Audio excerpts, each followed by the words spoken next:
Mic check, 1, 2. Sounding pretty good, pretty loud on my headphones as well.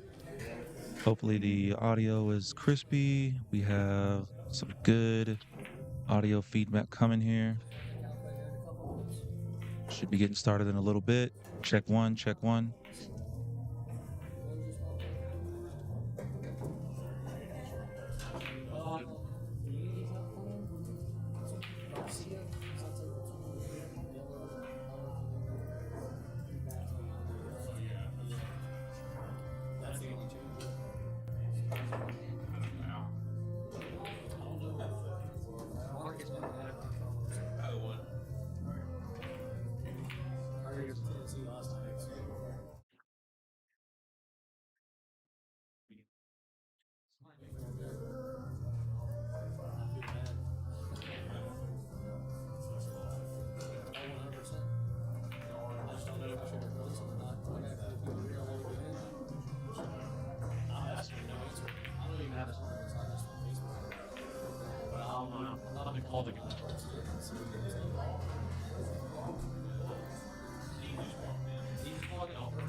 Andy D. Roberta arguing with each other is great. I love that.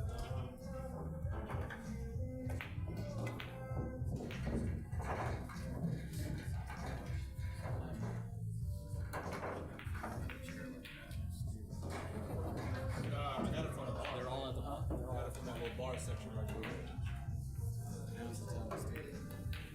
That's like Onyx. What are you doing, bro? Hey, have you heard from Marcus? Message him and see where he's at. I'm like, no, I'm not walking in there. I don't have his number or anything. I'm like, you got his Facebook numbers? I'm like, I don't think I could ever live that one. For sure. You made the right call. Just let me know. I know, I hate it. Thanks, man. Yeah, man. It was fun. It was fun. That's way too far for me. Oh, right. I'm actually working with Clint Clark right now in Statesville. And I'll try to hit up Irish Cube as well. What side of town you want? Like I'm 9 minutes from Rackham. Okay. Yeah, so it's tough to venture too far. You know? I understand.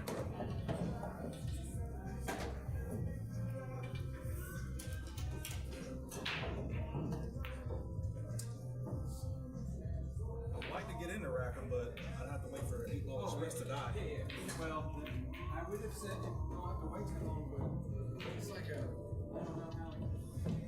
It's like a herpes. I think it's gone. It just keeps coming back. It's just, I mean, it's lowering the price, it's terrible. Yeah. I mean, it's just not a business person. That's the problem. Right. Is that oh no, that's Blake. Okay. Who actually, but she's yeah. I bet that was all.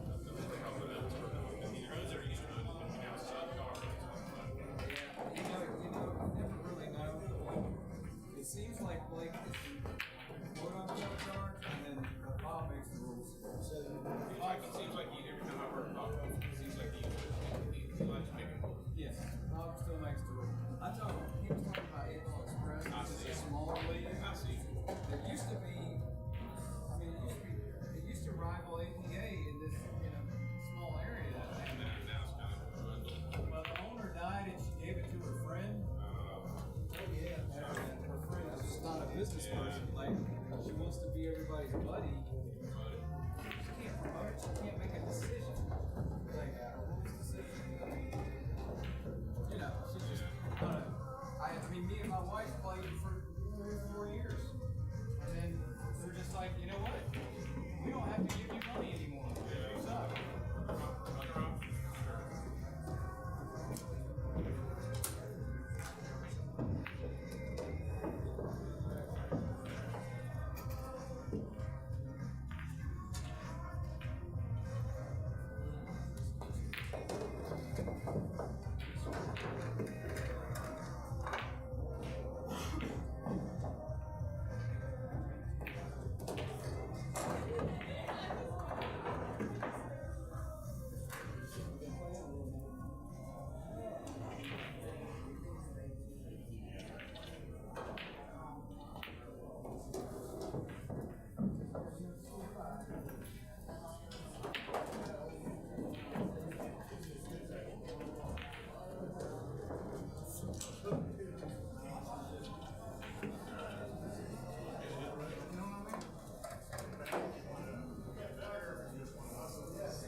everybody to the One Pocket Tournament.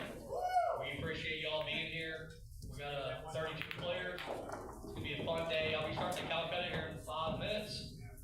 So just get ready for that. I'm gonna do it over on table number 6. I'll go over the rules and the players list as well. And good luck to everybody today. Thank you.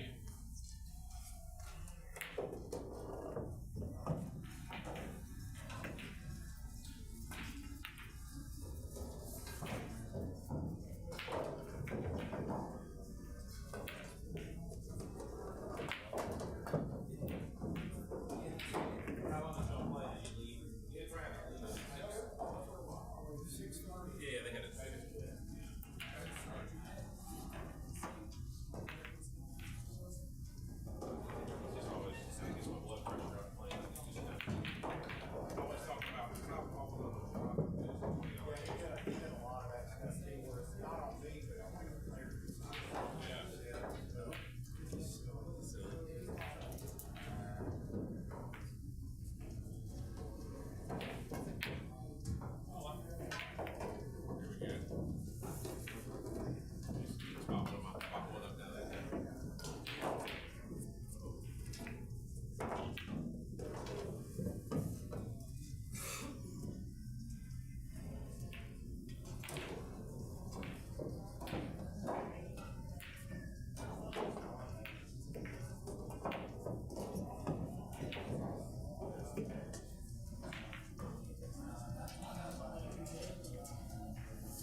That's a friendly round. I was going to.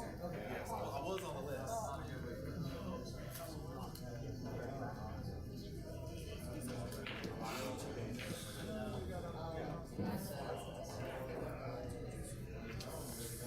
Now you all have a chance. I was looking forward. I was thinking. Heated battle on the street. Trust you. Two unseasoned warriors.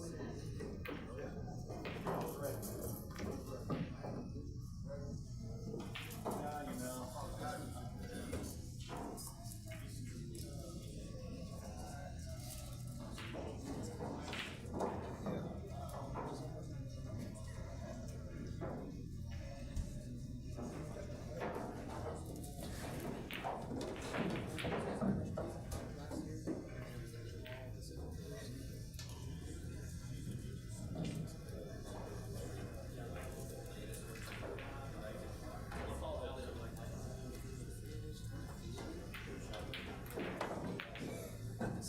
All that shit.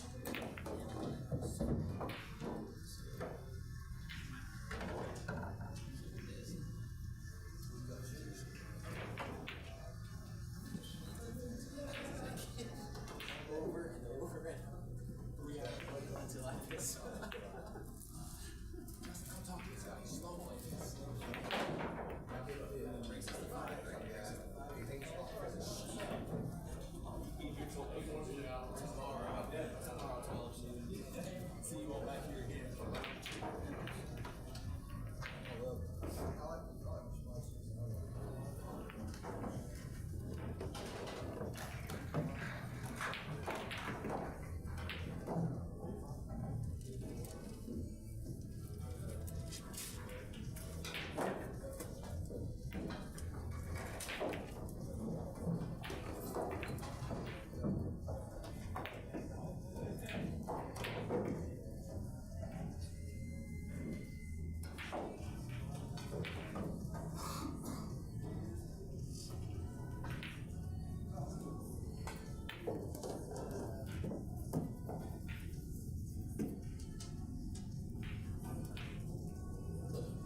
I'm gonna go over there, go over the player rules.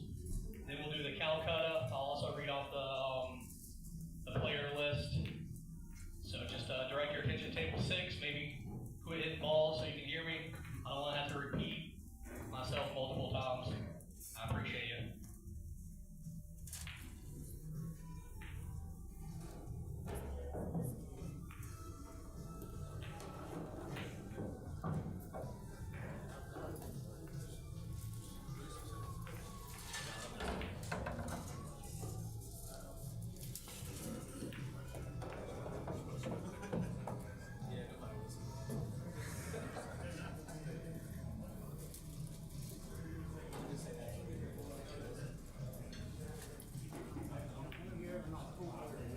That's what I'm saying.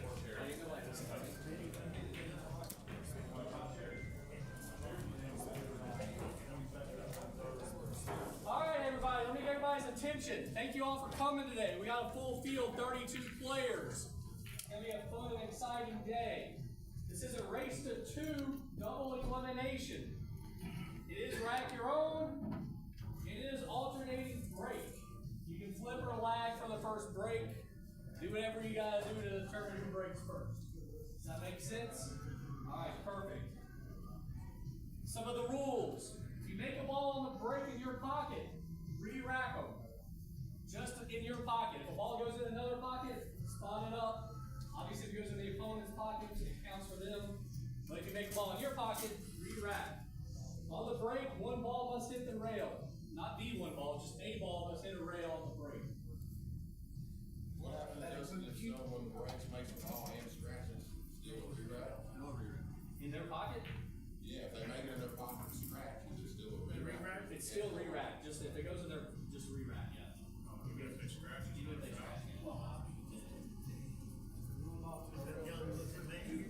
Yeah, even if the ball goes in your pocket, no matter what else happens, re-rack.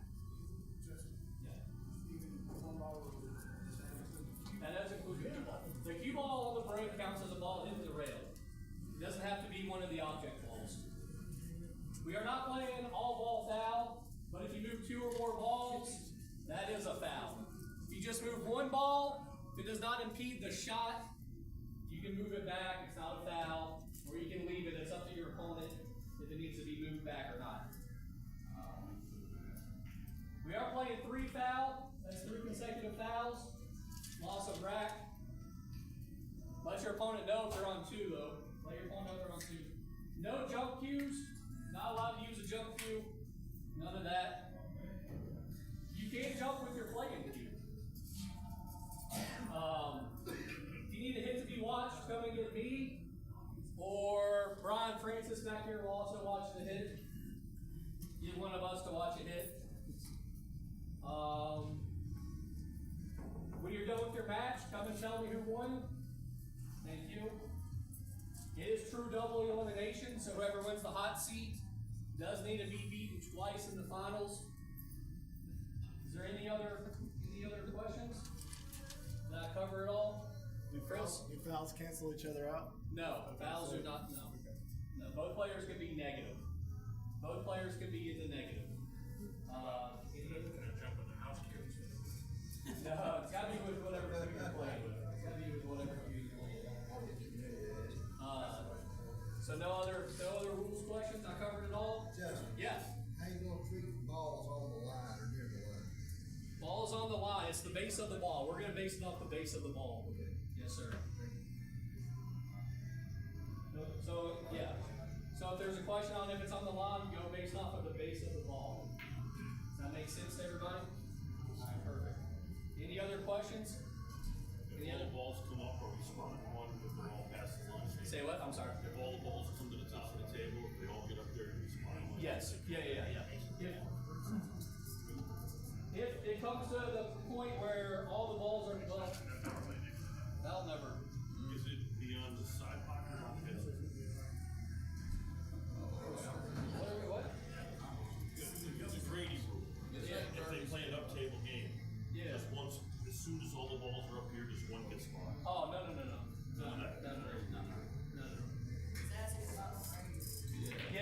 Yeah, the Grady rule. Yeah, no. Brady's dead. Well, all right.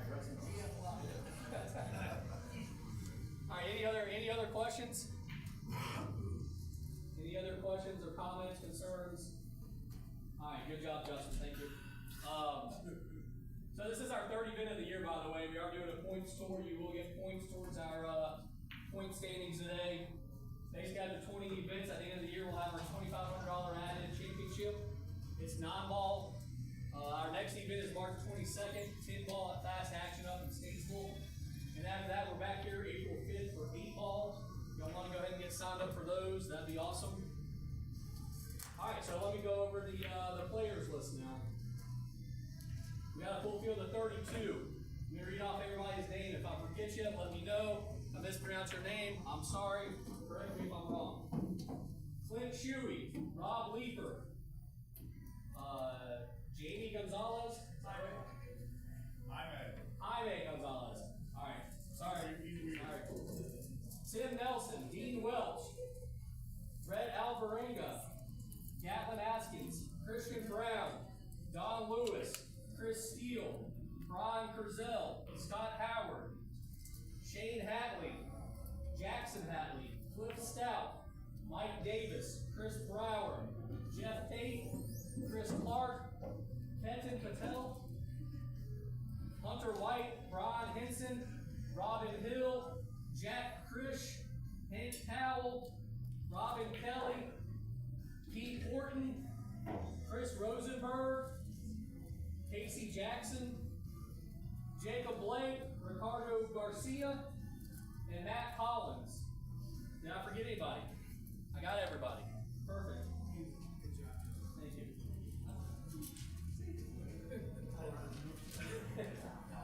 Alright guys, so we'll start the Calcutta. I'll do 3 blind bids, and after that I'll just go down the player list. When we get to every player, I'll start everybody at $20. We'll go ahead and start the blind bid, which you can pick anybody from the tournament. Does anybody want to bid 200?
What's up, everybody? Welcome, welcome.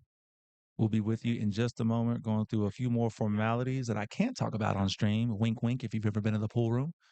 But we will be right with you once we get through this list and get this Portico sponsored One Pocket event started here. We're at Smokin Cue, beautiful Charlotte, North Carolina. It's a gorgeous day today. Great day to play some pool. Great day to play some One Pocket. Yeah, Frank, we are all about that One Pocket life over here. We're going to have, I want to say, a total of maybe 3 or 4 One Pocket events that we'll be streaming here throughout the year. So definitely, if you haven't already, like the stream, subscribe to the channel. And we're on Facebook as well. It's where we post all of the information for events that are coming up. You'll see our calendar that's posted as well on Facebook. We'll be right back with you.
Next up, we got Christian Brown.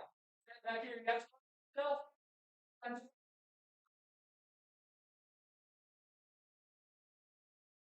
got 160.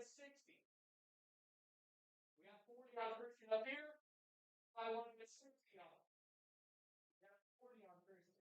40 going once. 40 going twice. Sold.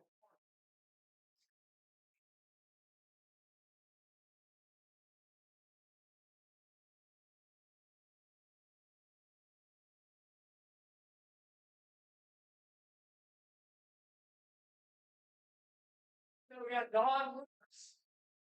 Where are you at?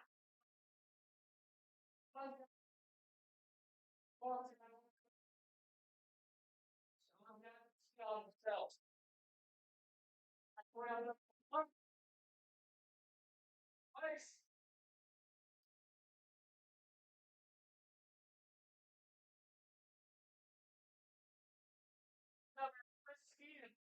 Chris, you got 20 on yourself?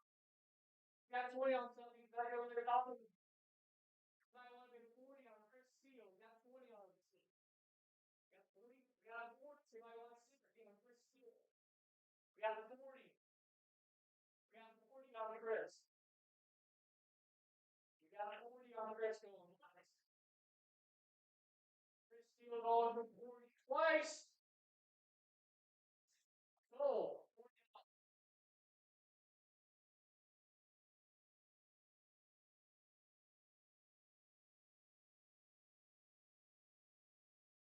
Next up, we got Ron Presents. Standing there, from South Ryan. He's got a lot of stuff. 40 on. He got himself going twice. Oh.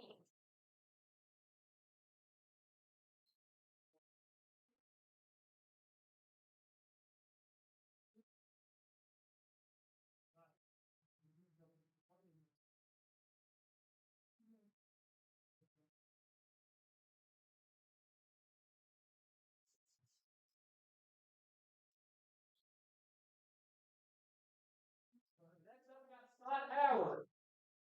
He got himself. He's right here behind the pole. He got 20 on himself. Somebody want to hear Howard? Got this up here. Back there. Somebody want to see Scott? Right now. Scott Howard. I'll take 80. 80. got meters. Look, you know, they're back there.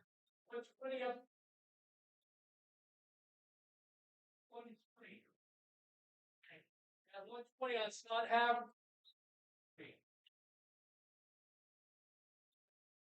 Now, here. Twice. 120 going twice. Add it down.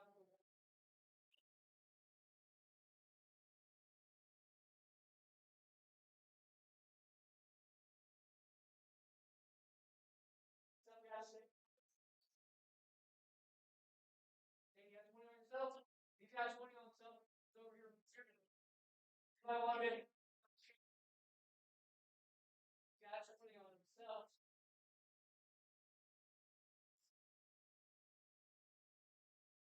James got 20 on himself. He's right over here. 40 on. Still going one. 20 on himself twice. James, you got yourself $20, sir. Then so we got Jackson. Well, Jackson got somebody sitting right here. They're putting 40 on him.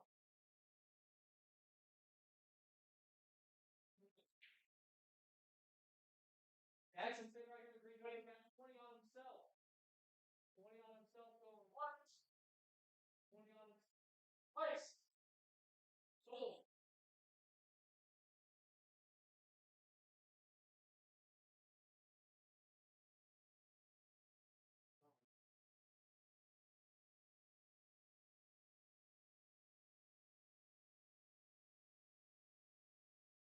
Yeah.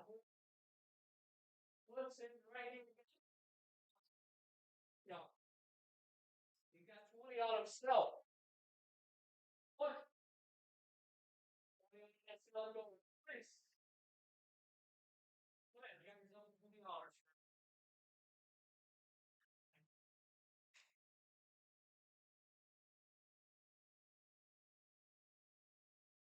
Some guy, Chris Brower.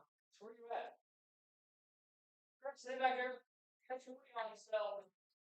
Stand at him. Hotter. Going water. What's you got?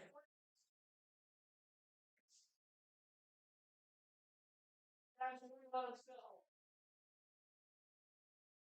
That's Brower, APA master.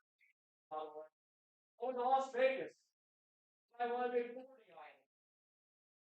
Chris got 20 on himself going west. 20 on himself going twice. Sold.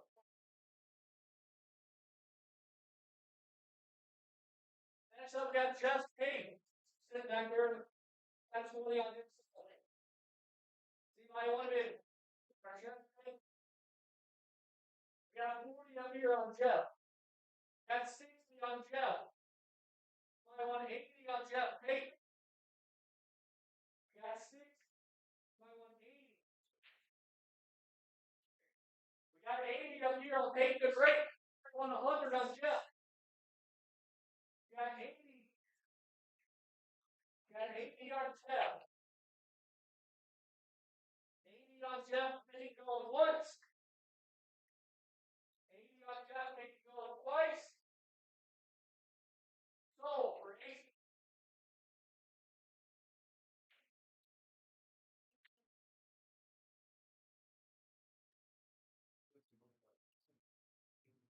We got series will take photos.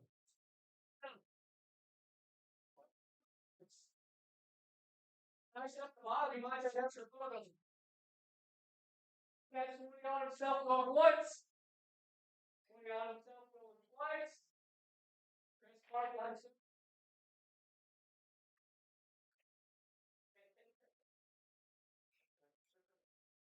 Next we got Ted. Got the orange shirt. It's 20. I want to get 20 out. Himself once. 20 on himself going twice. Over. Out.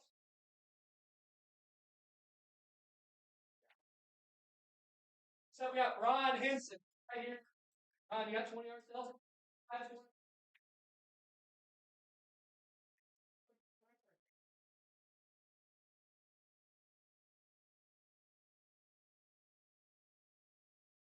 Ron, he's got 20 on himself.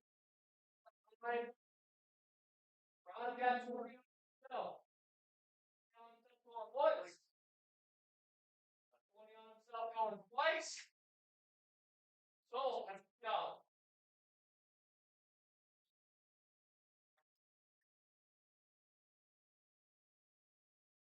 So we got Mohammed. So, I want to get 40. Anybody want to? We got 40. Anybody want 60? We got 60 over here. 180.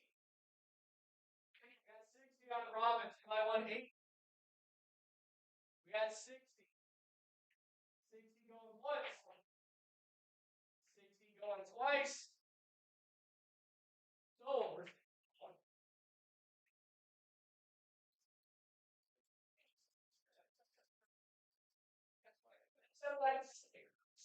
yeah. Gather. I love it. Yeah. Works here. He's got to be a good player. He doesn't take. He actually got 20 on himself going once. 20 on himself going twice. Yeah, you got yourself $20.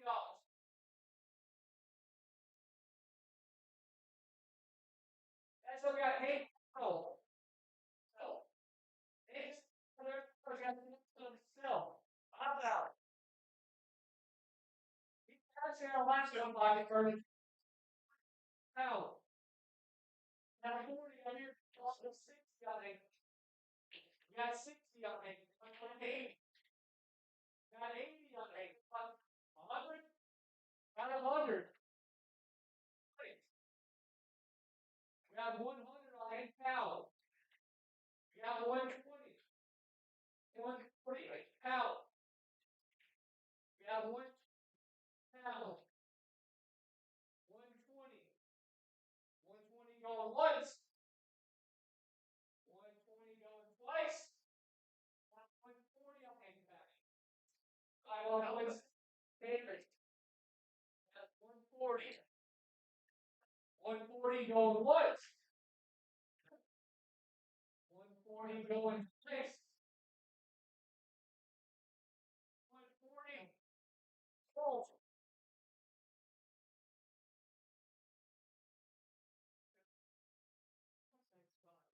Robin Kelly. Robin, you got 20 years off with Chris. You got Robin Kelly for 20. Robin Kelly for 20. Robin Kelly for 20 once. Robin Kelly going twice. You got 40. I want to be a 60 on Rob. You got 40. 40 on Robin Kelly once. And 40 on Robin Kelly twice. So,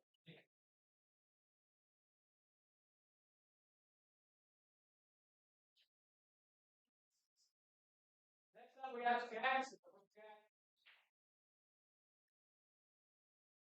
see where he went. We'll come back to it. Ricardo Garcia, you got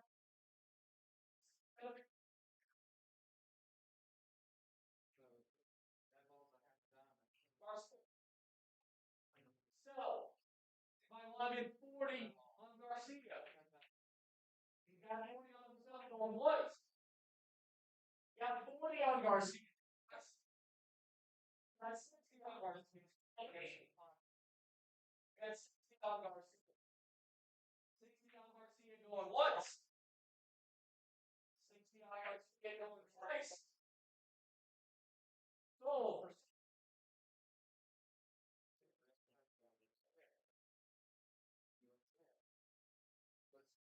so we got Jacob Blake.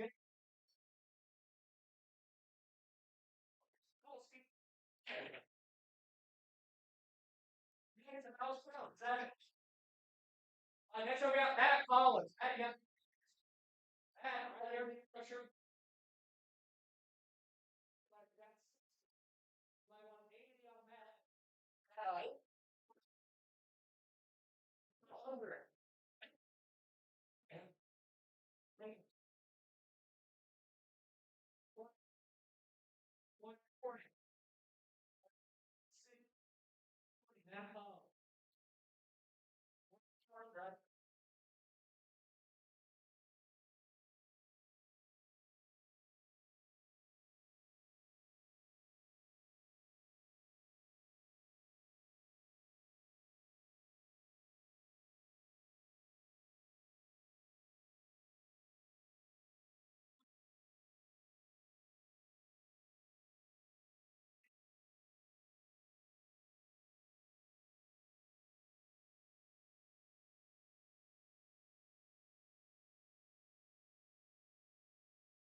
Matt, oh no, yeah. He quarter. You got 20 on yourself. He's got 20 back here. My one is 40 on the peak. He's got one. Oh, it's back here. My one get 118. Like, stand here, right? And 20 on the one. 20 on the twice. He got yourself for $2.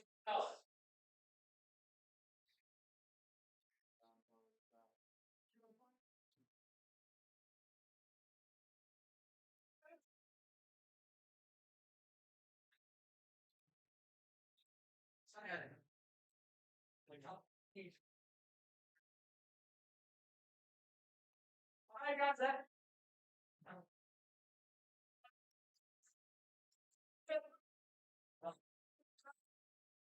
Like I said, there's no catch picture. Okay, or not.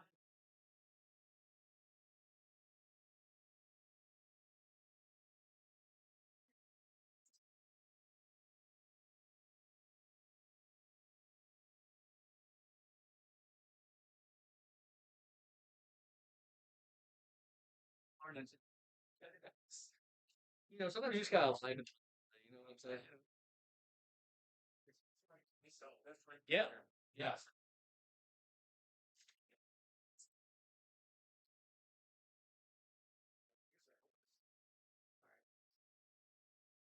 you got all the phone numbers in there? Yeah, he's not. And honestly, I didn't really feel like replacing him. Already did it with one person. I'm not gonna be nice.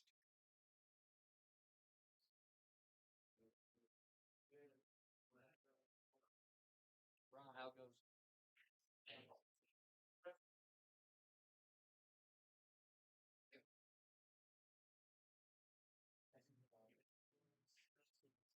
You're watching me. I'm gonna hit this thing. Okay. Hit it 14 times. You're gonna hit me 14 times? Seems like a lot for a thing.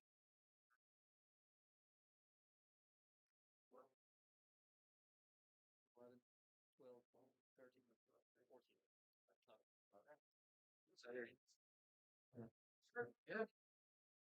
Yeah. I just like to make sure, you know. It is, but still. It is, but still. I like to really make sure. You don't trust the system. I really don't. No, I mean, I swear. I think the system sometimes will be like, for some reason, it'll like catch me and you, and we'll play each other like 4 times in a row.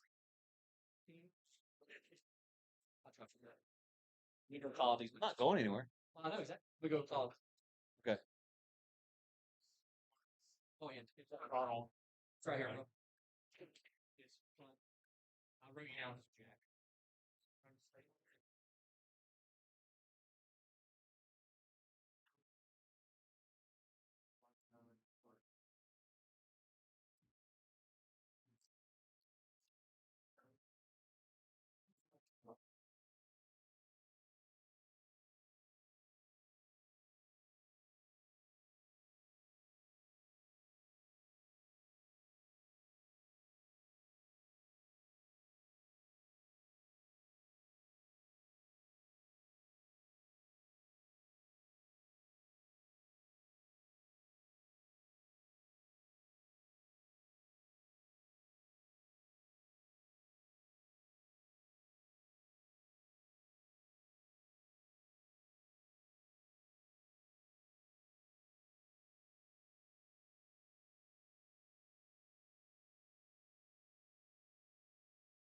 Oh, okay.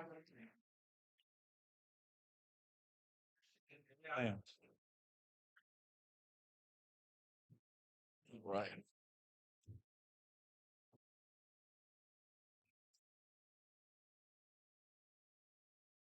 Shabbat Shalom, Yisrael. What is going on? Happy Saturday to y'all. We are getting ready to kick off the first round here. We're going to have Rob Leeper versus Hank Powell.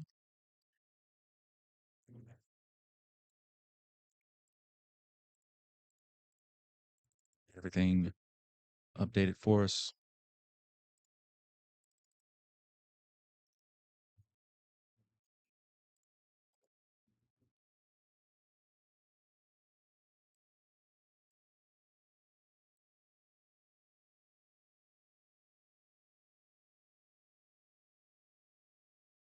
All right, ladies and gentlemen. First of all, the bracket is on digital pool. Good Lord. Our Facebook page will have the link for the digital pool and first pool series. Also, we're live streaming Table 5 on our YouTube page. Make sure to go check that out. You should have a text telling you what table you're on, but I'm going to go ahead and call out the matches anyways. Table 1, Scott Howard and Brett Alvarenga. Table 1. All right, well, while we're getting those table assignments called out here, I want to welcome y'all again to the live stream. Welcome, welcome. Table 3, Christian Brown. Actually, table 4, Rob Hyman Gonzalez. Table 4, Robin Hyman. Table 6, Hunter White, Chris Steele. Table 6, Hunter White, Chris Steele. Table 7, Matt Collins, Dean Welch. Table 7, Matt Dean. Table 8, Jack Krish, Gatlin Atkins. Table 8, Thank you, everybody who's liked the stream so far. We appreciate you. Table Ricardo.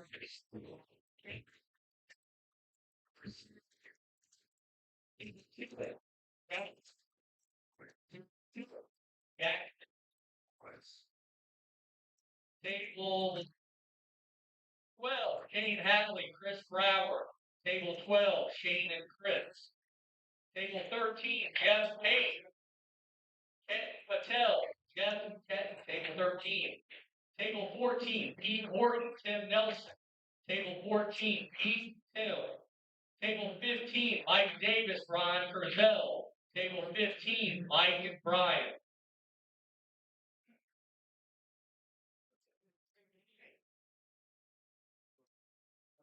Jacob Blake and Brian Henson are waiting for a table.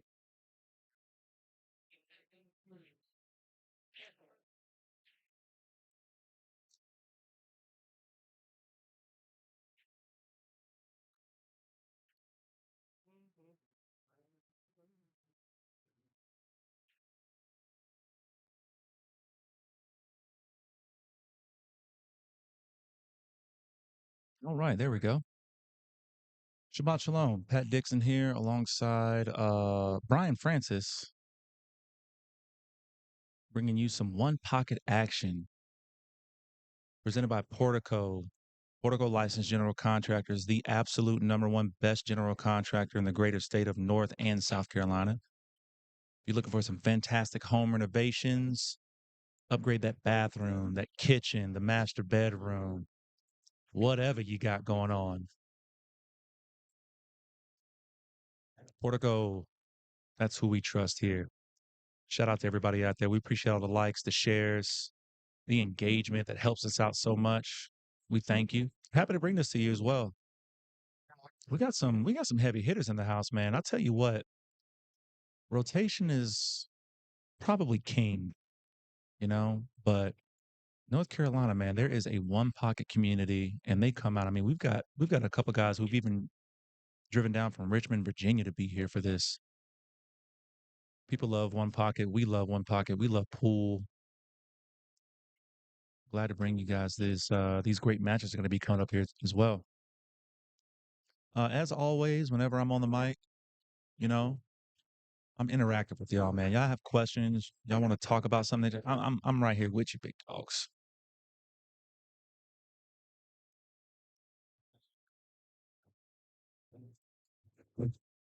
And Brian Francis, what's up, my guy? Hi. How you doing? Not bad. How those headphones loud enough? Too loud? Yeah, a little loud. Little loud? Okay, I'm gonna just keep talking and adjust yours. And you just let me know when. Okay. When is good. I'm just still talking and still adjusting yours down. Yeah. Still going down a little That's bit. good. That's good there? Yes. Okay. Excellent day. So we got some good matches going on here, man. Who's your pick for the day, you think? You want first, second, third? I'd love that.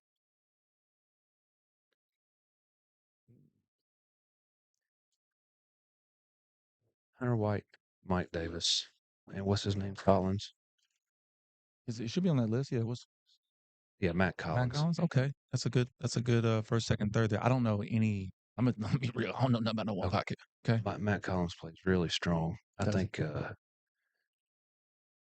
be a dark horse.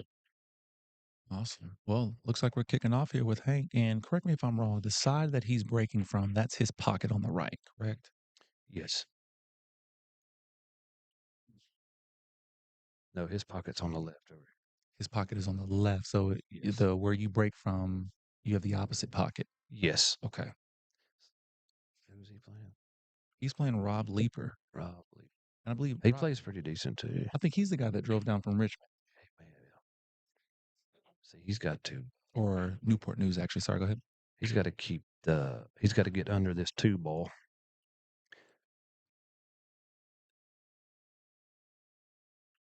But if he gets under the 2 ball, he's going to be able to, Hank's going to be able to paint the 14. He just decided to send stuff over to his side and sell out. It ain't sell out. To your point, Hank's going to be able to go ahead and grab one early ball here with the 11. I see. Hank plays his cards right. He can get 5 balls out of this. He's got to get on the back side of the 2. He's got to get the 2 out of the way so he can shoot the 14-8 if he don't scrub him right there. Came through there pretty clean. Mm-hmm. Give you 1 for Hank. And so as you guys are taking a look at the scoreboard, we are doing races to 2. So first set, obviously, you'll be able to see here how many balls they've gotten. And then once we get to the second set, it's the same thing. So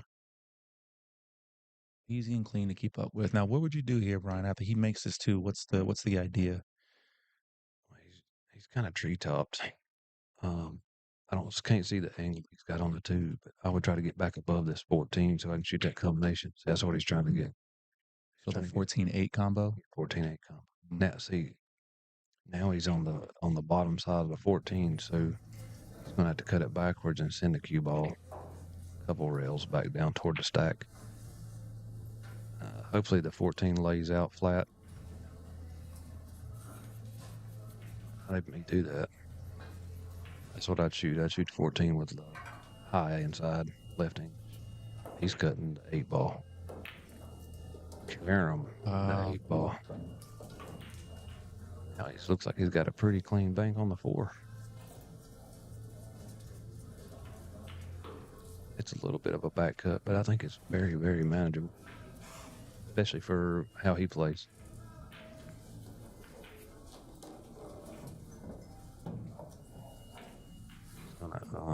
He's gonna have to bank this with maybe a middle left and go around 3 rails back to the back side of the stack where the 4 is now.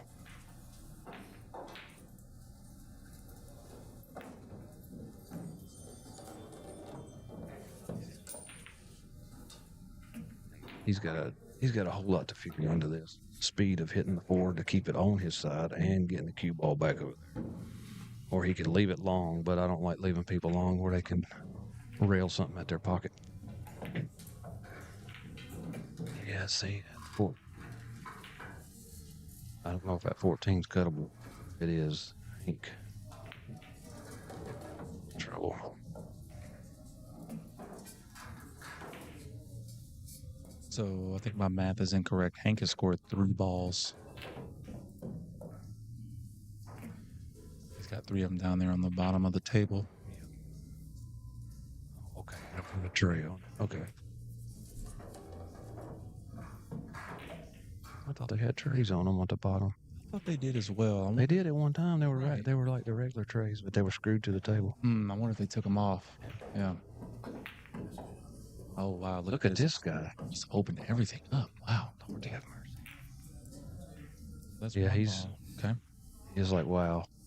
I don't think he meant to open everything up either.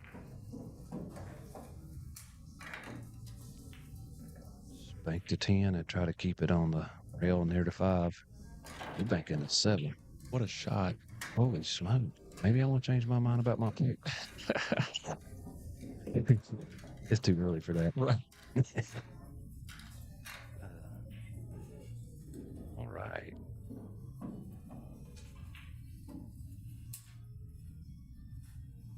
That's why I didn't like leaving him up above that stack.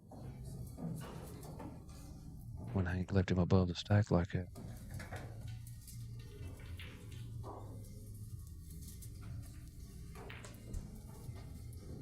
Contemplating banking the 5. And he's going back to that. I don't know about that now.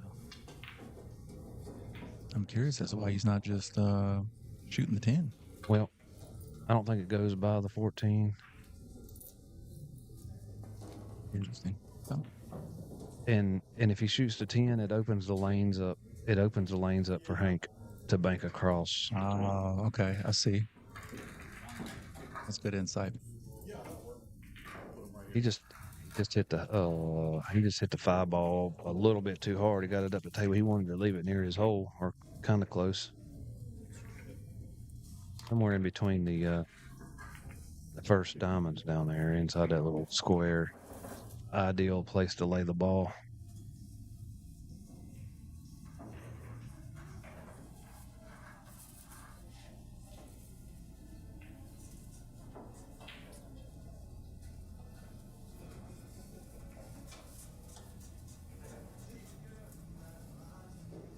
Looks like he's crossing. Is he crossing 14? Oh no, he's just getting them out of there, leaving the 10. Lord. See, he opened up the lanes. Now Rob has got a chance to bank. Get more than just...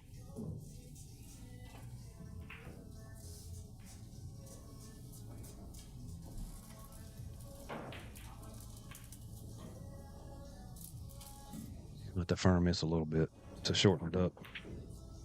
See how long it went because he didn't firm it. Right. He had to firm that in.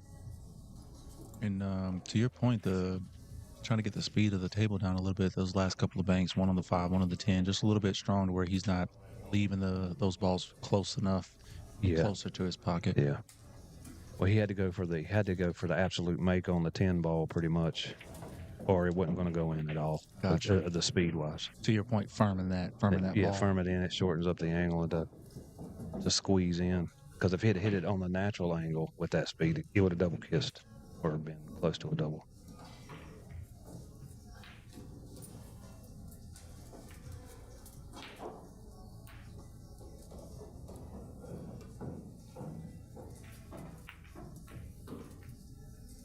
just reading out the payouts that we have going on here. So 7th, 8th place, they'll be getting $50, basically their money back.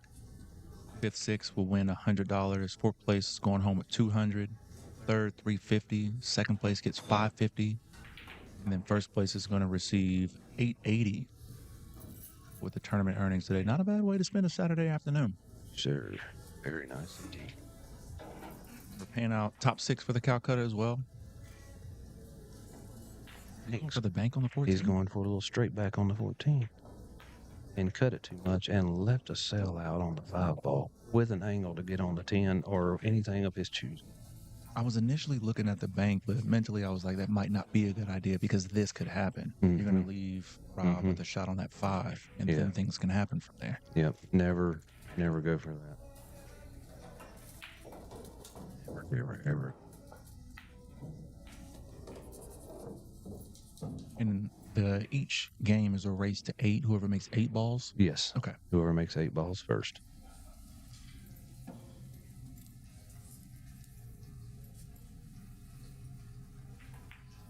See, I think he might have got a little bit too flat on the 10.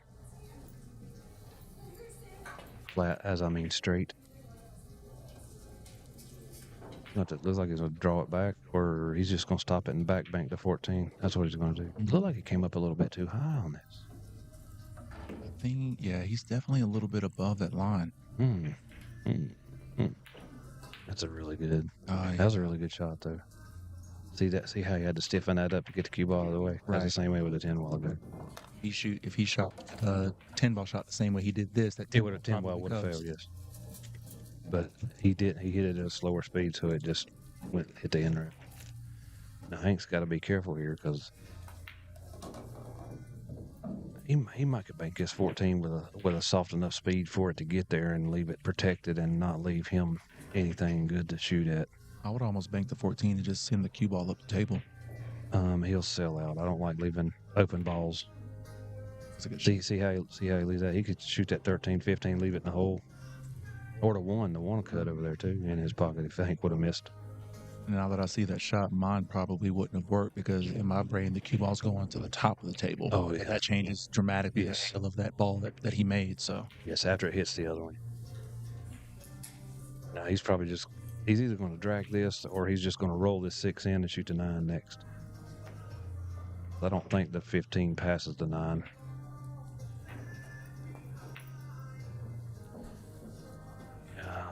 I think he tried to hold it. And this is early Hank Powell, you know. If this is like the 2nd or 3rd round, he ain't missing a shot. Yeah. I mean, he just walks in the door, takes his jacket off, and plays. That's crazy. I need an hour. I need a solid hour's worth of a warm up, at least. Got Hunter White and old friend Chris Steele battling it out over here on table 6. Hunter White, probably you could say he's one of the best one pocket players in the nation for sure. Probably number 1 in the state. Yeah, there's a lot of good ones you don't know about, though. Okay. There's a lot of good.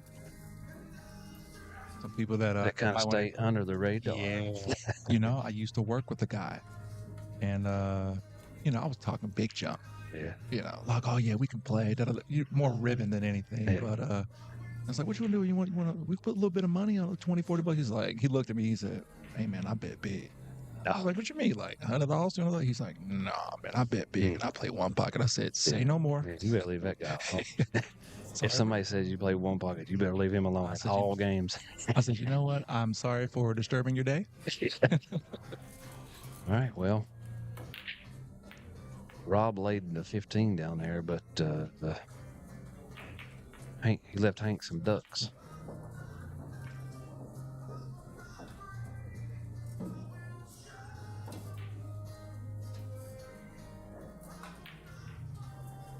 What's the score count for us? It should be 42. Ryan Henson was just letting me know that's 5. Oh, that's 5. Those 3 balls down there in the base are Hank's.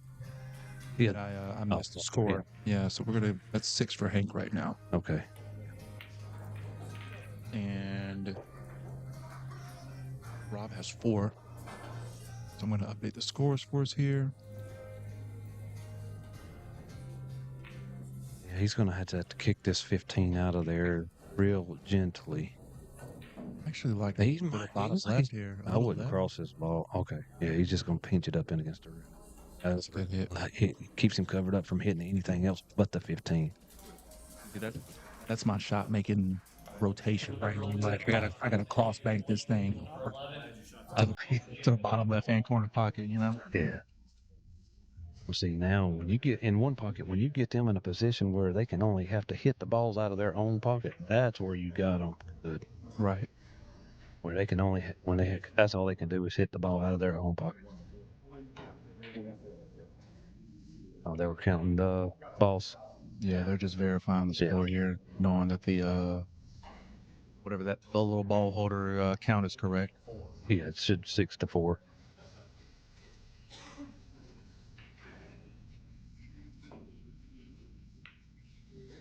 Oh, we're gonna do some tickies. Here we go.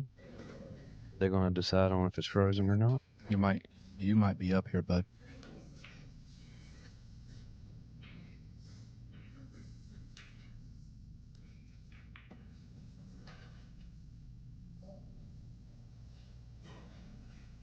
I think I'm gonna kick off the rail into the 15 and the 13 right here. That's what I'm doing. I'm knocking both of them out. Because once you hit the rail and hit the 15 out, it's gonna carry them back into the rail and hit the 13 back out. Like which way? Like the cue ball was here, so you would have kicked it That way, and the cue balls are gonna carry them off the 15 back into the 13 and push it away in the pocket. So then this ball would have went this way, and this one probably would have went the 15 would have went basically at the bottom of the one. Oh, right around here. Yeah. Gotcha. Yeah. It would have took off though. The 13 is the one that would have been slow. Feel free to use this, by the way, if you want to get a little John Madden on, you know? Oh. Oh. He needed to put some left English on that ball to get above it. It's going to get him to 5 for now. He was close enough to that ball where he could have got prime rib position on it. Right.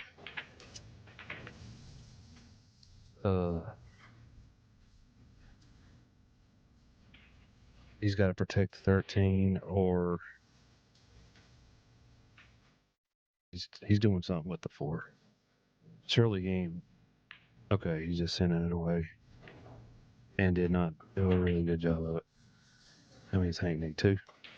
He's got 5? Yeah, he needs 2. Yeah, he does need 2. So what I'm going to do here is I'm going to try to cut that one over to my pocket at pocket speed. So if it don't go in, it lays in the hole. And the cue ball is going to come off the 1 and hit 2 rails into the back of the 13 and push it up the table a tad bit. Let's see. You're coming here with it. Yes, at pocket speed. Pocket speed. Cue ball should come here. Glance there and hit in rail, side rail, and push the 13 out. 13's up. And if you make the 1, you got a good free bank on the 13. That's it. You're going to have a good free bank. On the 13. I know. You move 2 birds with 1 stone. See what I mean? Yeah. And this is a difficult shot if he decides to take this. He won't take that. He won't take that. Tony Tohan would take that shot. he would run out from here. Just He's got to be careful. He don't want to leave Hank a bank on the 4 ball. That's not bad. The 13 is going to be. Yeah. I mean, he could bank the 13, but that's coming out that corner. He might bank back. He might back bank the 1 ball. But the control of the cue ball is not going to be there because it's so thin.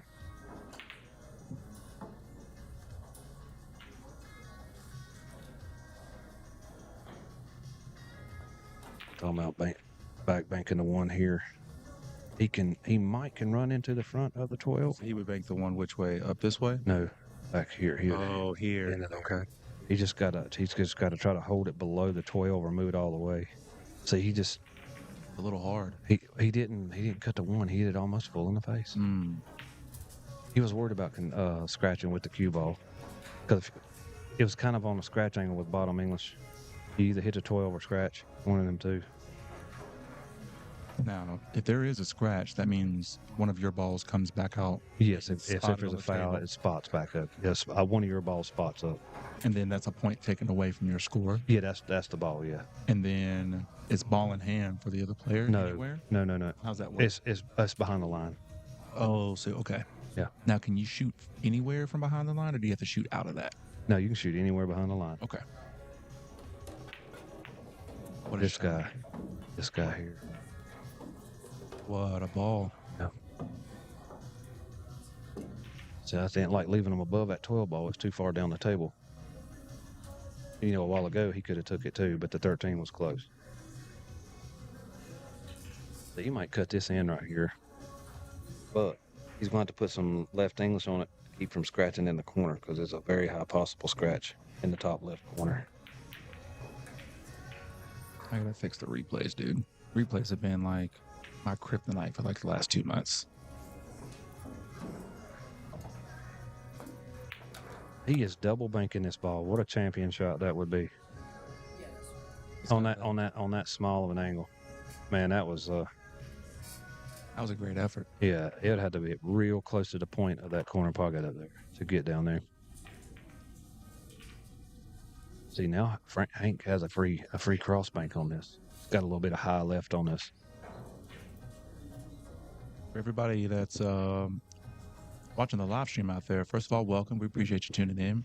I just pinned the bracket from Digital Pools, so if you want to keep track of your favorite players of what's just going on with the tournament, it'll be the pinned comment. We'll keep it there all day. What a bank by Yes, Hank sir. Powell.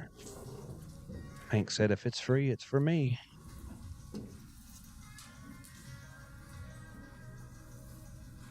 He's got a decision to make here.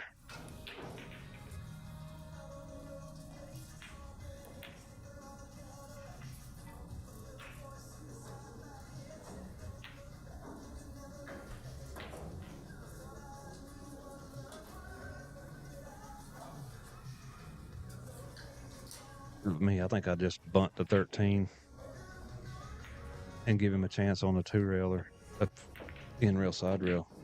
No, he went for a 3 rail. He didn't leave him a 2 rail bank though. Not no good one.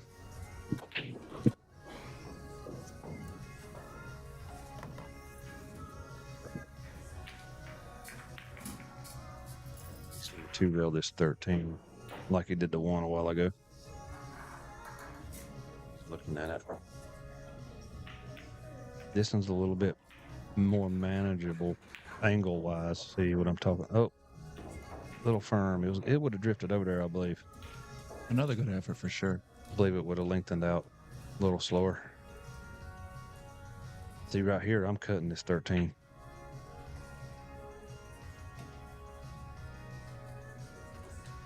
I might sell out, but I'm cutting it.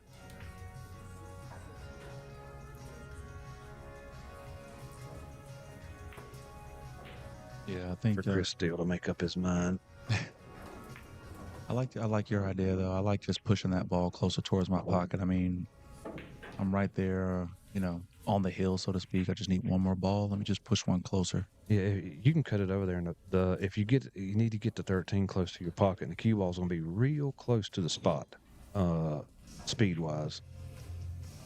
I mean, you can run it further, but you don't want to get too out of control because it could scratch in the side, the left side over here. Mhm. You're not real accurate.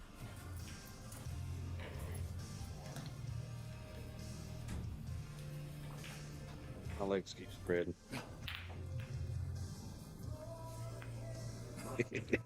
Just keep The on mic coming up on legs, yeah. Not my legs, the mic legs.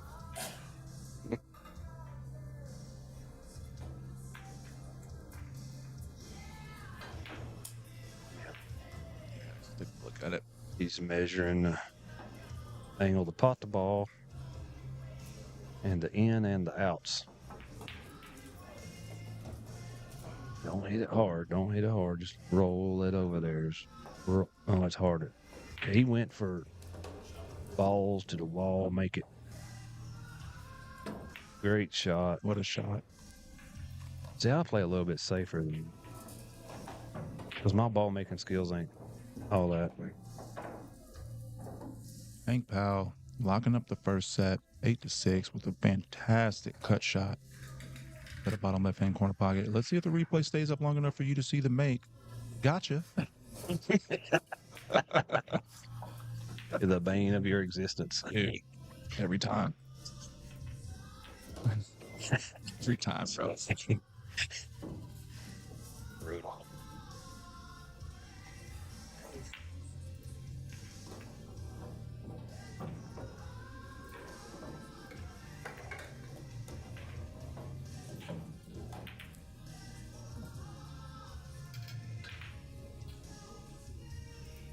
Maybe this will fix it. We'll see. You know, always little adjustments we're making here.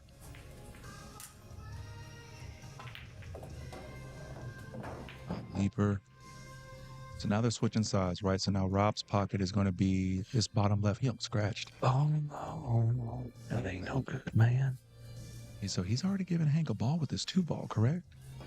It looks that way, but it's not as easy as you think it is, because Hank's got to play a little bit of defense with this too, because if he don't make this back cut on the 2, he could sell out a lot of balls. Yeah, to your point, I mean, this whole little... If he can bank this 3, if he can just nudge this 3 on the other side below the 7, that's the play to make.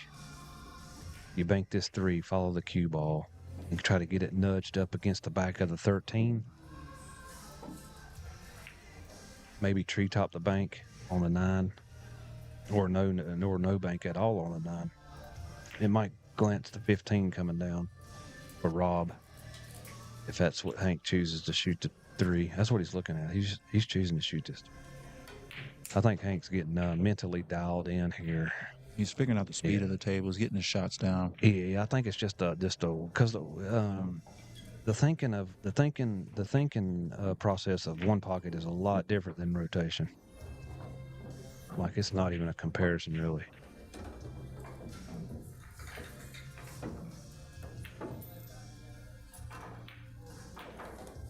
That's a good leave. Yeah. He can't bank the 13. I mean, I know some guys that can bank that 15, but I don't think he's. So now he's got to get him on the backside of this 3-ball, or he can't cut it in. Yeah. He gets there.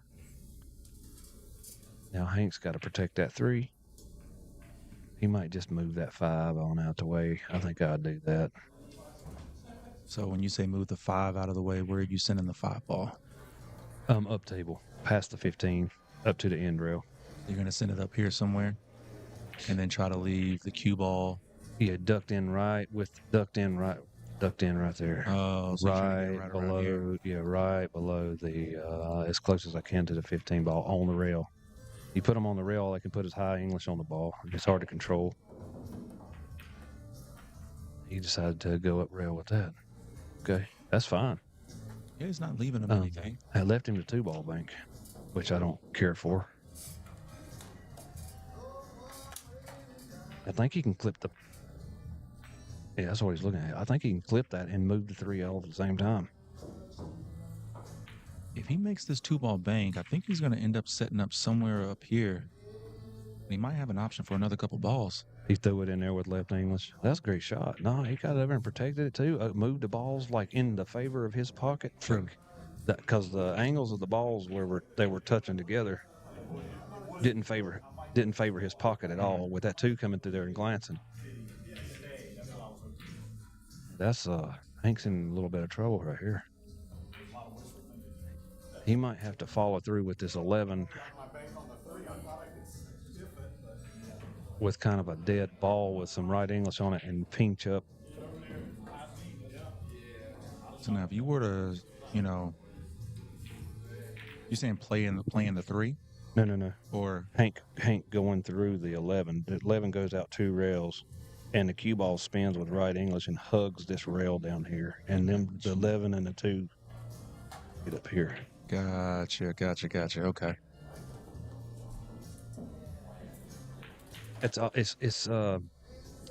It's almost hitting the 11 full in the face the way it's laying with straight center right, no top English. like hardly any top, no above center. He's drawing. I don't know what he's doing. It's like he's cross banking I a don't even 12 think he's ball. shooting the 11. No, he's not. He's just moving everything. Interesting. I like moving that 2 ball out. Because you don't know what the next man's safety capabilities are. He can really lock you up and get started with that 2 ball if you can't get him under it or block him.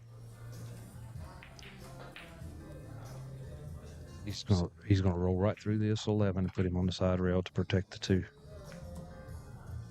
Basically, what I was saying, and for Hank to do the opposite way. Right. That was a smart shot.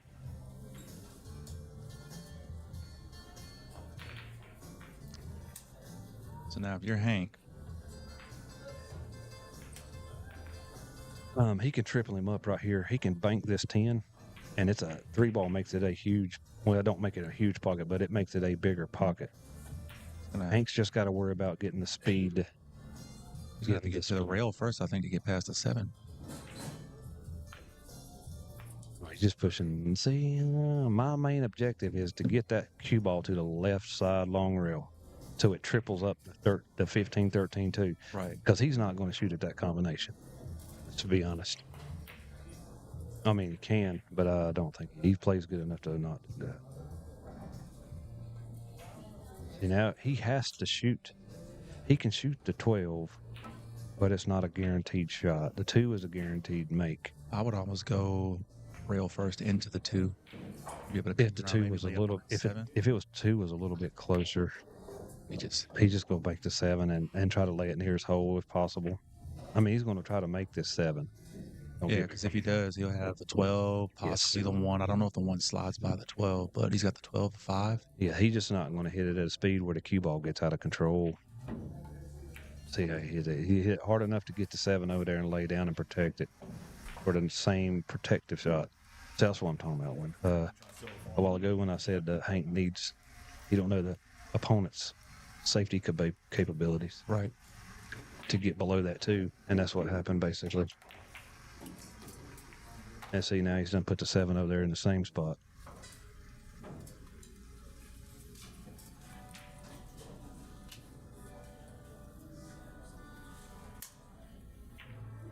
See, he can bank this 11. He can bank this 11 and still he can still triple him up on the combination. Don't shoot this 3. He's to bank this 11 with a stun, a little bit of left English to kind of kill it when it hits the side rail, so it'll triple him up.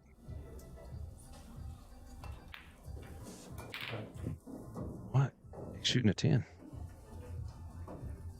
It's past my paid grade.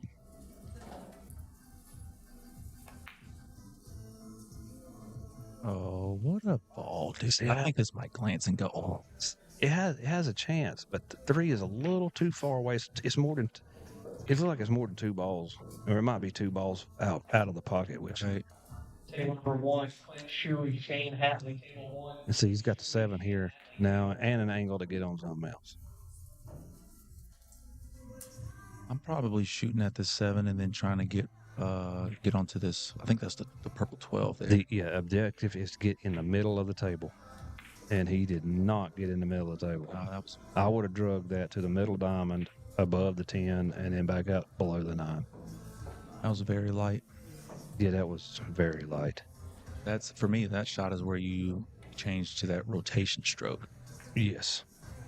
Yeah, you got to be able to switch back and forth. That little pushy one pocket stroke is not going to cut it on certain shots. You got to let the dog eat sometimes. He kicking into this 3? He's kicking into it. Sends it towards the middle of the pack there. Grabs his point out of the bucket. 2-0.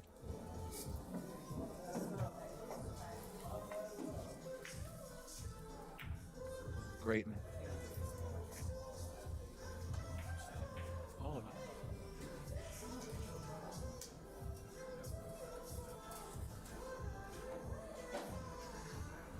This is how many mics are I'm running? Duo. Duo's perfect. Hank's going to bank the 9 here.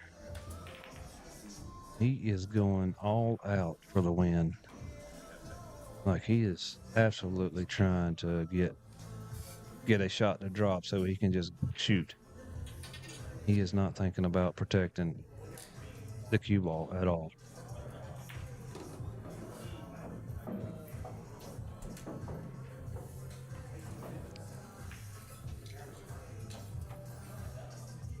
At some point this year, Brian Francis, we're getting headsets, dude. At some point this year. Hey, don't hold your breath, but 2025 will be the year of the headset. I got a gaming headset. You know, it would probably work. $80. It would probably work, dude. I have one as well, but we need that broadcast quality. You know, got to give the people what they want. That's a good thing. Mm-hmm.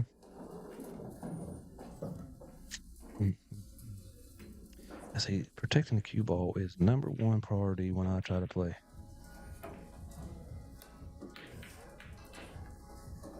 Got to protect Whitey. Because if you don't, you get in trouble just like this right here. He was up in the count, so he wasn't worried about shooting at that 13 when it was his turn to shoot. Right. He was up in the ball count. He had a free shot at it. He took it, and then he had a free shot on Hank's ball that he had laying in his pocket. Yeah, he's got this 9 ball. He's going to send the cue ball up table a little bit after he shoots it into the bottom left-hand corner. Yeah, if I'm shooting this 9 right here, I'm shooting it with kill English. I'm shooting it to kill the cue ball, and I'm going to be running the 15 and the 5 in right behind it. Yeah, I'm trying to use that top rail for sure. Yeah, he's just gonna let the cue ball run. I don't care for that too much, but it's a more natural way to shoot the ball. It's gonna work out good for him, I think. Yep. Unless he gets tree topped over. Oh, the 11. Yeah. Both shots too, the 12 and the 5. That's why I like stopping it on trying to get the cue ball, kill the cue ball above that 15 where you have a straight in shot and then you just like dodge it right over for the 5. Right. And that angle from the 5 leads you right to the 12. Now he's got some thinking of. Kind of looks like Brian White. Might be brothers. Think so? Yeah. He's just not as muscular. Somebody had a name change somewhere. Somebody took the missus name. I wonder what he's been up to. He's a hell of a one pocket player too. What do you do here? Maybe, I don't know, shoot into the 8, push the 6, 1 and 2 closer to the side and put the cue ball in there? I am cutting the 4 ball into the 14 and shooting that combination. Okay. He's going for the 12 here. Yes, I don't like being tree topped. I mean, so it's okay. It's fine. It turned out okay. I'm just saying, like, if he would have shot that combination, the 14 is definitely going to that side over there with the speed to stay over there. And the cue ball is going to be hot enough to get up there near the side pocket to block all that stuff's going to block every bit of that 14. So Hank won't be able to kick that 14 out.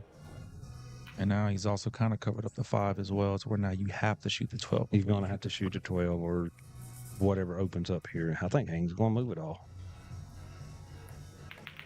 He does. He opens the 5. Shot. He opens the 5 though. I don't care for that. Hank opens up where he can shoot something at his hole. You know, it was cluttered up. I thought it might have been pretty good just because of where he got the cue ball positioned as well as kind of moving some stuff. That's good, but for later down the stages, he opened up the table for the guy to make a ball in his pocket. Got you. You got to look down the road. Shots, 3 or 4 shots, if possible. Much like chess. Yeah. Well, I'm not that good at chess, but I do play some. I know how to move the pieces. That's what I tell people. I know which way they're supposed to go. I'm better at checkers.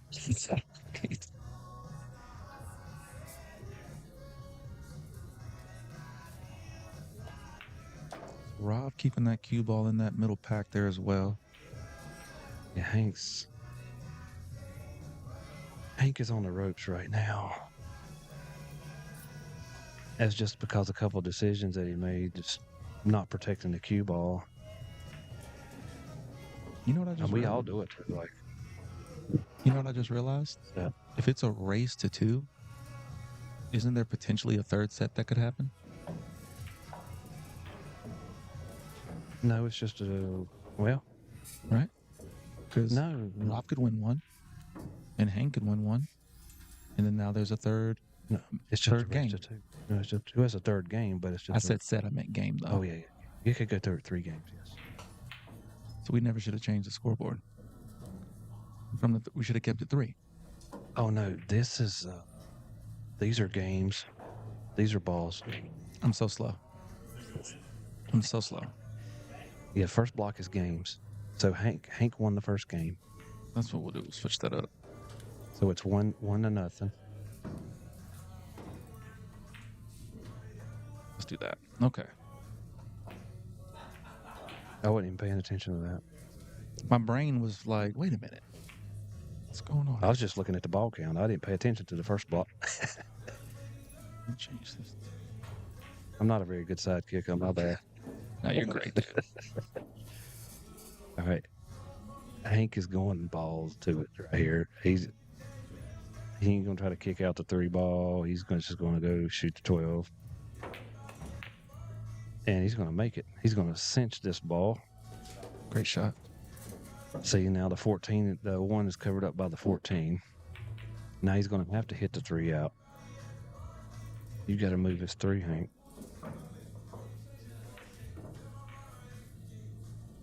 It looks like a double kiss the 3 out. No way it lays. He's going to shoot this combination.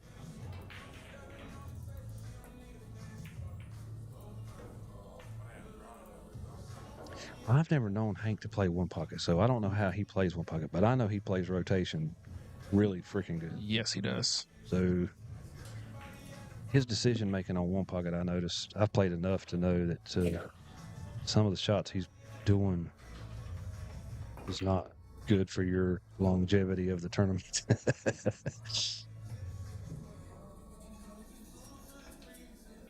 Is he shooting a combination? No, he ain't shooting that. There's no way, right? It's just go. He goes by.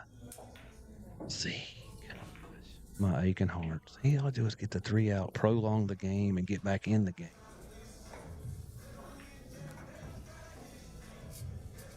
I was about to say, yeah, he can get right there, yeah, past that 6, be able to take that one next, or he could go 2 rails a little bit longer with a 5, but I like going for the 6 next here, honestly. Yeah, simple. Keep it simple, stupid. Yeah, that's the kiss.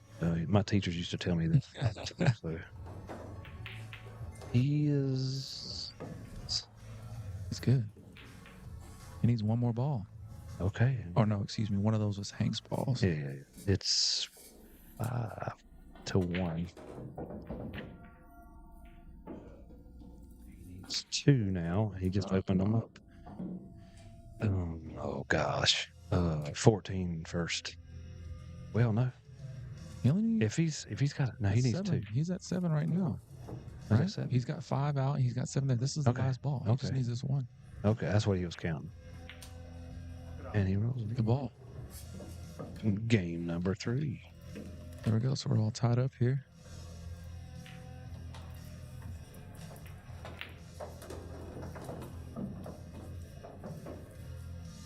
Now I know why Hank plays rotation so good.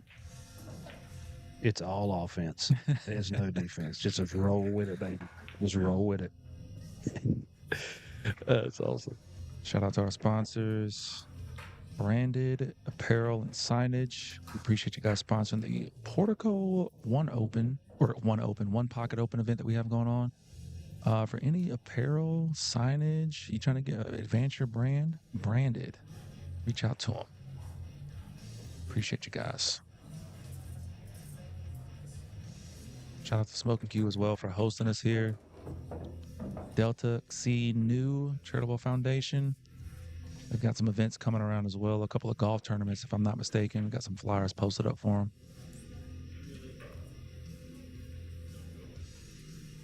Switching pockets again. Hank breaking from the right side. He's going to have his bottom left pocket for himself.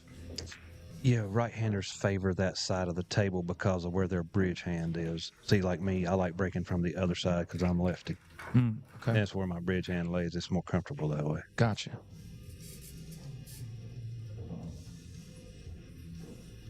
Yeah, this is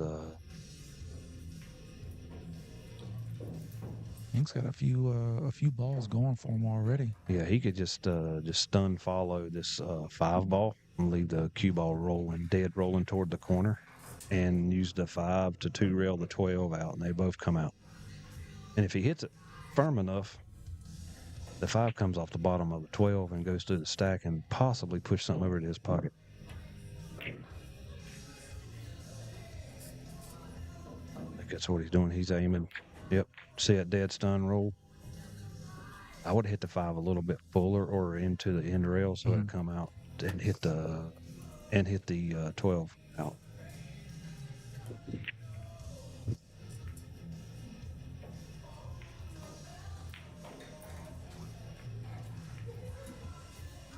Oh, don't do that. What, bank this? No. This 12. Don't.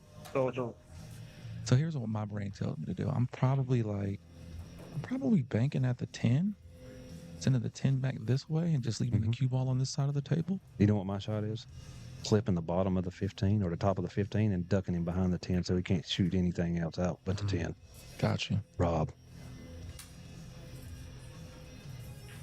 He did a version of my shot. 10 goes back into the cluster here.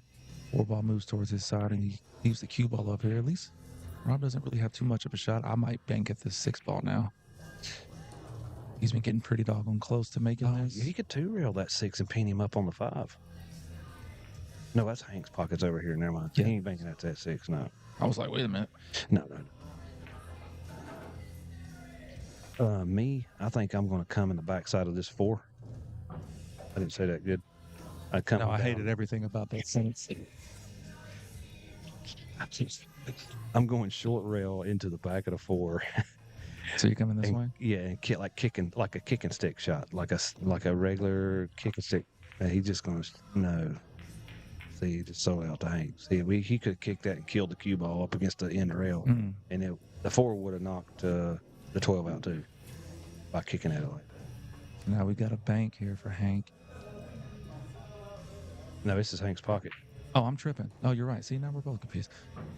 Yeah, because they switched. You know, because they're breaking from the same side. It's gonna be kind of hard to get back onto another ball after this shot, though. That's makeable. No.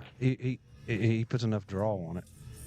It'll glance off the top of the 15 here and go back by the 10. You got to dig into it, though. You got to hit it. He jumped over it. Wow. What a turn of events. I knew what he's trying to do. To your point, he's trying to He said he was trying to hop over it. Glance. He was trying to draw that back. Man's hit the perfect jump shot. No way I'd try that. Ain't no way. No way. I would just draw it off the bottom of the 15. And 2 reel the 6 ball back at the hole. Right.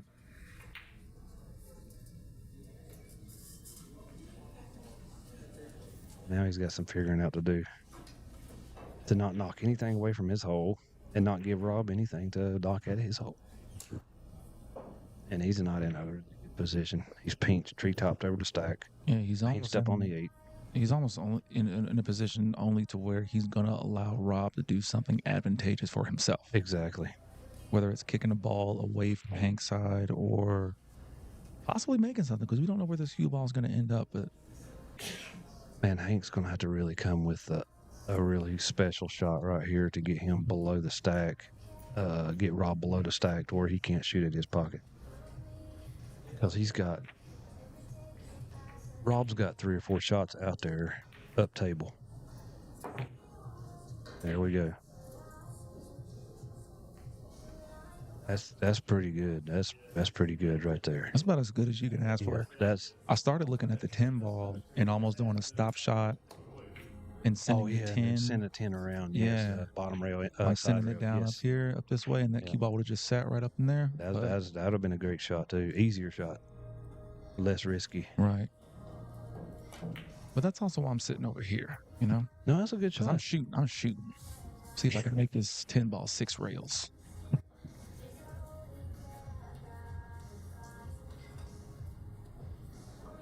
See 1 railing it? He's upset with that one. he knows Hank now. He knows Hank is just going to play all offense. Right.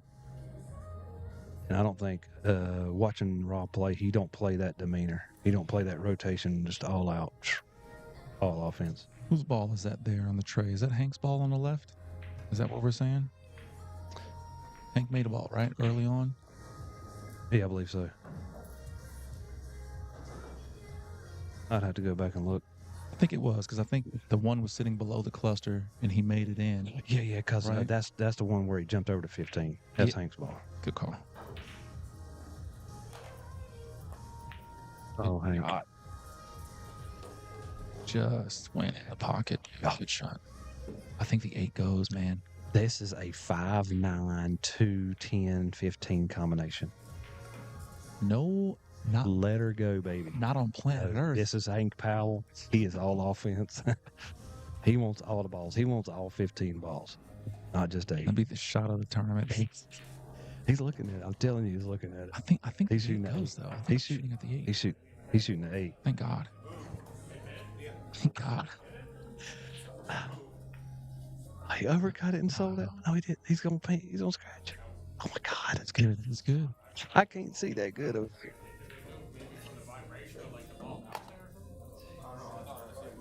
I wish he would have shot that combo. Dude. So glad he did not do that. So glad. I'd have to try it. That's too tempting. Man, look at that combination, dude. It's crazy. Like I wonder how dead it really is, though. You know what I mean? It's close enough. It's just gonna spray it like they just gonna part like the Red Sea. See, First now contact. he's thinking about kicking this 8 ball out. I don't know how close he can get by that third. Oh, he got plenty of room. He can get out. He can get it all the way out.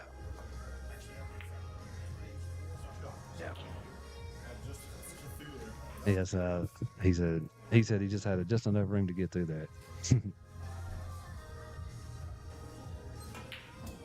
See, Hank has a shot here, but it's going to challenge his cue ball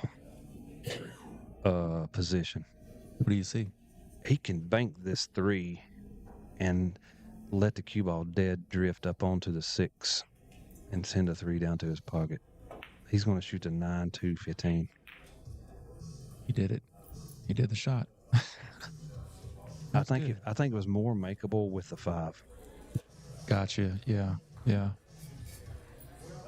Because he was cutting the 9. He was cutting the 9 more than the 5 would have cut the 9. It would have hit the 9 fuller.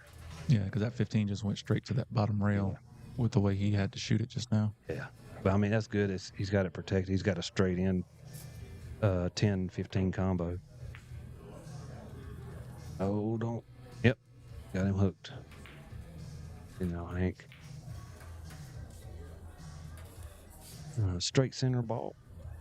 And punch this 2 into the side and then spot the 2 and leave the cue ball stuck to the 7. Okay. Yep. Yeah, send 2 here. Yep. And let the cue ball whirl one time up against the back of the 7. And then the 2 comes back up and spots and covers you up with the other side of the cue ball. He's going to have to get like on the correct side of marrying up to that 7 so he doesn't leave the bank here. That's what I'm saying. As You well, have to right? let it roll through one time, one rotation. Gotcha. Just one rotation, and it'll do it. Hunter White's done that to me a few times. Sounds like Hunter. That's where I learned from. Wonder how he's doing. Well, their game's over. He must have won. Can only assume. He's a straight champion. I mean, somebody's gonna have to go to the B side, but I think my top 3. I'm definitely gonna say Hunter, Mike, and I'm gonna throw a dark horse in there, man. I'm gonna throw Chris in there. Right here, white T-shirt. Really? I'm gonna throw him in there. Okay. I only ever see that man playing one pocket. Well, he knows how to move the ball then. Like he knows the ins and outs. See, I think Hank sees this shot. I think he's a little bit tentative about trying to pull it off because it takes a really precise hit on the cue ball with the Q-tip to get that ball to roll over one time.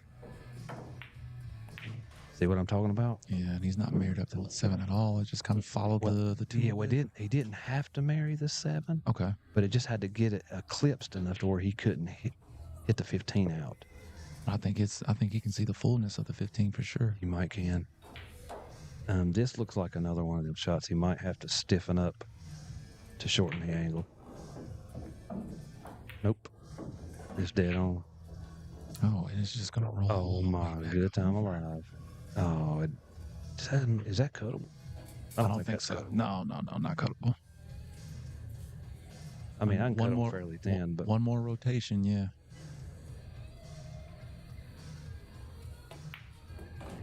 Hank can be in trouble right here. I think I'm just going to hit this 13 and just leave the cue ball blocking with the 7-2. Because the banking the 10-8 is that's not. If he rolls through with the cue ball and makes the 13, or just banks it out of the way, it's gonna be hard to kick that 15 if he lets. Okay, he's gonna use a 7. I'm not for sure, but that could have been a carom of the 2 off the 7 into Rob's pocket. That might be why he moved.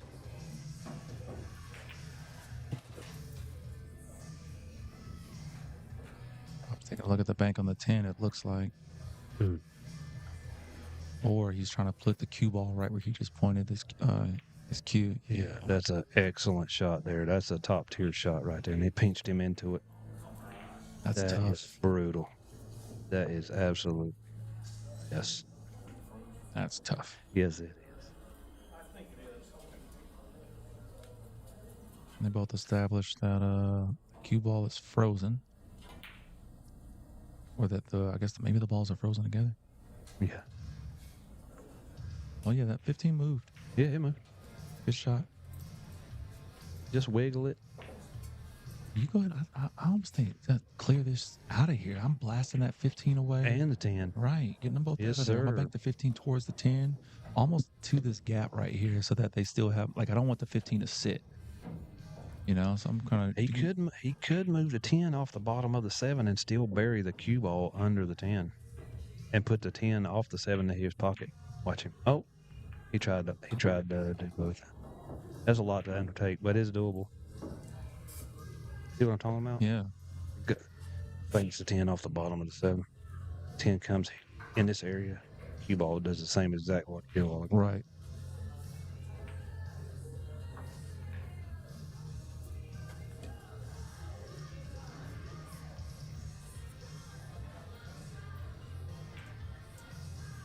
Now Rob has a lot of balls on his side, opened to run.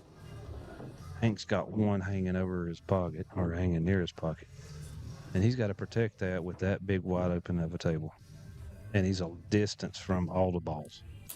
And such a shift in the table where Hank probably had 60 to 70% of the balls in his favor. Now Rob's got most of them on his side of the table, albeit they're kind of high up. They're in his favor. Right. Bad. He ain't banking that. He's banking a 9. I guess he's gonna try to double him up on that 6-13. It'd be a double up on the 6-13 and a 5-2. Where's the Got ball him to the going? point. It's open. It's out there, man. He can. I don't think he has a shot. Actually, I don't think any of this is gonna go. No. The 2 is blocking. Yeah, the 2 is blocking the 5. 2's blocking the 5. The 5's blocking the 2. Right. And I think the 5 and the 6 might be blocking the 13. And the 5 is blocking the 10. Right. Everybody's just in the way. He's got a shot here and clear the 15, or stick him to the 15. He can cut the 14. He can cut the 14, and the cue ball will hit the long rail and push the 15 out. Yeah. Oh, he's going for the other one. He's going to hit it out. See, he's ahead in the ball count too. Or is that Hank's? That's Hank's balls. Never mind. Yeah, those are Hank's. Yeah, he's got to play a little safer than Hank.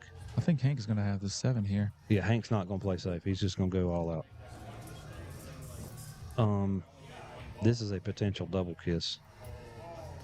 He's going to have to put a little bit of inside on it, I think, on this one, if he's going to cross bank to keep the double kiss from happening on the 7. Put right-hand English on it. Put right-hand English on it? Okay. It's like putting center on the ball, but the ball moves faster. the cue ball moves faster. Gotcha. And it throws the object ball further down toward the rail, toward the end rail. Oh, he's putting low. Don't put low on this ball. You put low on it. You put low on the cue ball, it's going to slow it down for the 7 to catch back up to it. Just got to hit it a little softer with high right. Cue ball's going to scoot right out of the way without getting above the other balls. You got to play safe on this ball now. Can't get above these balls. They're open. See, There's the double kick. He dug into it. There was some inside on there too. With the dig. He dug into the cue ball and it slowed it down. Give it time to meet back up. Good call. In my brain, I would have done, because I played that shot before in 9-ball where, like, I might have a ball sitting on a rail, right? And I'm below that ball with the cue ball, and I gotta cross bank it back over here. So putting a little bit of inside on it, to like get it out of the way of the object ball, if that makes sense. Yes, it throws it down toward the end rail. Right. More. Yes, I know what you mean. But to your point, the speed But that's closer to the rail. But see, what you're talking about is the ball closer to the rail. It springs off faster. True. This one right here has time to catch up with the other ball that's coming back up. That's what this happens. So coming up on the stream table next is going to be Matt Collins versus Hunter White. Oh, that's going to be a really good game. That's one of my picks. Second round. Yeah, that's one of my 1, 2, 3 picks. And I'll be leaving you to it. I gotta go Okay. see my goddaughter for a little bit, and then I'll be back later on. Jeff 8, Portico 6. Jeff 8, Portico 6. Joey Lowe in this tournament? I don't think so. I didn't think. He might play one pocket. Hank is banking the something. Nope, just pushing it to his side, which is good. That'll slow Rob down from being offensive when it comes his time.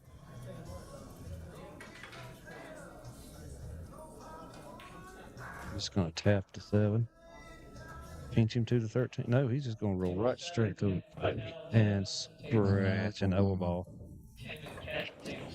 It's gonna be -1. That spots up, and oh yeah, he don't have one. He got a -1.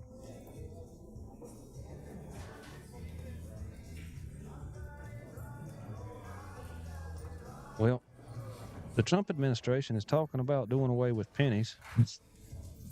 So the one pocket games are going to suffer if they stop making pennies and to start going to dimes and nickels. Right. Now Hank has a real good chance to get out here. See, Hank's got 2. Let me take that back. You don't. He can make about 4 at least, 4 or 5 with all these stripes sitting here at the table. There's a lot of cue ball control coming, but if there's anybody that can do it, it's this guy right here. He's set up straight on that. That's okay. Yeah, A little bit. He's going to have to work the cue ball a little bit more, dig into it a little bit harder because he got a little bit thin on the 9 for where the 14 and 13 is.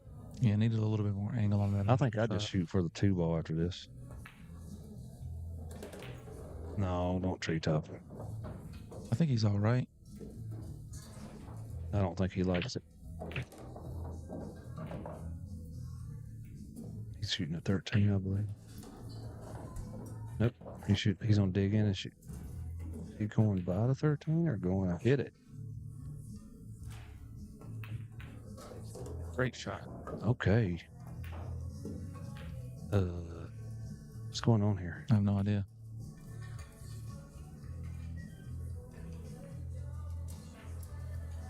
There's a lot of confusion, a lot of confused faces. I'm confused. I might be more confused than them.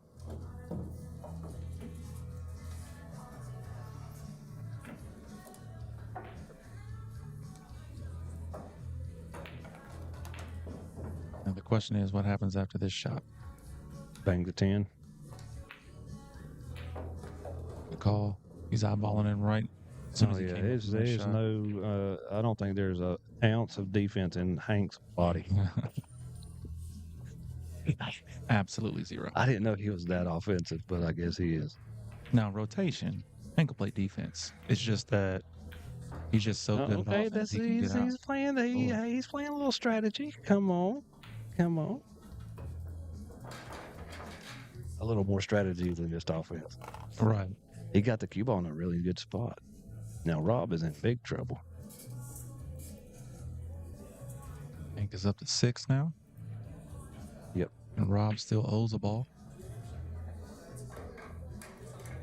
Now Hank needs to get all these balls up table.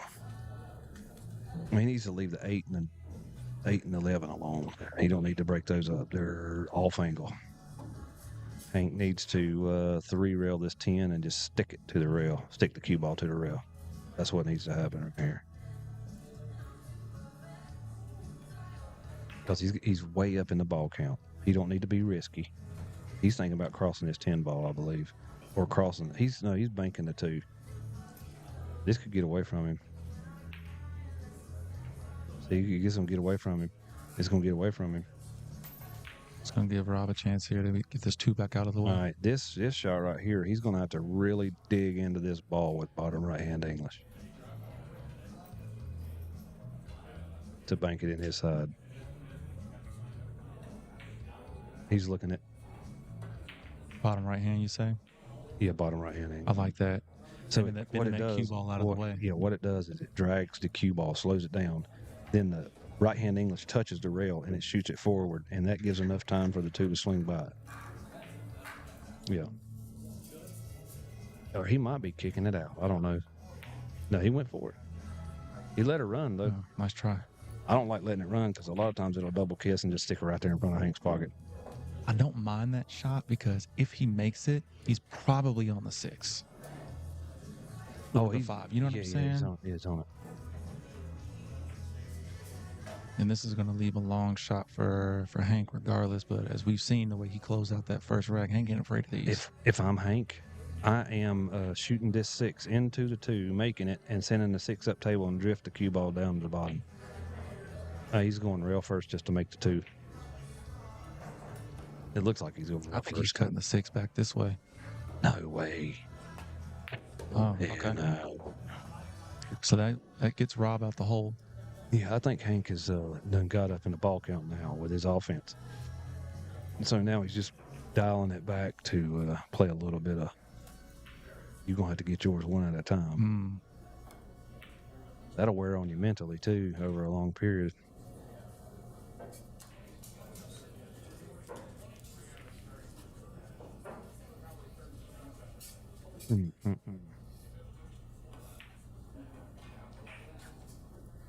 Yeah, I'm still with the shooting the 10 and sticking the cue ball to the rail and sending the 10 ball around where the 3 is.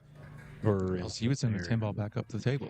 Yeah, up to just because you want that cue ball to just basically stick here. Well, see, Hank is so far up in the ball count, he needs all the balls up the table and make Rob get them one at a time. He can't run out. He can't run multiple balls unless he's a really good banker. Right. Or gets, lucky or whatever. So he did everything you said except stick it. Well, see. Or get the 10 ball all the way up.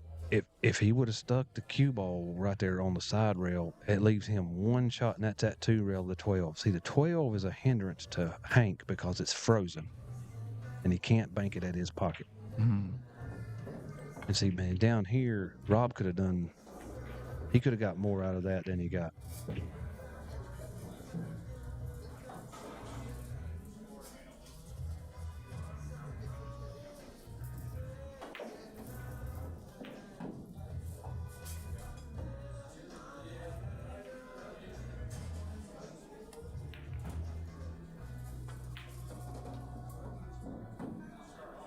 He might cut this ball. Nah, he ain't gonna cut this. No way to cut.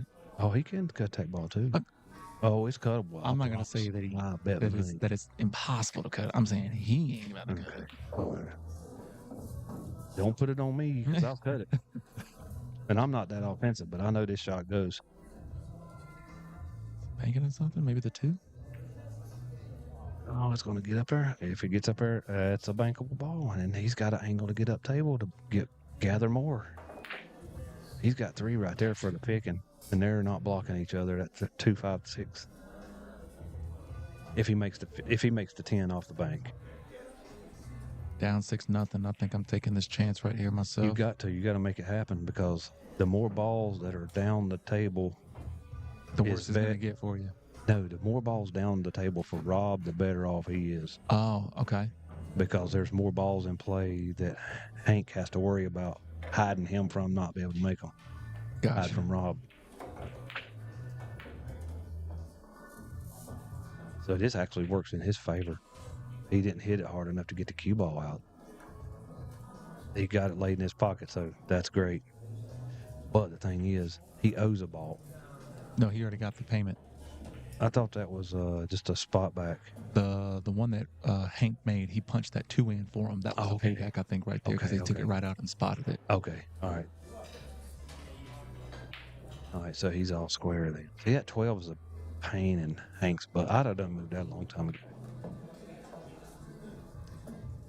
Hank just needs to make this and just squat the cue ball right in the jaws. That's close enough. Dead on the rail. That's good.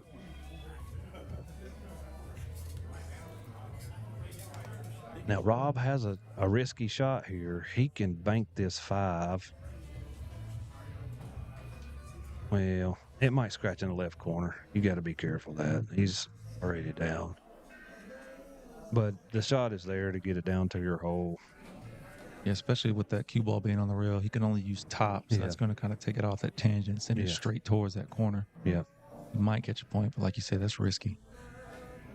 He can hit it to the spot to where it lays it on the 12, maybe. Look at this, look at this, look at this, look at this, look at this, look at this. That's a good shot. Yes, sir. That's much better speed that we've seen on a Rob to leave That was a very good speed. Yeah, that's the ideal place to leave it, right in that little square box right there, that little 1 foot box all the way around that pocket. That's where you leave the balls inside, if you can. Something like it. See, this is a potential double kiss for Hank. I think I would kick this ball out. Kick and stick, so basically. Well, won't be a kick and stick because the 5 is off the rail far, but it'll still slow the speed of the cue ball down without, he had enough angle to send it 2 rails. That's good. It looked like it was more straighter than that.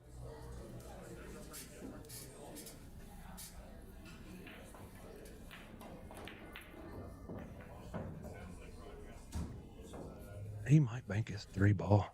You'll have to use right-hand English, though, to lay it down here. He's got to get more balls in play. He's got to get them down here on his side of the table. That's the risk he's got to do because he's down so far in the count. He's down 6-1.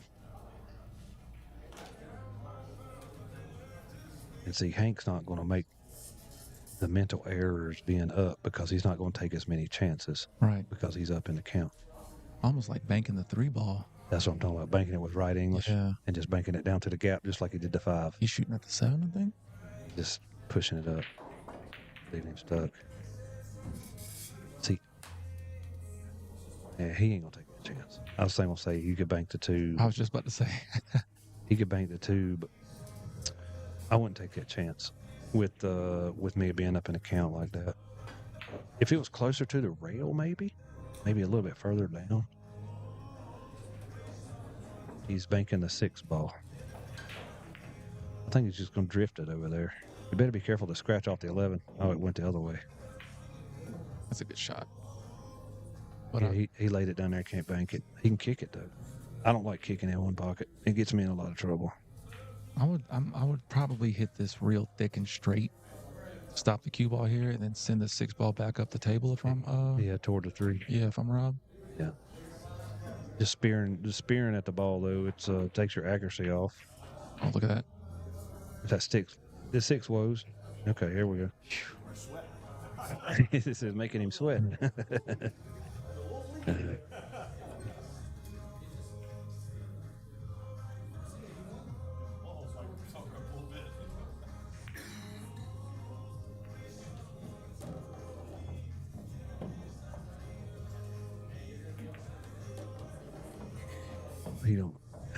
Hank is looking at this 8 and 11. He don't need to touch those. He just needs to bunt the 6 up the table toward the 2 and let Rob make the mistake of banking the 3 back down. Hank can actually run this. Garcia, Don Lewis, table 4. Garcia, Don Lewis, table 4. Hank can actually run this 6 all the way up to the 2 and bury him on that near the 11. No, he's going to break it. Don't wait. See, he's putting them in. He's putting them in play by moving them. Right. They're both shootable now. I think he's going to cross bank the 6. Yeah, just straight high ball. Straight high ball. Run the cue ball. Run right back toward the 7. He's worried about getting shape. What he needs to worry about is pocketing this ball and get one at a time because the balls are so high up on the table. Do as much as you can without being too, I don't know the word for it, too brash. It looked good on release. Looked good on the release. Mike Davis, Brian Henson, table 15. What's in this? Mike Davis, Brian Henson. Well.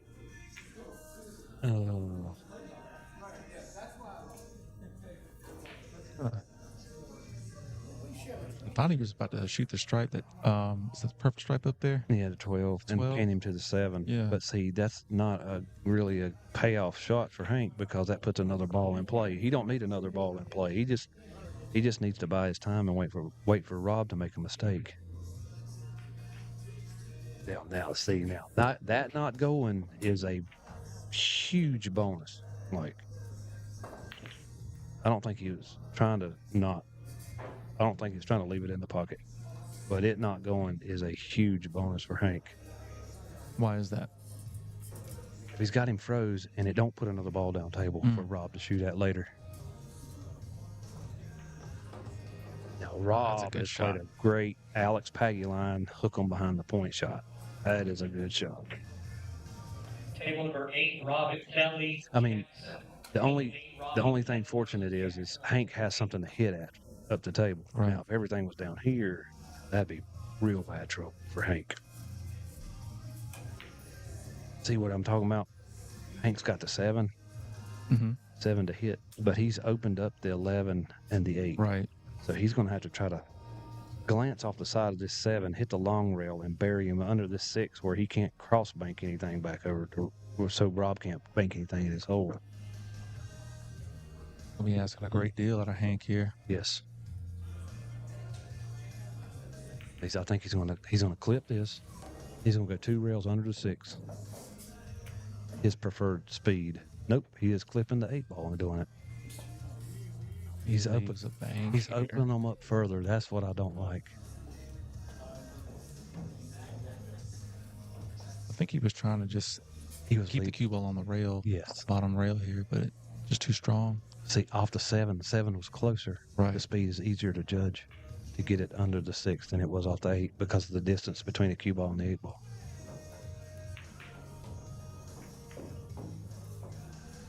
Right. See, this is a really good bank to get on the 12 too, it looks like. I mean, it might not be, but it looks like the cue ball's got the angle to go forward and up toward the middle diamond of this long rail.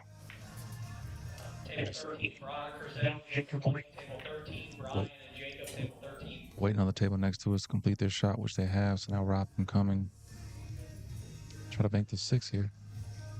Oh, nope. It's going down toward the end of the table. He's looking at cue ball 2 rails. He's looking at the yeah, it's either way. What he's saying.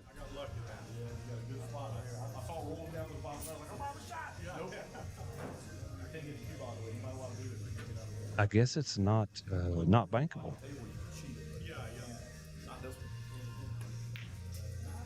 Man, I wish I could see the angle of that ball. I know. Because there is a shot there. You can draw it out of there and back up above the 12. Right. If you want to bottom go left. Yeah, if you want to just go all out with it. But now he needs to shoot the 3 ball. It'll bank. It'll bank right by that 5 with some left English. You just can't put no top on it because it'll keep the cue ball running. Mm-hmm. And if he's just sending the 12 out.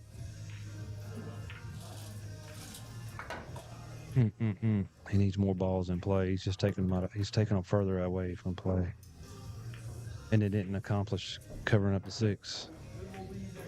See, at least if he would have banked the 3 down here toward the 6 or toward his pocket, the 8 and the 12 would have blocked either the 6 or the 3. And Hank would have had a hard time getting both the ball, moving both of them at the same time. Yeah, I don't know. I think, Hank could bank the 12 towards his pocket here. He could try to move the 5 down table as well, and then keep the cue ball up the table towards the 3. Yep.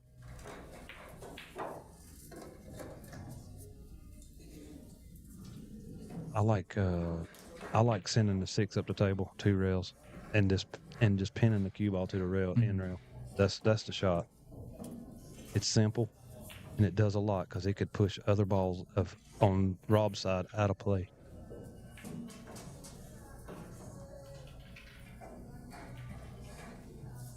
Surely he ain't banking this 11.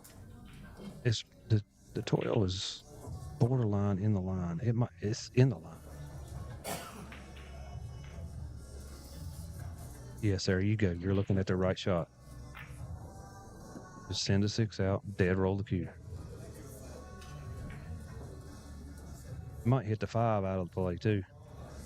That 6 coming up there might hit the 5. No, he tried to double bank this ball. Oh my God. It almost had a graze to go in the friggin' hole, dude. That's crazy. See, but that leaves Rob a shot. He's giving him chances. I mean, you playing these open tournaments, races to 2, you can't keep giving people chances like this. Right. They'll get you. Right. It's a dog-eat-dog world.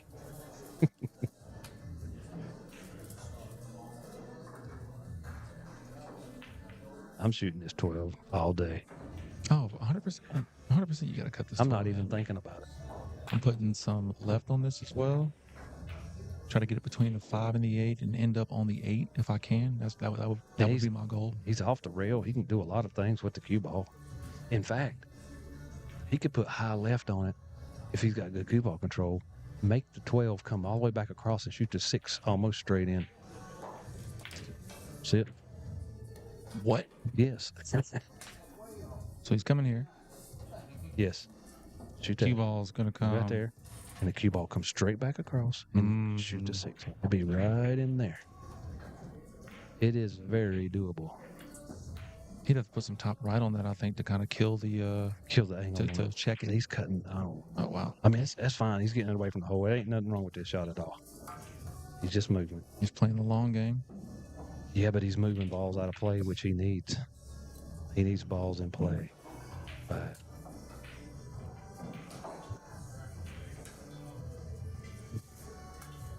right about now is where I say, okay, let's play 9 ball, because mentally I can't stay in this that long. For me, I enjoy watching it. How much have you played one pocket? 2 racks. Well, see, that's not enough. Right. Once you get into it, you're like, okay, there's a whole different world. You'll see so many different shots in rotation. Like after you play this game, you'll see so many different safeties and shots in rotation. You're like, it'll up your game by a lot. And everybody says that, and that's the reason why I initially, I can't let her go. Oh, and he's got a spot one, and see what I'm talking about, to open them balls it's up. going to be a momentum swing. Yes, sir. It is a big time momentum swing. And he can start above them too. I don't know if the 5 is shootable. It may. 5 is 100% shootable. It is 100% shootable. Oh yeah, it's going. There's nothing blocked. You put the 5 ball straight in, dead stop the cue ball. Shoot the 11 all the way down the rail. Shoot position for the 8 off the 11, and then you can shoot the 1, and you can go for a bank shot after that, and preferably banking the 6 because it's on Hank's side. Interesting. And then pin him try to get a position to where off the 1 to where you can pin him to the 7 or near the 7 after banking the 6. Already used all that pocket. Here we go. This is it right here. This would be a great comeback for Rob here as well. I mean, the guy was down 6-0, 6-1. Mm-hmm. One crucial mistake here from Hank. Oh, it's 5-2. I'm going to wait for the finish. Yeah. I would put. He's just shooting a 1. He's going for the 1. He didn't want to take the chance on getting position on the 8. I like this shot because That's great. You could go get position now, or to your point, you can go ahead and start playing for banks and putting balls in position. Like just take your points. Yeah, he's looking at 2 rails, side rail, back to the middle of the table to shoot the 8. That's great. It's probably easier where he landed on the 11 to shoot that way instead of drawing with low left to get back up above the 8. Right. Especially with how much pocket he had to use to make that ball. It could have rattled it if he would have tried to shoot. He was worried about shape and forgot to make the ball. There's no doubt he could make that ball because it wasn't that hard of a makeable shot. It was just the position of the cue ball, because I do it too. Now, Hanks got 3. Do you bank the 7 now, or do you shoot the 1? The 1's on his side. I'm probably banking this 7. But if you miss the 7, which is not a high percentage shot, you're leaving the 6 and the 8 open because the cue ball is. You're gonna have to draw this ball, and it's gonna slow the cue ball down. Oh, I'm using top. I'm probably you have to use high inside because if you use outside English, it's gonna make the 7 hit the side rail. Right. Like I would probably straight top with and like almost thump it, a little bit of a thump. Okay. Like I'm really going for the make, but then I'm trying to get that cue ball basically like back over here. If I'm going to shoot this shot, I'm using left-hand English. Okay. Medium speed. Cue ball dies near the rail and doubles him up on the 6-8. If I'm dead set on banking this 7 ball. But for me, I'm cutting this 1 ball in. I like cutting better than banking. I don't like leaving chance because a lot of times if it's new cloth, banks come off a little bit cleaner, but when there's dirt and moisture on older cloth, the balls change real easy. See there, it's just there. Good shot. You just bank this 6. He needs 1. No, he needs 2. He needs 2 because he had to spot 1 back up. Right.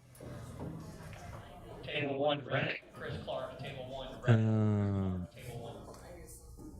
He's going to run all dead into that 3 ball, I believe. From the angle I'm seeing.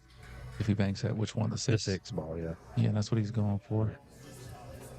Now, the 3 could slow him down and have the 8 ball pretty decent shot on the 8 into his pocket.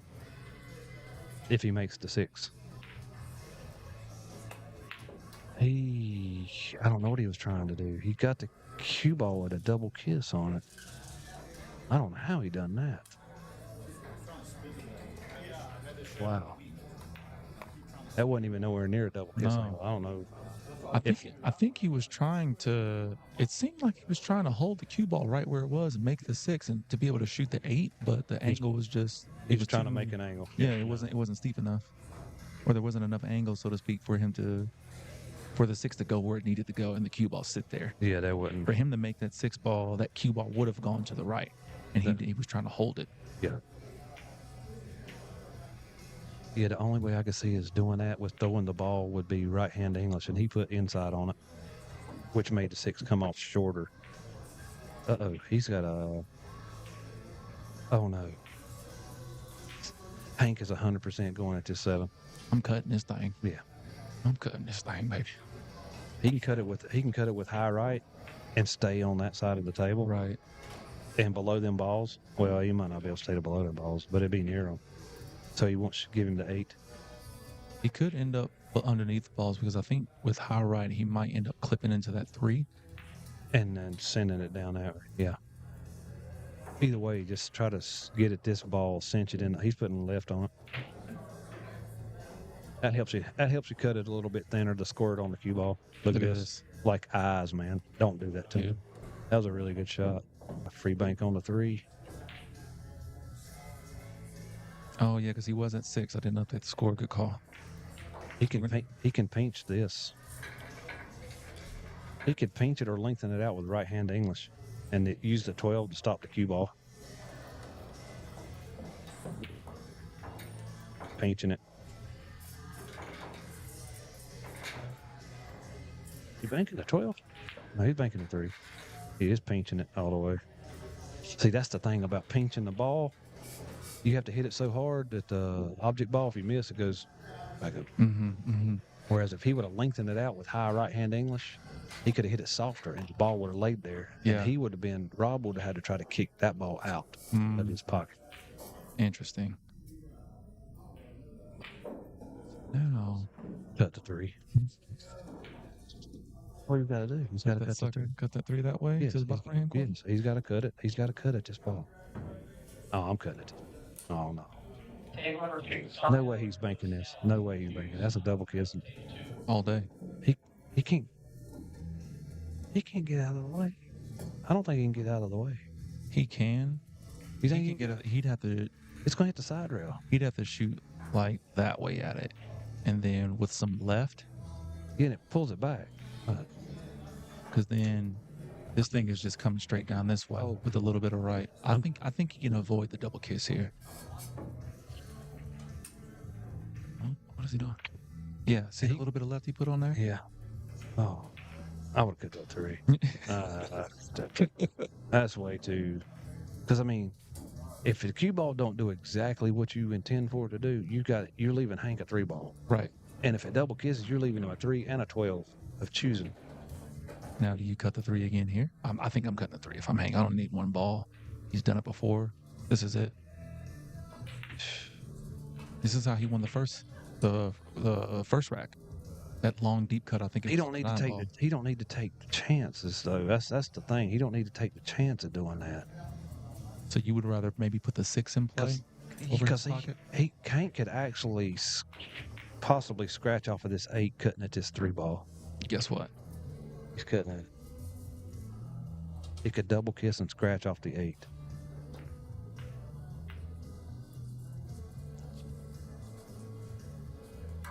Now I gotta bank this 3. Oh yeah, all day with left Gotta bank English. Yeah. Low Bank this left 3. English. Drag the cue ball as far as you can up down the long rail. That works good in 2 ways. When you're trying to drag it up straight up the rail, that lengthens out your angle on the 8 or the 12 to be able to shoot those in case you make it. He didn't try that. He just went up there. Oh my goodness. He put I think he might have put the 2 and the 6 in a way where it might be a dead combo. Oh no, it's not a dead combo. But That's one of sucker them cases sure where is you close. touch garbage and it turns to gold. Right. Man.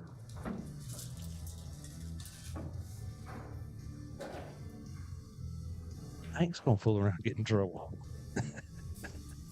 He might. Oh, And remember, we thought we had a big momentum swing earlier in this rack when it seemed like Rob had everything laid out for him there. He was down 5-1. Hank scratched. Or he's on 6-1 rather. Hank scratched and went to 5-1, and then he had all those balls kind of up there at the top. he had 4 relatively decent shots at making a 4-ball run. Got to be careful with this shot because you don't want that cue ball to travel down table. Oh no, Hank. You gotta get on the other side. That is, if the 3 goes by, that's all systems go. 100%. And I'm left-handed too. Right. So I don't think he's left-handed. I don't think Rob's left-handed. And Right-handed. Hank just let us know where he wanted that cue ball. He wanted the cue on ball the backside. Yes. Yeah, he over did not here. want it on that side of the balls. Yeah, it goes by.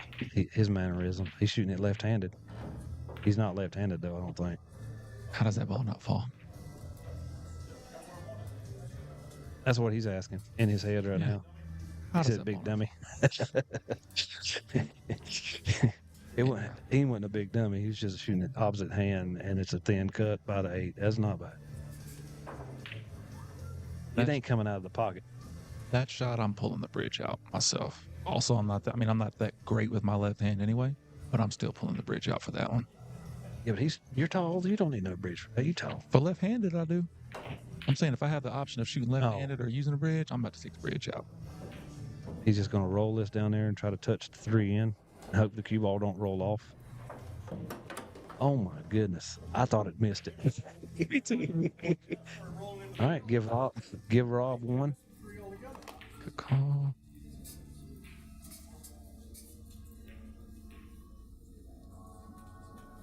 Rob is getting back in this game. One ball at a time, man. I know. That's the way it was going to be. That's why I said Hank need to put them all up the table.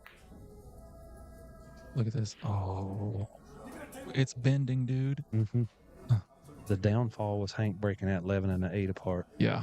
That's when it started. He opened up them blue balls, and it opened up a bank lane, too. If I'm Hank, I might be banking at the 8 to then knock the 15 out as well, if that makes sense. No, that's a double kiss zone. When you have to hit that 12 thick enough to hit the 8, it's going to double kiss the QB. You could actually sell out 2 balls right here if you're careful. So if I shoot at the 8 first, I could end up selling out. No. If you shoot at the 12 first. So I was saying shooting at the 8. Banking at the 8. 8 goes back up table, and then I would come around and knock that 12 out as well. That's going to double kiss.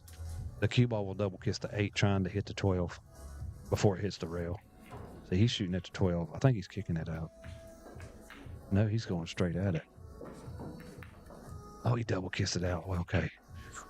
I don't know if he meant to do that, but it worked out. You're fine. This thing is so sensitive, dude. It's ridiculous. You're good, though. Don't worry about it. What's that? Storage? Mm-hmm. Okay.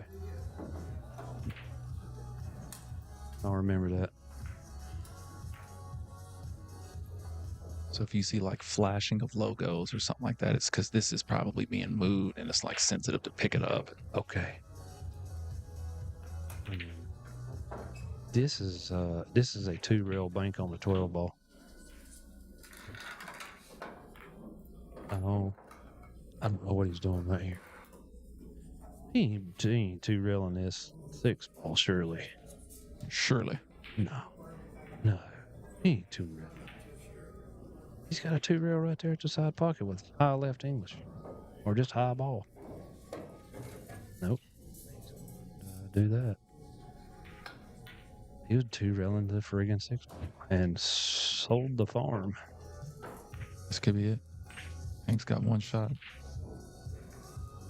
He's going to have to use some bottom, I think. Send the cue ball into the long right rail to avoid the scratch. Kind of just pull it away from the pocket and then take away the kiss off the 8 into that pocket as well. Yeah, he won't make it down that far. If anything, the cue ball is going to hit right between, if he puts enough bottom on it, the angle he's got that I see, it's going to hit right between the middle diamond and the first diamond above the corner pocket. And it's going to push the 8 over to his side too, which he don't need it, but that's what I would be aiming to shoot. I think that's what they were talking about. It's like, damn. Here we go. Get it right one day. It'll be fine. I might even just feed this through here. Yeah, on the go around. There's a lot of slack. Yeah. So. Oh, there's a lot of slack. I didn't think it was much.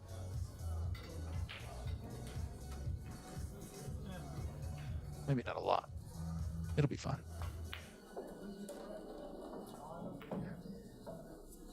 And he missed it. We're still playing. That's because he didn't want to hit the 8 going around with high ball.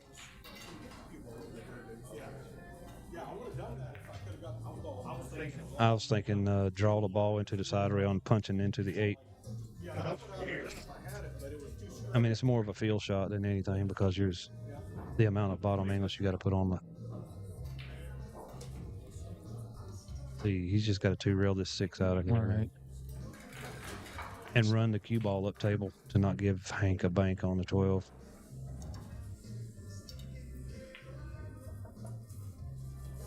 Or he can just leave him rail to rail with the cue ball. I was going to say, it might be easier just to leave the cue where the 6 is. Cue ball where the 6 is.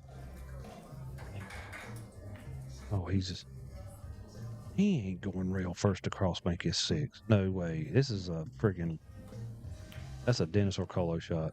You're not Dennis. Who do you think Dennis learned it from? Rob Lieber. Okay, so he's... He learned it from Efren. Yeah. Oh, never mind that guy. Yeah.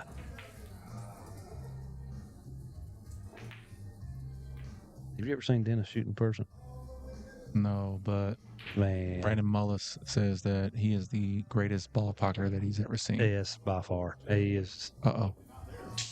Oh, my. Talk about Dude, that is 2 shots this game. He come out smelling like absolute rose, dude.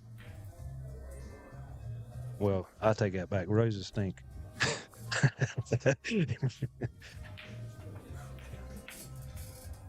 We gotta go for the bank here. Rob telling us right now, he's like, he just missed that one ball earlier. Yeah, and it cost him a bunch. Cost him a bunch of troubles, what it cost him. Oh, no. And Hank comes and... That is a perfect 2-rail. Every day shooting at this ball. 12.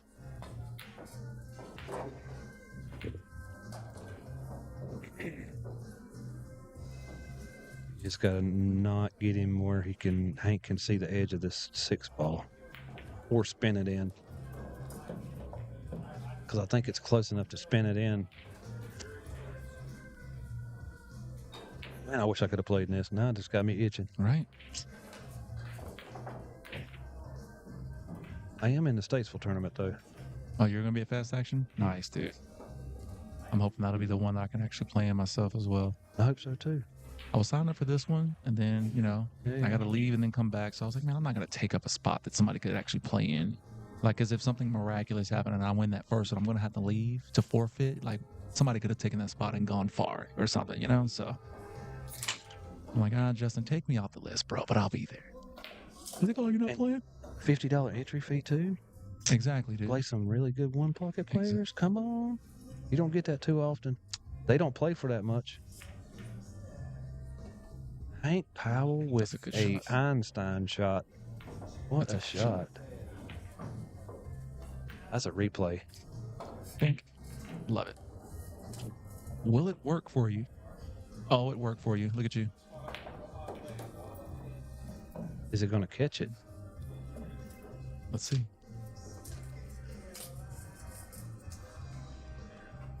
Gotcha. Got me. Gotcha. Dang it. That was a good spot, too.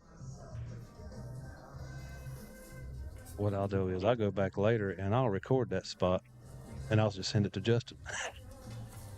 How about that? There's more than one way to skin a cat.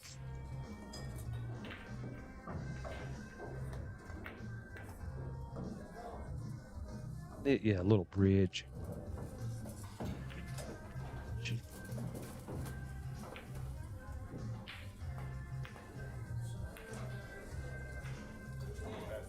All right, Oh, Hank is really like 2 really good shots in a row. Oh boy. He's got to be careful not to scratch off this 8 ball if he tries to cross bank. He's got to hit it heavy. I think he just has to just get into it thick, almost square, flush into the 8 ball. Oh, you're talking about just send it out 2 rails and move the 6? Because he could kill 2 birds at one stone with this shot. I guess what he's going to. Nope, he's crossing it. I mean, that's a good shot, man. You see what I'm saying? If he would have hit it a little heavier. That's why I said it's heavy, because if you get a little bit thin, which is easy to do, you'll scratch it. I scratched a bunch of times trying to shot it there. I ain't going to have to come with another cross here. I'm thinking he's just going to 2 rail the 8 ball out and just run the cue ball with it, straight on with it. Okay. And send the cue ball back up, like 2 rails up toward the side pocket. Rob will have a bank on the 2, but that's the risk. That's what Hank's going to have to. He banked it the other way. Okay. Look at how that ended up, dude. Wow. That's detrimental right there to Rob. They're both playable, but from the top side, and there's no room on the top side. The odds of Hank leaving the ball up there is 0. Now, this is right here. Just send it to your side, Rob. Just 2 rail it. He could... No, never mind. I was going to say he could 3 rail this back to his pocket, but the 12's in the way. Shout out to everybody out there joining us online. The live stream. We're out here at Smokin Cue in Charlotte, North Carolina for the Portico One Pocket Open. How many we got watching? If I carry the 1, No. How many? 24, Oh, 23. okay. That's good. It was great.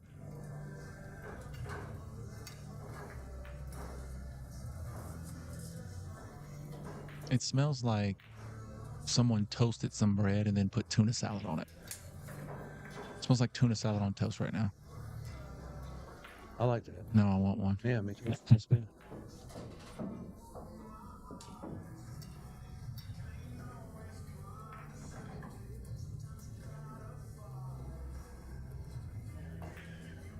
Should I hide behind the two? Looks like it. He's winding up. No, yeah, he's winding up. I thought he looked like he was winding up. Just separated the 12 from the 8 and then put the cue ball down here. Well, I think he got. What do you see? No. At first, I thought he opened it up to where, like, got over far enough with the cue ball so Rob could bank the 6, but I don't think so now. It's too risky to try to inside bank this 2. See, he hit his hip with his hand because he knows.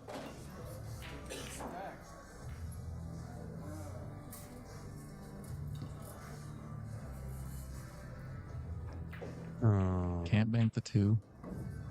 The 6 or either one of those 3. 6, 8, or the 2 can't bank. Okay, it leaves him a bank unless it. Okay, that's pretty close to being froze. Hank's got to hit this really well with left English, so it won't ticky the cue ball and it won't ticky. See, I would think a double kiss. I would think that he would have to hit the cue ball with right if he's trying to bank the 12 back this way to put left on the 12 to throw it back.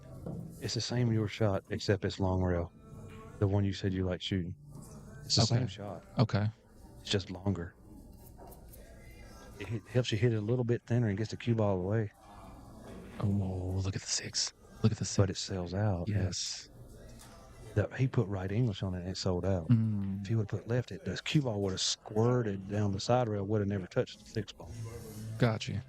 It would have been parallel with the 8, just about. The cue ball would have been. It turned out, I don't know, man. He's got 4 balls. He needs all 4. You got a ball up table and you got a shot on it. If I got a shot on it, I think I got to take this. You got to make it happen. I got to take You got to cinch this 6 ball and then get the 12 out, because you're not going to get another chance to make that 6 that good of a shot. Right. See, I'm taking the 6 ball now. If I can get a good point and then have a way to stretch it out again, I'm going to take that shot. Yes. Well, see, the more balls that Rob can put in his pocket, the more pressure Hank is feeling. You got to put that pressure on him. And see, he had a straight in shot. Hank knows he got away with one. Right. Because Hank has been doing, like, the past 3-4 shots that he's had, he's been putting Rob in a precarious position because there's so many balls on the table right now. So I'm going to get one out the way, take that point. Table 6, Dean Welch, Chewy, table 6. Because it would have been the same thing that they're doing right now, except the 6 ain't on the table anymore. I own it. Exactly. He didn't want to. What it is, Rob didn't want to take the chance on missing the 6.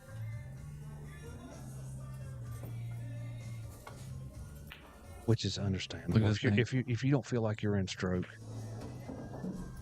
See? Gosh. He could have 6 points right now. But that's almost a guarantee. If he one ball down. Yeah. That puts a lot of pressure. Now, if you're Hank, do you make the 8 and just leave it down? But then the 2's there. No. If you make the 8, you leave the cue ball inside the hole. Okay. Like he did a while ago on the 3. Gotcha. Now that leaves Rob a back bank, but he's shooting from the pocket, right? Which is an extremely hard bridge shot.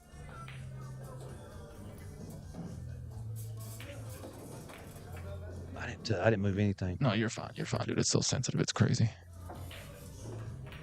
It'll figure it out. That's why the replays don't work. Dude, there's a lot of reasons why the replays don't work. Now, see, the last time the little blue button wouldn't work on the replay. It was using the plus button. It's only plus. Like, there's so much that I gotta fix, dude. It's crazy. It's called you Mr. Fix It. I'm telling you, man. I'm trying not to move anything on this table. Good. Aunt Cindy, the Statesville event is the 22nd of this month. So March 22nd will be at Fast Action. 23rd? Let me pull up a calendar. Yeah, 22nd. Oh. It's March 22nd at Fast Action. See, I'm cutting this 6 into that 8. Oh, look at this guy. Oh, and he got perfect. What a shot. He got perfect. He's trying to hold it in. I see his facial expressions. He knows he got perfect. So it's going to be hard to get a bank, though.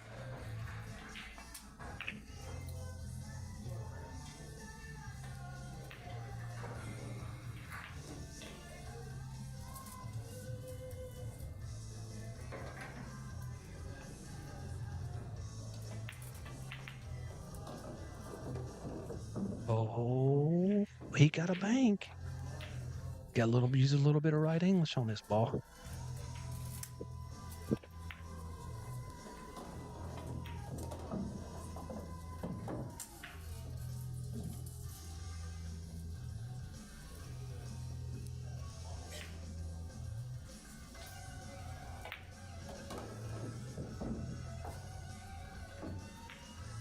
Y'all see the ticker right now, March 22nd, 10-ball Fast Action Billiards in Statesville. Coming up next, we are taking signups right now. Look at this. What a beautiful bank. Look at this. Oh, come on, lay down for him. A little early on the rail. Now, this is cross bankable, but he's got to put a ton of high left on this ball. Maybe no high. Maybe right-hand English on this ball. All right-hand English, and he's got to nip it.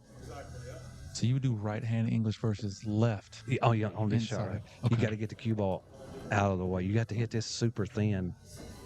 You have to hit this 2-ball super thin. Gotcha. And the right-hand English makes it spin away. The only problem is with this shot, it's easy to scratch in this side on the long rail. I've done it a bunch of times too. Trying shots, Right. Okay, you were looking at the table like, I'm like, sometimes I can't run balls.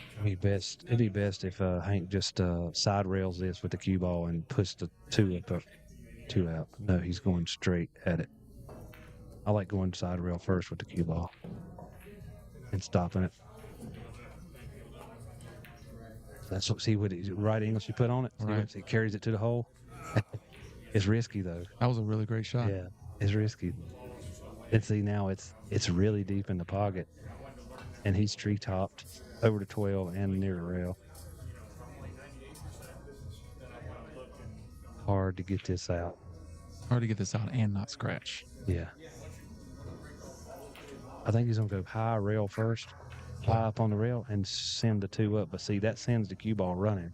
So depending on how hard he hits this, the cue ball can keep running and still catch up to the top side of the 2, and Hank will still have a straight in shot. They just scratched. See, I thought maybe he would even just slow roll it to just touch the 2. Like, Yeah, he could. Like the 2 was here, right? Yeah. Basically sitting in that pocket. He would just slow roll it, tap the 2. 2 bounces out to here, but at least he doesn't have that shot. Yeah, but the distance between the cue ball and that point on the rail, the cue ball, any kind of impediments or the table roll off or cloth roll off for that matter, at rolling it that slow, that far of a distance. Okay. And then look at where the 2 ends up as well for the spotted ball because of the scratch. It leaves Fortunate. That's why nothing. Hank is smirking. Yeah. They were talking about it. Like, man, Yeah. it couldn't have ended up any better for Rob.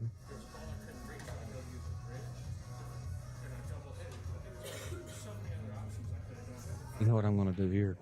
I'm going to put all the balls in play if I'm Hank. I'm going to make this 11. Make the 12. I like that. And then just hit spot. Well, he can't make he's got ball in hand. Never mind. He's got ball in hand. He can't shoot the 12. What? Why not? Because, you can shoot down and back, but you can't just shoot straight at it. Oh, okay. You have to shoot over the line like old school 8 ball. Gotcha. He's going to throw it in the hole. He's going to try to use left English and throw it in the hole. Nope, he's going to double bank it. Man, that would have... I really wish that would have Bro. went in because it just looked so good when it first left. Bro. You talk about a highlight to win. I To would win smack the basketball. highlight button. Yeah. It wouldn't have worked. I'm telling you, it wouldn't have worked. I'd have to go back on YouTube and record it.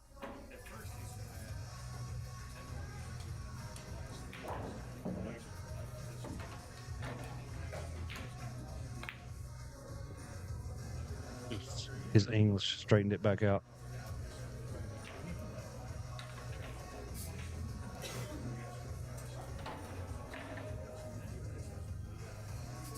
Hank has an option to make the straight back down bank too with the 5 ball. That's what I'm shooting.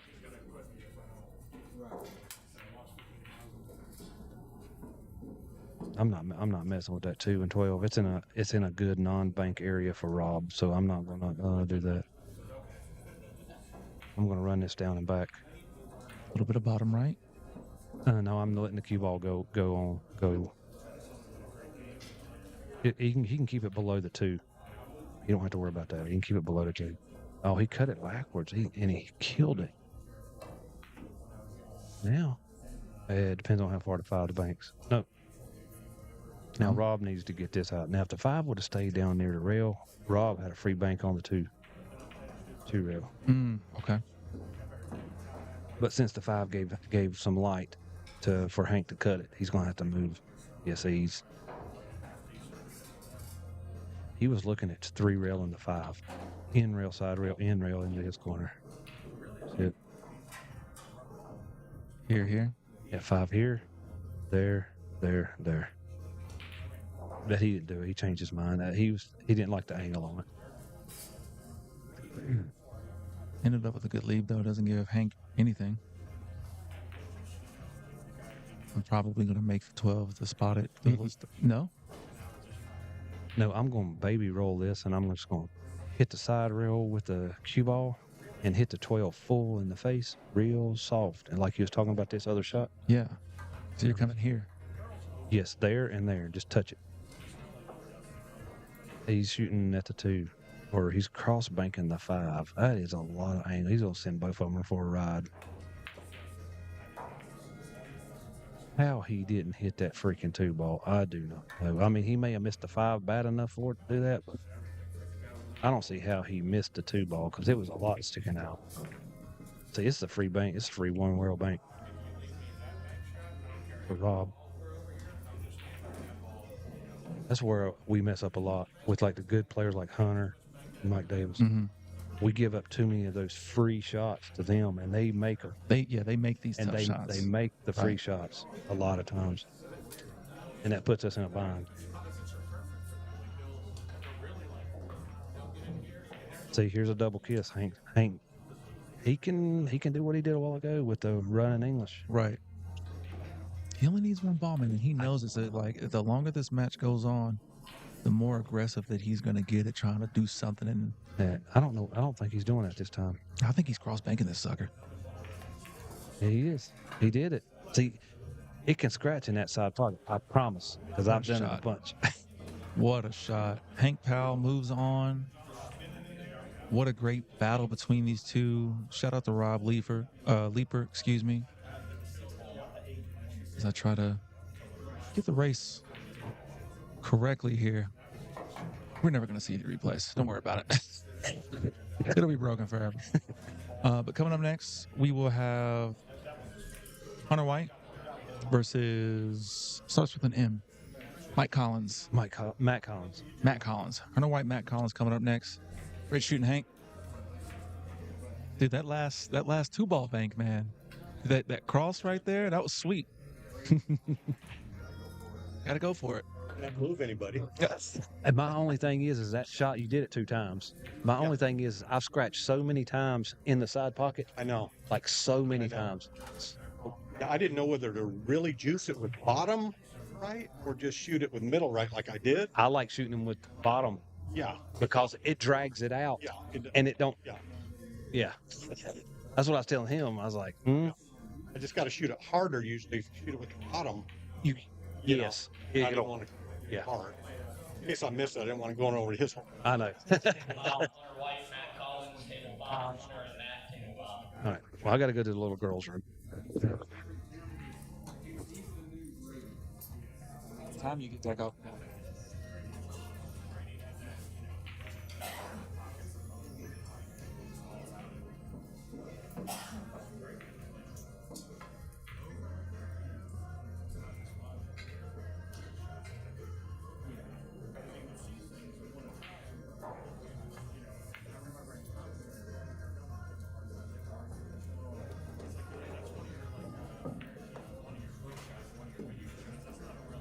Table 14, Gatlin and Hank Powell. Table 14, Gatlin versus Hank Powell. Table 14. All right, everybody. We have Hunter White and Matt Collins coming up next for you guys. Just an FYI, I will be taking a little hiatus here for the next few hours. Gotta go see my goddaughter, man. She's turning 5 today. So, Big Papa Goddaddy Patty. Gotta go support the youngins, man. But you're in good hands with Brian Francis, someone who actually knows a thing or two about One Pocket. He ran to the restroom, so as far as updating the scores and things like that go, I'm sure we'll have Justin or somebody else coming over to help out. But I'll see you guys in a little bit. Keep it locked. Stay tuned here. The Portico One Pocket Open Tournament here in Smokin Cue, beautiful Charlotte, North Carolina, as we head into the second round.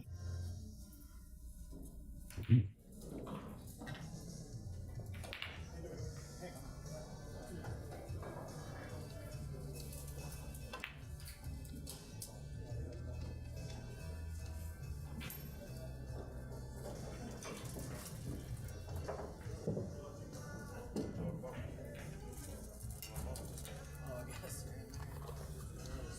They were almost at the end on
Righty then.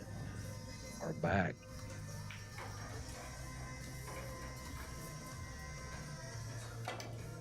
With Hunter White and Matt Collins.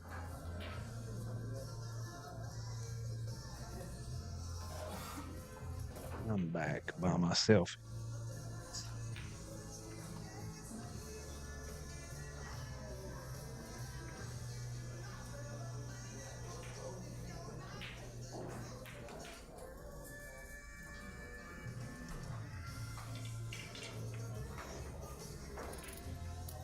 He's trying to rack the balls. I can't see because Hunter is standing in my. If you want, that's fine.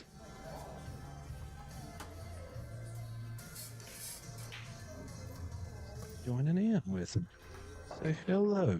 Hello, audience.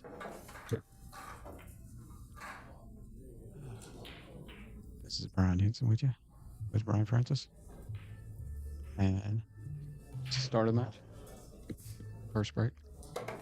Good deal. He's been racking the Good time. balls for 5 minutes trying to get them to, I guess, freeze. Good enough.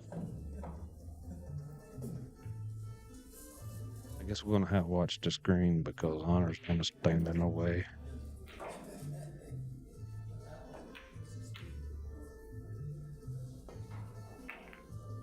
Ooh, he's going Yeah, caught a kiss. to get that last ball. I do that quite often, though. If you're not breaking just perfect, it does that.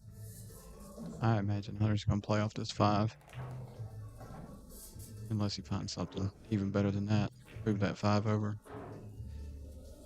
Yeah, it looks like he can hit the 5 full enough to hit the 3-7 off the 9. And be able to control the cue ball. The main thing is controlling the cue ball. Oh, absolutely. He needs to flip this break now. See what I'm talking? Oh, he was trying to clip him and sold out. He didn't totally sell out. He's pre-topped, stretching. Yeah, I don't see much. I'm going rail first here.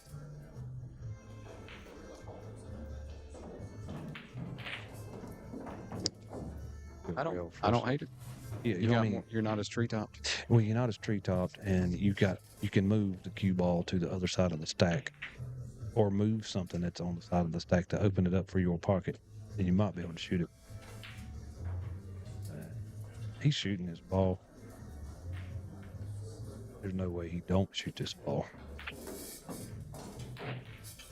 I think this guy came in second or third Hunter in one of the one pocket tournaments here. He plays really smart. Or maybe it's another guy. I could have swore it was this guy though. He plays good one pocket. Well, he was looking at that rail first. You were talking about. He was looking at the angle. Now we ain't shooting. I'd shoot it first. I can't help myself. Maybe not with the bridge. He is gonna. Oh, he was just trying to draw it straight back by so he can shoot the 12. Yeesh. Yeah, he's got a thin cut on the 12. If nothing else, he can move that down by his pocket and maybe put the cue ball on the side of the stack.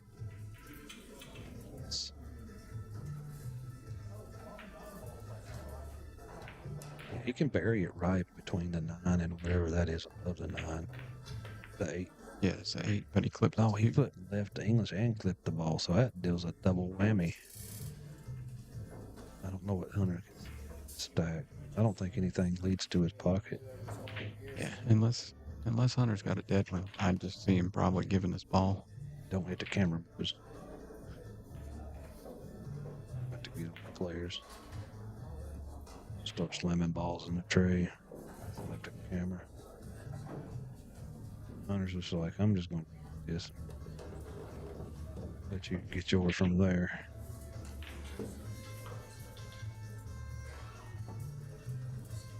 It feels drier in here than it did the last time. Well, that's for sure. It's not raining.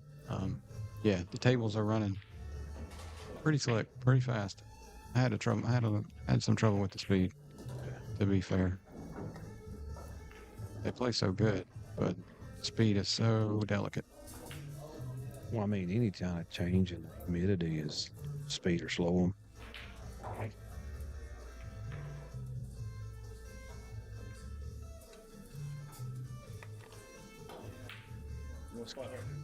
Oh.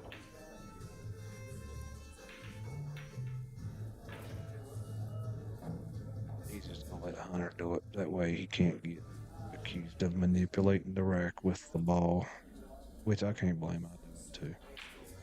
I mean, Not saying Hunter would do that. I'm No. just saying.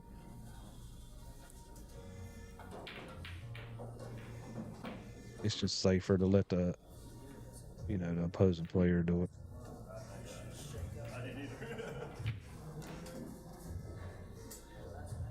Hunter plays so good. His banks are so. I wish I could bank like that. I could win a lot of one pocket matches if I could bank that good. Well, and he definitely knows all the moves. Well, I'm not saying he don't know all the moves. I'm just saying his banks are insane. If you ever play him for money, you'll find out. No thanks. I don't feel like losing that money, nor do I feel like playing like a 11-4. And then still losing the money. I played him cheap, even, and I gave him quite a bit of money. I tried to get him to buy me breakfast this morning. He said, "You got a sun drop." I was like, "Good grief."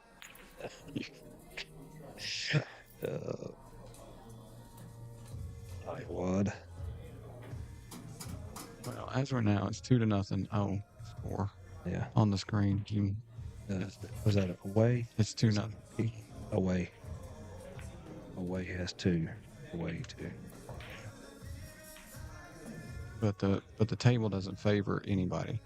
It's a pretty jumbled mess. Okay, Well, I think that's the wrong game. What? No. That's ball count. The second block is the ball count. Oh, and the first one is game count. The first one is game count. Okay, that makes sense. I was thinking game 1, game 2. Oh, man. Yeah, I think Pat was doing that too. Or he was putting the ball. He put the ball count on the front, and then put the ball count on the second side. Yeah, as long as somebody knows. I don't know how to work the score that good. So Yeah. It's been 2 weeks or however long it's been since I've done it. It's going right back in the pile. Yep. Hunter's gonna force him to move Stumpton away from his hole and towards Hunter's side. Really doesn't have a choice. And Hunter is the one. Hunter has not much, but that 15 ball is the only threat to go in on the table. Which hole is Hunter's? Bottom right. Oh, yeah, it is. Yeah, oof. Yeah. That's trouble. That ball out not open. Table 15, Chris Clark, Ryan Henson. Table Okay, 15, well, that's me. Chris and Brian. Thanks, folks. Already? I'll be back. Justin is doing too good at his job. Good luck.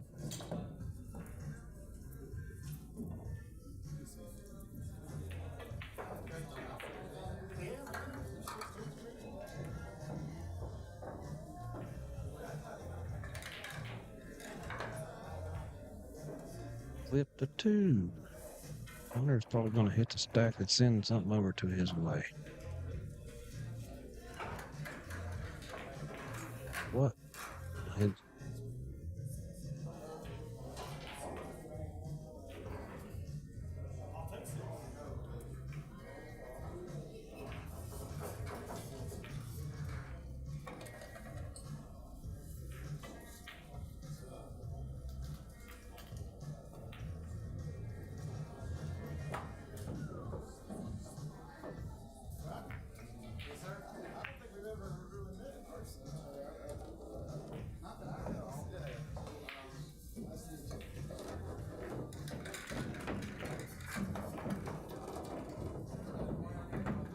Yep, he's winding up to push everything to his side of the table. That is a big trouble. Big trouble for Matt Collins.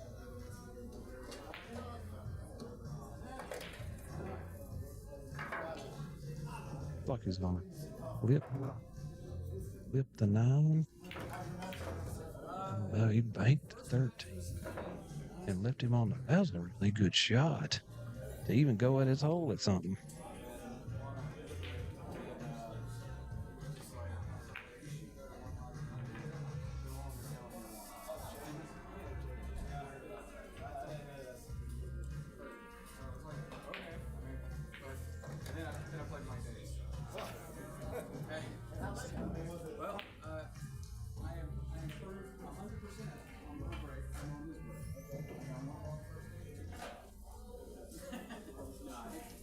Surveying the landscape.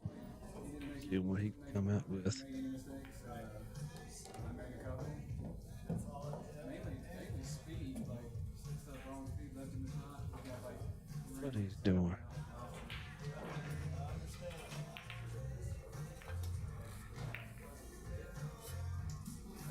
I know he's trying to get the cue ball down here on the back side of these balls so Matt can't hit him out of his side. No, he is just going to take a foul. He is -1.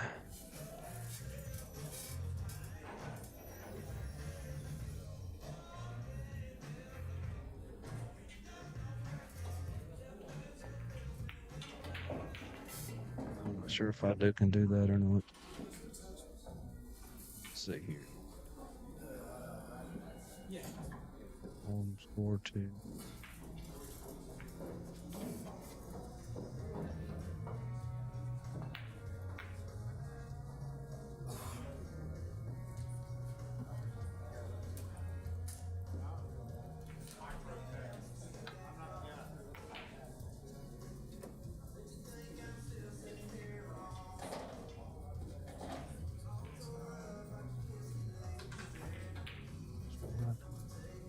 He's fixing to beat.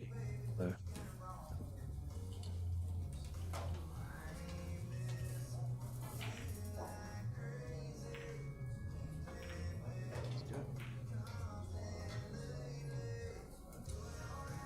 Looking at clipping that 2 coming out of there. I don't know if I like that or not. I think I just like making a 1 and then making a 9 ball. He got by with it by moving everything away from his pocket though. He don't like it. He don't care for it.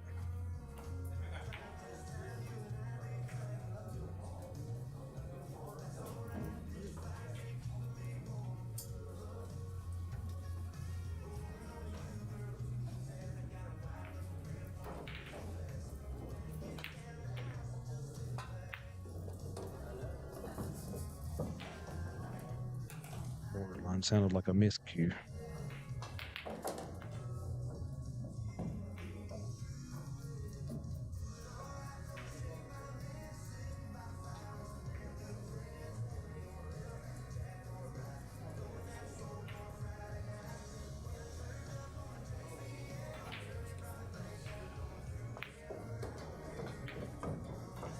He pinched them together.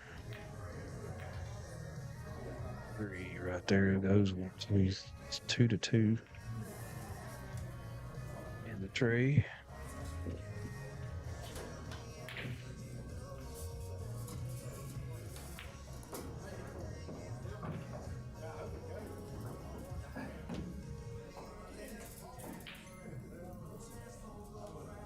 $14 could play off the top of the 2. That's too full. You could cut the 3 into the 2.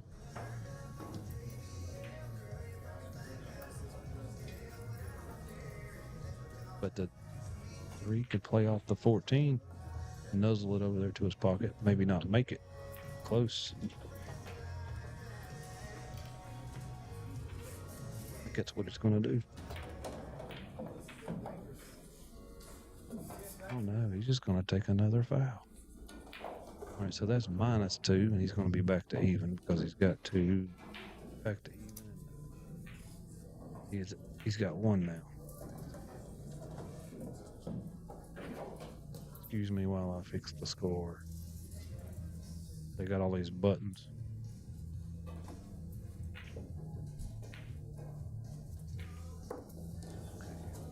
It's right. I got it right.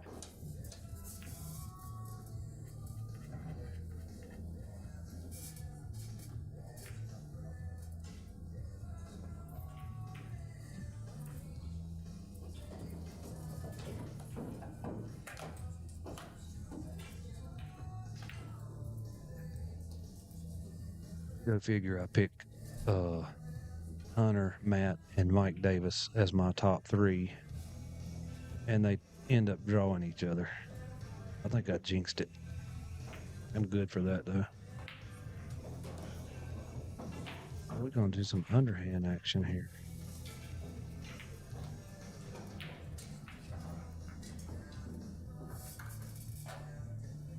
Hunter's got Matt in a pickle. Just simply because he took a foul.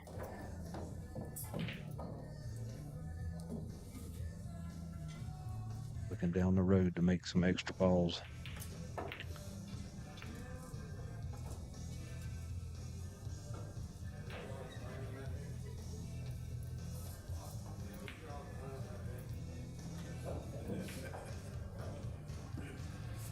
Table 1, Jackson, Hatley, Robin Hill. Table 1, Jackson and Robin. Table 1. Oh, let's sell out on the 2-ball, I believe. I think Hunter can cut that in and skip around the 4 up there table, not hit it. Looks like it's thin enough to do that. Nope, he's just going to clean the 10 out. Huh. He's just going to send it on his side of the table. Brown, Jaime Gonzalez. Table 8, Christian and Jaime. Table 8. Oh, what a shot. Good gracious. Let's see if the replay works this time.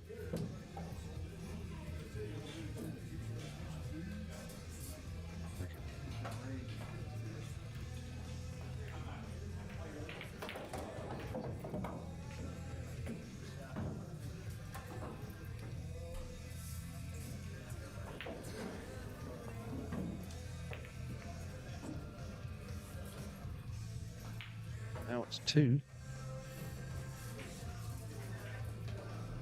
2 ball count. And Hunter done froze one up in his hole, but it's not going to come out. Looks like it's not going to come. Yeah, yes, Matt's just gonna give it to him. Laid a cue ball in there. Oh God! Send it into it. I would have just stuck it in the hole, but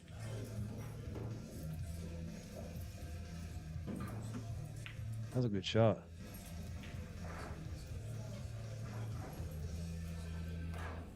All right, table 8, Jaime Gonzalez, Pete Horton. Table 8, Jaime and Pete. Table 8.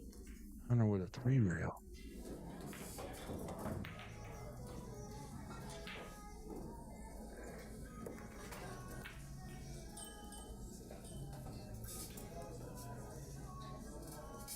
Yeah, no, you ain't cutting that 3. He ain't cutting that 3, surely.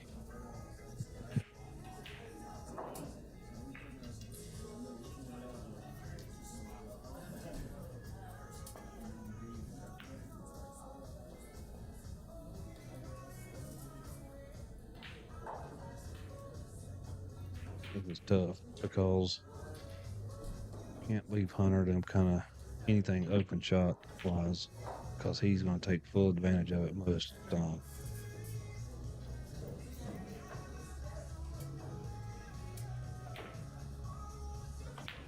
Looks like he's planning on banking the 11.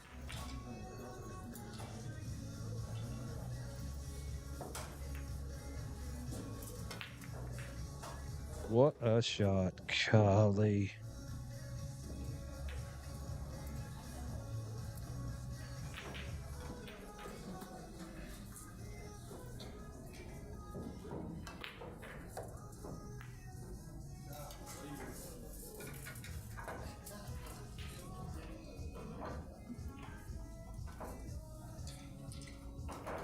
Replay got me again.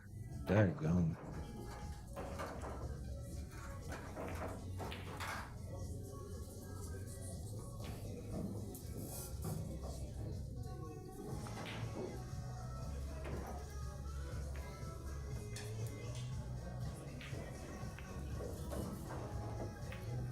Gotta be careful not to double kiss the tip off the rail.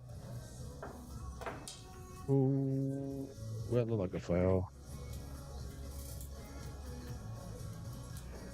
Guess not. Oh, was a foul.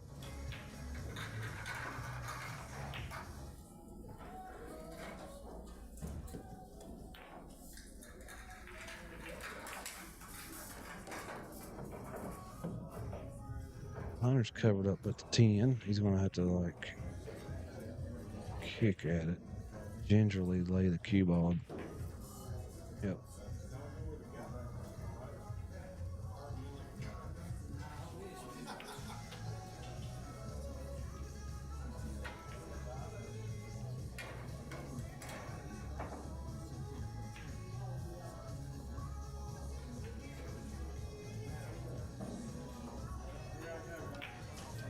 Hey, Matt is looking at banking this 14 into the 7.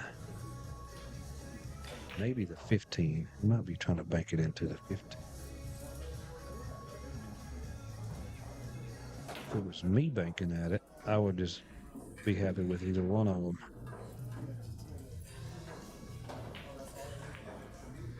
The main thing is getting a cue ball by that stack of balls right there on the spot. Oh, no, you can't draw into it. You're going to have to spin it out of there, buddy. Eyeball. Hit a little fuller and let the left English push it down toward it.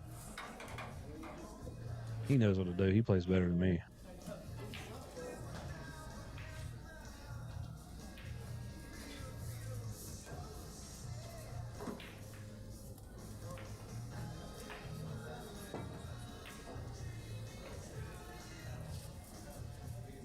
Measure twice, cut once, he said.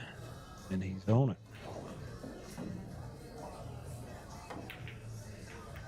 He decided to just go on up table with it. Okay.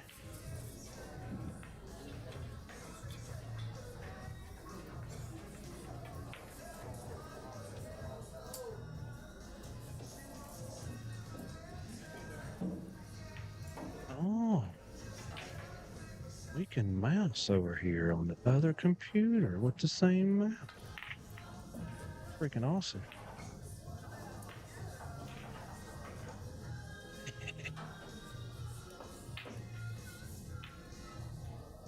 I better not do too much. I'll mess something up.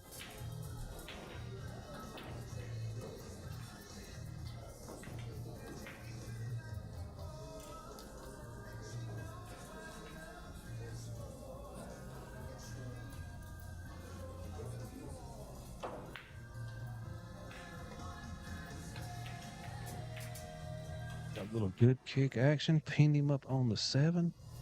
The 10 and the 15 didn't lay so good, but Hunter's gonna have just a ticky. He can't get in real bad trouble because of the way the 10 and 15 laid. Now Matt's in the same predicament. I mean, he could graze the 7, send the cue ball up table. He don't want Hunter to see that 10-15 over there. Because he's gonna knock him out of the hole probably. I don't know why he would, because they're tied up, but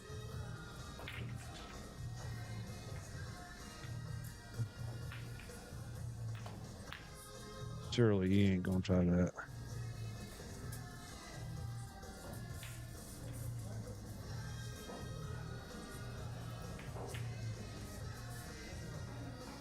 He's just gonna go forward with it. You're gonna sell out a shot on the 3 ball doing that.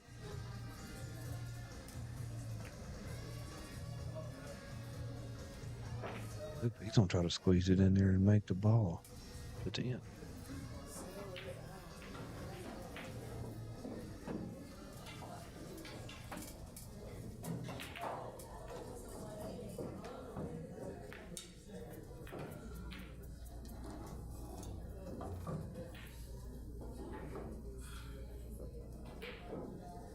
Pushing the ball up the table. He was doing using the 7, so Hunter wouldn't have a shot. I didn't think he could shoot that.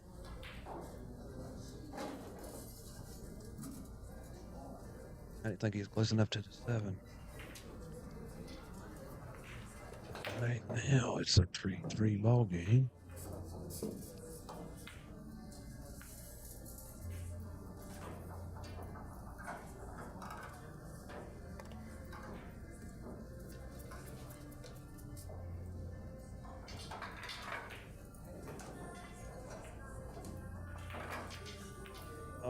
Man. I didn't mean to do that.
I'll eventually get that yellow stripe off the table.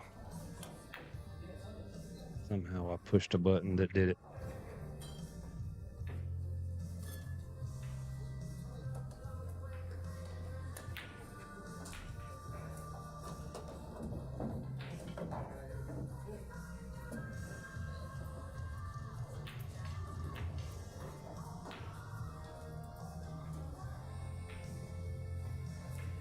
Crap.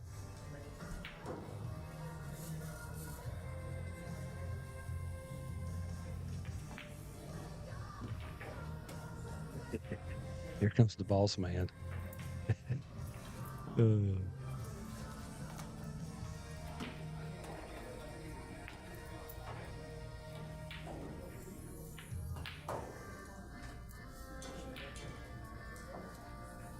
It's Pat's fault. It's Pat's fault. He said I could use that yellow line, and I don't know how to get it back off.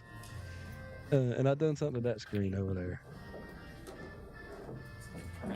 Oh, why didn't tell me that? He just said move the mouse and he clicked the button. He didn't move the. What did we have? It was just like a big screen of that. Yeah, there's the yellow line there, and the replay will not work. I've had some good shots, and I've hit the replay button, and it won't. Man, that's some really good shots too, dude. It comes on, but it's not replaying what you're trying to get.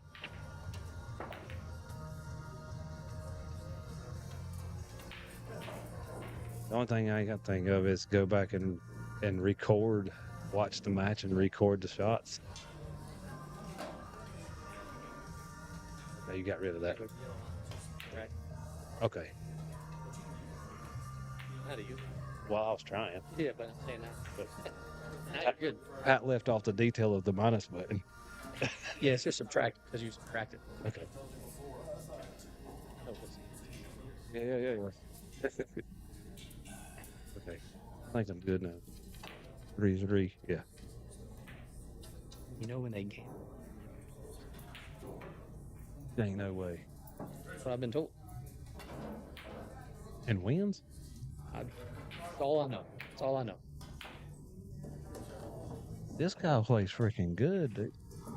You can go back and watch him beat me on the stream from 2 years ago in our one pocket tournament. Yeah, he come in second. Fourth. Was it fourth? It was. Yeah, I Hunter. think we got second. Third. Oh, that's what he. I was thinking he comes second. That Rob guy come. I was thinking he. Yeah.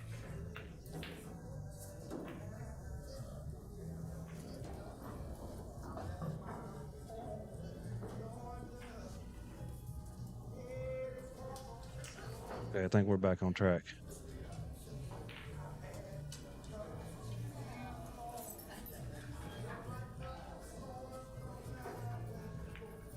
All right.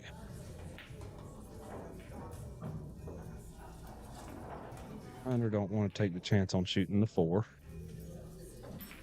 Looks like he's just gonna bank off the 9 on the rail. Man, that was a good shot. Just slow rolled it right to the rail.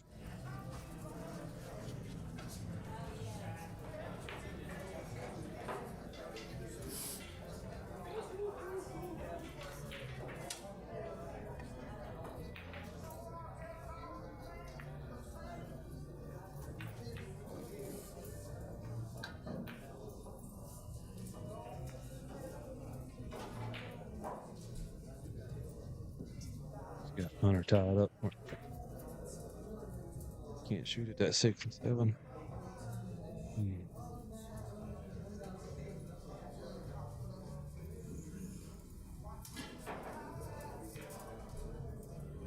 I don't even know what to do from here.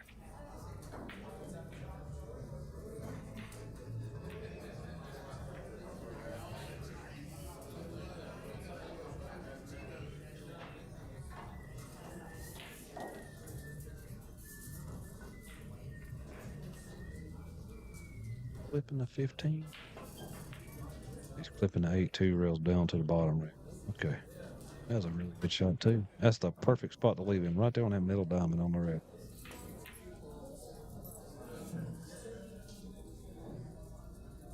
Makes it really hard to make a bank shot from there. From a lot of places.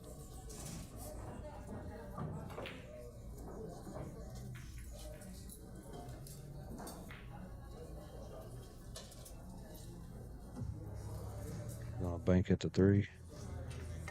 Nope. Banking at the 11. Hit it heavy and made another blocker. Made another blocker. He can't move. Hunter can't move that 6 and 7 unless he kicks at him. Man, that's tough action here.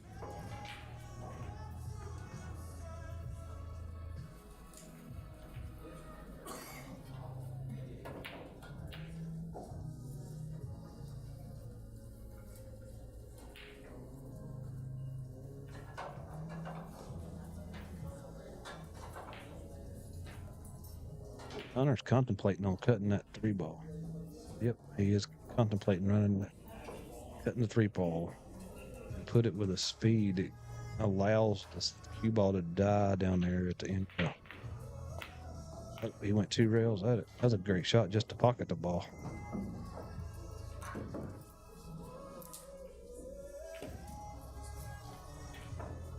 Now he can move the 6 ball. He can start moving that stuff out. There was a hindrance. I'd freeze him to the nope. I thought he'd freeze him to the 7 ball. But he just decided to freeze him down to the end rail. No good bank shots there, I see. There is no bank shot there. He's just gonna make the 4, put another ball in play. Let me change that score.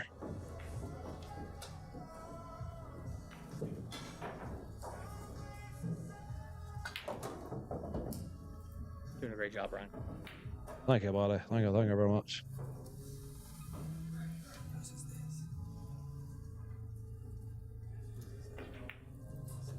Spill up drinks. You messing up my broadcast.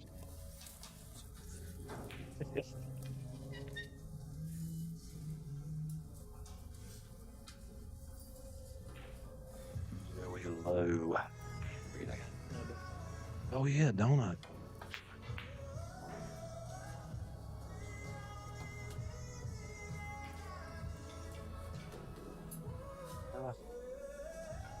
Hey, these are actually pretty good.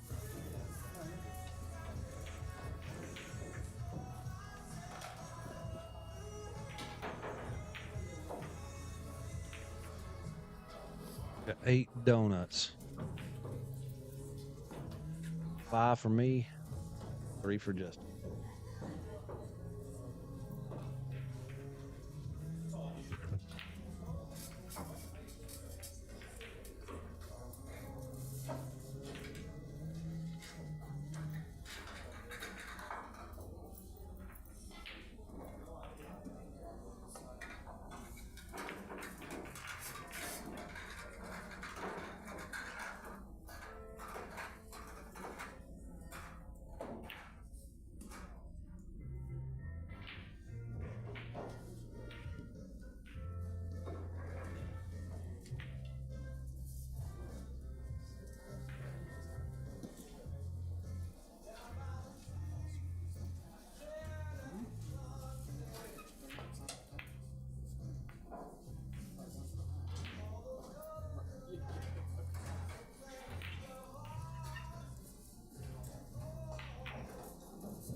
8-6.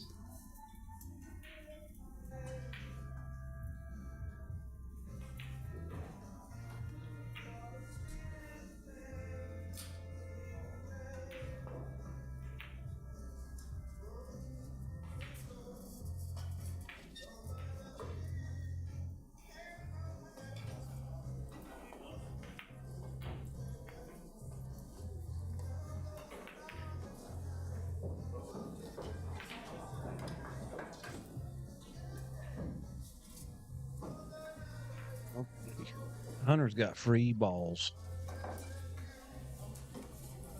to anybody.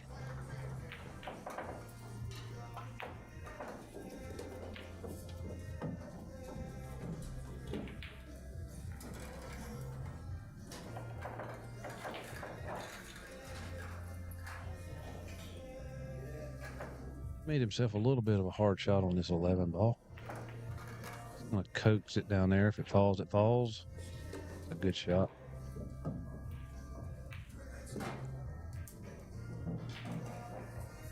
Yep. He's going to bank this 7. Going to bank it firm. That way, if it don't go in, it goes all the way back up the table. Leaves Matt on the end rail. And the ball count is 6.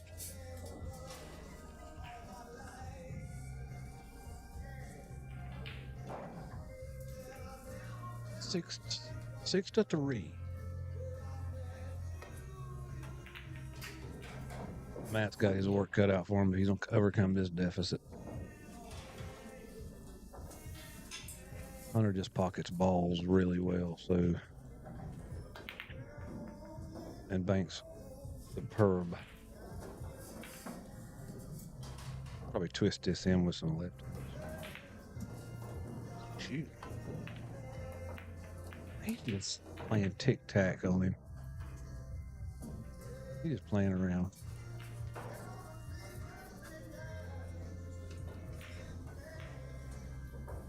Maybe he would have hit the 6 if he tried to bank that out of his pocket. I can't see the angle that good. He daggone sure going to bank that 15 out of his pocket. And make the 9. Oh, and he laid the 15 in the hole. What a shot. Hunter has no choice but to make his 15 ball. If he can make it. I can't tell if he can make it or not.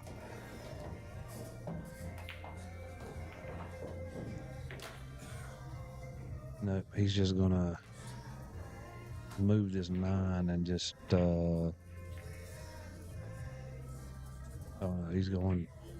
he missed it terribly.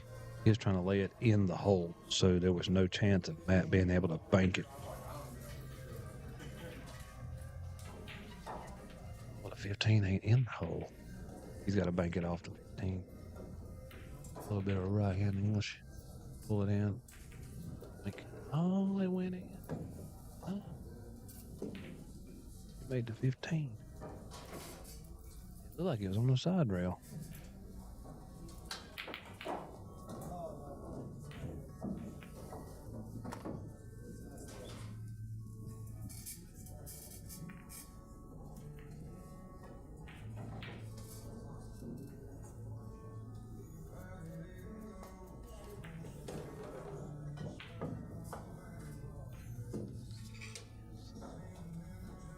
Oh, he's got 4.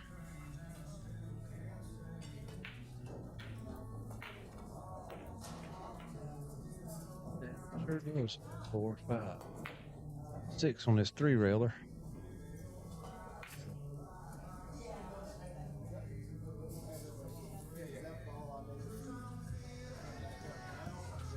Got 5. I don't know why I didn't see that ball.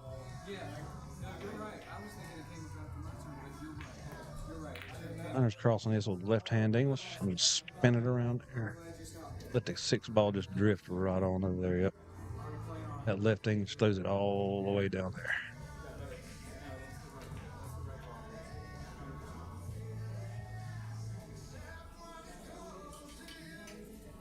I don't think I'd leave that ball there. Hunter shoots the ball in too good to leave that close to the pocket. He could twist that in easy.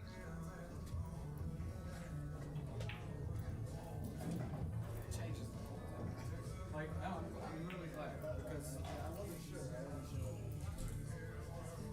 Shoot the 6, trying to get on the 1, but now that's not there. Now it's the 5 on your side. Yeah, kick. What a shot. And covered it up. Nope. Almost covered it up though. Man, that'd have been a sick shot right there. That's a Scott Frost special. Kicking at him on the end rail like that.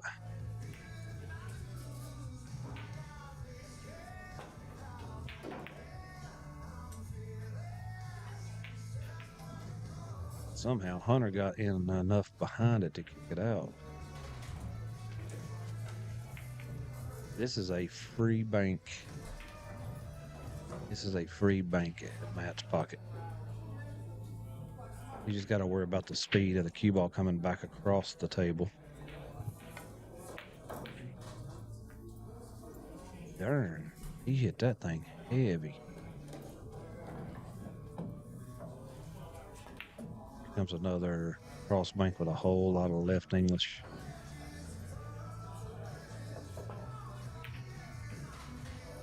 It's going to drift though on down there. Look at that. Hunter's going to look up and make one of them in a minute.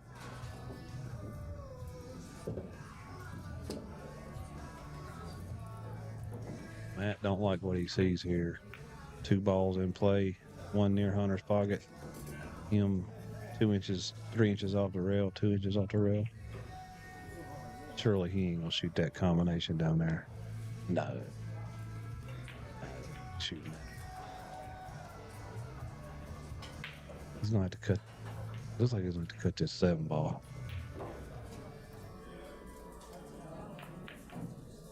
Well, maybe not.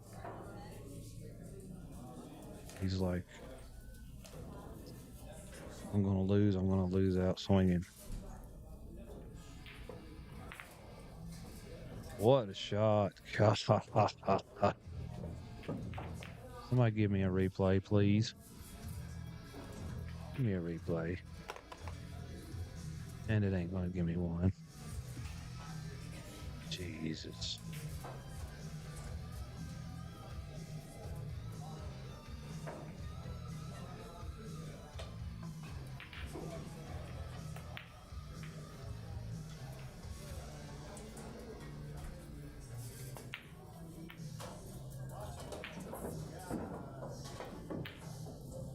Oh no.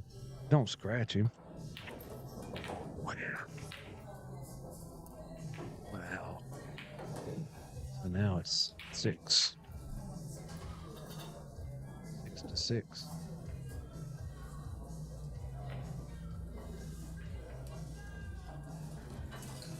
I've got to be careful right here.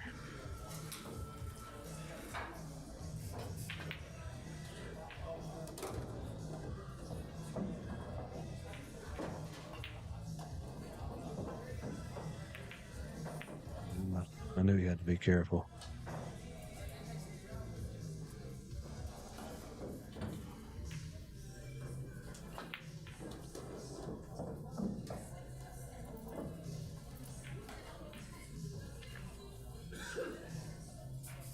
Man, we got to get that replay fixed.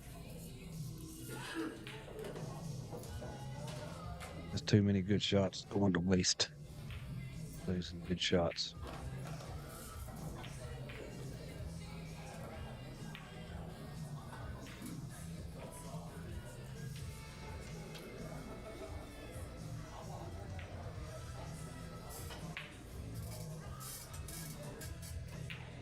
He needs to remove this 6 somehow and not give Hunter a shot on that 7 or 8.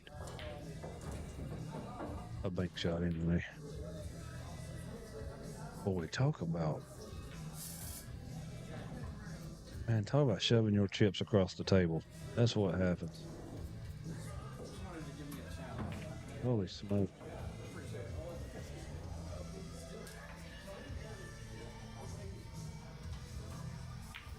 Hunter needs 2. Yep, Hunter needs 2. He's got 2 land there if he can get this 7 down. He's probably just going to hit it at a speed, though, that'll just lay down there. And he overcuts it. But it blocks him with the 8. But Matt can cut this 8 down there and get below the 7 in case it misses. So Hunter can't just openly shoot it at his pocket. You just got to nuzzle this close to your pocket, bro. He's flirting with the side pocket.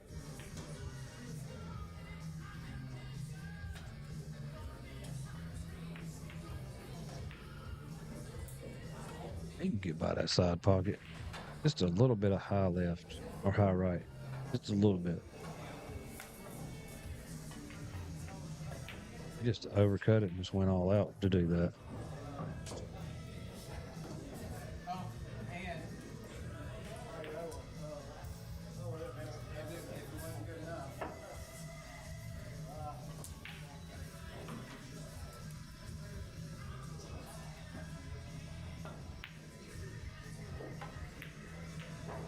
Hunter and his patented 2-rail across the table, and it's going to go in. Look at this guy, man. We got to work on that. I'm going to have to figure out how to fix that replay button.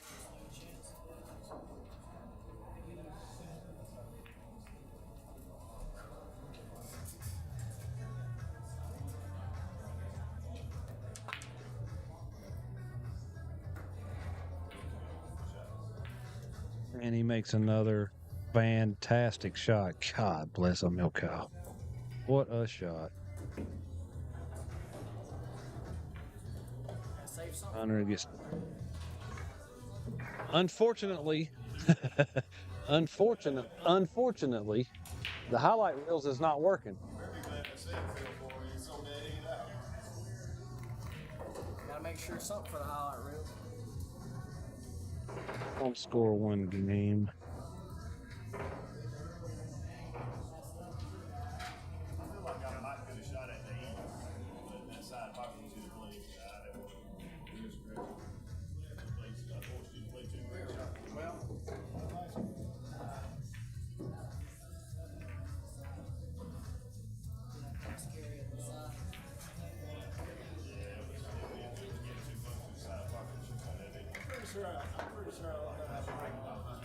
Hunter with the break.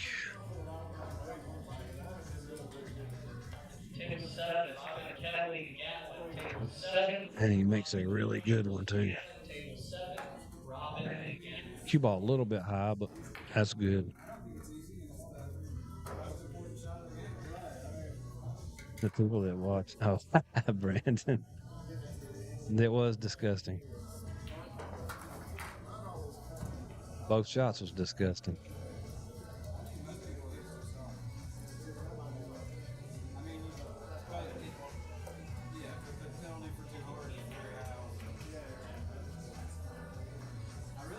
Hunter don't have no choice but to hit his 6 ball. Well, he can hit the 15, but that's a little bit of a sellout. He's gonna take a foul. 2 rails back into the stack. Oh my goodness, in the stack. I ain't on the stack, that's in the stack. That's a good shot.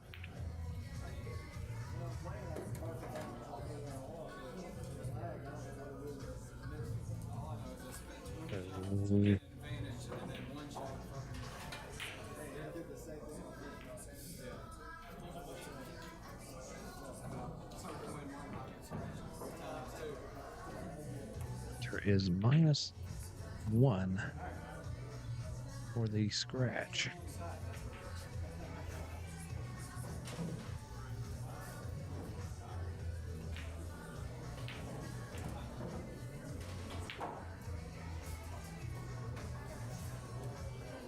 I got Matt standing in the way of my shot on screen and Hunter standing in my way in person in front of the table. I'm double stymied. And Matt makes one great shot.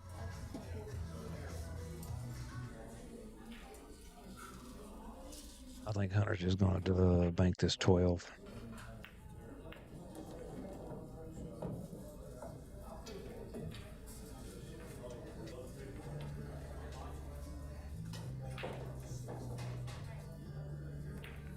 think he would shoot. No, he won't. Yeah, he's looking. I think he's looking at the one off the two. I think it's too far away though.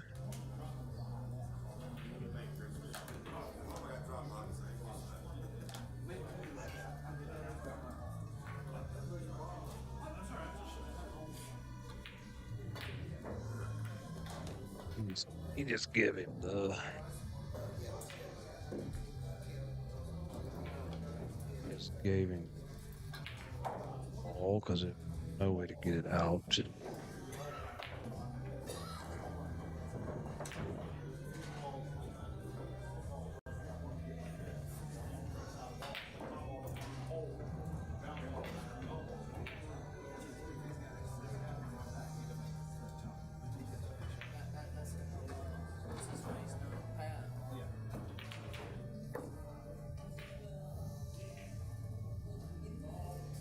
So Matt is up 1 ball to Hunter's -1.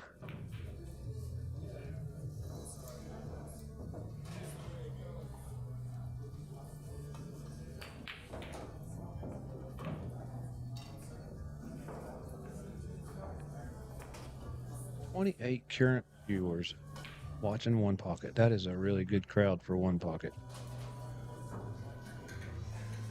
Could do better. Get to 50. Share to social media platforms. 2 different pages. Thank you.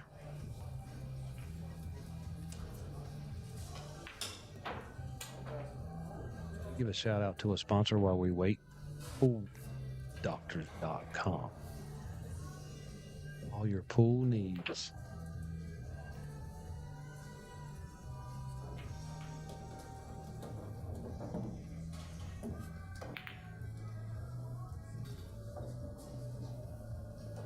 Oh, you don't leave Hunter these shots. I know because I've left him several of them, and he makes them almost every time.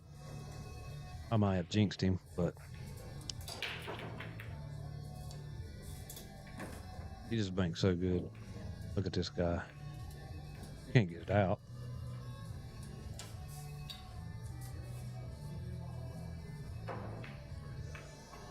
He just looks at me and shakes his head because he knows he makes them just about every single time. Short rail banks.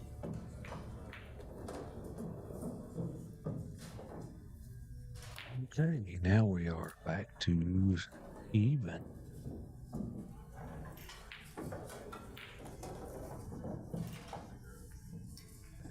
Even.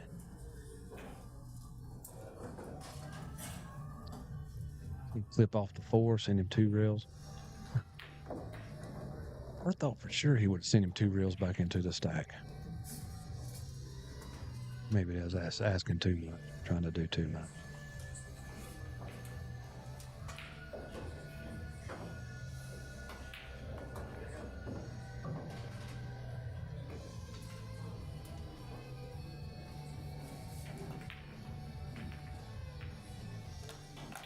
Matt's gonna look kicking into the stack. I don't like opening the balls against Hunter. He plays too freaking good to be opening up the balls. He gets his bank to go and gets that cue ball halfway good on this 4. It's gonna be in trouble.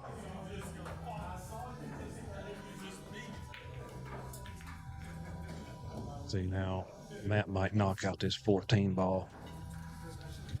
Stick him on the back. Well, he probably won't stick him on the stack. You might just leave him stuck on the rail where he can't bank the 4 ball. He's thinking about where he can leave.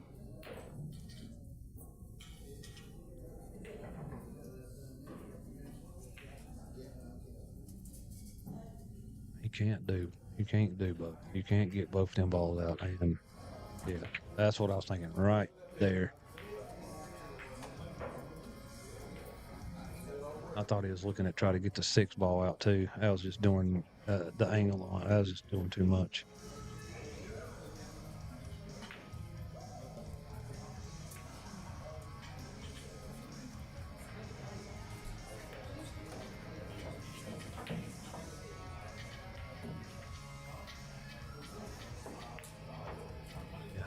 getting below the 4 so you can cut it in. The banking lanes are kind of closed.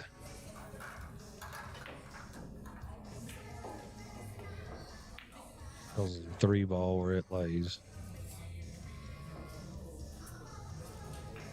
He could squeeze, if the cue ball's a little bit different, he could squeeze that 14 off the side rail and get it close to his pocket.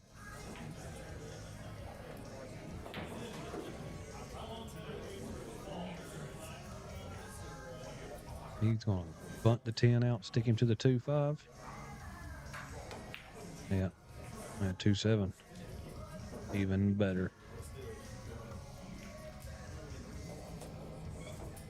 And he's opening up balls and putting them on his side at the same time. But Hunter's not, I don't think Hunter's going to give him a chance up the table. Because Hunter's cue ball is so good. He can get it back down here. He's not going to give him a chance up the table to shoot any of them balls. They'll just end up getting bunched up.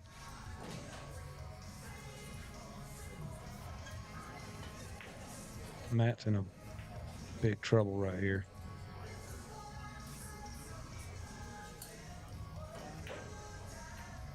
You got to come up with something that's going to be really difficult that Hunter won't go for.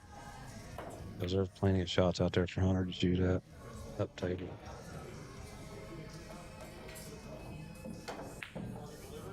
Got that 14 off the side rail going in. Nope. Hit it a little too hard to stay. I said that a while ago, the last shot.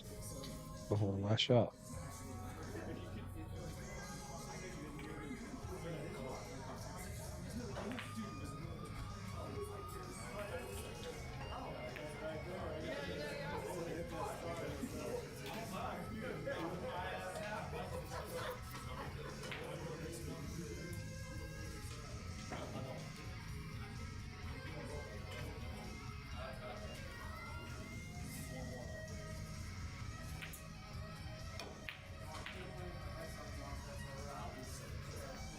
That wasn't a bad move at all.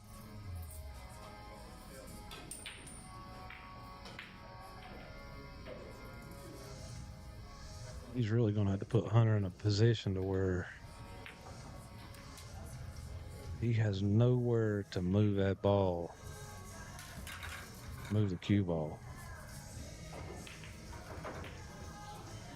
to get free of Hunter's cue ball control, because Hunter's just going to keep sticking him and sticking him and sticking him and sticking him.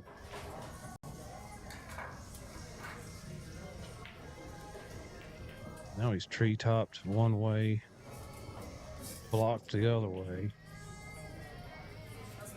He can go up and nick the 11, but that don't do no good for him.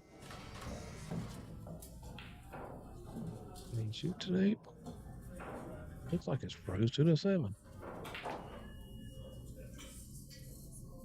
How that hangs up, but I don't know how he got to it. Just about a half-inch gap. He's upset because he didn't make it. Hunter's just gonna kill it over into the pocket.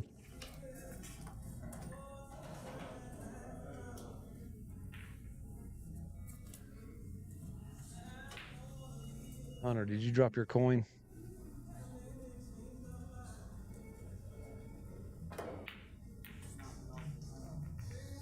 I heard something ding.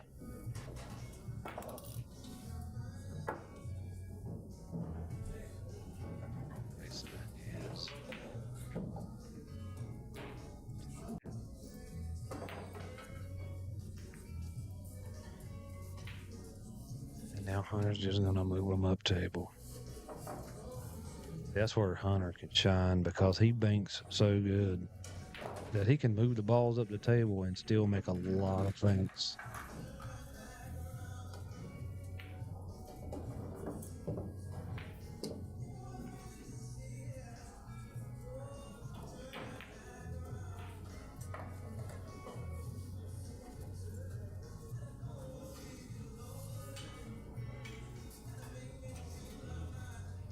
Crossing the 1 ball, tapping the 4, sending the cue ball in.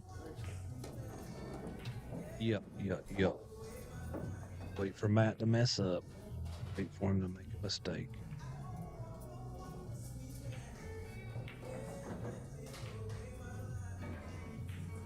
He's shooting to 15 at something. Shooting to 15 to control the cue ball down the end rail. Sorry. Gotta be careful though to not leave the easy bank.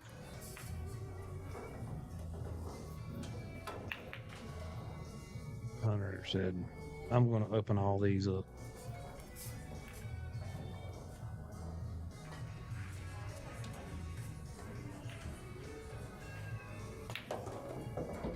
I should have brought my pool cues. I'll go up there and take a break and bust Joey Lowe's butt.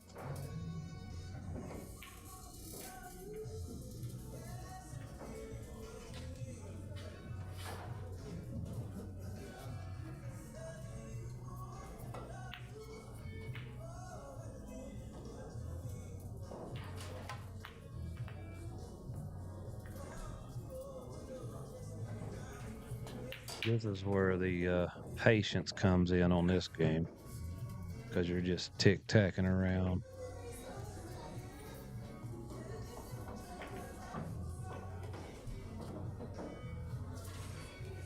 Trying to leave the other guy stove up and trying to open up balls on your side so you can shoot something later.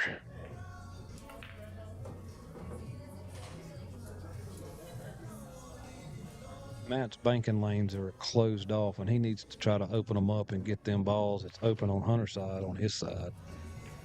But he's just concentrating on opening up his side. He needs to get Hunter's ball. He needs to get the balls that's on Hunter's side over on his side, whether they're clumped up or not. Hunter's just going to punish you and going to put you in a position to where you're going to make a mistake and he's going to have a free bank at some point.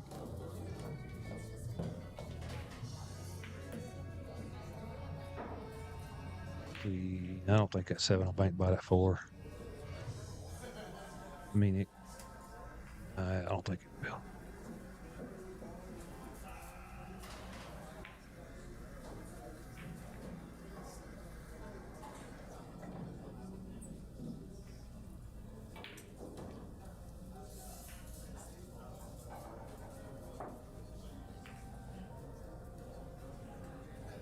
Well, he's looking at, I think he might be looking at banking the 2, but I see a scratch off the 3. Yeah, he ain't doing it.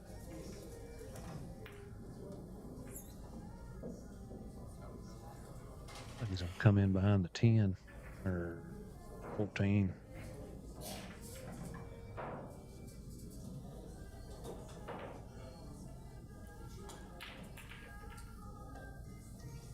Yeah, so bury him in there and make Matt make a mistake to leave you a bank eventually. He's going for this 5-ball bank, it looks like. No, he couldn't bank. His the 14 was in the way.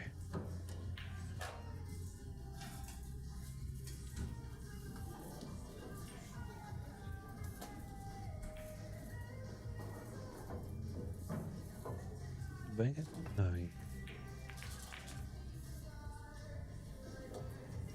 he's pushing him over on his side, opening things up and clogging Matt's up worse even. Side even worse.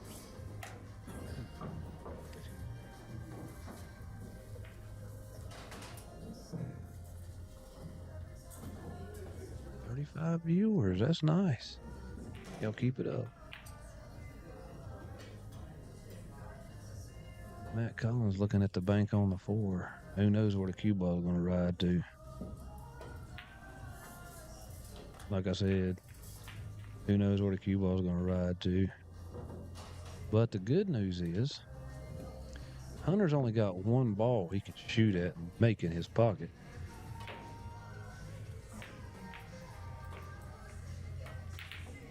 That's the ball that Matt just spotted. And he put the 8 ball up there. That's the one I'd put up there too.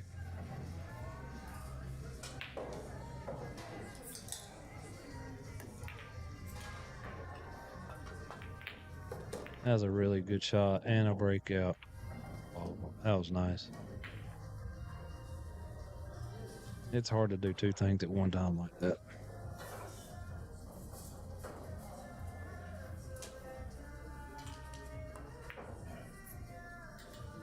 Hunter's just like tic-tac again.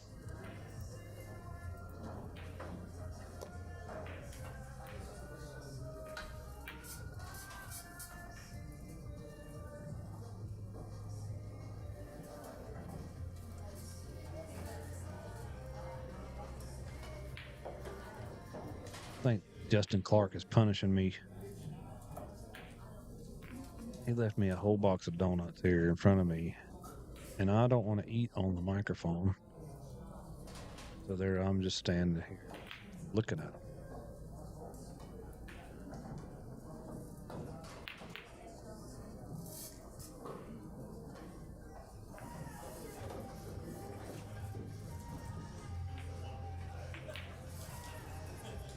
Hunter might take it. Hunter might take a chance on. Maybe not. Yeah, he's taking a chance on this 5-ball right here. That's not a bad play. He can get it.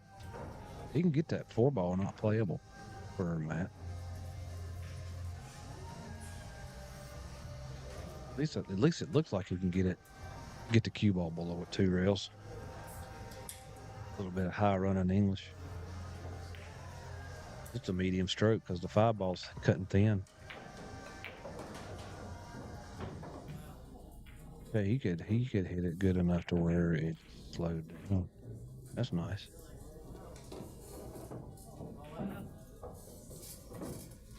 A little bit.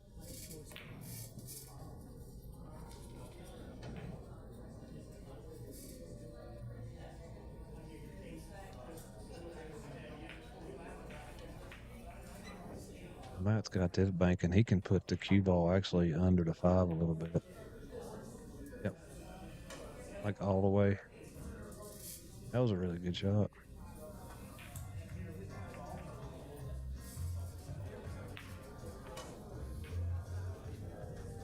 Hunter gonna take this. No, he's shooting at this. No. He ain't shooting at 6 into that 5, is he? No.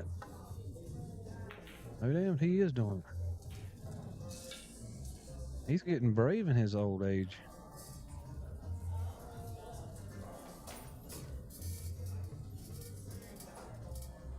Confident, one of the two.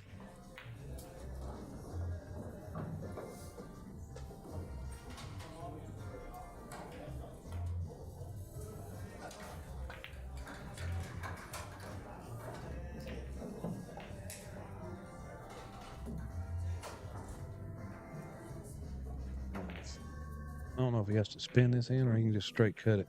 He can straight cut it and scratch. Oh my good time alive. Now what are you gonna do? He can, no. I don't think he can dig into the cue ball. He's gonna try to hit the 6 and then cut the 5. Yep. That was a really good shot. That was, to be out of control as it was, that was pretty controlled.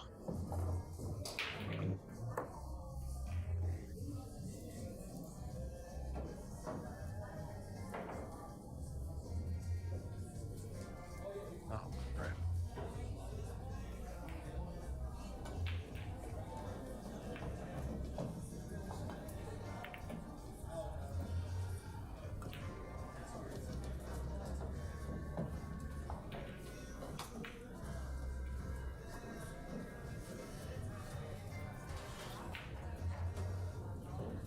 Hunter's just gonna hit the ball soft, lay it on the rail, try to cover up Matt as much as possible.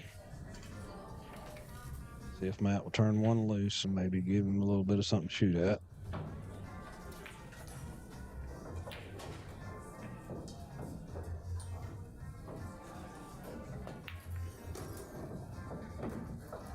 Matt looks like he's going for some kind of tour.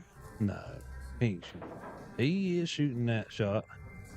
Look at this guy go. What a shot. Man, see, that's another replay. Man, good God.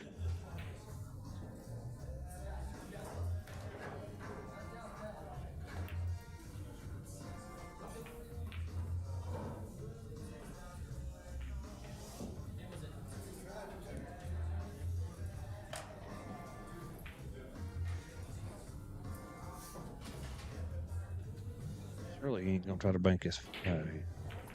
What to say? That'd be like Houdini to bank that ball. Right off the point, maybe. Hunter's got a free bank on the 6. And he is gonna take it. And he got a little bit of double kissage off of it. It's a little too full. But he didn't get hurt. Really too bad. He's going to try to thread the needle on this 9 ball around that 5 and bank it 1 rail. That'd be a great shot. Yeah, it's right into the point. That was just too close. Yeah, he said that too.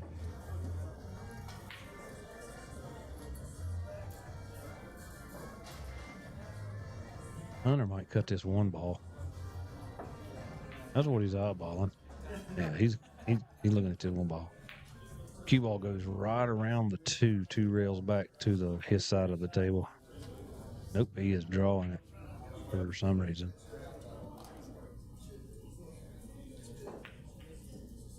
What a shot. What a shot.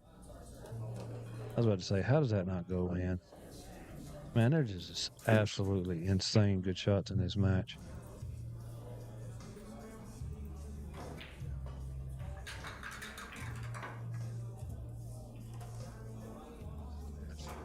Shots.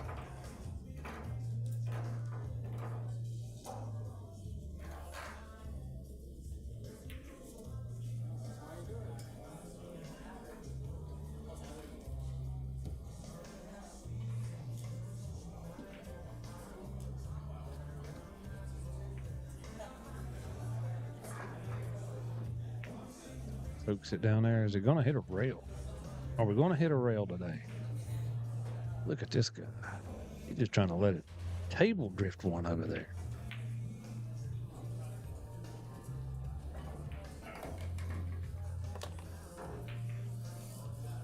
Matt's got to give him this. Ain't no sense of trying to get this out of the hole, I don't think. It looks like it's in the jaw.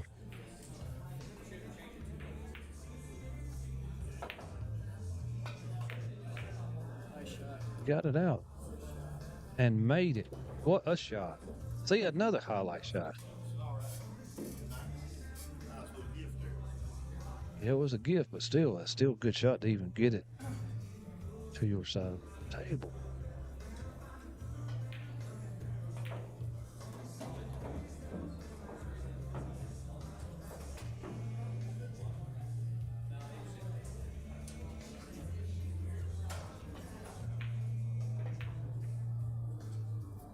Now 1 rail bank on the 3.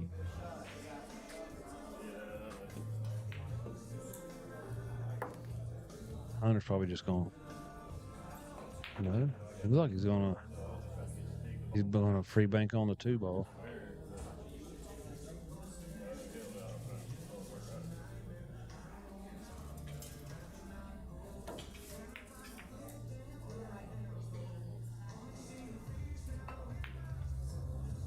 Oh, he cut it a little much. It's a side rail.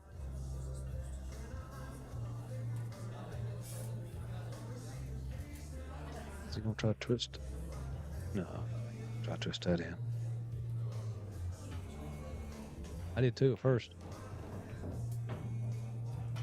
Gonna cross this 2 into the 3 maybe with a little high inside. Gotta be careful to scratch, dude.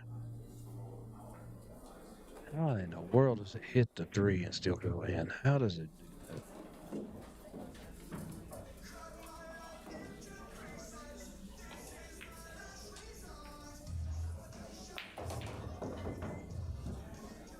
that? He's got just a pretty good shot right here. He put all that outside English on it, trying to get it to do something.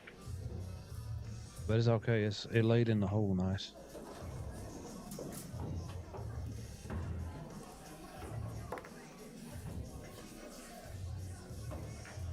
Hunter's just gonna give it to him.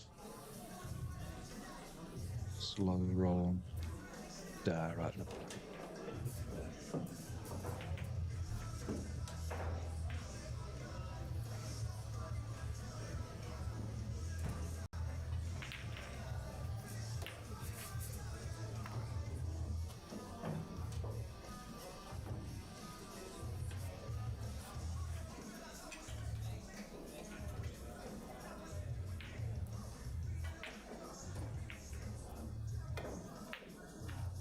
Oh man, that would have been a great bank. Hunter can do this right here. Maybe a little middle ball right hand in English. Throw it down there. I overthrew it. Or hit it too heavy, one of the two.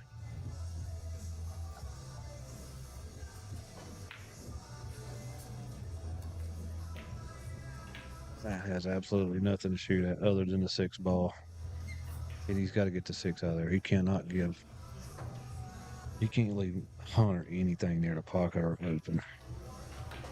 And we're going to have a player timeout. He's going to go to the bathroom and think about what's going on. That gives me a chance to eat a donut. I'll be back.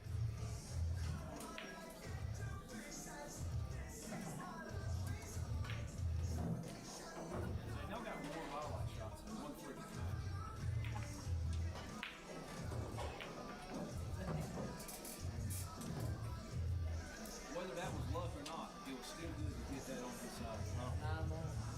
Oh yeah. I mean, the way he was shooting, he was giving himself a chance to make it.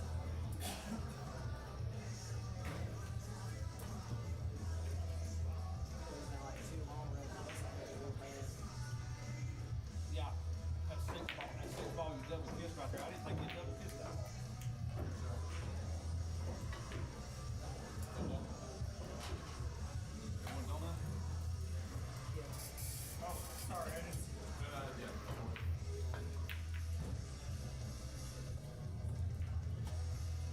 Justin punished me. He goes, here's a box of donuts, so I can't eat on the mic. So I'm just sitting there looking at him.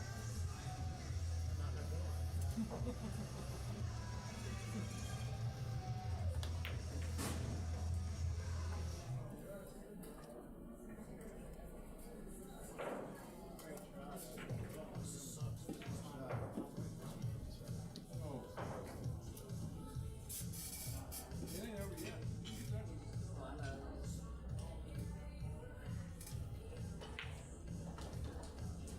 You can get out on him before he gets noticed.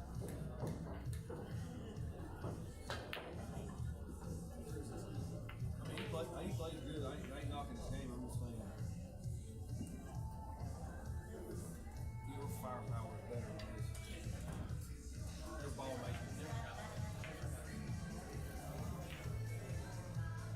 Might be a little better now. I was thinking about what I wanted to eat when you said that. Fuck, imagine.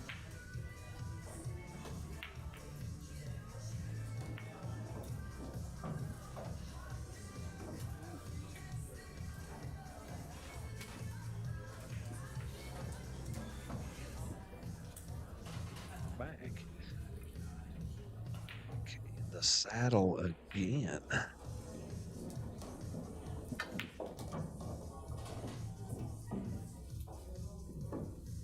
Yeah, my vote is to pound this 6 ball out.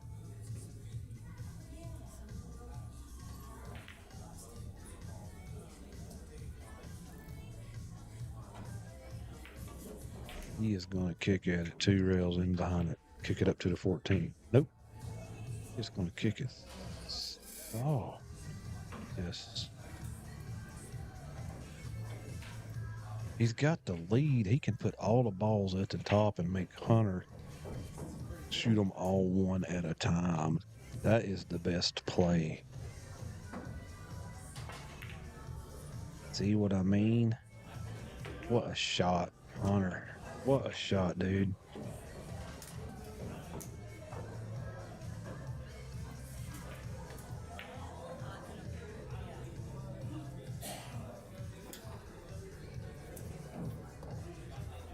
I don't know what he's going to do right here. Just tick him over behind the 7. Yeah. And pin him to the 7, make the 11. And try to block him on the 6 ball. That's a good shot. My man. Long match. Man, Crazy. when this is over, this is the match you got to go to. And and clip it because, dude, The next match could be good too. I'm sitting over here wanting to press this plus button, but it ain't gonna do no good. Next match could Who is it? Davidson Jeffrey. Oh, that'd be real good. Hate the great. We got a call a hit. Man, that's a foul. Oh, good. Okay. Gosh, I can't do that because I've tried. I don't have that short of a stroke. I'm not used to that. Just kidding. Yeah. Why did you walk away? You should have walked away.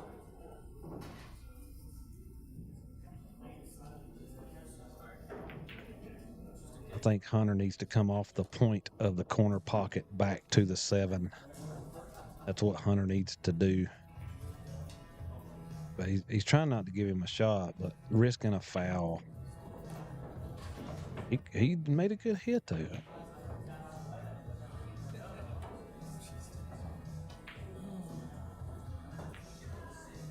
Thank you, honey.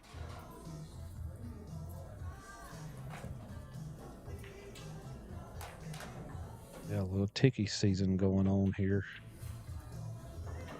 A little ticky season. A little ticky season. I can't see that freaking far away.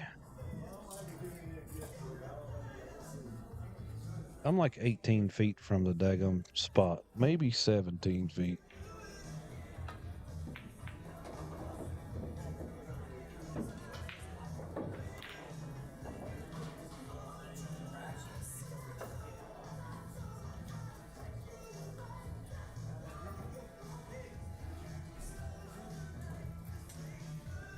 This ticky shots right here, that comes from a lot of play. Learn how to get your tip out of the way.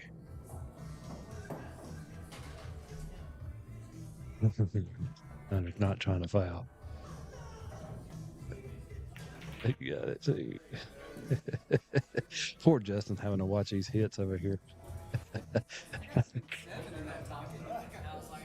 Yeah, he owes the ball on. Okay. That was a good run, though.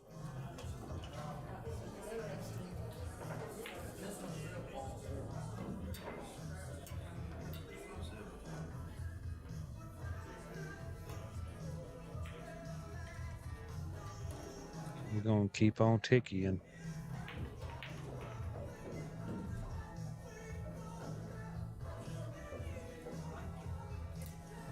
Shoot down into it. That's a freaking shot. Are you kidding me?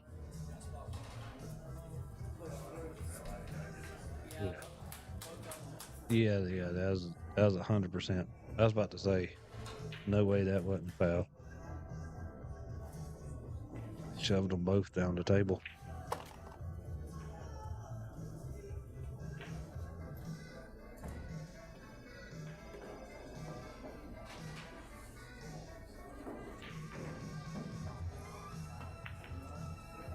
Hunter's got 5 now.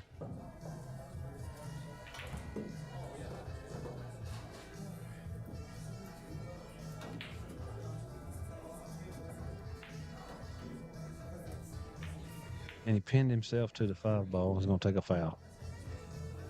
So now we got a -1. These boys are working me on the score here. At least one.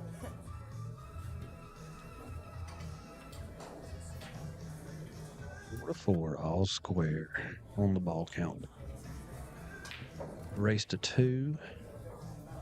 Hunter won the first game. Are you on 2 just in case? Are you on 2 just in case? Just that one. Wait. I might be. The one where it didn't rock up there, and then the next shot. The one after that, I caught the rip. I might not be. I might not be right. It just. I can't remember. We done it so many damn times. I want to say that one you shot didn't rock. I might have had one more chance in between the 2 fouls, but I can't remember. We try to make sure I'm on if I'm on 2,000 because we don't remember. The shot where I pinned it and then he got it and didn't get a rail. I put him on one. Hold on, guys. I'm working on it. Ball and foul, but we don't know if that was. I'll be right back, guys. We're straightening out a So just don't remember shot. see if when he dipped the ball up there and then he spotted one, if the next shot was the shot that he pushed straight through. Because I don't remember if you shot one in between or not. Look, you said something because I was fixing it. I mean, I know you had to take the foul most likely there, so I didn't want you to like just take the foul and not have a chance.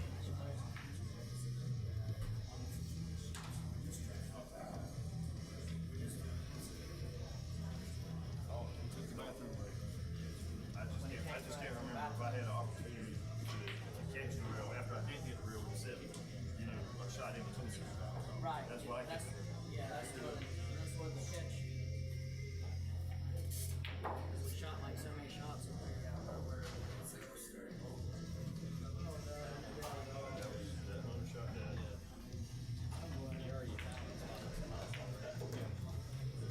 Because we made so many good hits down there.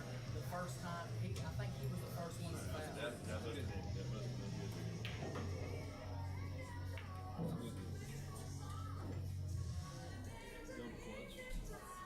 I don't know how y'all do that. I tried. I don't get there.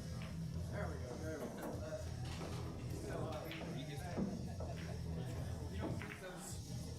Just wait for him to spot the first one and then see the shot after before he pushes. So he spotted one there, right? Now see if his next shot at the table he pushes two. If he don't, then it's still he's not on 2 right here. You talking about when he shot the 14? Right. Yeah, we know that was how we just tried to see if I'm not too second. Just see if he makes a good hit. Hunter makes a good hit, and then you eyeball Yeah, because I'm looking at a carom off of this ball over here and thinking of ball over here, and I jacked up, so that was 2 in a row. Now, is that where I'm at now, or do I shoot one more time after this? That's what I need to make sure that. This is your shot after the foul. I'm pretty sure, but we already there, so let's make sure. Yeah, Hunter says, no ball. And if Hunter takes the foul. I think it might be because I cut the ball down the rail and broke out. So yeah, I think it is. Yeah, you got the 15. Yes, I have to break this ball up, and he takes the foul. All right, so I'm on 2. Yeah, I'm on 2. Thanks, guys. Appreciate it. I just wanted to make sure because if he's on 2 and then fouled or whatever, you know, at least I've got a chance to do something.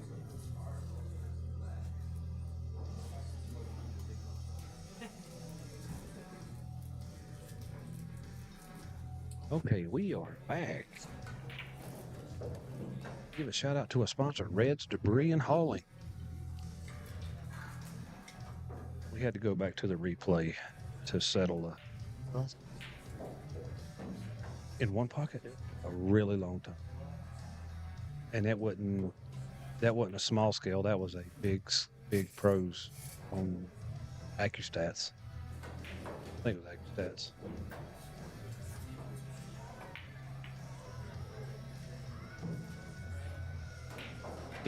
Well, he can definitely get 3. I'm saying he can get all of them right. Because as soon as he gets a shot on the 12, the 3's coming open. He just got to manipulate the. He's going to push it. He's going to open them all up and clip the 5. He'll be shooting a 3 next. Because the 5's going to give him shape on it. Well, he's rolling through. Okay. He decided to catch all 5 or all 3. Man, there's so many sick shots on this match. It's insane, bro.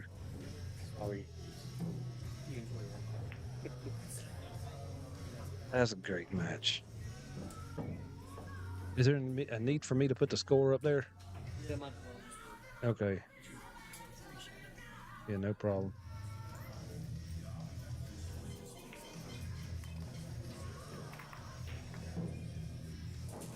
Okay, that was extravaganza.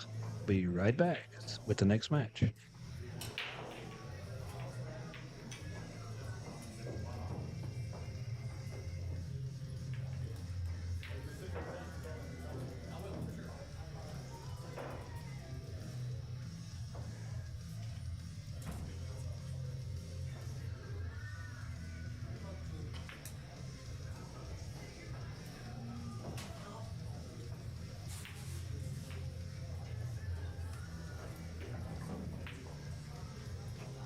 Table 5, Jeff Pate, Mike Davis. Table 5, Jeff Pate, Mike Davis. Table 5.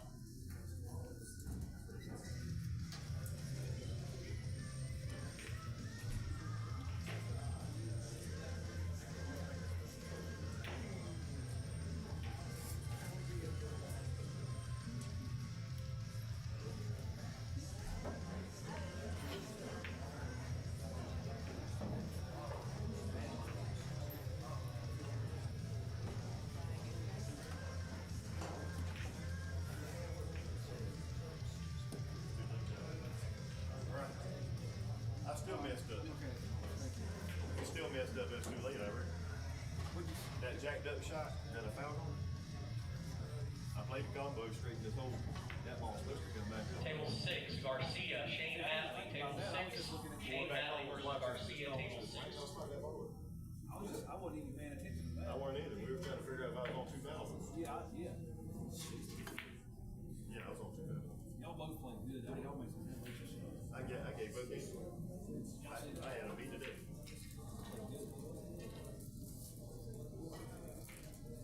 I wish he had called before while we was on that little break. I didn't pay attention to 14 ball.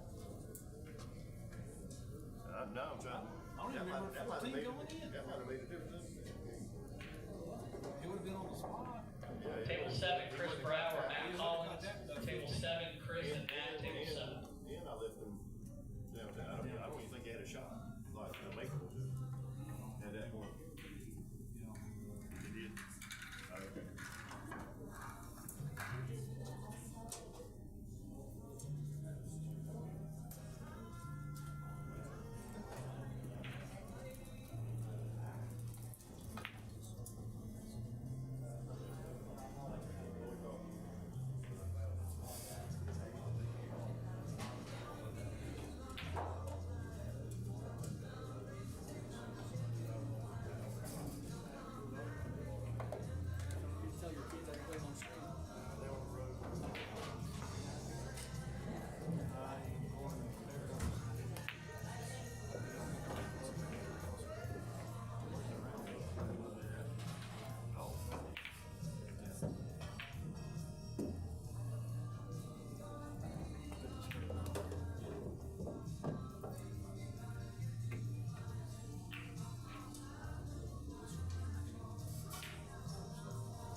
3, Tim Nelson, Jackson Hatley, table 3, Tim and Jackson, table 3.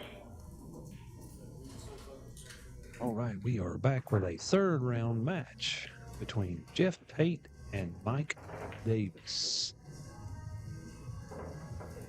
Former Moscone Cup participant.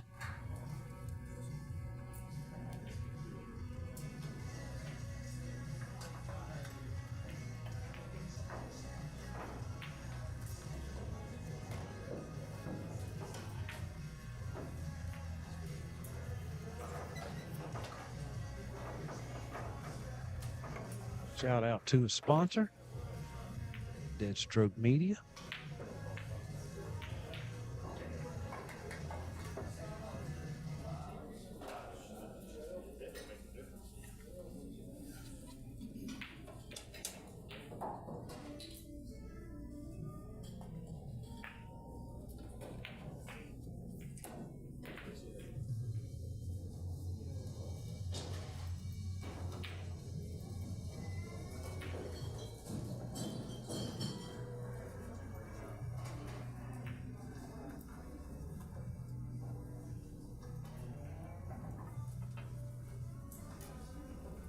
I haven't seen Mike Davis play much one pocket.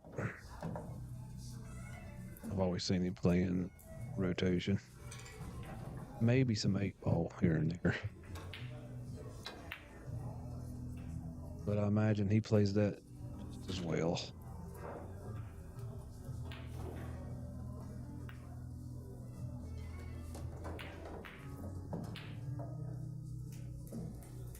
I think he's trying to figure out how to go through that 2-ball and get him below that 14 and a 10, the cue ball.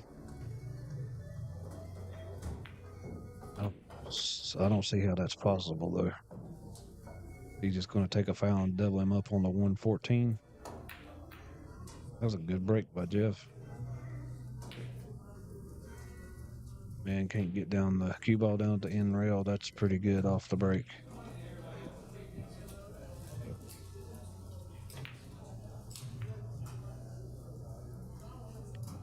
So Mike owes 1.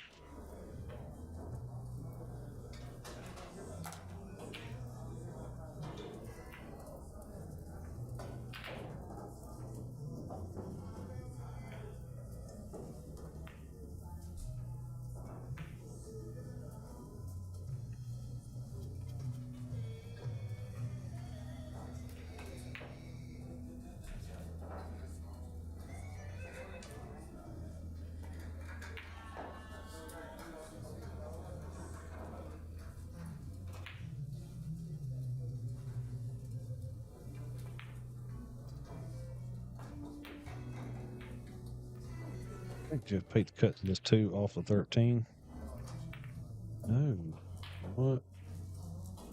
I don't know what he's trying to do there. Like he got the cue ball on the side that he wanted to get it on, but he got Mike in about the same position that he was off the break.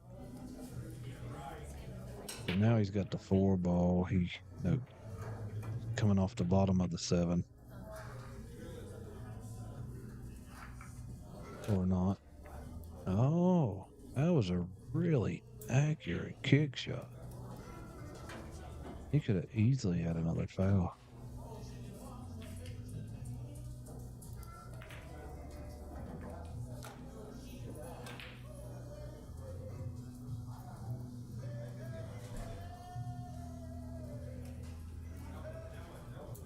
Look, he's clipping the outside of the edge.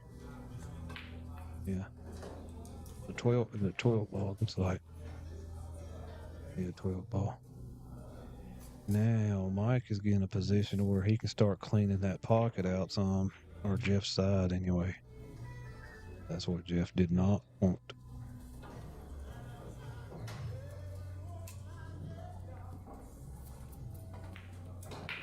Oh, Mike is tempted to shoot at that 4.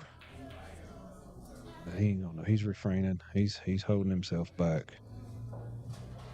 He's just gonna pop his 10 out.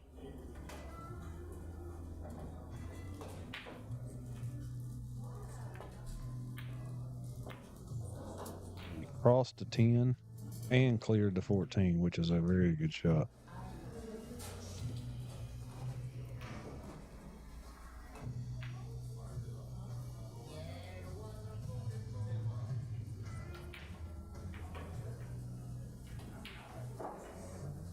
It looks like he's got a good look at a combination if he gets on the top side of that 12-14.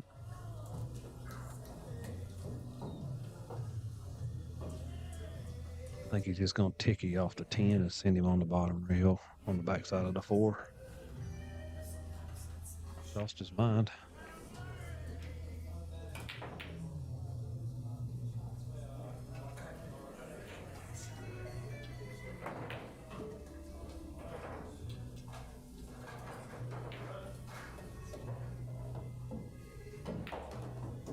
I don't like moving them. I don't like moving that 2 and 13 because they're aiming.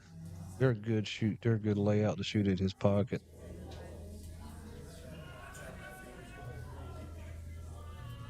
I like the idea of clipping off of this a 1 and sending the cue ball to the right side rail. Keep Mike distance. Keep distance. Jeff, that ain't gonna work, buddy.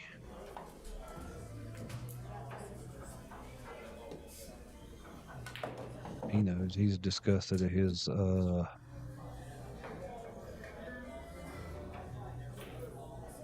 right, that. I guess that's what you want to call it.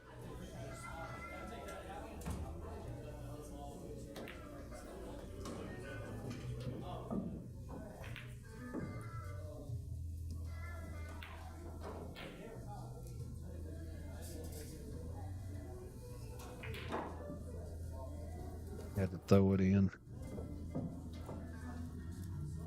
but it's down nonetheless. Now it looks like he's got a nice little angle to swing around. I don't know what he's going to shoot at next, though. Unless he's going to shoot at the 11. Yep. And now, since Mike plays a lot of straight pool, he knows how to break these. He knows how to get position and bust the stack out to get a lot more bang for the buck. Not saying he's going to do it right here, but I don't know if the 11 goes by the 3 or not. It may.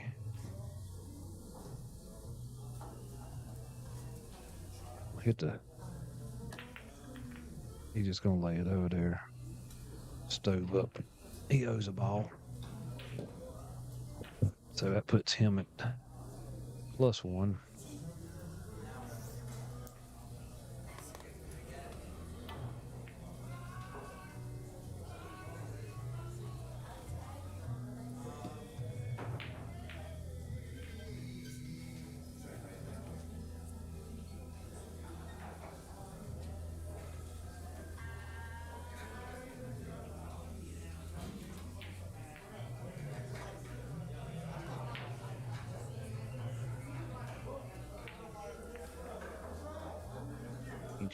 Get back into the stack. That's a good shot.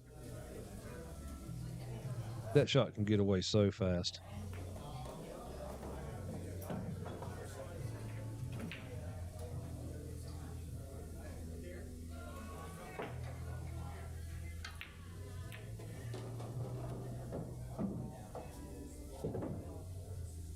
Pete's still in the same position that he was. Maybe a little worse because the 13's there now.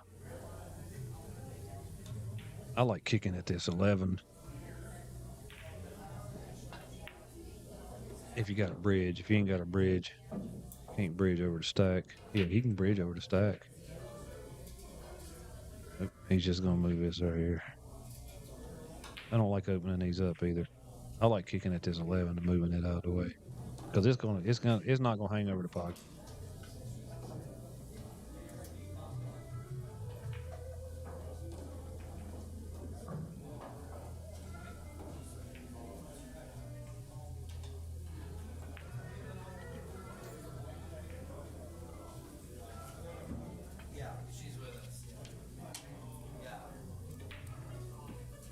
It just takes a foul.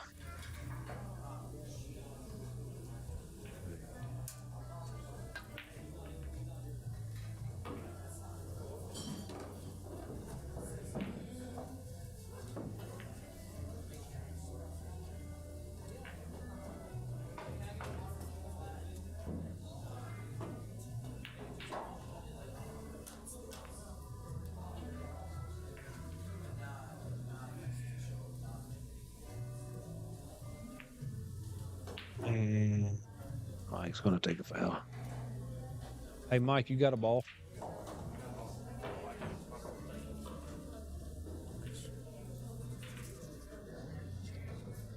Mike wasn't thinking he had a ball, but he had one up there.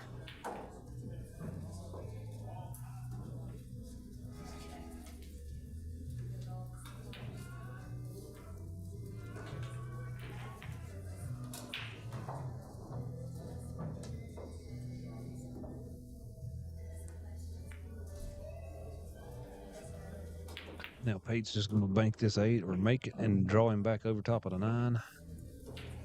Pin him to the 6-9. No, he's going under the 11. What a good shot. I didn't think it would slide by there, but it did.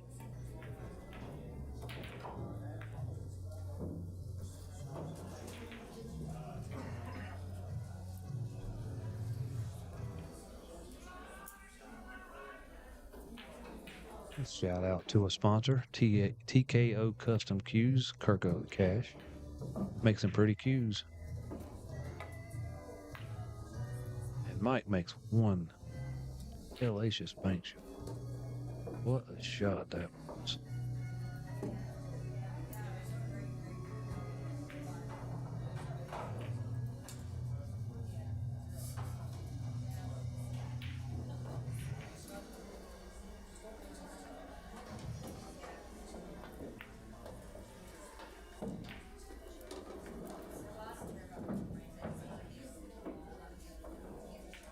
Surely he ain't crossing this 2 ball.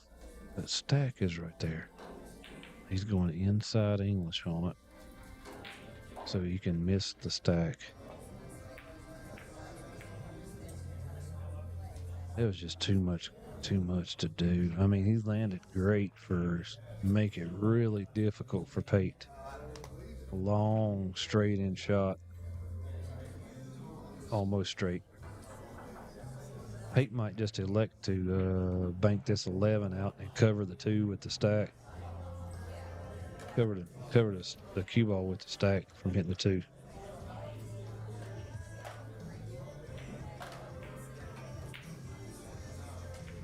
Nope, he's going for the 2 ball. But if he misses this 2 ball,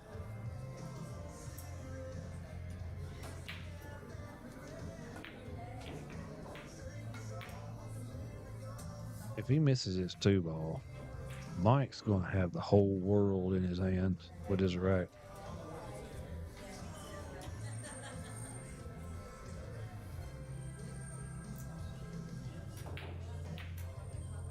I'm just baby banking this 11 up into the bottom of the stack. That's what I'll be doing. Wow, it was so straight. Scratched in behind it. That is crazy.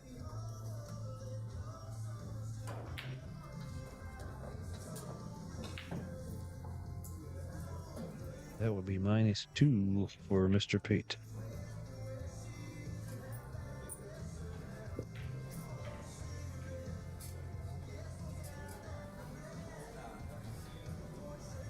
Well, that made it a little bit tougher on Mike. He wasn't down there with the whole stack of balls.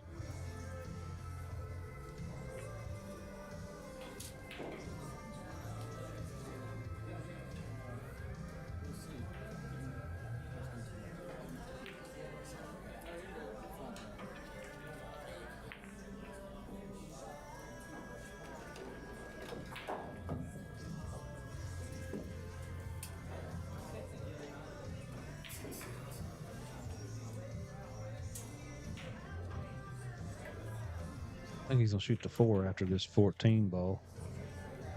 Oh, he's just gonna go shoot the 4 ball. Okay. Look like he's shooting a 14 ball. I mean, I'm looking at it like, well, I mean, I thought you were going to do 2. Yeah, I was actually a little surprised by that. As much as I do, I don't get a lot of those. Wow, and the 4 is protected from the. No, he can make it. He can make it. I love the game, but I He's gonna roll it down there real soft and not hit the ball. Brutal. It's this deep in the pocket too. Second game, you did a similar run and did the same thing. You got the last, and then obviously we picked her in for that. And I believe Mr. Pate is on two, but it's not my place to say anything.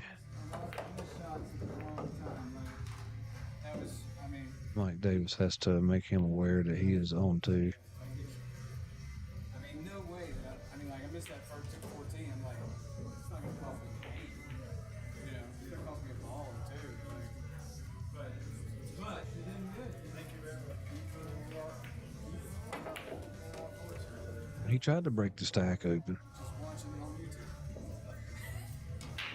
Looks like the 6-5-3 is laying there pretty nice just to nudge something over to the hole. I don't know what the 13's going to do. I was thinking about when John Schmidt was on that.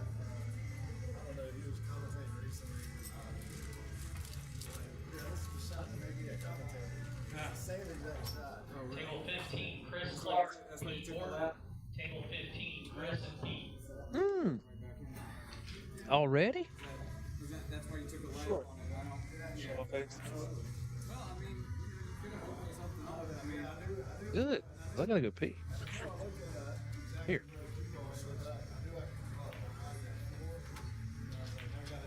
All this. Good.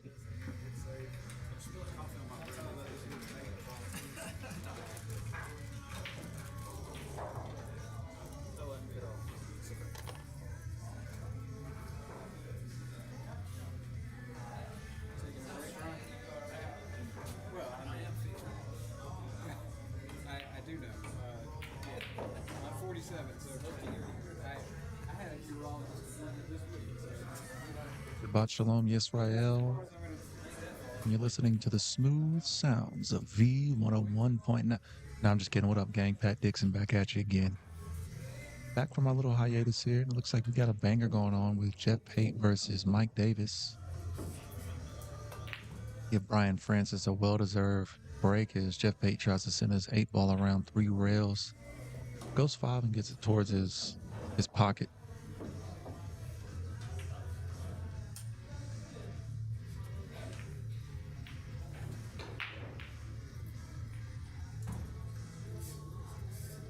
Mike taking a good look at this 2-ball.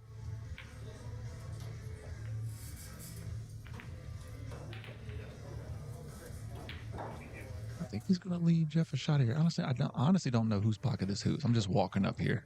I don't know what's going on, to be honest. I'm assuming that this is Jeff's pocket down here at the bottom left, but... And I guess that's correct because I see the 3 coins.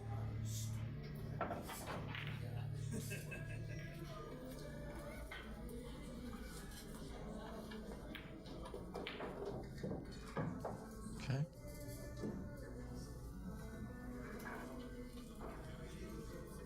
Y'all have been enjoying the stream today. I know you've been enjoying Brian's insight and commentary on this one pocket game. I provide none of that.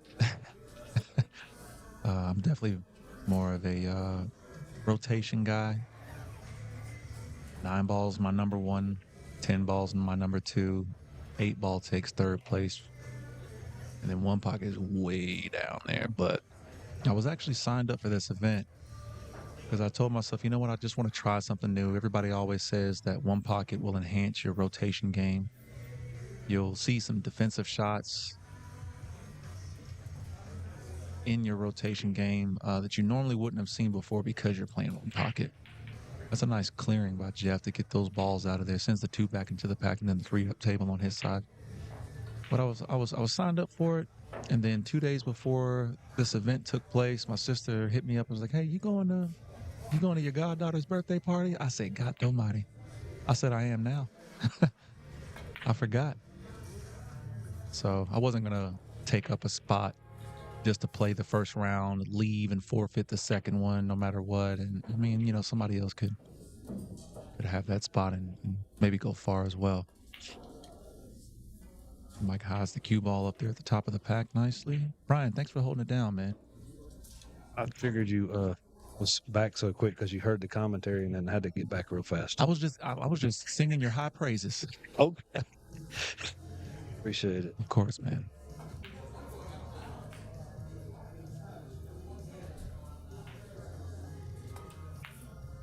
So, what's Jeff- going on here?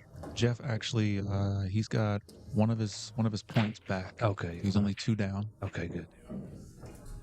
So it's 4-3 or 4 to -2 now. Oh, let me update Mike's score. Thank you. Yes. What did you have? 2 under? Jeff Pate had such a great break and then ended up Mike just put the hammer on him with the cue ball. Oh wow. Okay. Yeah, just It seems like he keeps finding a way to hide that cue ball in the pack.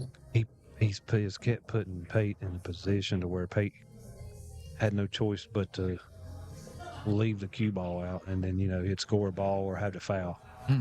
Okay. Just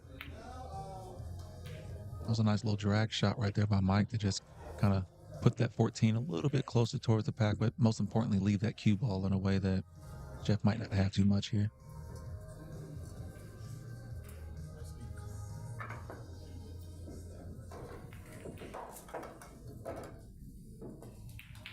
Oh, he could see it. That's a great shot. good shot. Well, but Pate can bank now. Pate can bank.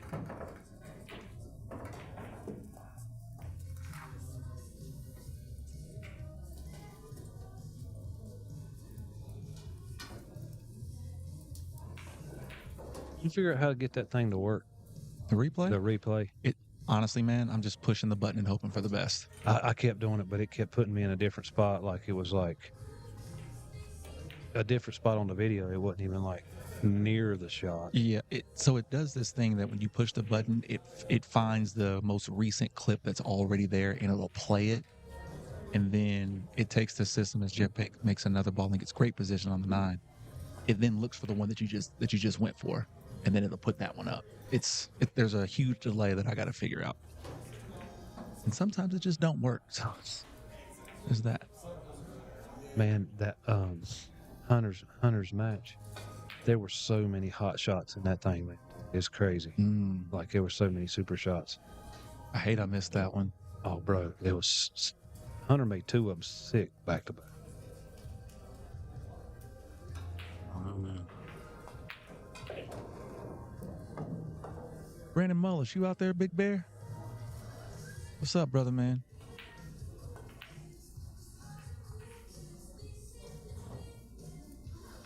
I might have to get me one of them in a bit. Yeah, man, it's good over there. Yeah, It's good. it's the only pool hall I know of that has good coffee. Bro. Like the only one. Actually, while you playing, I think you might be right because I've For tried real? coffee everywhere else, and I'm like, It's not sure at this all. is hot. I'm either at home and it's good coffee or here. Yes. But pool halls, this has got the best coffee. A good try right there. Just catches the point. Yeah, but you can't leave that with Mr. Davis. You're right. It ain't like playing me. You're right. Like, No, he's gonna get 3. So I think he's 1. I think he's in the positive now with 1. yeah, he should be +1. We'll say you put 1 ball. Yeah. He had 3 in the box and he was down 2, so he's gonna, yeah. Yeah. Jeff coming over letting us know, he said I had a chance to steal that mother. He's a carpenter, construction worker, so we gave him a little bit. No, we give him a big break every time. You let us know how you feel, brother, man. Exactly. I'll put some sugar on it. I mean, we like robotic play a little bit, but we like personalities too. Love it. Got to have some flavor.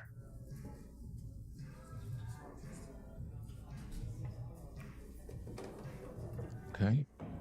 It's got a little bit of thin cut on the 7 ball. No, he ain't going for that. He's cutting a 3. I like making the 7 and just clipping the top of the 15, and that opens up the 5, and then you can go from there. Right. Because the 7 is a lot easier ball to make than that daggone 3 right there. Right. And then what's going to happen if you make the 3? To your point. Right. You're just going to. He didn't even try to clip. He's just going to go straight for the 3. But I don't like the idea of being on the rail.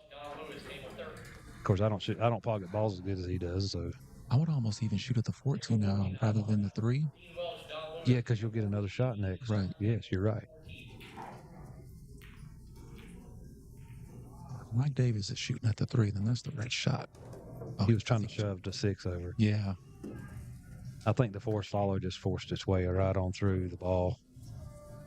Right on through the 3. How that happened. But see, that's what you end up with.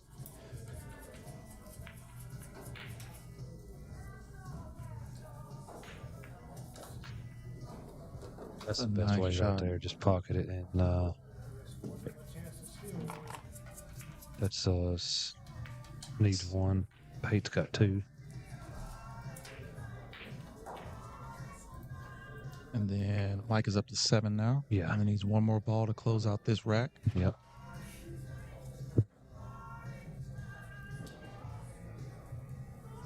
One pocket's such an interesting game. If you just like you said, man, if you stick around it long enough, watch it long enough with someone who knows the game, Yeah.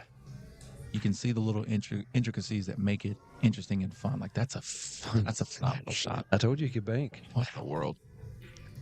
What in the world, dude?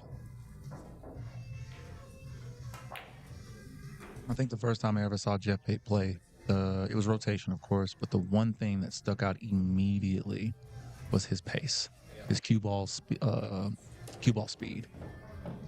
Long shots, hard shots, medium shots, short, like Consistent. oh my God. It's with the same speed. Yes.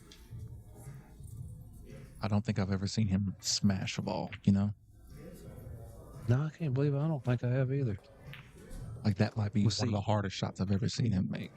Well, see, he's letting the spin dictate the speed of the cue ball off the rail, so he don't have to hit it as hard. So the spin makes it go.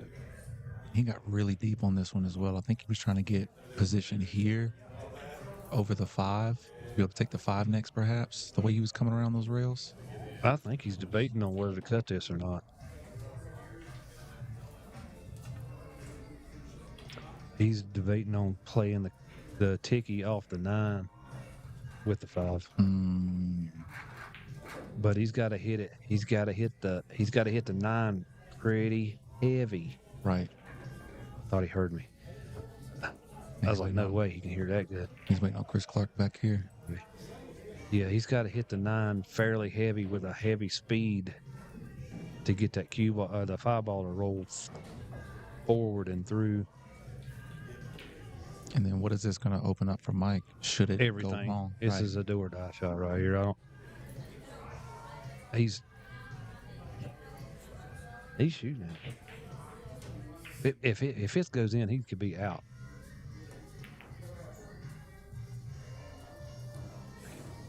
Really great shot. Did he lock him up on the 215? I think so, man. I think the only thing that's there is a combo, which you're not going to take here. So Mike's going to have to push this 9 away. That was a really good try at that. Shot.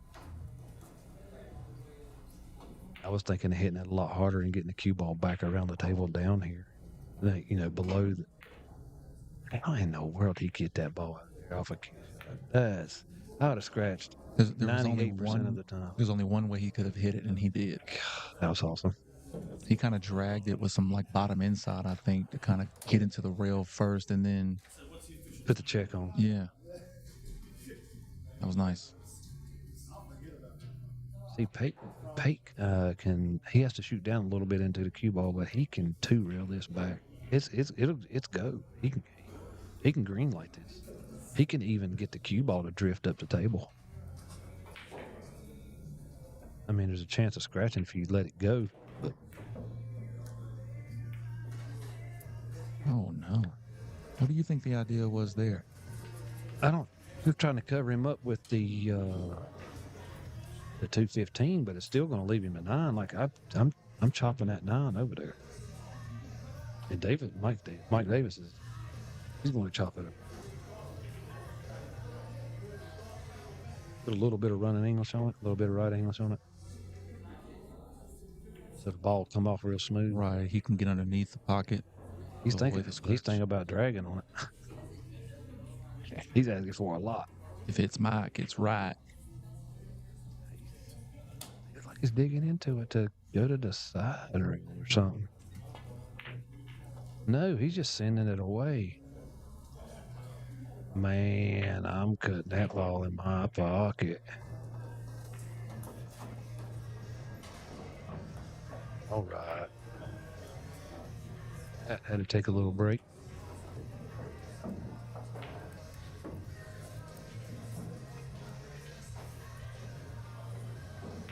I think Jeff Pate needs to just bank this 15 away and maybe stick the cue ball right to the back of the deuce. And he's not doing that. He's rolling through it.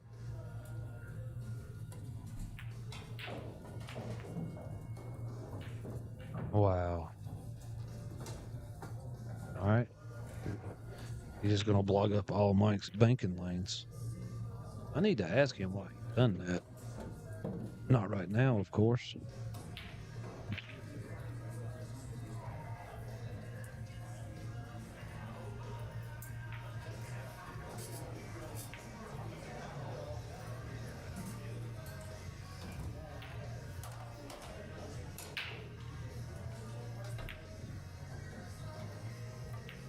Mr. Pat Dixon is back.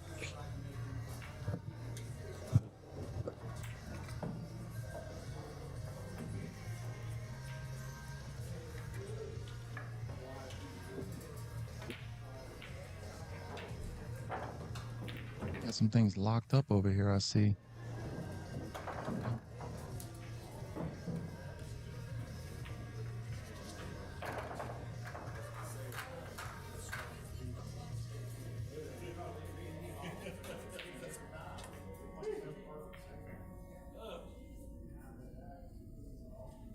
He shot some shots that did not make no sense to me at all. Is that one of them? Not so much as the last one that Pate shot at, when he could have banked the 15 away and stuck it to the back of the 2, and Mike had no choice but going sideways. But Jeff just shot straight onto the ball, like let it go onto him. See, that's why I don't want Mike get a ball near his pocket. Right. I don't want to get it halfway of the table near his pocket if I don't need to.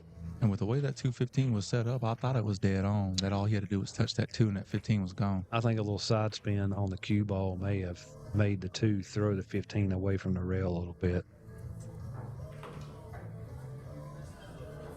Pate's cutting this over there and leaving the cue ball on the bottom rail. Unless it goes all full bore.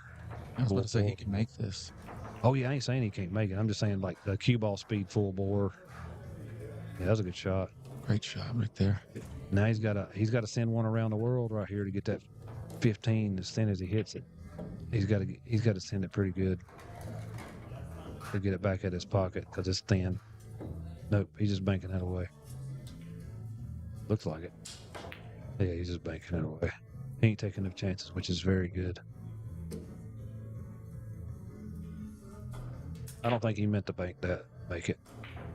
No, I agree. I think he meant to just kind of send it up table. Yeah, on his side.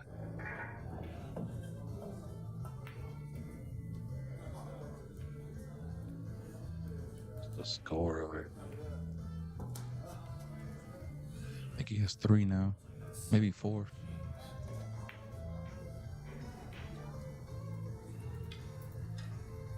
You have to have 5. You had to have 5. Is the count?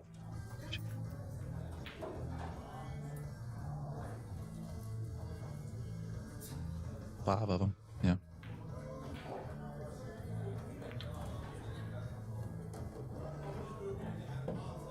He needs all of them. Right, right.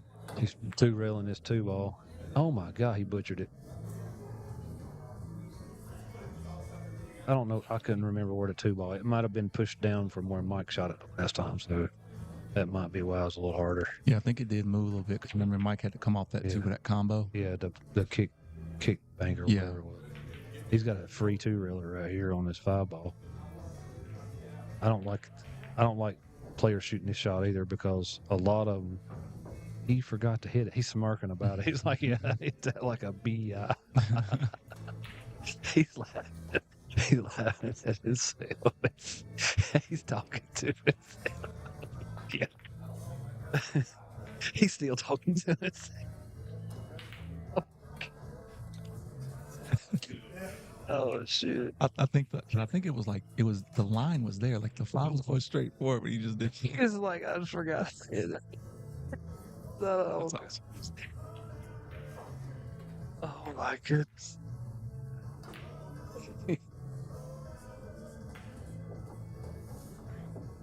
He's so mild mannered too. That's what he makes it funnier. I swear.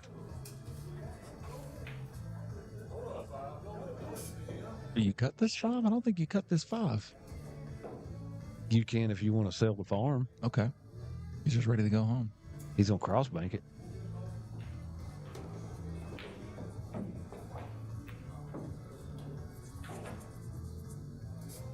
He didn't do it exactly the way he wanted it to done, but he is cross banking it. Yeah. It worked out for the most part. There's no good shot.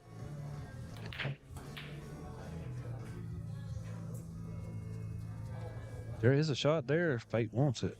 What do you see? 15 off the 2. 15 off the 2, so you're coming here with it? Hitting the 2 almost a little full 3/4 ball, and it'll go over. I mean, that's a grassy knoll bullet of a shot line that I just drew there, but you get the idea. Yeah, it'll go though. You just got to hit it almost full. Hit the 2 almost full. Right, just a nice little glance, and blow off that. He ain't going for that. He's probably cross banking something. No, yeah, he's just moving ball where Mike can't make it.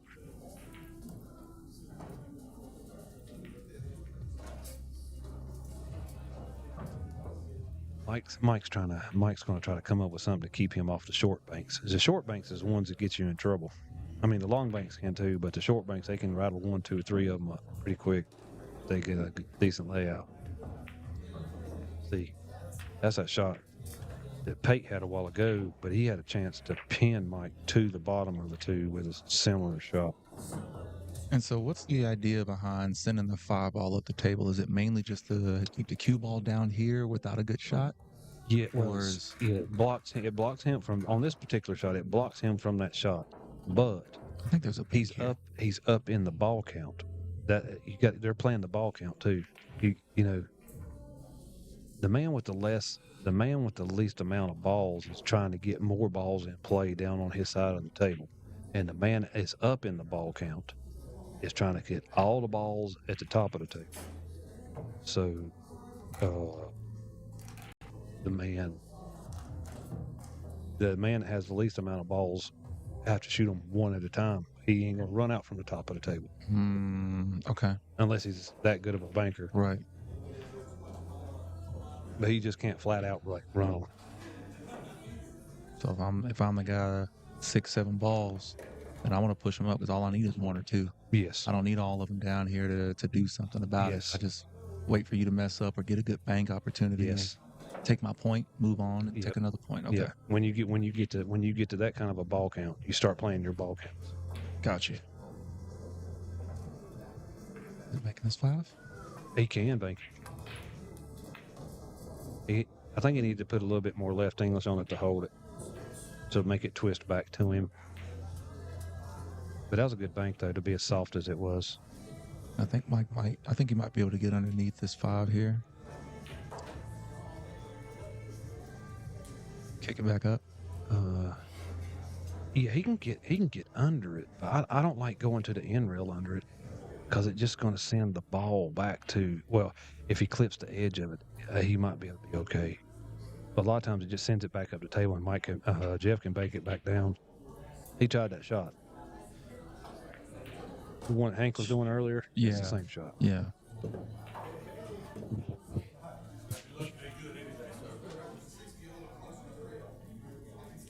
was a nice shot to send his 5 over to that side. See what Jeff comes up with here for it. What if he does the same thing? Not with that 15 sitting there. I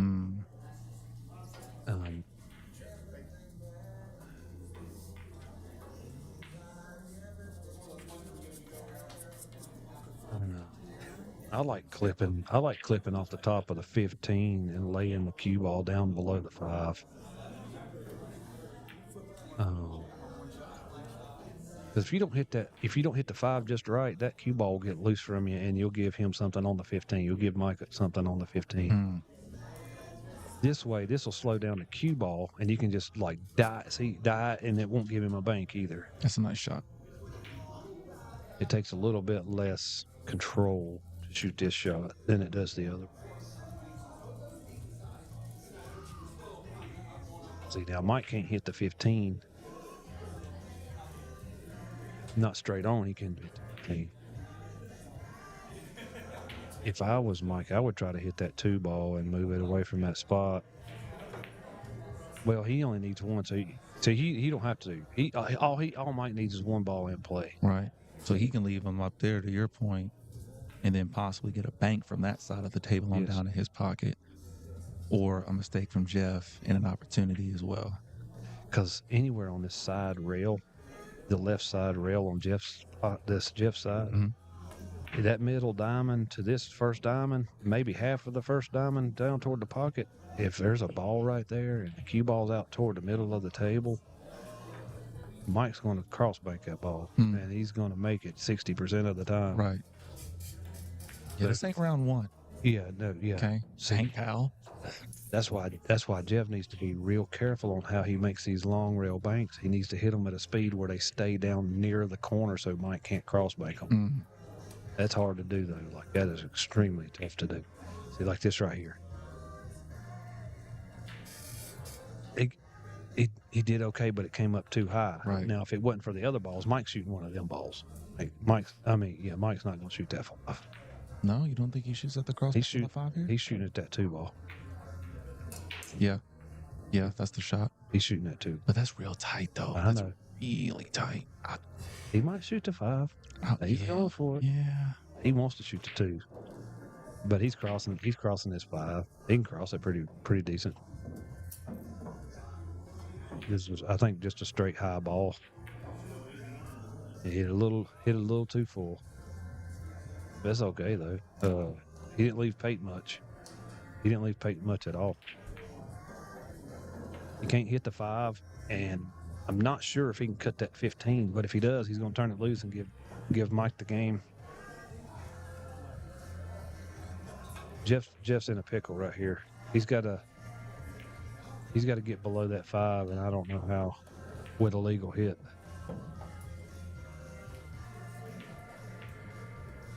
Jeff might have to take a foul right here to get him below that 5 ball. I know he don't want to, but so see, he said dang, because he's looking at avenues that he has, and there aren't any.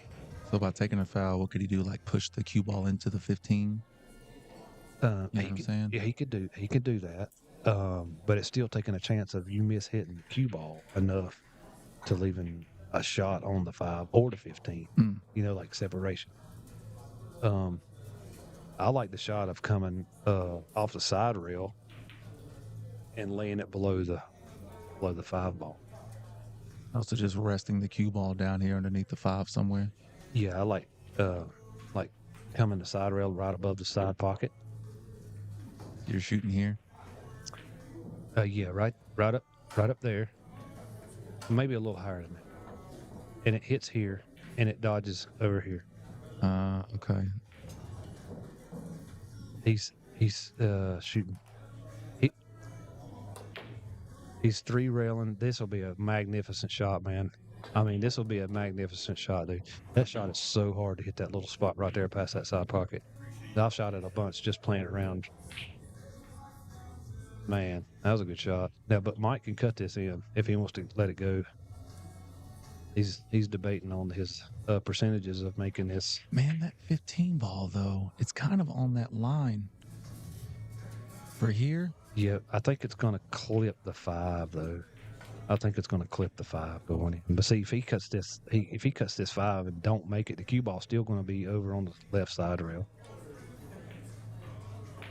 So yeah, he hit it so slow that it was just going to grab the whole way and just hit it fat.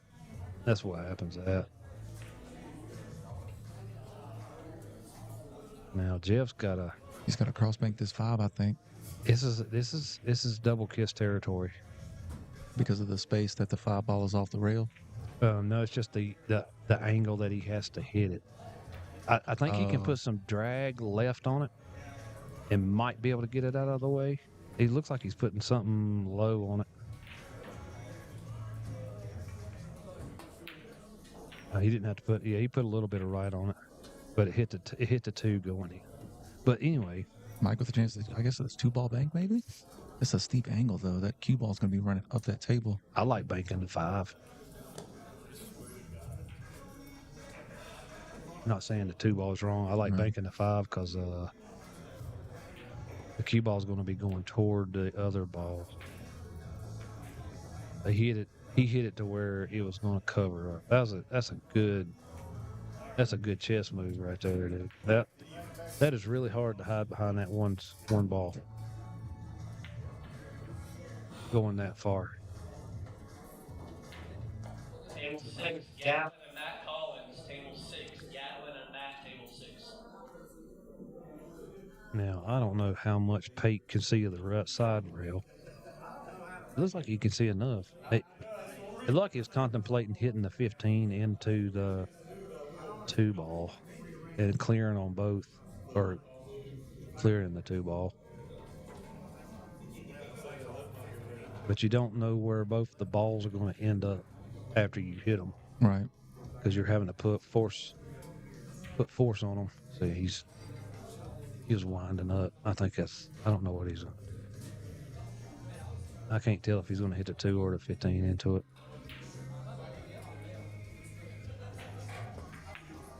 Oh, he just went for it. What a shot. Oh. Dude, look at where he got. Look at the Irish. The look on his face. Mike's getting right down on this 2 ball though. Can he see it? I think he can. Oh my God, it don't look like he can see it though. It's Boy, there. now, Right. look, he's on scratch. Wait. That's a foul. Wouldn't that be something? I thought Pate had him hooked up under that ball. Right. Pate says, I'm going to go smoke on that. I can't blame him. That's tough to take. Just the point of the pocket kept you from maybe snatching that rack out. Right. And coming back from winning 3 under as well, you know? No. It's crazy. Yeah. That's essentially Jeff giving him a 3-ball spot. Right. Shout out to our sponsors again here at the Portico One-Pocket Open at the Smokin Cue in Charlotte, North Carolina. We appreciate you guys.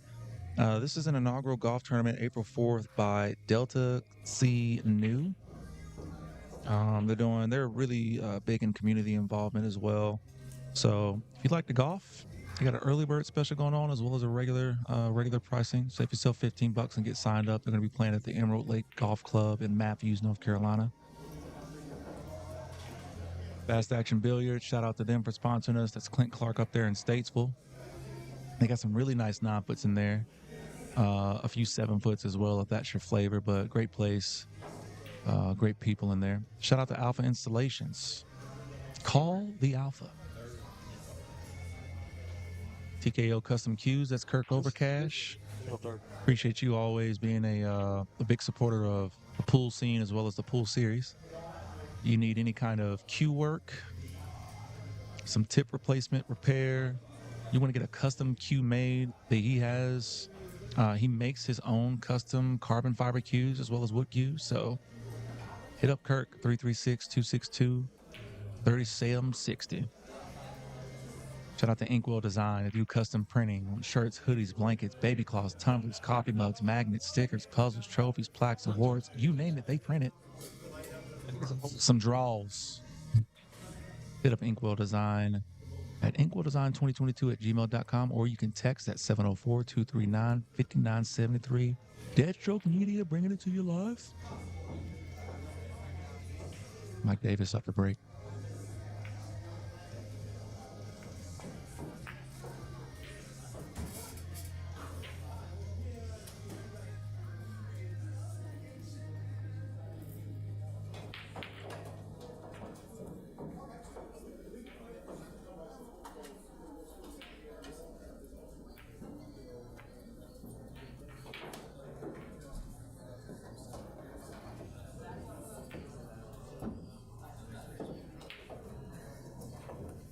The machine has walked into the building.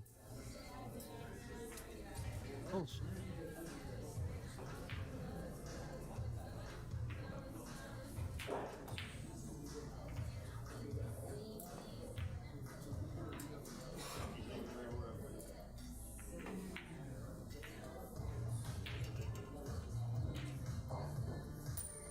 Jeff doing his best snooker impersonation. Just rolling that cue ball up underneath the bottom of the pack there.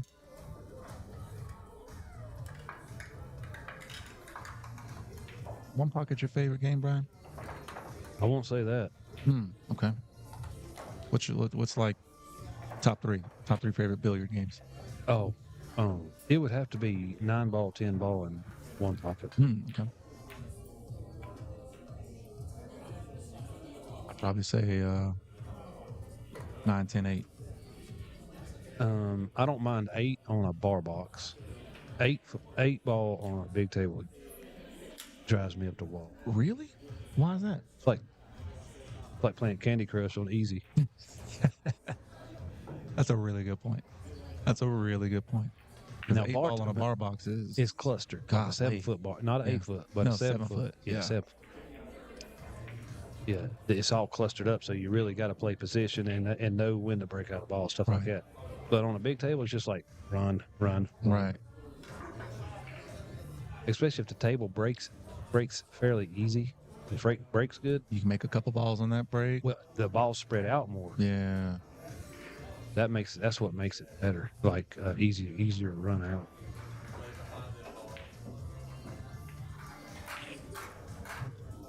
And then there's like 100 different 8-ball rules. Oh, good Lord. Yeah. Like some people play call your pocket. Some play call the ball and the pocket. And then some you don't have to call anything. What a shot. That's international 8-ball rules. And then some you only get to shoot what you make after the break, and then some you can make something and it's still open after the break. Right. I think that's CSI or what is that? BCA? BCA.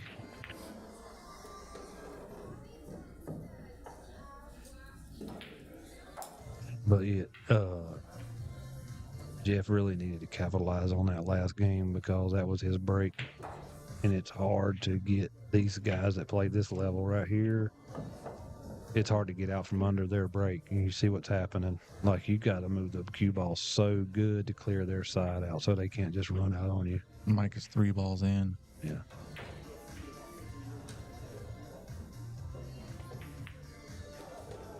That's a really good shot. That's a really good shot, dude. Yep. Incredible cue ball control to get right behind that 8-ball. He should be able to take the 4 next as well. I don't know what the gap. Yeah, he's got the gap. See, he's going to get positioned for the 6 next. I know this because I've played Tony Chohan, and they come up with shots that's just insane and run out from everywhere because he did. I'm not saying Mike is that caliber of one pocket player, but he has a lot of the same shots. He tried to get in there. It's good. I do think he tried to get into that pack and get a little buster. Yeah. Spread one more out or get one more out of there. A little bit of jelly out of it. Yeah. I mean, it wasn't going to hurt nothing because the cue ball wasn't fast enough to go in a hole anywhere. If it hits the stack, it's going to slow down a lot. He's kicking at this ball. No way he's kicking at this ball. He's kicking at this ball. Somebody's feeling froggy too, real kicking long table. And sends it right back into the pack, man. That's a great shot. I mean, there's a little bit of a shot on the 5 ball, but he was going 2 rails to cut it in. he wanted to make that ball. He wanted to make that ball. He's trying to get on the highlight reel too. So he's already up to 7 there, and that's a great run. Pate is under the heat.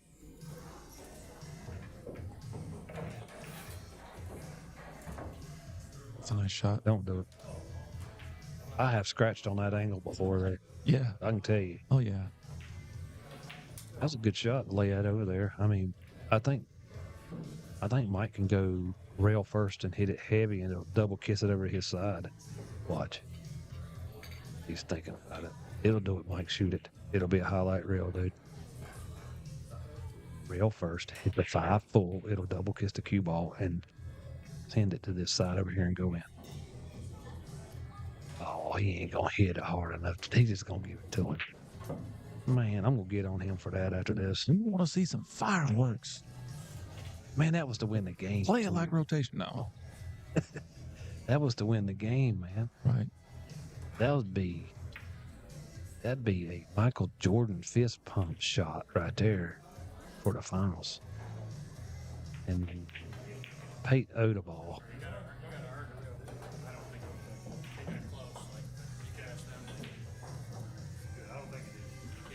I can go back and check real quick. Yeah, Just quick. just in case. Yeah, I thought it was close, but not back.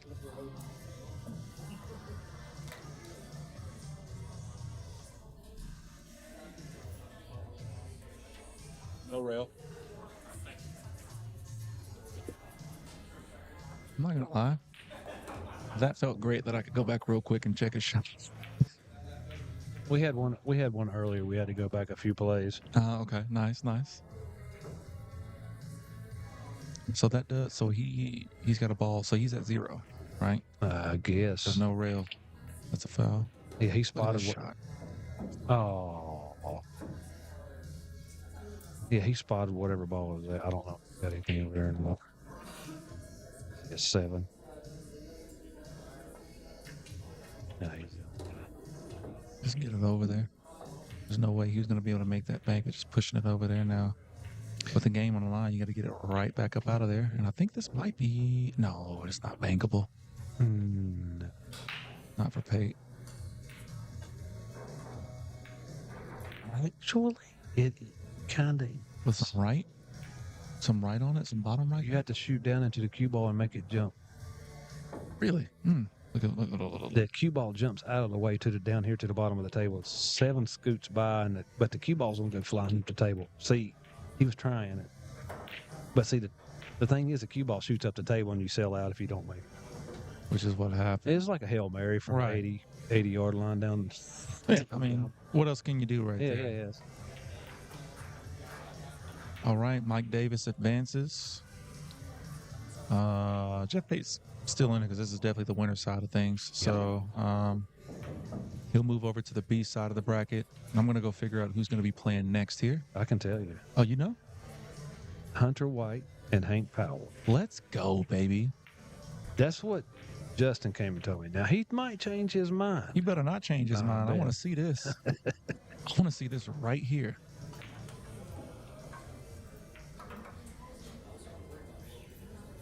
All right, give me 1 second. We'll get this thing updated for us. Let me go confirm that. I'll give you the thumbs up. Yeah, well, just know I'm typing this in anyway. Okay, go ahead. I'm typing it in anyway. There you go. There you go. All right, we just heard the announcement here. Hunter White, Hank Peasy.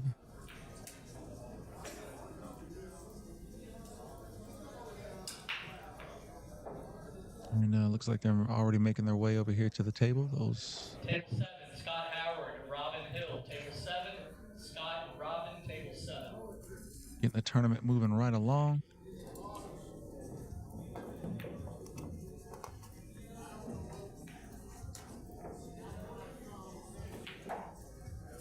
Shout out Portico. This entire event. Shout out to Portico Licensed General Contractors. This is the Portico One Pocket Open Tournament here at the Smokin Cue. There is no better general contractor. Scan the QR code. It'll take you to the website. You're ready to do that renovation, the addition. You need some repairs done at the house. Nobody better than Portico. Shout out to Red Debris Removal and Hauling. Longtime sponsor of the pool series. We appreciate you, Red. You got some junk you need moved, give them a call.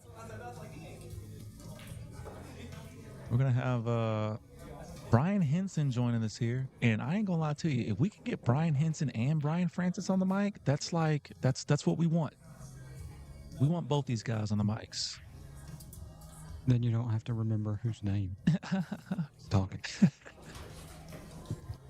And then I can just sit here and control the stuff. Shout out Inkwell Design one more time. Shout out the Pool Doctors. It's getting hot out there, man. Go ahead and get that pool in the backyard. Get that koozie going. Pool Doctors. We appreciate the Roundabout Grill up there. I believe they're in Statesville. It's fast. Don't hold me to it. Great breakfast and lunch specials in that area. Stop on by. Shout out to Branded. Mike Stamey. Mike Stamey. You need some apparel, some signage, trying to advance your brand? Hit a Branded. I believe they're on all socials, at least Facebook. Mike can't make your team win, but he can make them look good.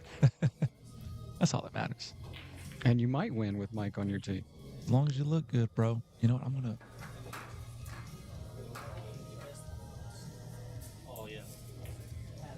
Meanwhile, back at the ranch, Hank has won the flip, but he's going to break first. This sets up to be a pretty good match. Hank's a great player. We all know Hunter. Yeah. No, he's very good.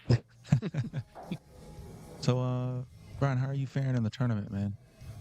I'm back where I belong. Okay. Watching pool on YouTube. Welcome. Welcome, brother.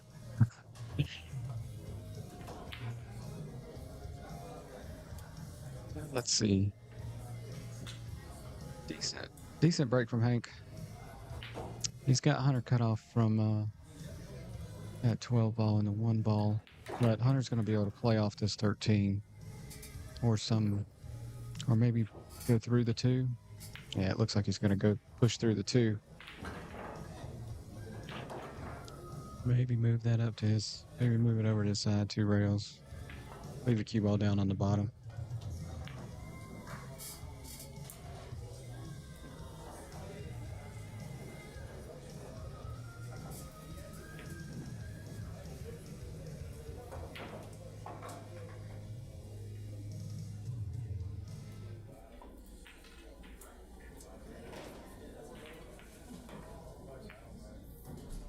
Put him back in the stack. Very nice.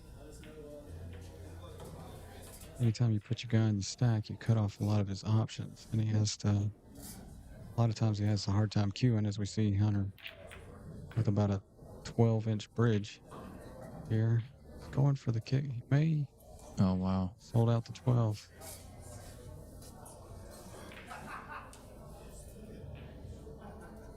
He's going to have a hard time getting around to get anything else. I wonder if he's going to bank at the 2 first, maybe.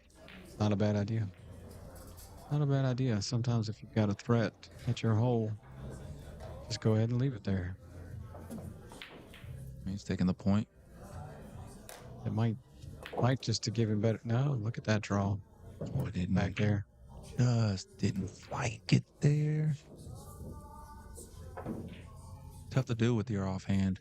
So the fact that he even got that close is pretty impressive.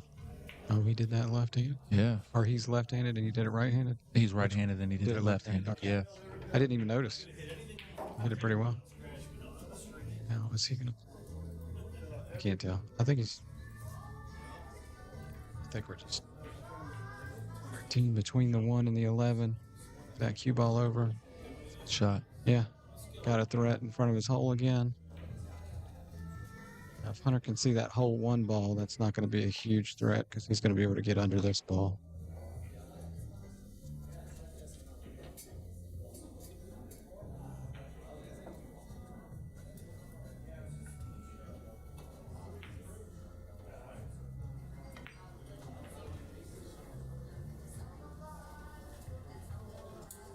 I have to remember next time to pack my 3rd pair of headphones.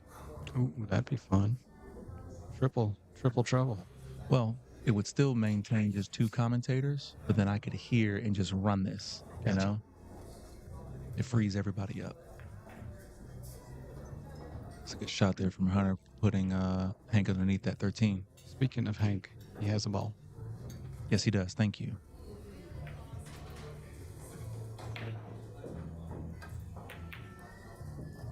Good shot. I've said this I think a million times, and I don't mind saying it 1,000,001. Hank is one of my favorite players.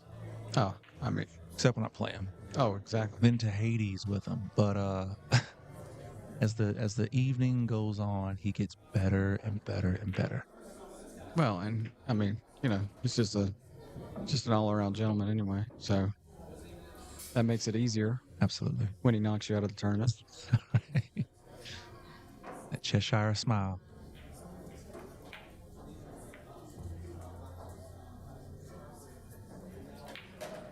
You can see the edge of this 2 to try to put him back in the stack again. He just does not want to move that 13. That is his threat. But I believe he's left it. Yep. Yeah. He's exposed it. Hunter's going to move that. I don't know if he's going to try to bank it in. He possibly can. I mean, surely he could. Oh, that might be a kiss there. I don't know. Oh, no. Nice little cross. Mm. That's as good as in. You go ahead and give him that and just leave the cue ball in the pocket. Unless you have something that's a lot better. Because you don't want to give Hunter a shot on that ball with a chance to move around the table and get on something else. So, yeah. Yeah, you give him that ball. Take your medicine, so to speak. Right. Battle from there.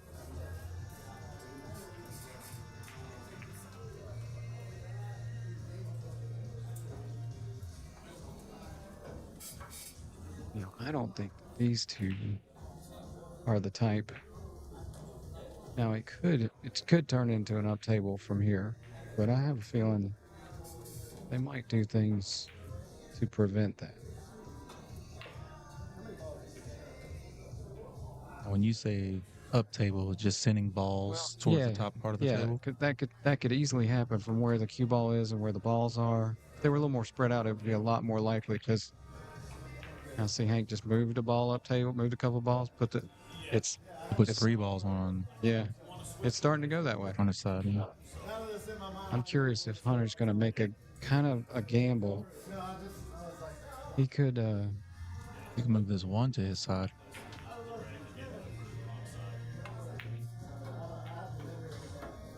Sends it back towards the pack. Yeah, now Keeps the cue ball up there. Yeah, now see, but Hunter putting that ball up table, that cue ball up table, that tells me he's not really wanting to play an hour-long up table game. So he puts it up table. It's possible that he gives up a shot to Hank, but it's also possible that Hank makes a mistake. Because honestly, the table looks a little, Hunter's side is a little better. Hank, yeah, the balls are even. The table favors Hunter. Right. So for the Hunter to just knock him up table would kind of be giving away his advantage. He's not going to do that. He's also going to give Hank as much distance as possible. So just the more distance you have, the more likelihood something can go awry. You miss by one little bit, and you've left an opening. And this is touchy here because... Well, yeah, because Hunter's got the 3's a little 2, 3. He's definitely got 3, 4, the 11. He's got 4 balls that go in his pocket. Other than the 7. Right. Yeah, the 7's the only ball that goes into Hank's. Maybe the 5. And then and the 7's looking, that's bankable for sure. Oh, back towards Hunter. Yeah, absolutely. Yes. I think Hank's beautiful.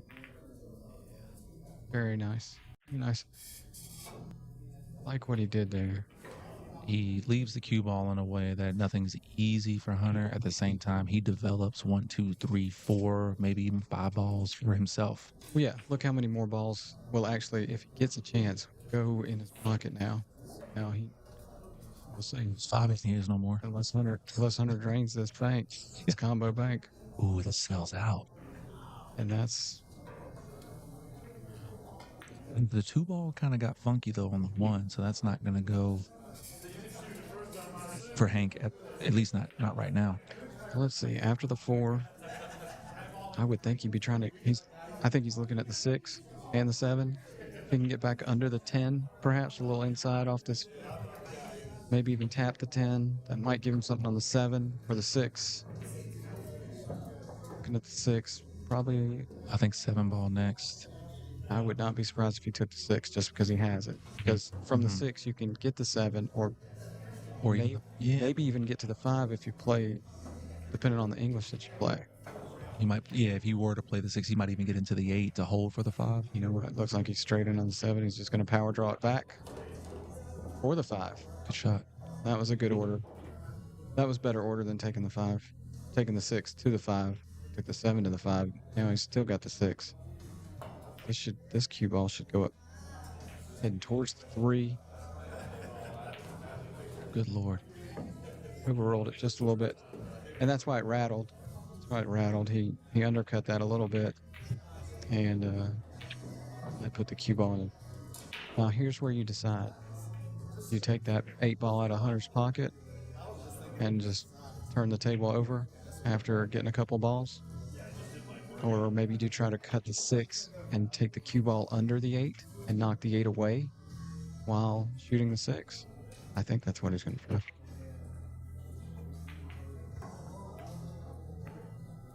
God. Excellent. Takes that ball out of Hunter's pocket. I don't really see another ball to make. Table 4, Tim Nelson, close stout, table 4. Tim Nelson, close stout, table 4. Yeah, definitely don't see another ball that he can make, at least not cleanly, easily. Okay, well, here's what he's looking at up table is I think that if he can, if he puts the cue ball behind the 11, Hunter doesn't have anything except for a combination. So I think he might actually be banking. He might actually bank something towards his pocket if he can get the cue ball up there where Hunter only has a combination that's very difficult. Does it make sense to come here with it? To put the cue ball right behind the 3? No, because you don't. That 3 is kind of blocking the 8's blocking the. Yeah, I don't think you want to mess with those. Okay. He's going for the 9. For the 9, and let's see if he puts the cue ball on that long rail behind the 11. I think that's what he was trying to do. He overrolled it, and he left Hunter a shot on the 8. This might be bad. This might be bad news. Well, let's see. Hunter's got the 8. That cue ball is going to hit the 3, and the 3's frozen to the rail. Those do funny things. It's hard to. It does. You're right. And then you're also flirting with that left side pocket, being so close. But I think if he goes for the 8, he's going to get into the 3. I think on the screen you can see that it's not really like he's got some rail there. Yeah, he's got some rail, but I think the problem is to get a shot after the 8. I think if he uses some bottom left here, he's gonna take that 3 off of the rail a little bit, make the 8, and have the 3 next. Let's see. He's definitely cueing low. Where's he shooting the 3 first? He shot the 3 first. Dude, what do we know? Yeah, exactly. That was much better. Almost fell. Almost took the whole table with me. Is that 5 balls I see over there for Hank? That's what it looks like. Okay.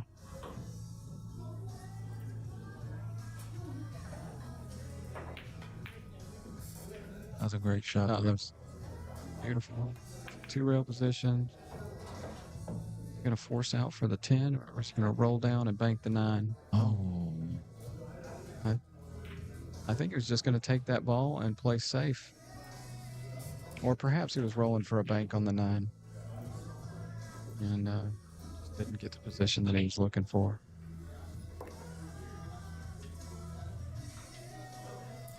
Kind of a big miss. With the way things were looking just now. I don't know what that is, dude, but it looks so good.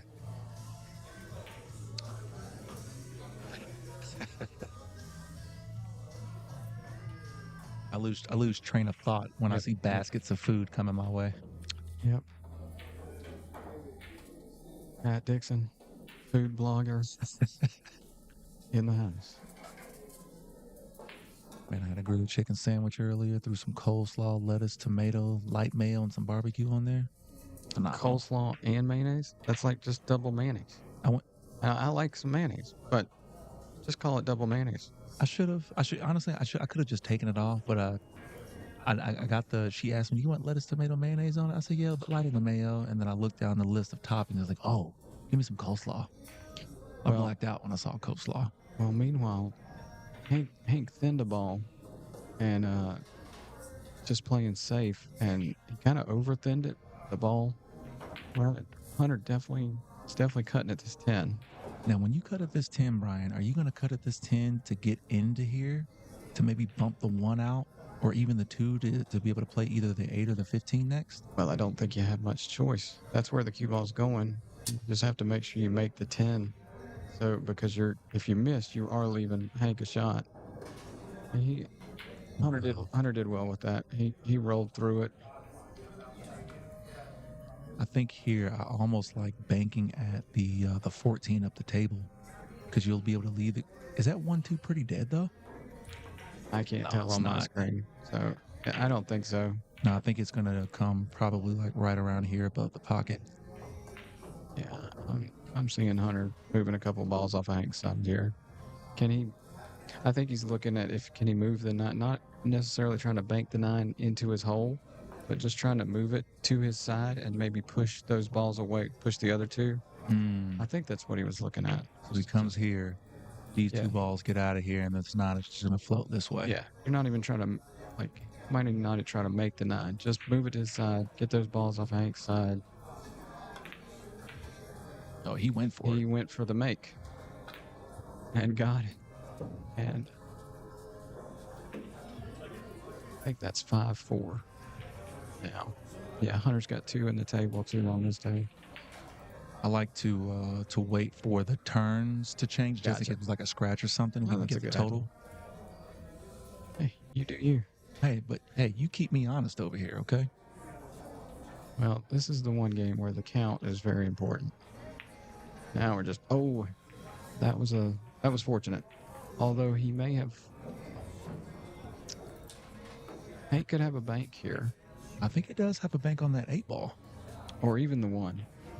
Oh, you like even the 1 ball bank as well? Okay. I like the 1. Maybe you can run into the 15 and that'll stop your cue ball. And then if you make the 1, you would have a shot on the 8. And if you don't, then you've got a ball in your pocket and you knock another one off of Hunter's side. You could also do this. You could do similarly with the banking the 8, but I think that pushes the 1 towards Hunter's side. You don't want to do that. I think he is banking with the 1. No, banked at the 8 and hit the 5th, but he did play that 15 ball with the cue ball. That was important. That was probably the most important part of that shot, was to make sure you make solid contact with the 15 so you don't give anything up. Hunter might try to cross this. It looks like he's putting a lot of left. He overcut it. Undercut it. I don't know. Just dodging the kiss. Like he had so much left English on that, just for the ball to not double kiss, because when you're shooting at one of those cross banks and the ball is lined up straight in the center of the pocket, that's the time you're gonna double kiss close. That's when a double kiss is most likely. Because it's so hard to put enough spin on it at the right speed to where it catches on the rail to throw it off of that line of the double kiss, to your point. Yeah, and the left English help that cue ball just get out of dodge very quickly. And you see he was straight in on the 11. If it goes in, he probably wins the game from there. He does win the game from there. 11, 15, 8, boom.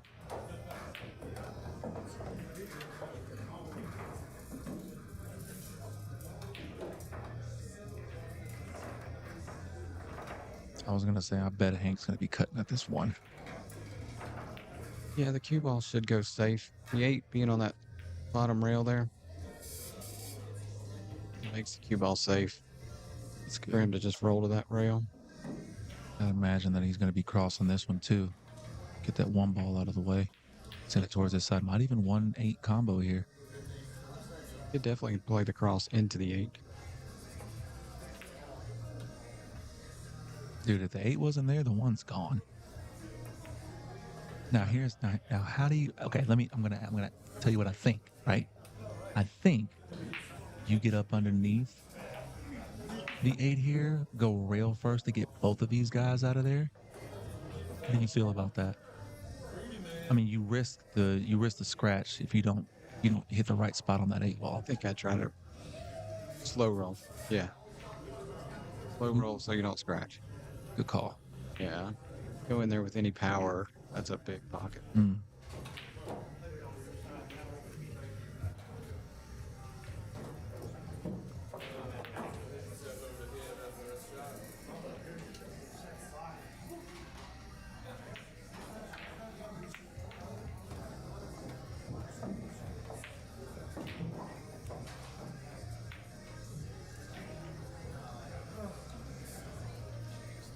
Should just edge this.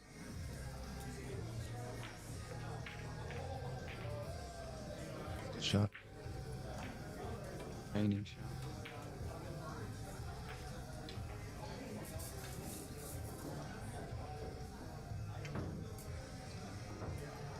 He's backing at the 14 up there, it looks like. Yeah, I don't think there's any reason not to. Pretty safe. If it gets under that 8, Hank's going to have trouble taking it out, which was the idea. Although, I think if Hank can see the full 8, he should be able to take both of those out at the same time.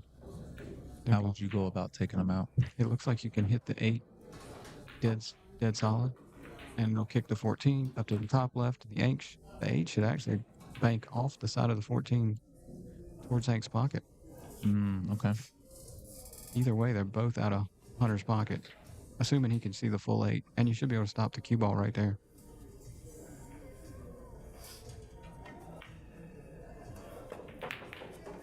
Good call.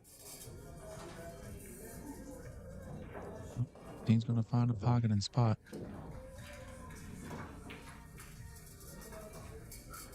And that is one of the frustrating things about this game is you'll work for 5 innings to try to get a ball next to your hole, but if you don't cover it up, then it's just gone.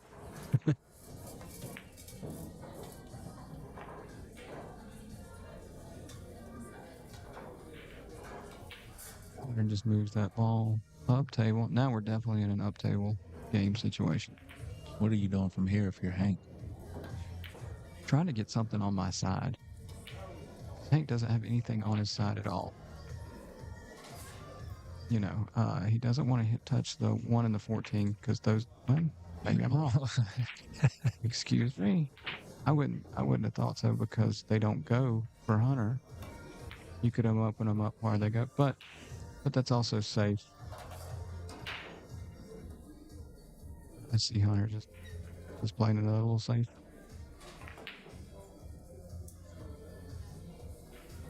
Now he wanted to tie those balls up, but Hunter tried to get that ball back down here to the bottom of the table. What do you think about shooting this to a couple of rails? Kind of get it, it's kind of get it over down here. I mean, that's a tight window to be able to do that. Now that I'm looking at it, but I'm just like to your point. I'm trying to think about how am I going to get a ball towards my side. I'd rather make it the 2 and have it spot up, point, and leave Hunter with that cue ball because the 14 and the 1 they don't go right. So it would kind of be a safe just to make the 2 and leave the cue ball up there. He might have a bank on the 11. Keep it behind the 8. Unless he freezes it on the 8. Now he's cut off the 11 with the 8. See, that was smart. Hunter can see the full 2. That's why I was thinking with that shot, getting above the 8. That way Hunter couldn't see the 2 at all. You keep that ball down here.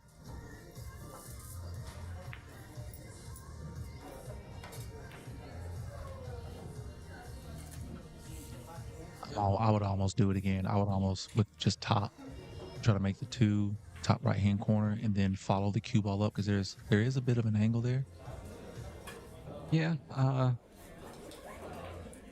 Well, it's a much tougher shot on the 2. I don't know if it goes past the 8 now. To be fair, I'm kind of bug's eye view. I'm looking right down the line of the 2 actually. It does go, and but to your point, it's so tight up. It's probably not the right shot. No, but he doesn't want to run into the 1 and the 14. He might want to get near him, but he doesn't want to run into him. Yeah, he went to the left side of that ball just to make sure he didn't run into those. You don't want to break those 2 and then leave the cue ball above them. Just gotta move the 2. Nope. Play a little wedge.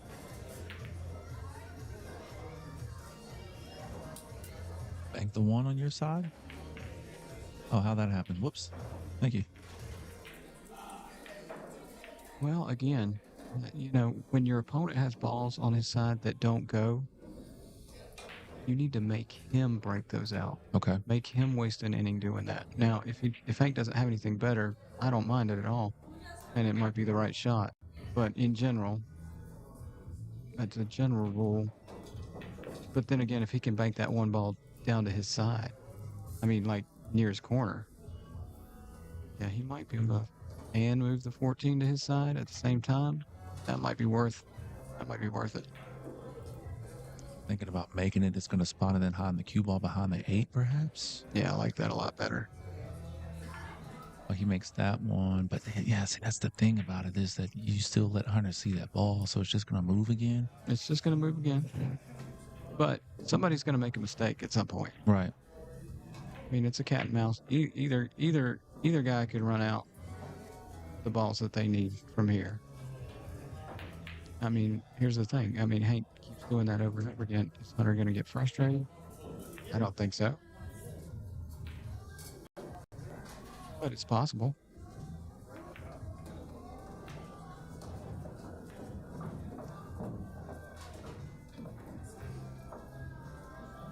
You gotta put the 15 in a spot where, well, this might be, Hank might just shoot this ball inside. Cue ball should roll up towards the 2. And in the same boat. Ooh, I like that. That was a great shot. He got it right by that 14. Yeah. I was afraid he was going to nip it and just kind of open him up, but that was really nice. And now Hunter is going to have to open those balls up. So Hank did make him open them up.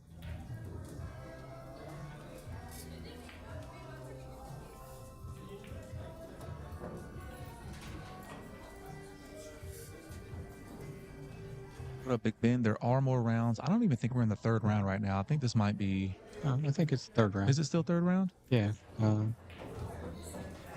I believe so. That's what Justin said when he came over. Well, Big Ben, I'll tell you what. First of all, what up, big guy? I hope you're doing all right. Second of all, whether it is or it ain't, there's definitely more rounds to be had. Ooh, the 8 ball fell in. But he puts the cue ball. Cue ball. Hold on. Oh, that's disastrous. Okay, so that ball that he made, that comes up in spots. Hank's going to 0-1. We're back to 4-4. Things just got real interesting. To your point, there's the mistake that we were waiting on.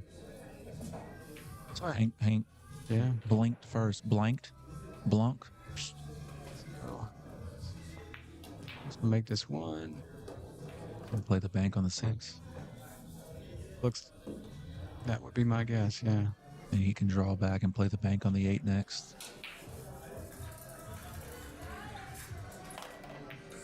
Yeah, I figured he would push through. Yeah, you push through there. If you draw it and miss, then you're leaving Hank a shot on the 8. So you push through because I mean those banks are not. That's not a gimme bank, especially when the balls are frozen together like that. Right.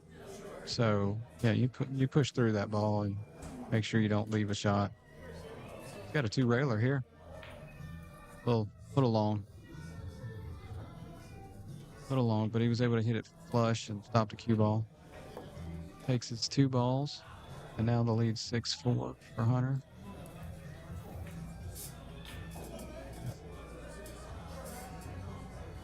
Oh, nice, bro. I'll see you soon, man. We are here at the Smokin Cue in Charlotte, North Carolina at the Portico One-Pocket Open Tournament. These guys are out here playing for about $80,000 today. No, I'm kidding. It's not. That's I don't make you feel worse about getting out. Why did anybody tell me that? It wouldn't have mattered if that's right. Now we've got some nice prize money going out the door today. 7th, 8th taking $50, 5th, 6th taking 100, 4th place is taking 200, 3rd is taking 350, 2nd is taking 550, and 1st place is taking 880. Not a bad way to spend a Saturday. Oh, watch out, cue ball. Oh. That was a good little rub, but This could He's be it. opened up shot on the 2 ball. Hunter's gonna be able to shoot this 2 ball. I don't. It's a weird angle. I think he's gonna come into a rail and get back over towards the middle of the table to maybe play a bank. I did not mean to hit a replay. Worried about that side pocket. Floating. Yeah, I was worried about that side pocket. I think he was too. That's the line I saw was to the side.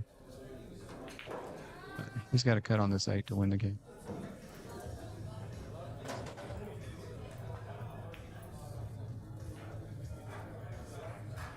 All right, Hunter needs 1. Hank needs all of them. Oh, look at that leave. Just marries right up to the 11. Wow. Okay.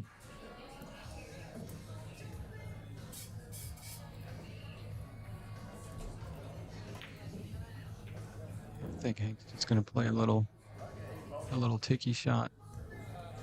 There's not much. I don't think he has much else.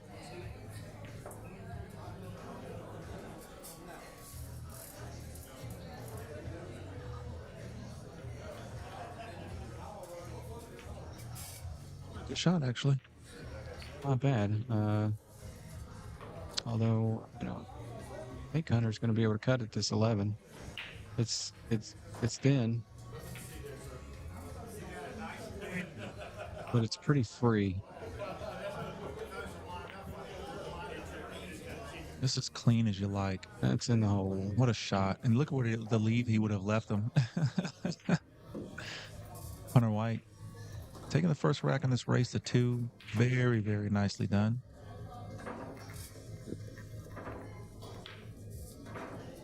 And we're going to re-rack them, folks. Rack it back.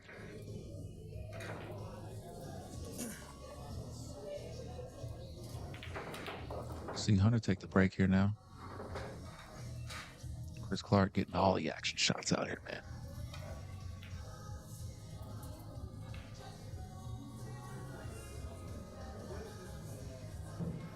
Yeah. He played a little pool too. Don't ask me how I know. How do you know, Ryan? Well, he happened to knock me out. Fell victim to him, huh? He played well. No. He played well. Just it only takes a couple of misses in this game at the wrong time. Now we expect to see a good break here. Loaded up with inside. That might have just drifted a couple inches higher than he intended. I think Hank can see the 7. If Hank can see the 7, that's going to let him at least start to get out of the break. Obviously, you can see there are 7 balls that go to Hunter's pocket, and none for Hank's. So but if that break was 6 inches lower, it'd be a lot more covered. Yeah, I think Hank can take this 7 ball out, move it to his side, maybe even tip the 12 with it. That'd have been nice, but still. So Hank has put up, that puts a ball on Hank's side. I think this 9 ball might bank here. Well, but that sends the cue ball where that cue ball that would potentially leave Hank a shot on the 7. I could more see him banking the 11. Maybe not even to make it, but just to play cue ball. Just to push the cue ball closer to Hank's pocket, is what you're saying? So he doesn't end up with a shot on this 12. Yeah, I think he could play top. It would hit the rail in front of the 12 and bounce up. He wouldn't leave a shot on the 12 or the 7. But this is a very important shot. Hunter's going to definitely take his time. There's a lot. Hunter's got a big table advantage. Looks like he's kind of looking at the 12, like he might kick under it.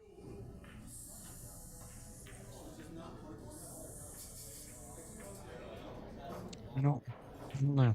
See, he doesn't. He wants to put Hank in a spot where Hank can't move the 9, the 11, the 2, the 3. Those are all balls Hunter wants to protect. I could see him do something where he goes up to the top rail. Maybe you can even do something where you leave Hank dead straight in on the 7 and dare him to shoot it. knowing that if he misses, you're going to get a few. I think he's back to banking the 11, playing it with top. Going past the 12. Well, he went into the stack. Shot. Yeah, that was probably better than loading it up with top, like I was thinking. A lot easier. Yeah. You know? Yeah, well, the cue ball is 10 times more important than the object ball. It's great that the 11 ended up in his pocket. And even better that the 9 ball is hiding it.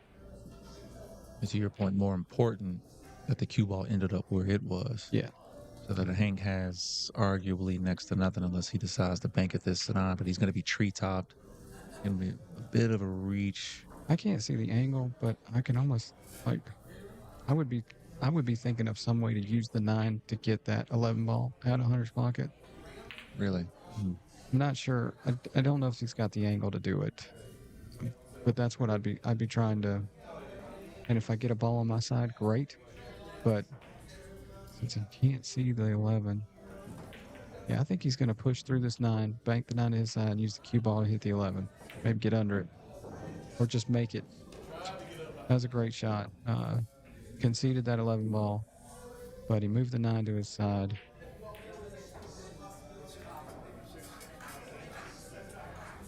And ball count is 1-0 Hunter, but Hank's gone a long way to neutralize that break. Because that break was...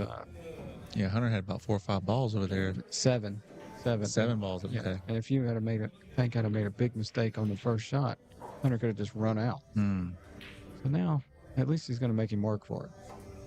Bank the 9 and move the 7 at the same time. And protect it with the stack. Beautiful shot. Kind of put it right back, put everything back to rights. I can almost see Hank doing the same thing he just did with maybe the 3. Come off the 3, make the 9. It's trickier from that angle. Right, a lot of distance. But Hank's in a tough spot here. It's definitely one thing about this game. If you can find a way to move 2 balls, it's almost like 2 innings in 1. I think he's going to use the 3. He just fired at that. Now this might smell trouble here. Well, and he was in a desperate situation. Right. And took a chance. Yeah. That's a lot about this game too. Is that sometimes you just have to shoot. And Hank decided that this was the time that he had to shoot, and he did. Wow. Interesting there for me, him not taking the combo and electing to go rail first so that he could open something up. I think he was planning on getting into the stack a little bit to pop something out. Yeah, and instead he got a little fortunate, tiptoed through the roses there.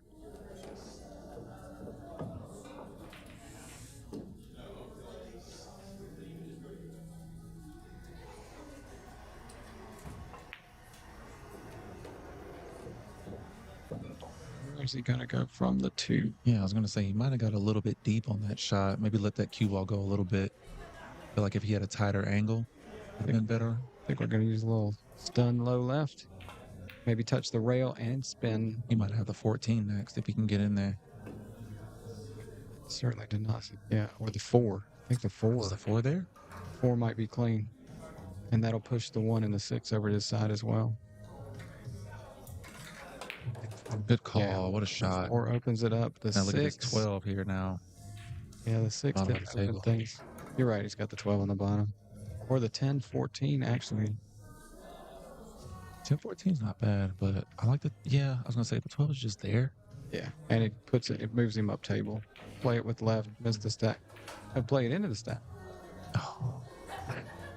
Because if he makes that ball, that's a wrap. He pulled out 5 of them. That would have given him 6. He's got 6 now. That would have made 7, and then he would have the 14. So, yeah. Nice shot selection there. So he is at 6. Yeah, I think if you're watching this one in the future, go back and watch Hunter move. I think it was the 7 and the 9. And Hank had turned the tables, gotten out of the break a little bit. And then Hunter played a shot where he banked the ball to his side, knocked another ball to his side, and played the cue ball. So he moved 2 object balls and placed the cue ball all in one stroke. And that was what turned this particular rack into his favor. Good shot. Oh boy. Yeah. This might be it here. I can see. Yeah, Hunter's going to cut the 1 into the ball that's hanging in his pocket. Oh, I think he goes rail first. Yeah, or just shoots at this thing. All right, little bottom right. It's got to get there. He's trying to get on the 1. Yeah, that's All a right. wee bit short, but this is makeable. This cue ball's gonna be flying around the table if he decides to go for the I shot. would not. I would not. Yeah, he's going to bank the 6 and put the cue ball over here under the 8 where he doesn't leave Hank anything. Again, cue ball control. Ball game, dude. That's Ball game. finish level. Great exhibition there. What a shot. Hunter White showing why he went for the first blind bit. Yeah.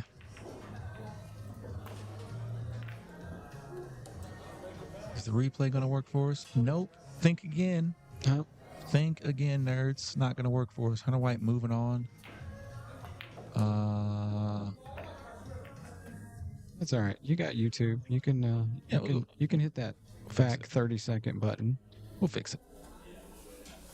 Pat's gonna be clipping my life away next week. Well, what can you do with that, brother?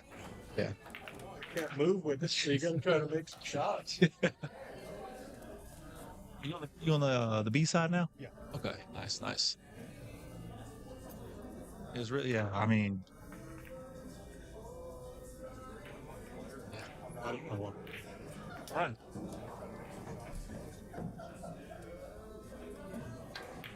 I knew that first game and the balls got all on the table like that.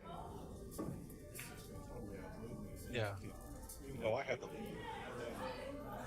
Once the balls got it. Yeah, at that point, even Brian was saying, like, you got to just hope that there's just some grave mistake that he makes, which is Table 7. likely not going to happen. Yeah. Table 7. Chris Clark. Right back in it, Hank. You're good. Knock him dead, brother. I think he might be right here. Oh, it's there. All right. Well, we're going to figure out who's coming up next here on the stream. Yeah, Hunter Height. Oh, okay. Hunter Height. He might be kind of decent at the one pocket game.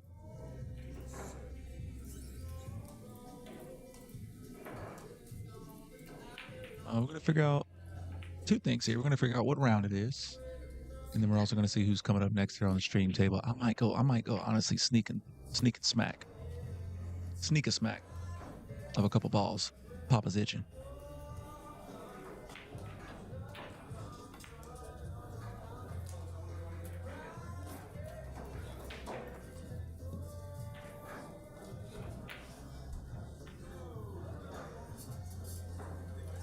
Give me one more swing at it, I think I got it down.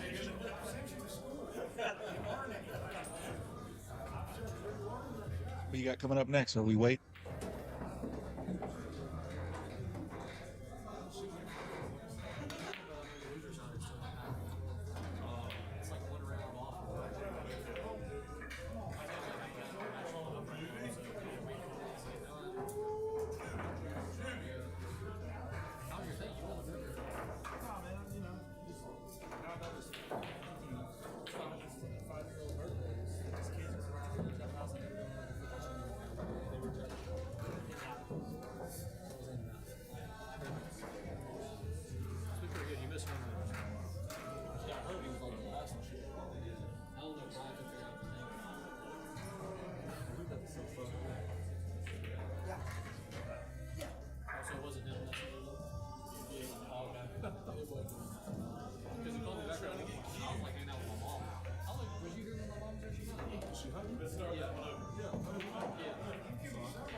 fired up like.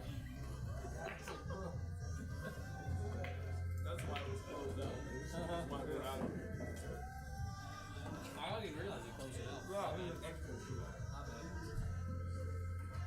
I didn't even realize that over there because when I got here, he was still on that.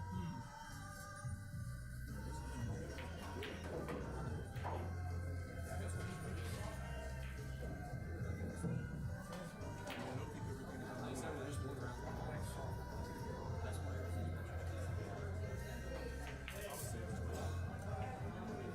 where we are on time. Last time I just had this. We're at 6.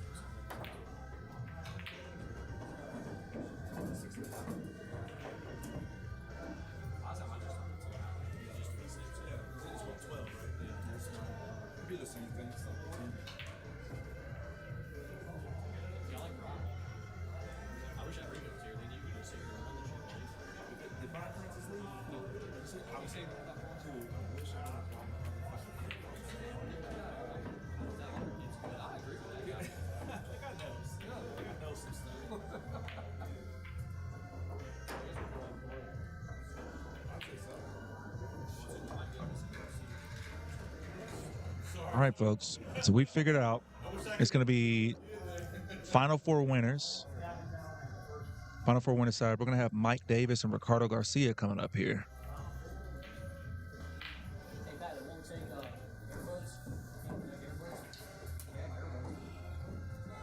I have mine too, but I would have to shut down OBS and restart it for it to do what it needs to do. Exactly. Once we get to 10 hours, yes.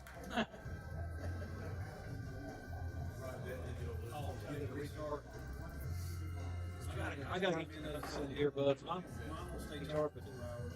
Dude, get you some, what kind of phone you got? Galaxy Bud Pros. Okay. The Galaxy Bud Pro 2s are cheaper. Those are the ones that I got because the 3s have come out. Yeah, I would do the 2s. Because that's what I got right now. I'm saying the 2s are higher. Yeah. Oh, okay, okay. Garcia, Mike Davis, I want somebody to test, it's already tested here. I got them. I love them. And they stay charged for a long time. I made a poster. I shot bull yesterday for the first time in 7 years. Wow. Earbuds.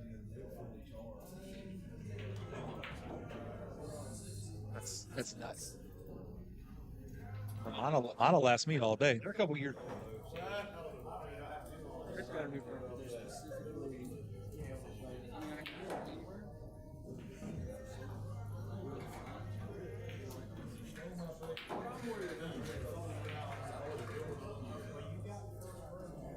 You know what? The earbuds have always sucked out a bit. I've never found stay in my ears or so. Table 15, Gatlin and Jeff Pate. Table 15, Gatlin and Jeff Pate. Table 15.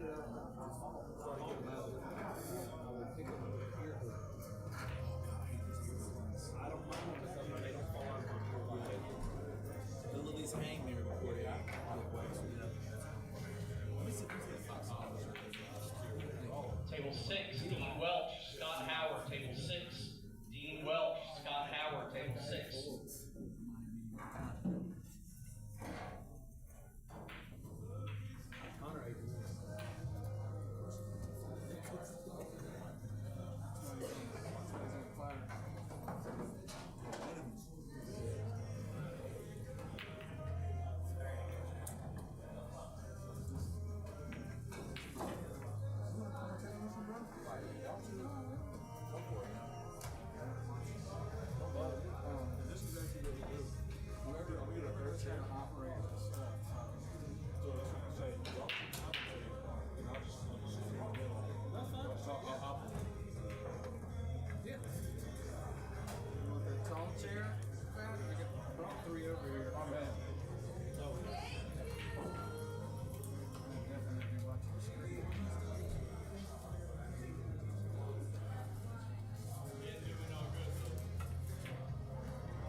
All right, gang, give us 1 second here. We've got Mike Davis and Ricardo Garcia coming up for this Final Four winner side.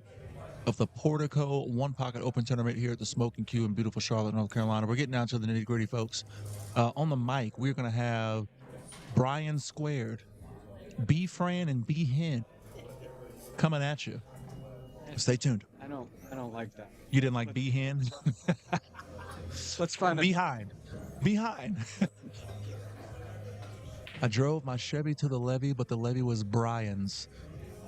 And here come the players.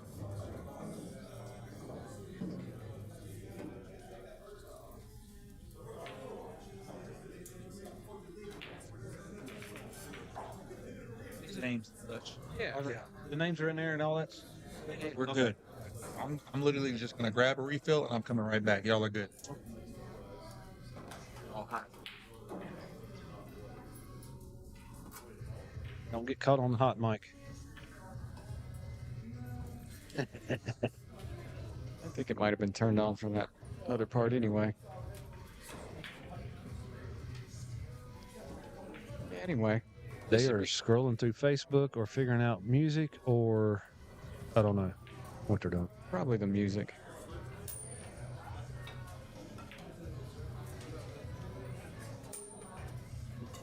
This is one of the final fours of the Yeah, Final Four Winner winner side. side. Yep.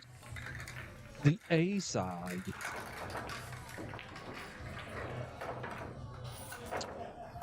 And it looks like Ricardo has won the coin flip. He's going to break first, which is a very big advantage in these short races. Because if you make it to the third game, you will be breaking. I am rooting for the underdog. Okay. I try not to take a rooting interest while we're Well, I commentating. got to. okay. I got to. Well, I played Mike earlier, and he's a great player, and he's quite the gentleman. He let me play for at least 15 minutes. He was that kind. Maybe even 20. I'm not. After that, Yes. it was like, I have better places to go. I'm done. I don't know how Ricardo plays. I don't know how he plays pool. Well, Like, I don't know how he plays one pocket. I've seen him play rotation. okay. And so he and 8-ball. I've seen him play 8-ball too. He plays pretty decent 8-ball.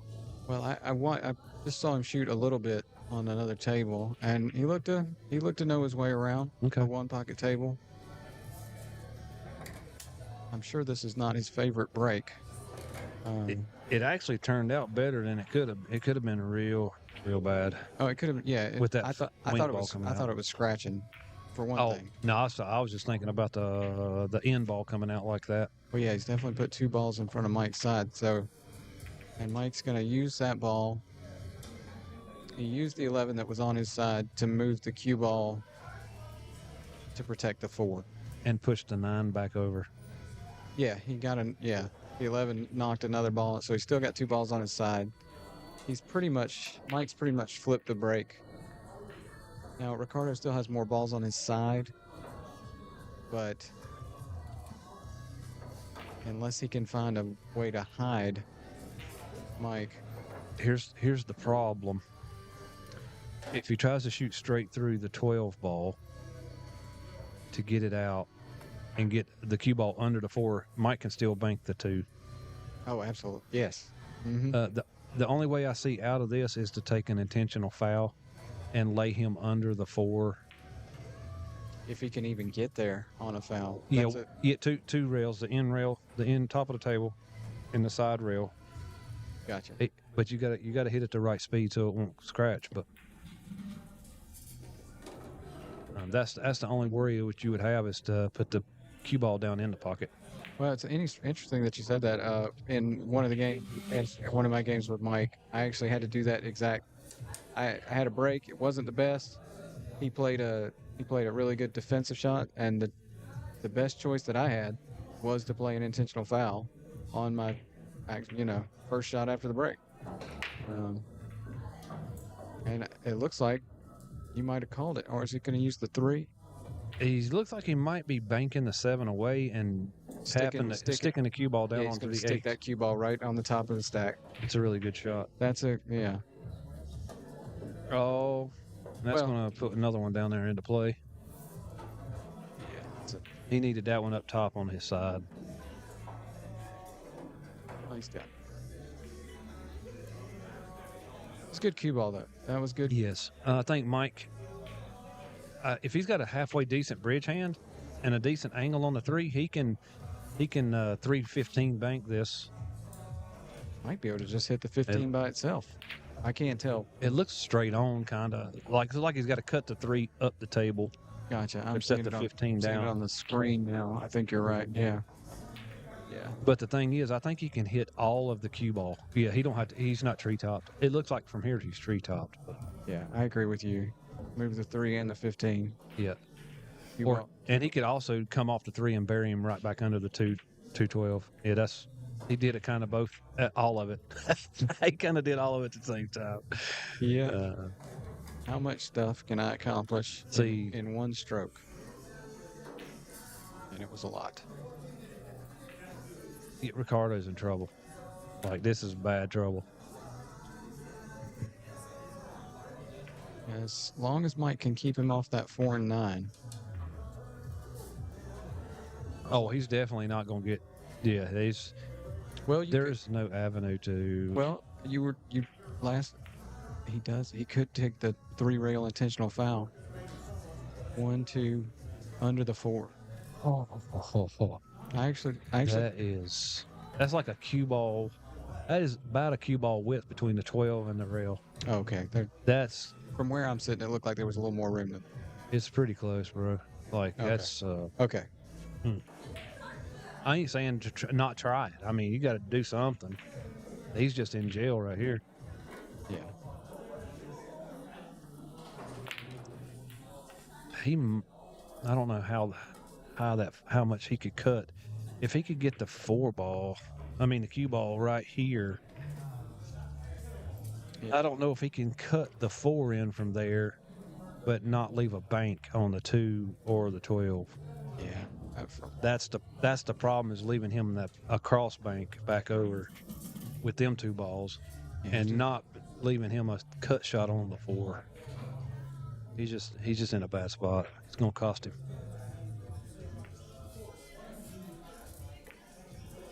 Yeah. So Mike, and it's gonna sold out. Yes, it was just not really. Yeah. 'Cause see the slope of the rack, the pile. He was trying to stick the ball in the pack, but there was no hole to stick the cue ball in. Yeah, and even if he had gotten there, Mike made him use an inning to push a ball away from his side. Yes. Now Mike's going to shoot the 9 first, leave the 4. He was looking at that 14-6 combination. Yep, it looks on. I can't tell from here how on it is. I don't know about your angle. You're looking more down the line than I am. It looks pretty good from where I'm sitting. As long as he didn't get frozen on the top of that 7, he doesn't have any trouble. And there's a big enough gap between the 14-6 that he can manipulate the 6 off the 14 or that combo too. So Well, Mike's got a lot of options here. Guess he plans to shoot the 2 first. Oh, he's planning to get out. That's why he went up the table. He's getting every ball that he can get while he had premium position. Well, if he went up that high to shoot that combination, it must be just dead. No, he's shooting the 2. Shooting the 2 first? Yes. That's what I'm saying. He's working his way back down toward the pack.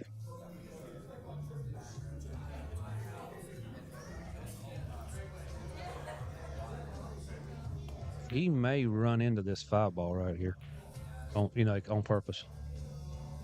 Or he might try to skip around it and shoot the 13 and the 7.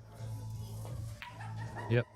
But stunning and drawing that ball made him not so accurate. Yeah, that was Oh,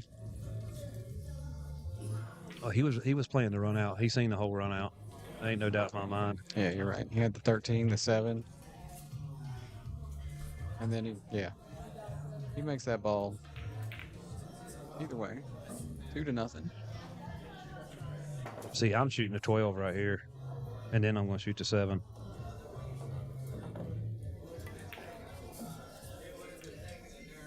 Well, I didn't hate that.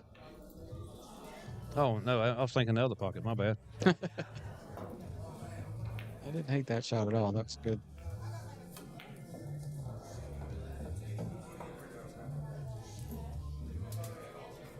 Mike going to come off the 13 to get under that 12. No, I think he's just going to straight bank the 7.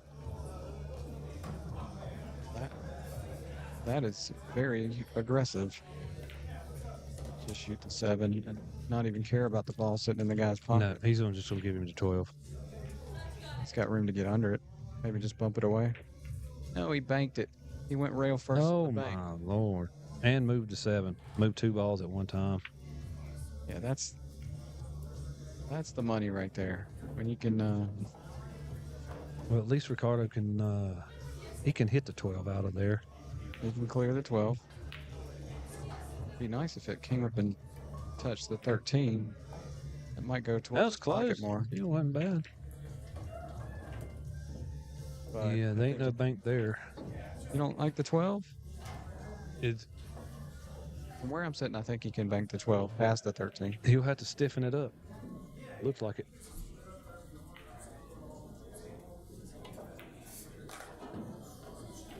Yeah, you stiffen it up with the inside and without speed. Let's see if it works. Does it work? That's Hunter White. Now we're going to go to...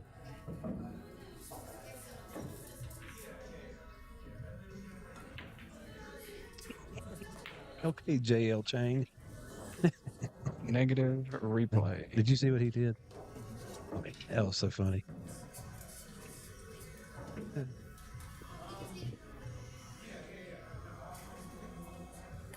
I think Mike's going to move the 3 and the 1 both to his side. Leave the cue ball right there. Did he just play a carom 2 rail? Or just a carom 1? Carom 1 rail.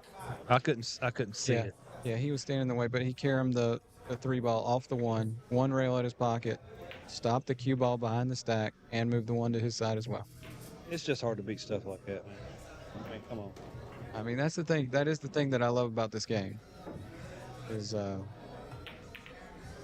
can accomplish something. Now that was a little unfortunate to run into that 10 ball. Yeah. Because he placed the cue ball in a good spot, and if the 5 rolls in front of his hole, Mike would have had to do something about it. As it is now, Mike can just move that 10. Oh, he's going to... It looks like he might bank the 10 at the 3. Yeah. It's just hard to shoot jacked up like that over the stack. Anywhere for that matter. All right.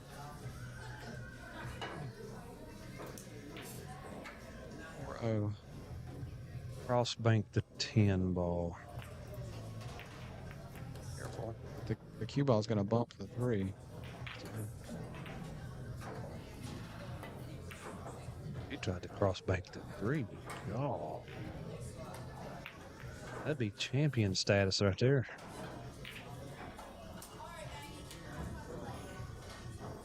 Probably feeling like you needed to do it, Yeah. Needed to make a... That was a good shot, no doubt. Absolutely. To get what he got out of it was good. Because it was so close to the rail. And Mike's just going to lay this over here on the side rail and nuzzle that 1 down there. Off the 2 ball? Off the 2. Get out of here. Played it off the stack. That's that straight pool coming in. Yeah, because he controlled the cue ball perfectly. He honestly put Ricardo right back in the spot that he just had trouble with an inning ago. Or 2 innings ago. And put a ball in front of his pocket, so it's like... And increased threat level. Nowhere... He can't get the 1 out. He just can't get it out. The only thing to do is set the cue ball under it. Yeah, I think he's going to set the cue ball down here on the rail under the 2 and the 10. That's not bad right there now. That ain't bad at all. The way that ball reacted, if somebody had to check that 5 ball before, Might have been froze. Might have been froze, but nobody checked it. We play on. No harm, no fun. Yeah, I'm just looking at the reaction of the cue ball. It acted like it hit a frozen ball. Yeah. Certainly wasn't intentionally making a foul. And it wasn't, because nobody saw it. Man, this is trouble.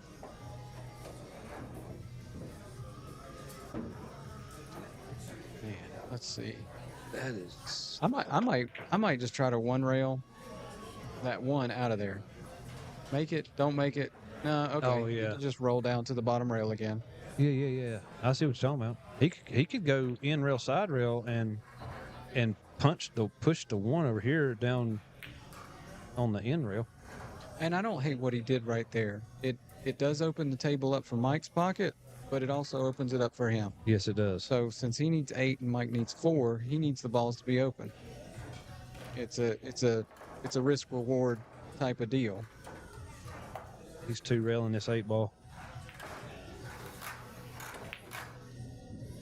Oh no! Through the wickets. Look at this guy, man. You do it again just in case.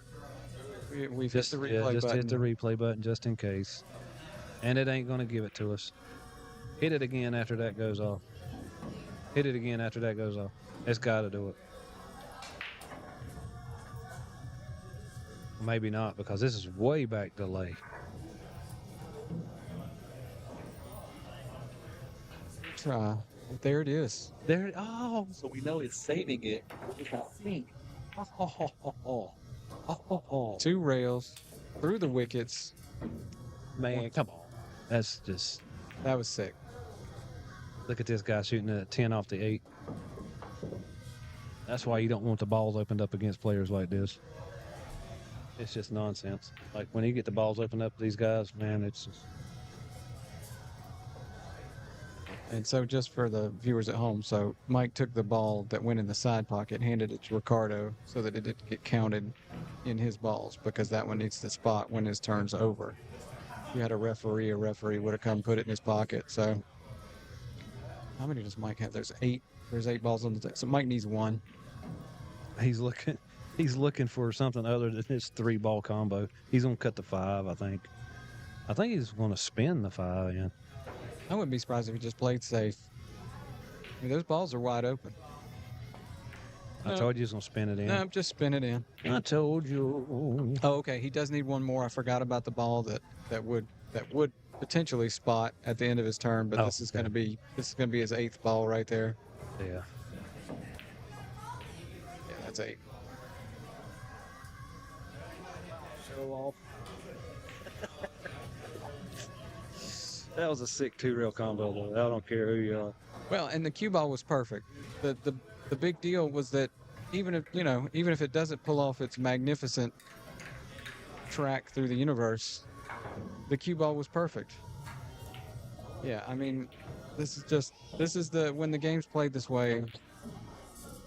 I mean, it really came down to Ricardo's break wasn't that good. It wasn't bad, but it wasn't good, and that let Mike get out of it and turn the tables. And then once he did, he just tortured him. Anyway, Mike breaking now. He liked the way it was rolling to that side of the table. I don't know if this is the side he always chooses, but if not, It's the better side for right hand. I break from the. Oh, Mike catches the double kiss. Catches the kiss off the rack and scratches.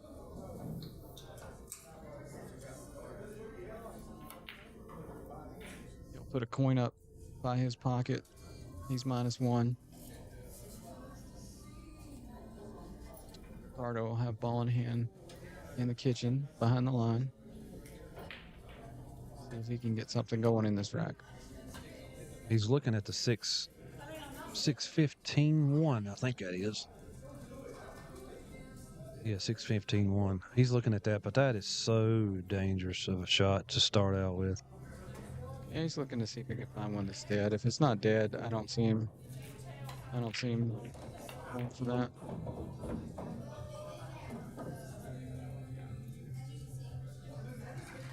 Yeah, I think now he's looking back. Now he's looking more on Mike's side. How can I clear maybe 2 off of Mike's side at one time? He can actually send this 14 2 rails into the pile, and it will send all them balls over to his Push it side. to his side. Yep. Well, he could have got. I mean, it could have landed out better than that, but Still, he got 4 balls to his side, 2 of them down below the side pocket. That's a good. Yeah, I think he shot the right shot. Yeah, I'm 100% with you. I'm with you. That was a good result. Now, Mike may be able to have a bank on this 4-ball here.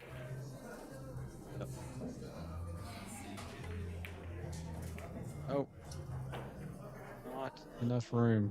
Almost, but not enough room. But a good cue ball.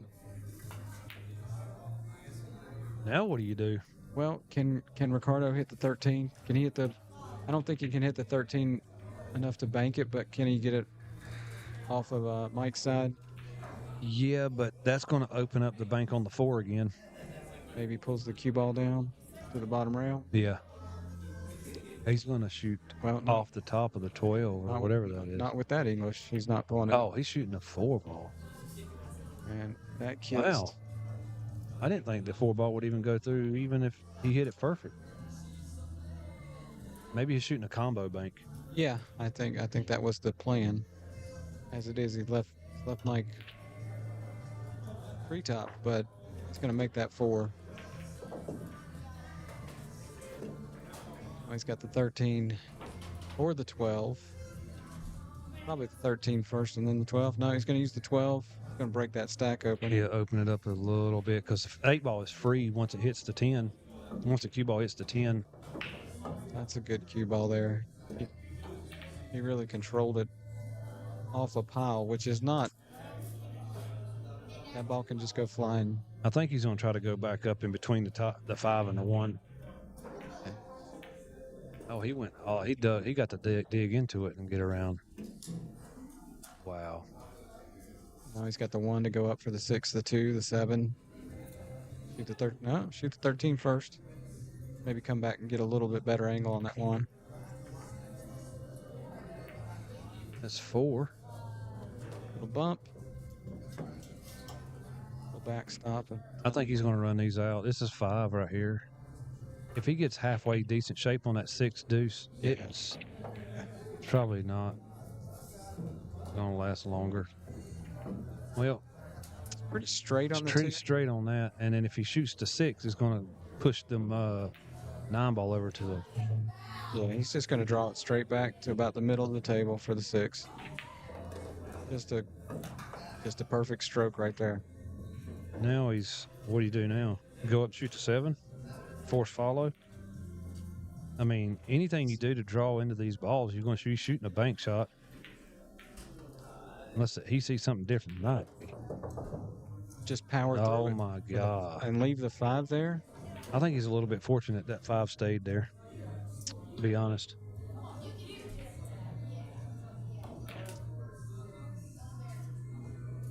That's it, though. Yep.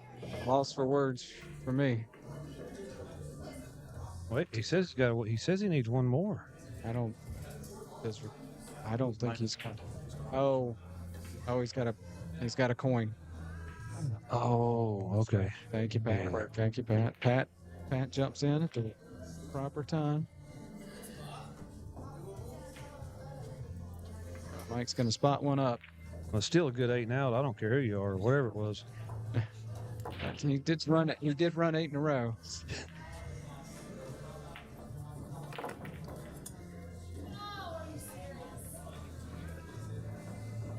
Nothing scorecard. I'm shooting at everything, starting with this 15 ball.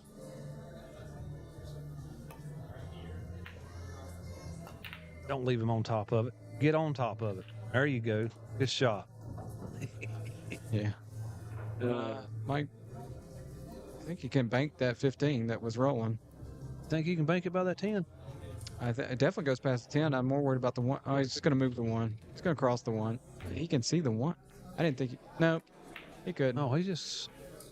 Yeah, just look at Mike playing safe. Well, you can do that when you're up 7-0. Yeah. You can start playing safe at that point.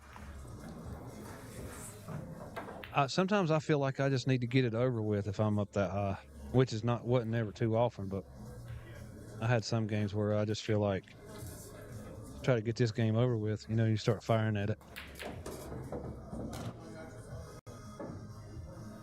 don't think I've ever lost from up 7-0, but I have lost with 7. I have. I admit that. This is gone. It's goner. That's a goner. Point. I seen it. No. Well, now Ricardo's going to have to follow it in, which from 8.5 feet away. Or I don't know. Oh Lord. Oh yeah, it didn't go. Well, now he can Pat, watch out. Pat, watch out. Okay, just heads up. Oh wow, He got it out and almost banked it over there. that was a great. Oh, don't takeout. do that to him. Oh my. Oh my God. That's so brutal. Oh, he there. Standing right. I don't think he knows that move. It's over. Gotcha. All right, Ricardo gives it up. Man, And that was a bad scratch. It went in the knock. There's a lot of stuff getting closer. it's a tough match for Ricardo there. I'm glad I didn't have to play Mike on the stream table for posterity. Yeah. Yeah. Well, That was a Really good shot that he shot there to get your ball out there. It's just an unfortunate scratch. Exactly. That was hard to get that ball out, period. Honestly, I thought he was going to be like off the tape, jump the ball off the table. Like Matt's standing right there. I'm like, Matt, watch out. And he thinks I'm telling him not to move because the guy's shooting. I'm like, no, watch out. You could take one of the team here.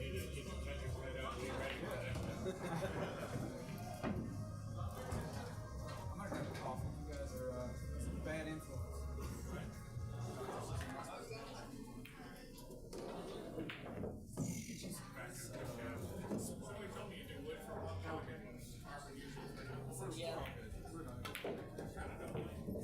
Kidneys. Urinary tract infection. It's okay. We're all I mean, we get it. No, it's just the whole kid. I get it, bro.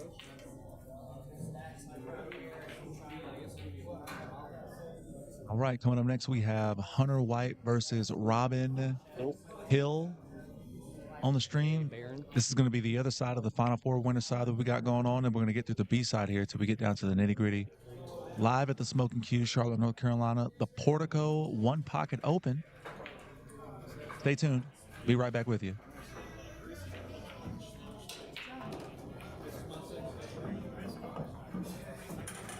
Hi, Renee.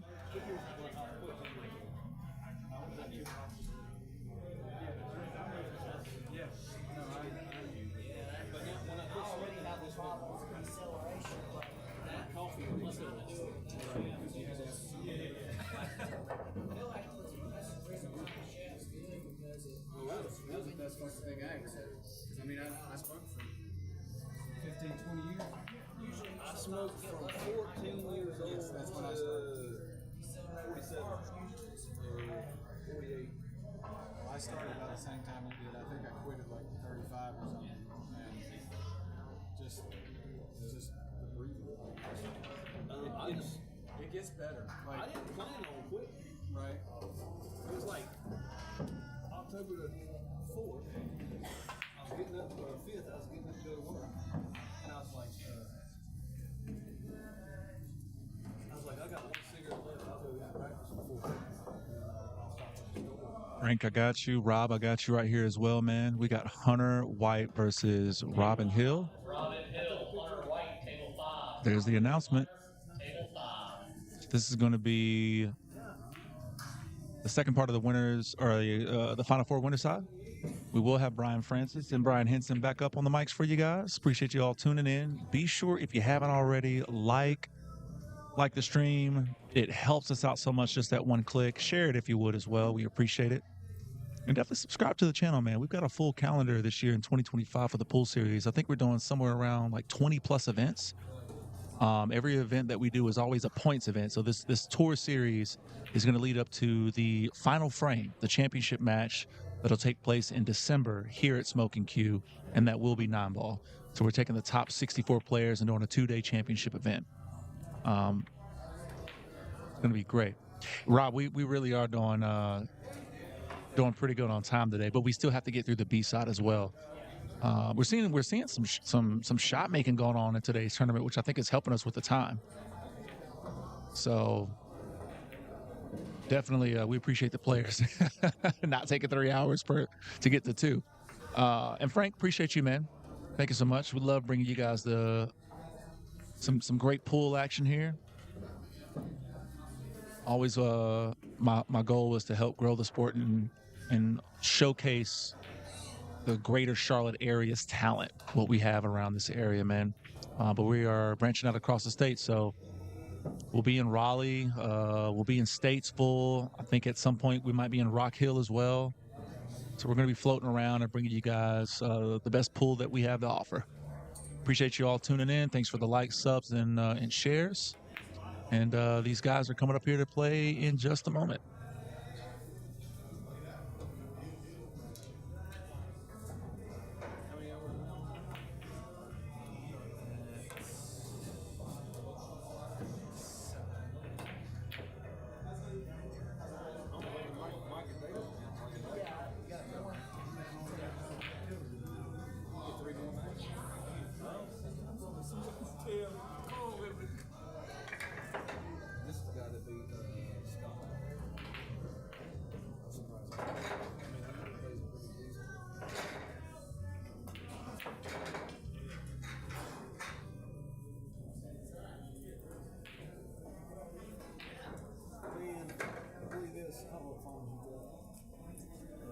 Galaxy S2 or Samsung Galaxy S20. Well, I got an S20. I upgraded with this. And the S24 they took it off for this S25. Like you can someone take a picture. S24 takes a picture. Like in the market, take a picture. I don't know if the S23 does, but I know the S24 does. There's a Bluetooth they can do it, and it takes a picture like you can set it up. They took the Bluetooth out of it.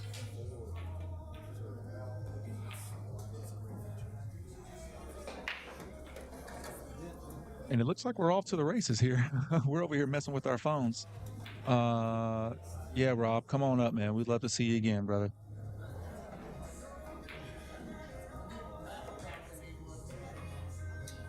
Okay. Yeah, we were talking about technological stuff. I'll sub in Ryan Henson until he gets back from his coffee break. Rob, you know what? That's fair. We're gonna go ahead and group you in and say the southern talent, the southeastern talent here. All right, southeastern. You drove long enough. You need to be included. Yeah. Yeah, Frank, come on down, man. So if you guys also go to Facebook and find the pool series on Facebook, we have the entire calendar on there. Good Lord, he blasted that thing. Got the entire calendar for the year posted already. If anybody's a member of onepocket.org Facebook page, share it to there. There's plenty of people there that love One Pocket that would like to watch matches.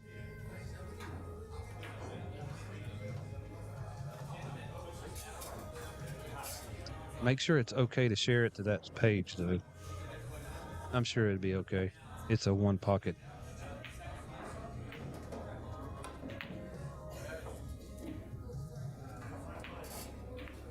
Hunter Rogan stuff down at his pocket and scratching.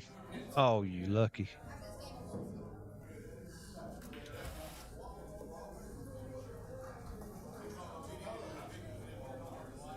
In the camera.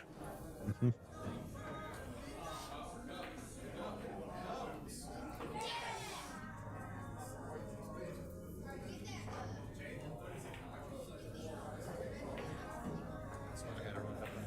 It don't work anyway. They try to use That's how it usually works.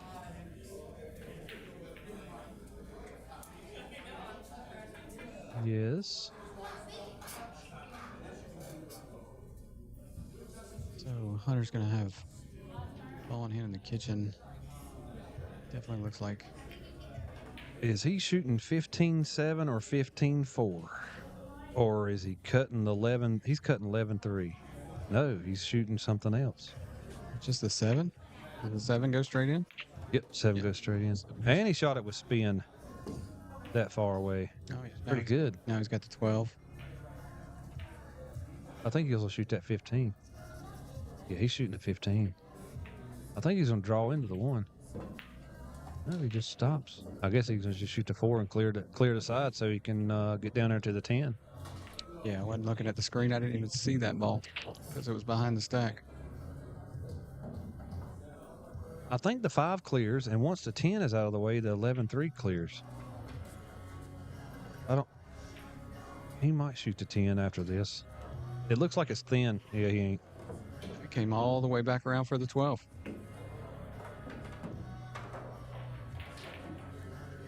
Now I think there's something dead in the stack that he sees. I mean, he's concentrating pretty hard on it. Nope. He's going for that 12. Now does he come back 2 rails behind the 13 with left? Yeah. Oh, he wanted to move them out.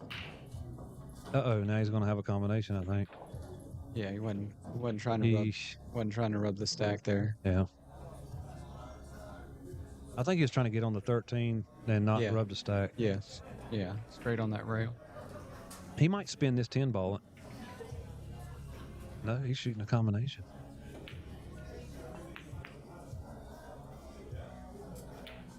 Yeah, well, Robin doesn't have any threats, so that wasn't there was no danger in playing the combination. It was pretty free, so. I think Robin is one of the guys who used to play at Mother's when Mother's was in town. Wow. I was actually talking to somebody about Mother's yesterday. Yeah, so it's been a long time. Yeah, he's one of the older school players in the Charlotte area. So he knows how to move the cue ball. Well, looks like he'll be able to clear both of those. Don't get unlucky. Okay. Could have gotten unlucky and kissed that 13 back towards left Hunter's shot on it. I'm still thinking about spinning this 10 ball in. I mean, that 10 ball's sitting pretty to spin. Well, but it's an effective threat for Hunter to leave down there, too. It can also be an effective defense for Robin. Yeah. Because that is a favorite shot of a lot of players that know how to move. Well, it's going to be now. Okay. Hunter was trying to leave him on the back side of the pile there. He was not trying to expose that 10 ball. Right. And that was a nice shot from Robin. He busted. A lot of times they'll come off the bottom of the stack. The good players, they'll come off the bottom of the stack and stick them side rail under that, like under that 10 ball that was sitting there. That's what I'm saying. It was like a good defensive blocker. Use it to your advantage.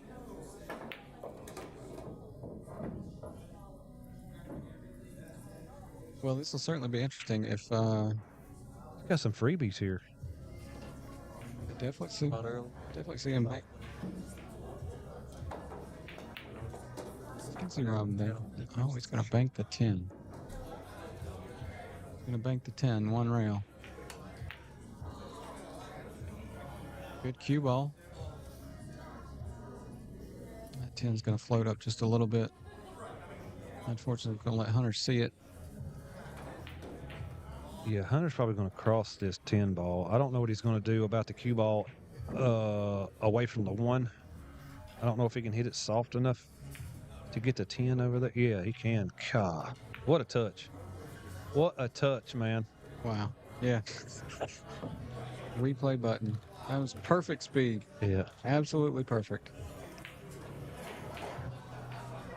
He's looking at a combination. 5-2. And he should be able to leave the cue ball in the back of the stack, go in or not. That's going to put Hunter on 7.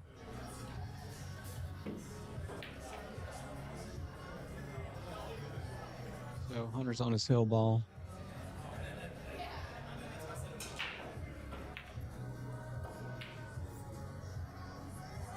Our replays are running a little bit slow, so we're having to hit it double time to get the right one that we're on. So Just bear with that. Just look at it as you're getting 2 for 1 deal.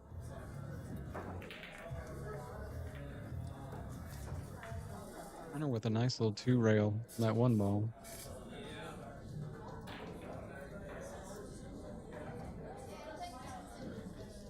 Robin is in bad trouble. That cross bank was pretty sick. Yeah. I'll move that 5 now. Okay. Yep. Okay, that's very manageable there now. Yeah, obviously he was trying to get the cue ball on the other side of the 1. Now, I think this treetop might be better. oh, Hunter's shooting the 3. Hunter's shooting the 3-11 into the 1 ball. Well, see, if he wasn't treetopped, he'd be shooting his 13. It's freebie. Gotcha. The 13's a freebie. Yeah. See, now he's got to play. He thought better of the 3 ball combination. Yeah. Just put him up table. So now Robin wants to shoot this 5. It's a teaser though. Yeah, it's a gopher, what they call a gopher. Yeah. You know. Yeah. He's looking down there at that 8 ball. Seeing if there's a way he can clear 2 balls out of Hunter's side. Yeah, he's not falling for that. He can clear the balls, but can only hit top English on the cue ball, so he's gonna have to just lay it down there. That's gonna be a minus. Might have been a foul. Yeah, -2, I believe. Okay. Yeah, he's -2 now. It's not a bad foul though, because if you miss the 5, the game's over. Oh yeah. Because it's 6 to -2. So Hunter's got 7 balls sitting over there. oh, is it 7? Oh yeah, I see it now. I couldn't see the 4 ball.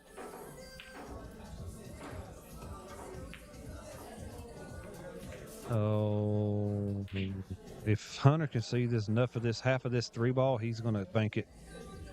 That's all you need is half a ball.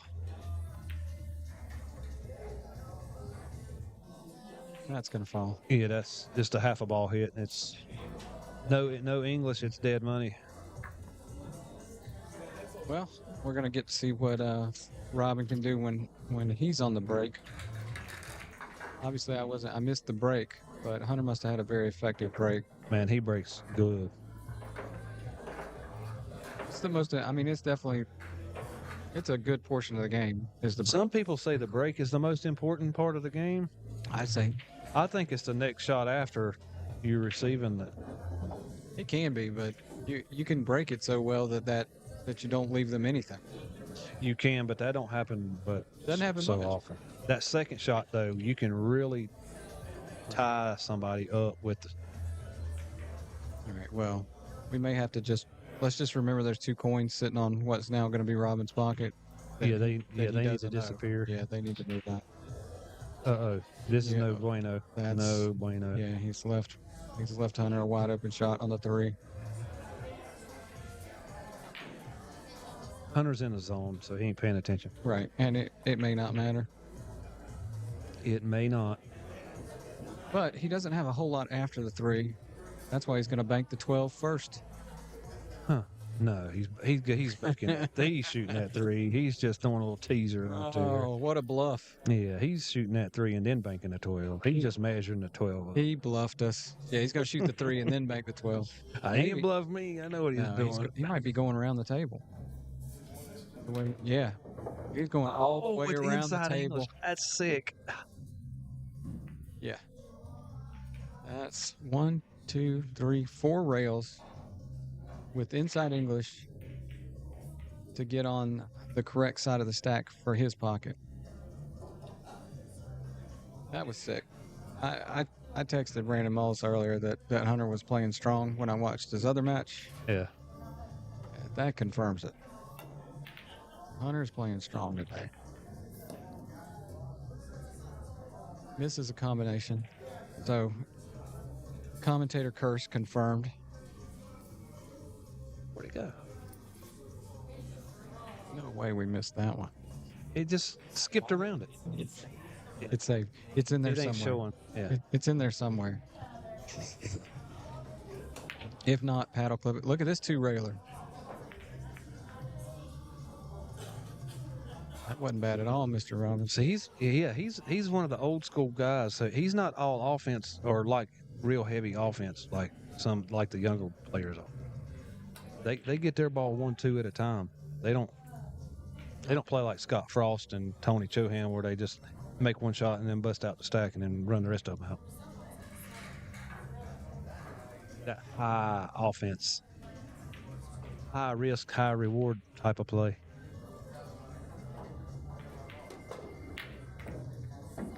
One shot clears all them balls and opens them up on his side. He's possibly left a bank on the 14 here. Yep. And Robin almost ran to the table to get to it. This might have been. I think he's gonna glance the bottom of. Oh, he's just gonna draw into it. Draw into the 4. Looks like he's gonna draw into the 4. So that's nice. Man, if he hadn't have made that though, I guess he's gonna bank the 1 at it now. Or the 4. Could be the 4. What's he gonna leave after that? Yeah. Oh, he's just moving him over to his side. That's what he's doing. Move him over? Yeah. That's how they play though. Like, yeah. They don't mind making one ball at a time. Well, I can only shoot one in at a time because I'll miss the next one. So I have to do it that way. You gotta give yourself a little bit more credit than that. I played some of them old school players up in Raleigh, and man, they will drag the game out for a long time. Well, there's a nice little safety from Hunter. He cut him off from a lot of options there. Robin's just going to barely move that. Yep, that's their game. We're going to put it back. They have way more patience than I have.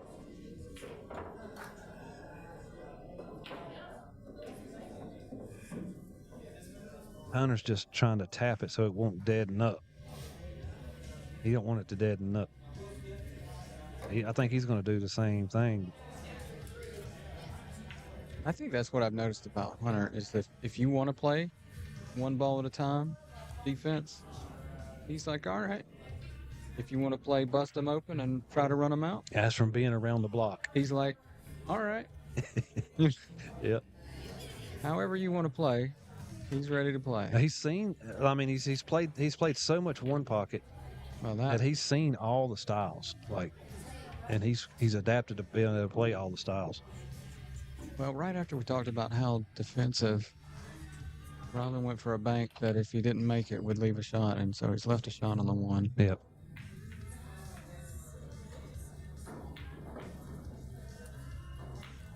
Hunter's seeing where he can get. He's pretty straight in on this one, so we're gonna have to see. I think it's just reaching it is the problem. He's got some angle, but just reaching it was the problem. Man, he got it though. I mean, what problem? You can't hit that no better than that. I mean, he was holding on to the rubber part of the cue.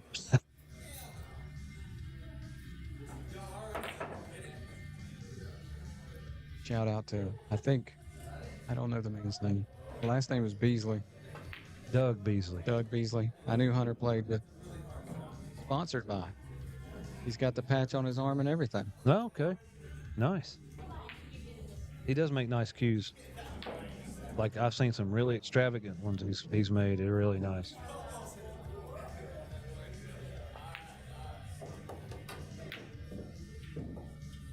Meanwhile, what's Hunter got here? 9-15 if he could get to it. If he can't get to it, he just might punch the 10 ball out. Yeah, I'm not sure if that 10 is in the way of that. Down here on the end rail. Nope, he is. I think he's looking at the 14 into the 9-15. I think he's putting the cue ball under this 14 in Robin's pocket. Yep. He was trying to get down there, which is I mean, he wanted it all the way down there. He wanted it in prison, but that's a mean little spot to be in when you can't get to the balls on the other side of the table. Yeah.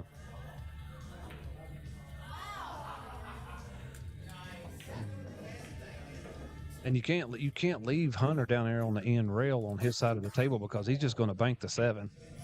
Yeah, you can't leave him up table because he cut the 13. He can cut the 13 in, yeah. There's a lot of places you can't leave him. The only place I can see to leave him is take an intentional foul and put him on the 15-16, 15-6. I think he's coming off the side of this, trying to put him behind the 13. If he on the gets, back of the 13. But he still left it there. I think he can cross that. I'm not sure if he can cross the 12. You don't think he can cross the 12? I mean, I'm looking at his facial expressions to see. It seems frozen to the 7. So I think he's going to bank the 7 and move the 12, and the 12 will move out of the. Nope, he's just going to skim it. 15 ball. Another nice leave. And I think we're going to see a replay of the last shot. Skim off the 14.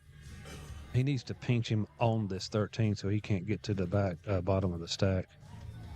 That's not. Oh, see, it leaked out. Now he's got to. Yeah. Now the ball does bank. Now that 12 does bank. Yeah, but you got to worry about the 7 not being knocked out of the way this time.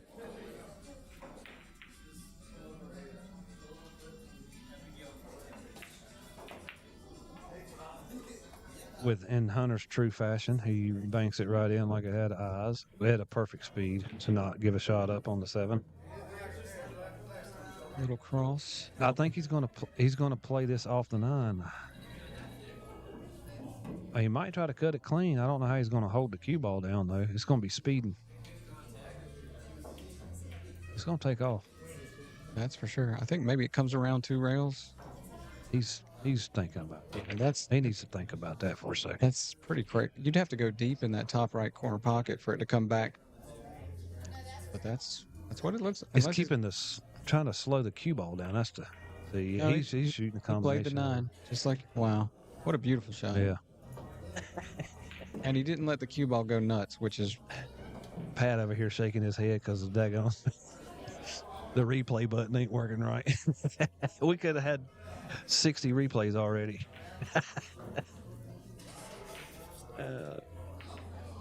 Now he's going to have to go and clip them individually, which I can only imagine. That 213 don't look bad. Like, it don't look bad at all. There's a little bit of gap there. He shot the 5 off the freaking 2. Get out of here. I was looking at the freaking combo, man.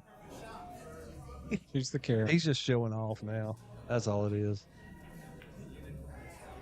If he keeps playing like this, Mike Davis don't stand a chance.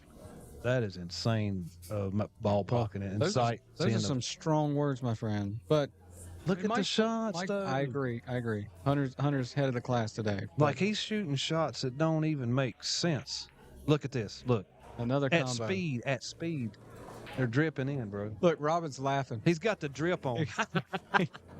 Robin can't help but laugh. Give it up. There's nothing to do but laugh. I gotta go lay down. That's ridiculous. I can't wait to watch the replay. So that's crazy. Can we go back? So he played a carom, then a combo. Hey, is that cue regulation? He said he's sporty. He's gonna see how many he can run and run. Might as well keep going. Yeah, he bust out the. He can run the rest of these balls. Mute that before I cuss. That's it for right now. We'll be back with another match shortly. Hunter's still running, by the way. He's still running the table. If he needed 14, he probably could get him.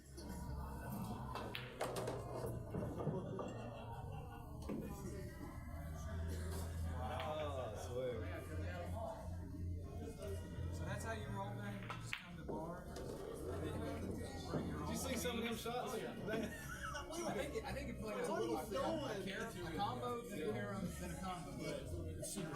And this is on the run. Yeah. Finish the table. Yeah. You finished the table.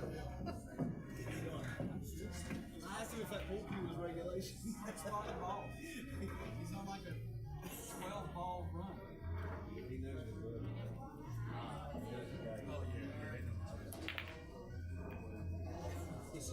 Tell Hunter to come over. Mike's in here. I thought I'd go over here and do it. Then we're gonna play losers on that. I'll let y'all do the interview. I'm gonna get me a collection. I'll know the question. You can do good clarify. There's more of this in the air pocket. Okay. And there's more coffee to brew. I told him if you guys want to drink it, keep it going. So we are going to see if we can get Hunter White over here real quick to talk about this crazy run he's going on.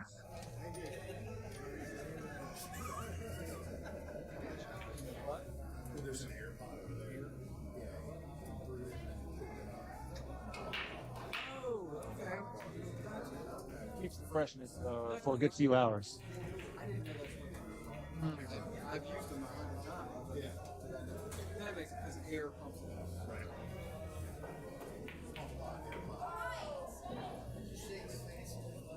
What a run, man. What a run Hunter White went on there.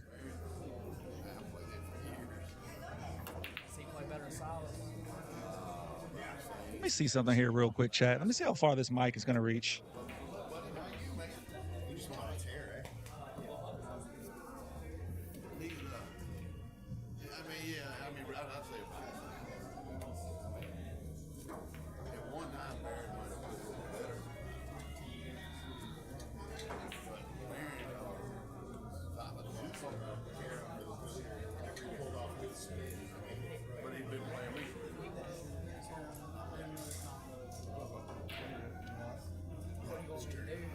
Hold on to this.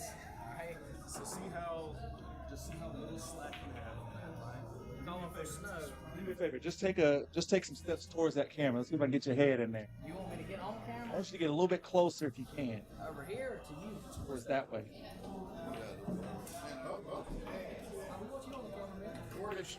Well, you know what I'm You know what I'm gonna do, bro? You don't want me on camera. Why not? I mean, the world. They need to know. They just watch. Oh, That's it right there, bro. I feel honored. Amazing ride. how you doing, baby? All right, brother, man. See you as always. Good hot deck over here, bro. That's what we do, baby. I see. That's what we do. Hunter White, let's test that microphone, man. I see you smiling. You can hear me. Testing. Man, you went on a crazy run in that second rack against Robin. What was going through your mind as you kind of saw things opening up? Just trying to get it done. They said they didn't want to stay here all night tonight, so I'm trying to get everybody home so they can enjoy their Sunday tomorrow. And we appreciate that. Do you really like what's your kind of like strategy? Do you come out thinking that I'm gonna slow play and just kind of wait for an opportunity? Do you come out thinking like you're just biting at the chomp, looking for that first shot? Yeah, I mean, playing races to two, playing a decent player, anybody can win. So obviously my game plan is to play a lot more aggressive, but in a race to two, you kind of got to be careful, make a couple mistakes, and they can capitalize and get some heat on you. For sure. I think you're everybody's pick to in any event you play in, but definitely in one pocket today. Right. Is there anybody that you're looking forward to playing anytime you come out to one of these? Nah, just trying to win. Yeah. That's awesome. Well, man, keep it going, dude. Keep doing what you're doing. We love watching it. Oh, yeah. Yeah, there's been a couple crazy shots today, but crazy thing is I haven't even played pool in like probably 2 or 3 weeks, but I'm feeling pretty good. So maybe we can go ahead and finish it off. It's looking to be that way, man. How's your rotation game been going lately? I know you said you took a few weeks off, but you've been trying to get into the 9-ball a little bit. Yeah, I mean, I'm actually starting my own business, so I haven't really been putting pool first, just trying to... Plug that bit, man. What's that business? Plug it. Great Whites Landscaping, LLC. If you need any sort of yard work, pressure washing, trees cut down, mulching, just find me on Facebook, give me a shout. My man, Hunter White, Great White Landscaping, LLC. Hit them up. Yes, sir. All right, man. Well, hey, we appreciate you. I ain't gonna make you hold on to that heavy microphone. Oh, you're good. But thank you so much, Hunter White. Keep shooting well, man. We love to see it. See you in the finals, my guy. Appreciate it. All right. I'll get Mike. Yeah, go get Mike. Go get the other one.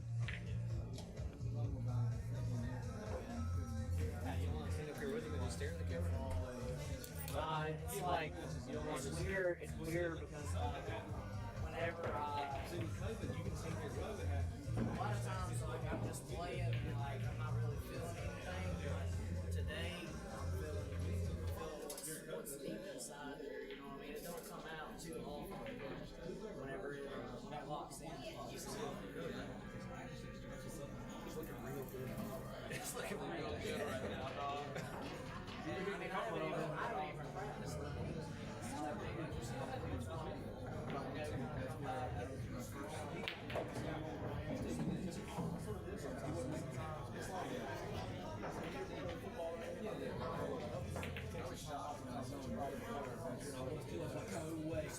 Yeah, you don't want to stay here with that? You don't want to stay here with this up? Sometimes you gotta let That's the shit you gotta say. Hey, ask him. Motherfucker, I'm him. Ask him if he's thought anything about just how he won last year. Maybe he didn't have like a little bit too. That's a good question. Y'all get that. And so we're right. Don't get butterflies on me now, Mike. Alright? Alright, so we'll have you to stand right here. That's you. Beware of the slack. I'm gonna give you this guy. And you'll just take steps this way. Step back. Alright. I think you're good. Fits all. Perfect.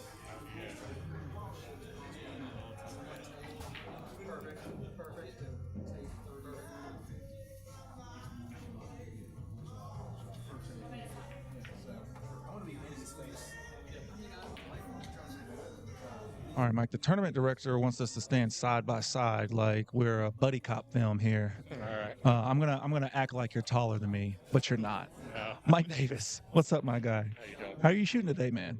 Seems to be going pretty well for you. Yeah, after that first, little bit, the first game, I was really starting off slow, but lately I've been playing good last couple matches. Pretty got me. That's awesome. And you won the one pocket event last year. I think the last one that we had. So is that in your mind? Were you trying to get 2 in a row, or you just? Yeah. I mean, all of us, any pool player, anybody that's ever been successful in any kind of sport or game, we got a little ego, and so we like winning. It's feed that ego. So absolutely. For sure. Did you happen to catch Hunter White's last game? No, I heard he played really, really well, and I know it didn't last very long. No, it did not. Yeah. Solid 25 minutes, maybe, if that. Yeah. But you've been playing pretty hot today too. Your matches aren't lasting too long either. Yeah, my last one was real quick. And I know Hunter's going to be tough. I mean, he's a great player, and one pocket's his game. He's the favorite, but it's close enough. I got a good chance. It did help last time when I won the one pocket. I didn't have to play him. Right. So, if I'm not mistaken, would you guys be in the hot seat match at this point because you both won the Final Four winner side? Okay. I mean, I know my prediction.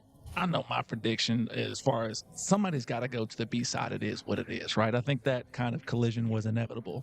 I already know which side of the B, which side you're trying to be on the hot seat match. Yeah, obviously. But was that always, anytime you come out to these one pocket events and he's on the roster, do you always say to yourself, I'm pretty sure I'm going to see him later on down the road?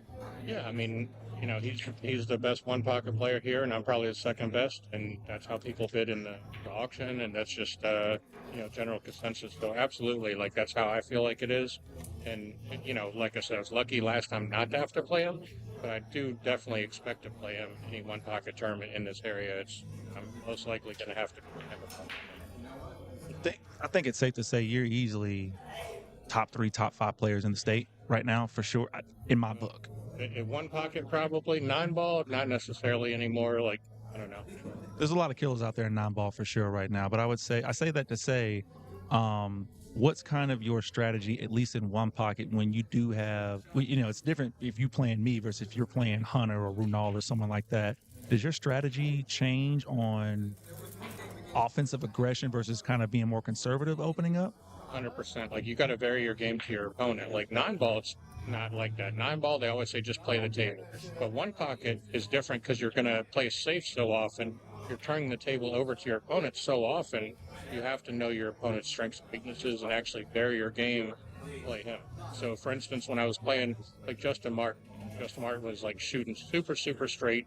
But, he's early 20s, whatever. I had more knowledge and experience about one pocket. So I played a tighter, more defensive style of game against him. But if I'm playing somebody and if I shoot a little straighter than they do, but they move better, now I'm going to probably play more offensive style against that person. Absolutely. Appreciate that insight. Well, Mike, thank you so much for your time, man. Keep shooting well. Thank you. Can't wait to see you in the championship, my guy. I Appreciate you.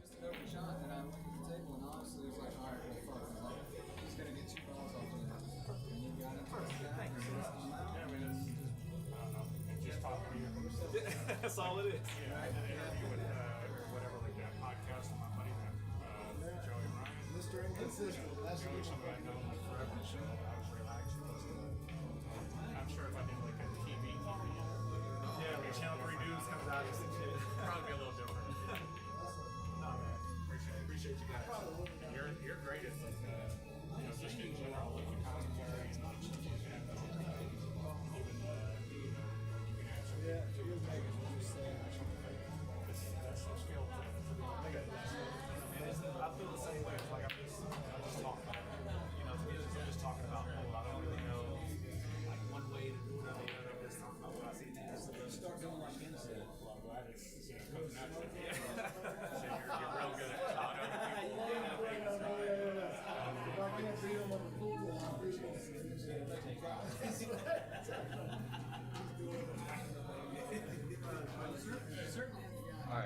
All right, thugs and ladybugs. I'm going to reposition the camera right now, and then we're going to get some of the B-side cut up here as well.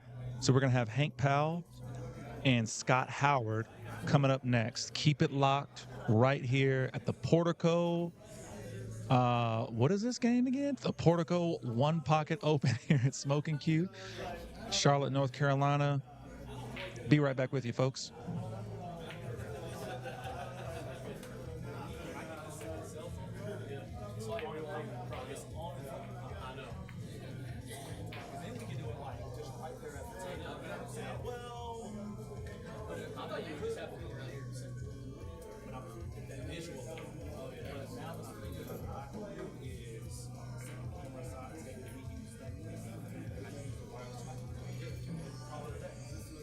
Either way, I thought that was great. Great idea.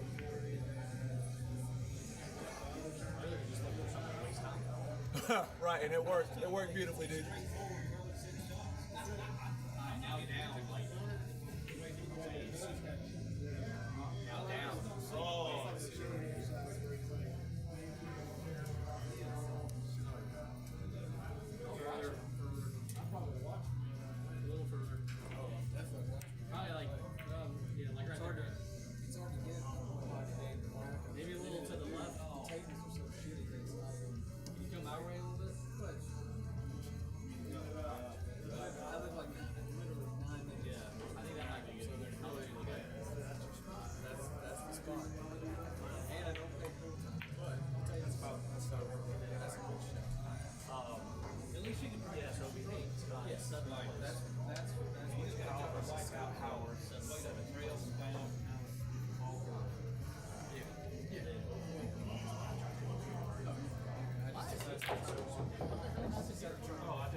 Hey guys, it's Pat Dixon here. You know what I just realized? I'm gonna tell you a little secret. Mike Davis's microphone was muted the whole time. I just realized that. And I hope my microphone picked up anything that he was saying, because it was great stuff. Please, somebody tell me that you heard Mike Davis when he was talking.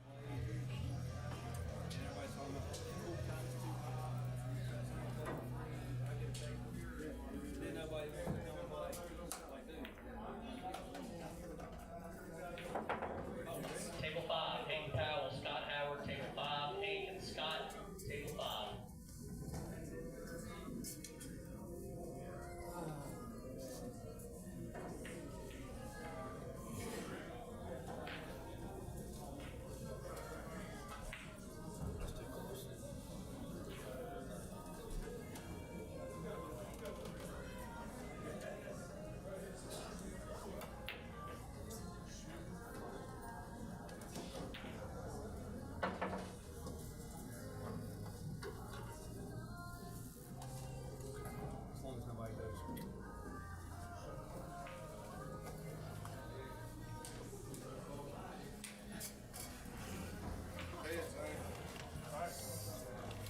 I'm gonna tell Mad Cash.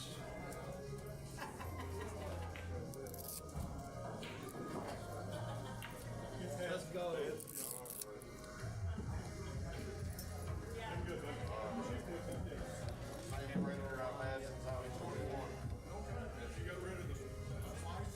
Yeah, I sold it to a guy and just put this one back on the roster.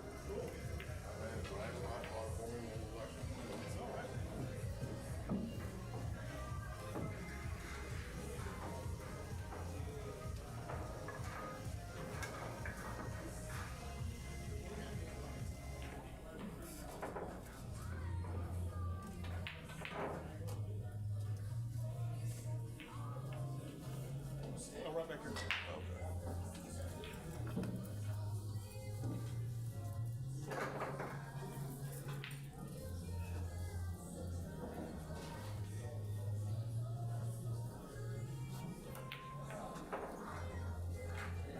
Winner, thank you so much. My gosh.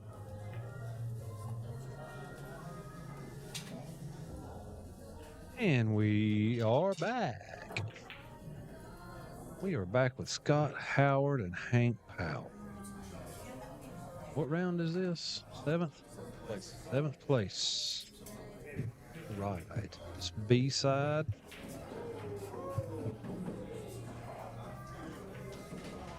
Seventh place. I like ninth place personally.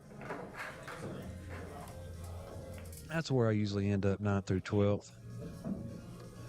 Just right outside the cash. I hate money.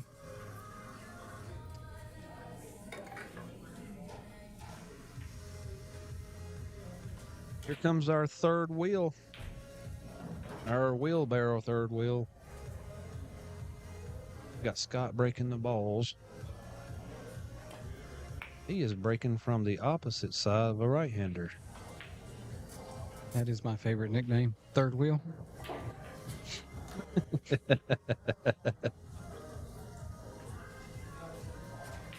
Now, I have played Scott in one pocket. I've never played Hank, but I've seen Hank play earlier. I know how Hank plays rotation. I know how Scott plays rotation. I think Scott plays one pocket better than he plays rotation. And I think Hank plays rotation better than he plays one pocket. Well, Hank will tell you that. I was just talking to him, and he's like, he says he doesn't play one pocket. Yeah, That's, but, you know, big grain of salt there. Yeah, big thing is just he knows enough to not give his opponent a shot. That's basically what it boils down to, and he knows how to make a ball. So that's one pocket in it. Sums it up. Unless you get creative like Hunter and Mike. Yeah. Making everything under the sun off of everything under the sun. I'll play off the bank. That was a very good bank shot, man. That was shot. Impressive to be that close to the corner. Here, I thought he was just going to try to dive under it and play a, I did too. Play a defense. I did too. I thought he was going to try to lay him up under the 10. And a little cut on the 13 here. It's thin enough and go off to 6. Yep, shot on 1. I seen that coming. Oh yeah. That was a nice little rub off the 6. Any thicker off the 13, it wouldn't have never done that. Well, and if you hit the high side of the 6, you have no shot. Yeah, you don't have no. You're stuck on the top of the pile. Had to hit the low side of that. Yeah. So I think he makes the 1, and then I'm guessing he banks the 7. I think he can bank the 7. He's got enough space to bank it. He might bank it now. I would be ill-advised because the 1 is sitting there. It's a duck. Yeah, I think he can get the same. Yeah, he can get any position he wants to bank the 7 off that 1. I hate hitting the ball that soft. It rolls off so many times when I hit them soft like that. Well, and it went a little high for the bank on the 7 now, so he may be banking the 10 if he can get past the 12. Yeah, he can duck the 10 2 rails and slow roll the cue ball behind the 7. You know, to have to put the 10 on his side and just he he tried to stiffen that. Oh my goodness. He tried to stiff that 7. See, I can't go for that shot. No, that was quite aggressive. But I mean, his first match, he played a lot of offense. His first match on the stream table. Maybe that's it. You know, maybe he just wants to. Maybe that's the way he wants to play. Oh yeah. He wants to play run out. You know. I wish I could run out like that though. Yeah. Like, I mean, especially if he thinks the other guy can outmove him. If he's going into the match thinking this guy plays one pocket, yeah. more experienced than I am, so I'm gonna try to outshoot him before he. Yeah, I don't know how well he knows Scott Howard. They've both been around the block a bunch, like rotation, but I don't know if he knows that Scott knows how to play one pocket. Well, I can tell just by the way he shot that 6 ball that he knows how to play one pocket. That was a nice ball to shoot. There's a stroke right there. Yeah, that's a good shot. That was a great stroke. Yeah, that it's on a funny angle by that 10 ball. He might have to shoot this 3 ball first.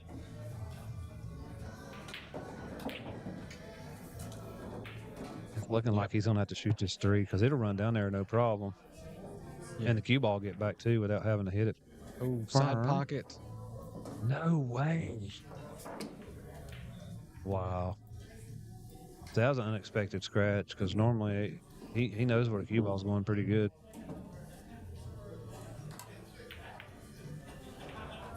Went off the board. So that'll be 3 to 3.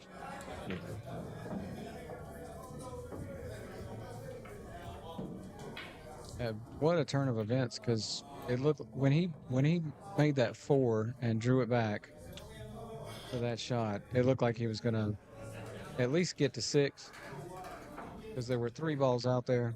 Yep. I thought he was gonna be on at least 6. And that'd have been 6. So Hank paid 3 balls for that ill-advised bank at 7. Yeah. And it should have been worse. Hank right here, he needs to get up against the rail with the cue ball and cut the 3 toward and bank it toward the stack real soft and pinch the cue ball up against the back of the 10 2 rails. Well, he's definitely looking at how he can move at least. He's got to get that 10 and 3 out of there, and I like it pinched against the rail, like you're saying. Yeah, I think he's just going to hit the 10 into the 3. That's what it looks like. Or he's going to use the 10. Get behind the 3.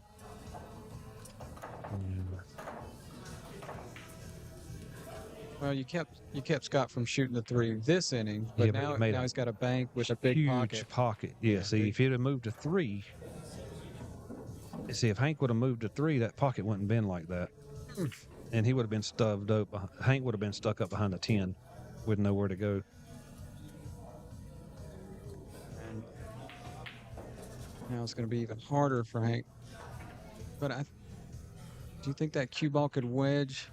Oh, can he just touch rail first on the 10 and maybe put that cue ball in that little pocket behind him? Or just roll into the side of the 10? It's very delicate. Ooh. Yeah.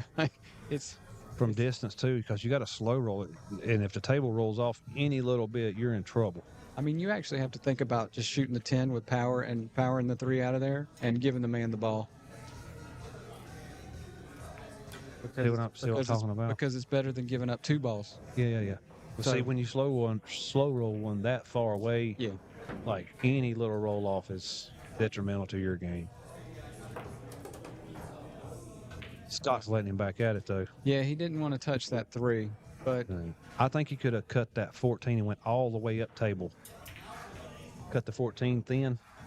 Yeah. And go all the way up table and back down with the cue ball. Well, this ball could cut, maybe even off the 3. Either way, he's going to put the cue ball in the pile. Yeah. They're coming out of there right here, buddy. I'm telling you right now, if I have to whack them as hard as I have to. It's going to make it 4-3 on Scott's side.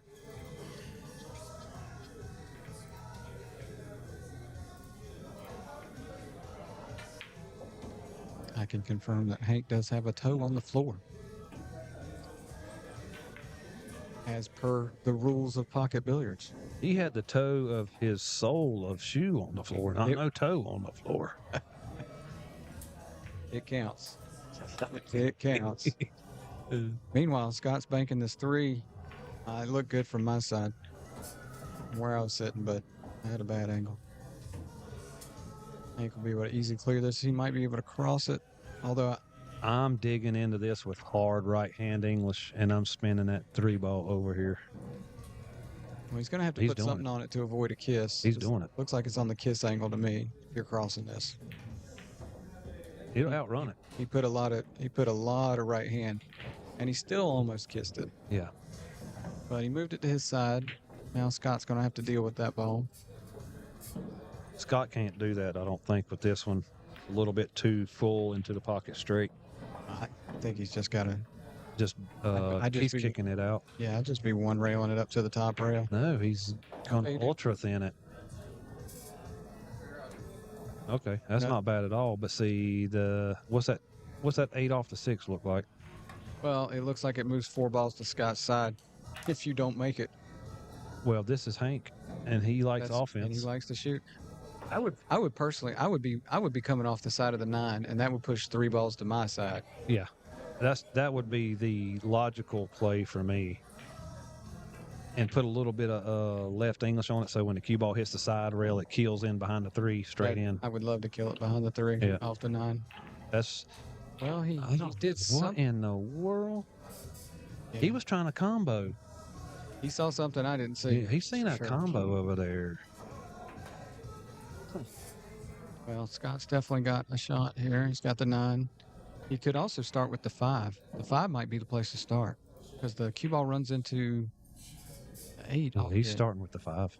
That comes out 2 rails, perfect. But you got to make it. He hit it slow, and the cue ball grabbed it, and it didn't cut it thin. It made it push down the table. Those you have to hit with speed, or it's going to grab them. Or you have to put a ton of running English on them so it spins off of it. Right. Yeah, those balls definitely could have skidded a little bit because I don't expect him to miss by that far. Yeah, they just grab us after a certain amount of time after being polished and get handles and whatever on them. They just grab more on a slow speed shot. Oh, that's a Oh my good Lord. good recovery. Good comeback from him. That's my favorite spot to put somebody in one pocket. Yeah. Right there on the rail up under a ball. Well, he's going to make Scott move a ball off of Scott off his side. Scott's going for a combination here, buddy. Dang, that side pocket about This is an OK corral, and we're shooting. Yeah. Yeah. No, you're right. No defense allowed. The one pocket ring game. You must go for the hole. You know, that sounds kind of fun. A one pocket ring game, no defense. What, Pat? Worst game. Worst game ever. It's got everything that Pat doesn't like. It's got one pocket. It's got ring No games, defense. It's got no defense. It's got rules he's never heard of. Anyway, Hank plays a nice takeout. He takes that 5 ball out. He plays the cue ball. He plays perfect stop English on the 2 ball. Perfect bank, and it's free bank on the 5. He does have a free bank on the 5 here. And He needed to put a little bit of right-hand English on that to hold it down that line. Any kind of running English makes the 5 or that ball shoot to the side rail. For me, it does. yeah, I almost like shooting those. When they're that close to, I almost like just shooting them dead straight into the rail. And if I can, I would put Yeah, put a little English on them. And put just a touch of left to turn into right, kind of thing. well, that one's a little bit of a back cut, so right-hand English will hold it on this line straight down. They call it straight back. If I put outside English on it, it curves into the rail and it don't never get near the pocket. Well, Hank moved that ball, but he's left a shot on the 11 here. Yeah, the 11 is there, the bank on the 10. That's what he's shooting. It's safer to shoot the bank on the 10. But he could have chose to shoot the 11, and the cue ball would have come right between the 6 and the 8. Yeah, but meanwhile he's left Hank 8 feet away from all the balls. And it's interesting. It's almost this one's kind of playing like an up table game, except for they're all down table.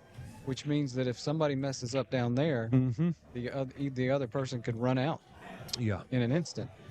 Yep. We still 4-3. Yep, still 4-3. He takes out the 11, but he's left this long. He's left the bank on the 10. Now it's not free because the 8. Yeah, it's and the way the bank angle lays, Scott will have to follow it if he don't want to leave a shot on the 8. Yeah, because he can't draw it back unless he super draws it back up to the top of the table. Yeah, I think he's rolling the ball up table as well. See, it just straightens out, man. This just does. Yeah, well, Hank's got a shot. Good shot on the 8. Let's see what he can do with the cue ball. Can he get back behind that 5-6 somehow?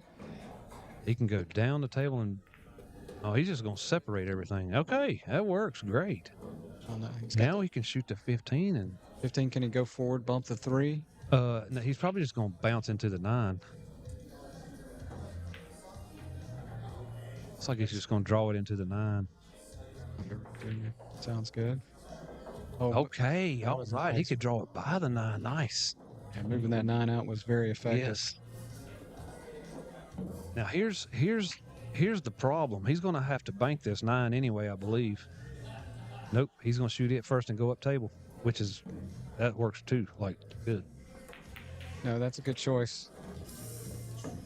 He didn't want to do that. No, he didn't want to run into the 6. He still has it though. Yeah, he still got it and able to get on the 3. Able to get on the Yeah. 3. Yeah. That was nice. I probably would have shot the 3 and then tried to bank the 9. This was a better option. Yeah. He's going to get it done correctly. He's going to get 3 balls out of it instead of 2. Oh no. Yeah. I thought the spin spun it out of the hole. Dead center. It looked funny coming off the cue ball. I think Hank needs 1. I think he just needs the 3 ball here. See, he's got 3 over here in the tray. And he's got 4 in there. Yeah, he just needs this 3 ball. Just put a good smooth stroke on it. Don't jerk at it. He rolled it in. Oh no. Watch out, corner. That rolling, that Oh my goodness. that running English to help it go in. All right, so Hank is going to lose the ball that he made and pay a penalty. That's going to take him back to 6. Yeah, that's why 2 balls came out. Yep. And because he made a ball on the shot and then fouled. Yeah. So the ball you make comes out and you owe a ball for fouling. Yeah. You can't keep a ball that you made on a foul. See, Scott needs to get right between the first diamond and the middle diamond at the side pocket. He needs to get between that. A little lower than that. All right. He's wanting to cross bank it and run the cue ball up. But this is a chance for a double kiss this away. I would play it with inside. Yeah, played it with inside. Made the shot. 9. Yeah, if he doesn't bump that 15, he's on it. Yeah. That's going to put. He needs 2. And how many balls on the table? He needs 1. Scott needs 1. Yeah. So Hank needs them both. Scott needs 1. Now we're going to play a little end game. Oh yeah. We're going to play a little end game right here. See, this is the part of the game where Scott's going to shine because of his one pocket experience, tournaments and gambling. Well, I think shooting Hank Powell, Sheriff Hank here. I see a 2-railer on the Almost 15. spit coffee all over this microphone. Okay, he's going to bank at the 11. Yes. I saw a little That's the go. 2-railer on the 15 here, but It's a green sign go. Oh no, scratching the side. I think it's going to miss, but it's going to kiss. Boy, that could have kissed, and that could have kissed. That 11 could have gone over and gave Scott a shot. I thought he was on scratch. I couldn't see the 11. I think that's the cue ball going That's inside. why I like the 2-railer. This is a go. It's a green light go shot. Dead center. Yeah. Dead center. Well, that was a great game. Yep. And I would like to go back to my comment about all the balls being down table, and if you made a mistake, somebody could run out. Yep. Hank should have run out. Yeah. He did run out. It's just that he didn't control that last cue ball. Yeah. And it cost him the game.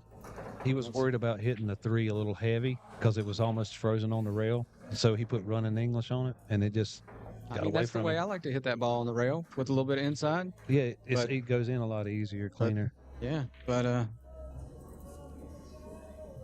anyway, so remember that when you're playing one pocket, if all the balls are down table, it doesn't. You can be up 7-0, but if they're all down here, your opponent may be able to just run out on any time. So if you do get a big lead, that's when you think about moving some balls up table, putting them out of play. Yeah, you shot 3 out. Yeah. So I didn't know why you spun the ball. No, I think from the discussion that I can't hear. Yeah, when you scratched. Yeah. See, that's what they're talking about, spinning it to make it easier that way. Okay, yeah. That's what Hank said. I thought he was saying that Hank might have not realized he needed one.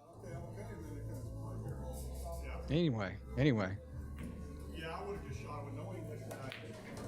Sometimes I miss those. But I hardly ever miss with inside, you know what I mean? That just mattered. All the way down there. I love when my opponent tells me that I got a bad roll, as he's counting the money. Yeah. Well, that was okay. That was not a good break there. Don't put that on the highlight reel. No replays. Yeah, no replays on that. That would be unkind. Anyway, so no.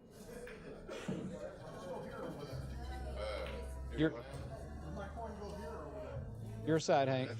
Yeah. Got to put the coin on your side. Nice trick though. To try to. Hey, that's a hustling trick right there. That's a good move right there. If you can scratch and put the coin on your opponent's side, so they owe 1, you're up 2 balls. Players always been known to when opponent leaves the balls in the tray, they'll sneak one out on their side. Yeah, well, you have to watch that too. Well, me and you were just talking about Burt Kenister tapes, and on his first one pocket tapes, he goes into what to look out for. Yep.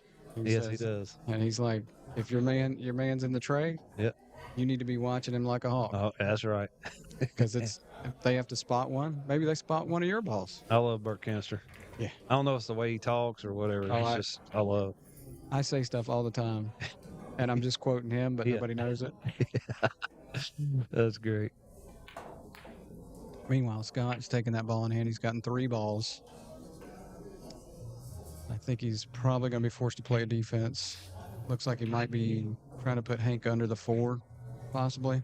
Then the 11, put him under the 4, freeze him to the back of the 4. Use the 5. He's going to use the 5, put him on the back of the 4. He's going to leave a bank. No, he didn't leave a bank. Well, I mean, he did leave a bank. But Hank can't get into the cue ball to keep it from that pocket down there on the right side. But if Hank was to bank this 5 and make it, he's going to run in the stack. That's going to stop him for a shot on the 4. No. And I wouldn't put anything past the sheriff. Oh, I would not either. Look, he's winding up now. I told you you can't leave the sheriff a shot. Going into the stack. It's going in. That's a great shot. And he's got bro. a shot on the 4. Yeah, that is way more risque than I would shoot. I don't know if there's a new sheriff in town, but there's at least one. Yeah, there's one. We're gonna see if this is gonna stick. Yeah, it's got to stick.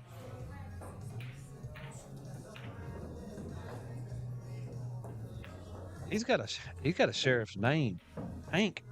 Come on now. I'd vote for Hank Powell for sheriff. Ain't a Dukes of Hazzard, if that ain't a Dukes of Hazzard sheriff's name, I ain't ever heard one. I'd vote for him just on the name itself. Sounds like a nice guy, but you don't want to mess with him. He is a great guy. Oh, that's true.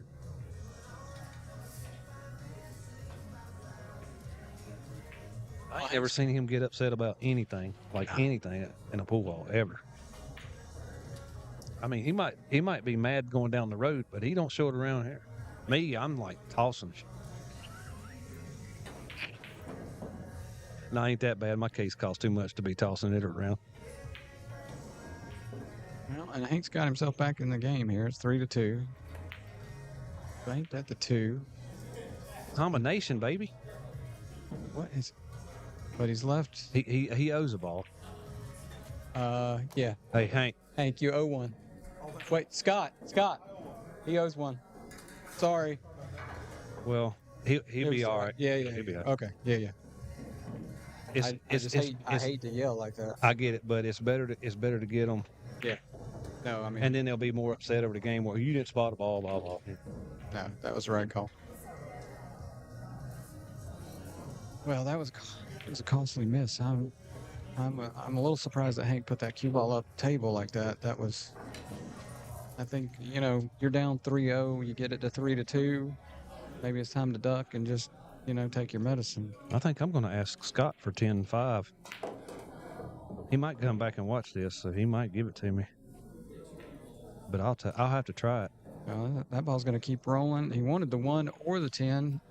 Now he's looking at the 4, and I don't think it goes past the 15. So I think he's going to have to take either a sharp cut on the 1, or, like I said, I think he might just be moving this 11. I'm digging off the top of this 11 real soft and leaving the cue ball down there at that point, the short rail point at the pocket. You see what I'm saying? Skim off the top of the top of the 11. Well, yep. And I might be telling he's going to side rail, end rail with the cue 1. ball. He's going to cut the 1.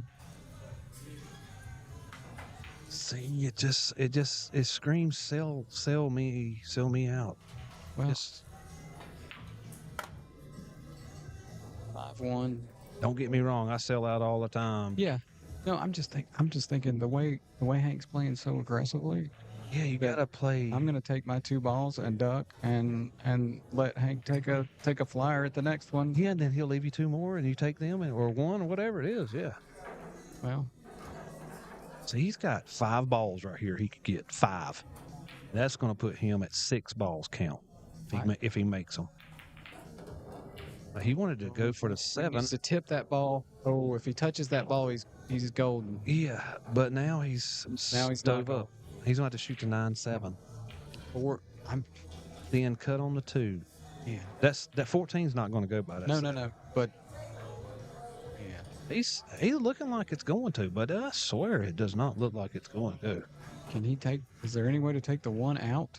Not with all them balls he's got down there. If he was closer to it, yeah. But it's out of control that far away. The cue ball's going to end up on top. He's put himself in a tough spot here. Down 5-2. He's down the game, though. That's the thing. He's down the first game. Yeah, he has to win this game to continue in the tournament. I think you almost have to cut this 2 ball. I mean, what other choice do you have? I don't like the 9-7 Make the 1 rail first. He's shooting a 9-7. Okay. Well, I don't know how much he can get around the 10, but just don't jab at it. He jabbed at it. He did exactly what I said not to. Yeah. I think Scott's got the 2 probably off the underside of the 1. Yeah.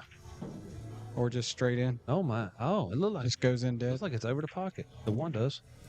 I thought he was definitely gonna have to play it off of it. Scott done tree-topped himself. I mean, it's elementary because the 1's sitting over the hole, but no, that's a little unlucky. It's a little unlucky. He is able to draw with left. Okay, that was a good shot right there with all that spin on it.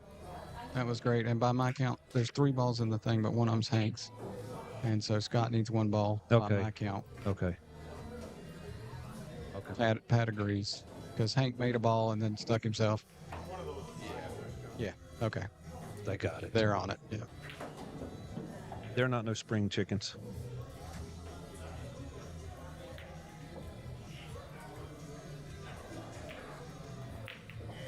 That's a good 4-15 combination for the game. Well played. Well played. We'll be back with another one shortly.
want to shoot. Yeah. Screw it. We play 9-ball now. The first 2 matches I moved pretty good, and then after that I just started shooting. You have been dubbed the sheriff. What's that? The sheriff. Sheriff. There was a gunfight at the OK Corral, and you were the sheriff. Sheriff Hank. Shooting in a white flag. Hey, is it blocked? Yeah, that's awful. Oh yeah, we're this guy will shoot in a white flag. Oh, Lord. Oh man, it's fun though. Oh, I enjoyed it. I was like, that was the first time I ever seen you. Your first match, I was like, I ain't never seen Hank play one bike. I haven't played 50 games in my life. That's what I'm saying. I ain't never seen you play it. So I always knew you play rotation. Yeah, So exactly. like, Yeah. when you get up there and you're starting to shoot everything, and I'm like, he ain't shooting no defense at all. You can go back and listen to the first match. Yeah. Like he ain't shooting nothing. He's just gonna go all full ball. It's great to watch though. Shit. I think that was the first game. It was like the 4-ball. Like he's banking the 4-ball. And you're like, no, he's not. Like he's banked up the 4-ball. That's the only way I can beat Rob. Like Rob, the guy that played the first match. You played Rob Lever first match? Yeah. I beat him because I just started taking balls. And then That's what I was telling him. I was like, now I know when you play rotation, you can make the cutoffs. You know.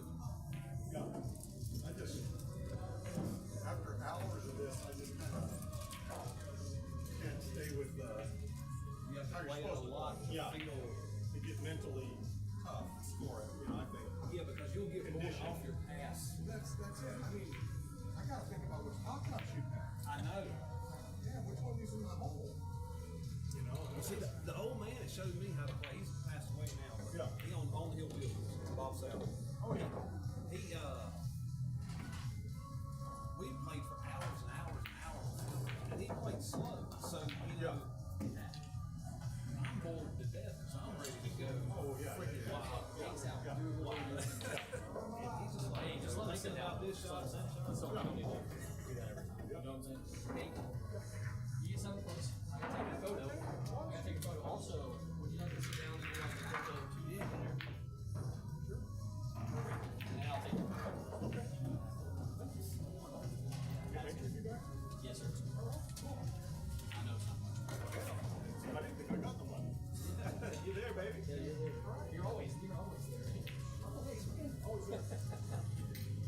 you see, What's the name? It's always right. Yeah, Jacob Blake. So Jacob Blake's one. You didn't get it today though. Yeah. It's hard. I try to. Problem is, like, you're gonna see different stuff that I'm gonna see. And if I don't see it, I'm just never gonna see it. Like, I can't. It's hard to learn. Yeah. The only way I learn is like, what I do learn is like, well, that was fucking stupid. You know. I play a lot of defense, so when I was down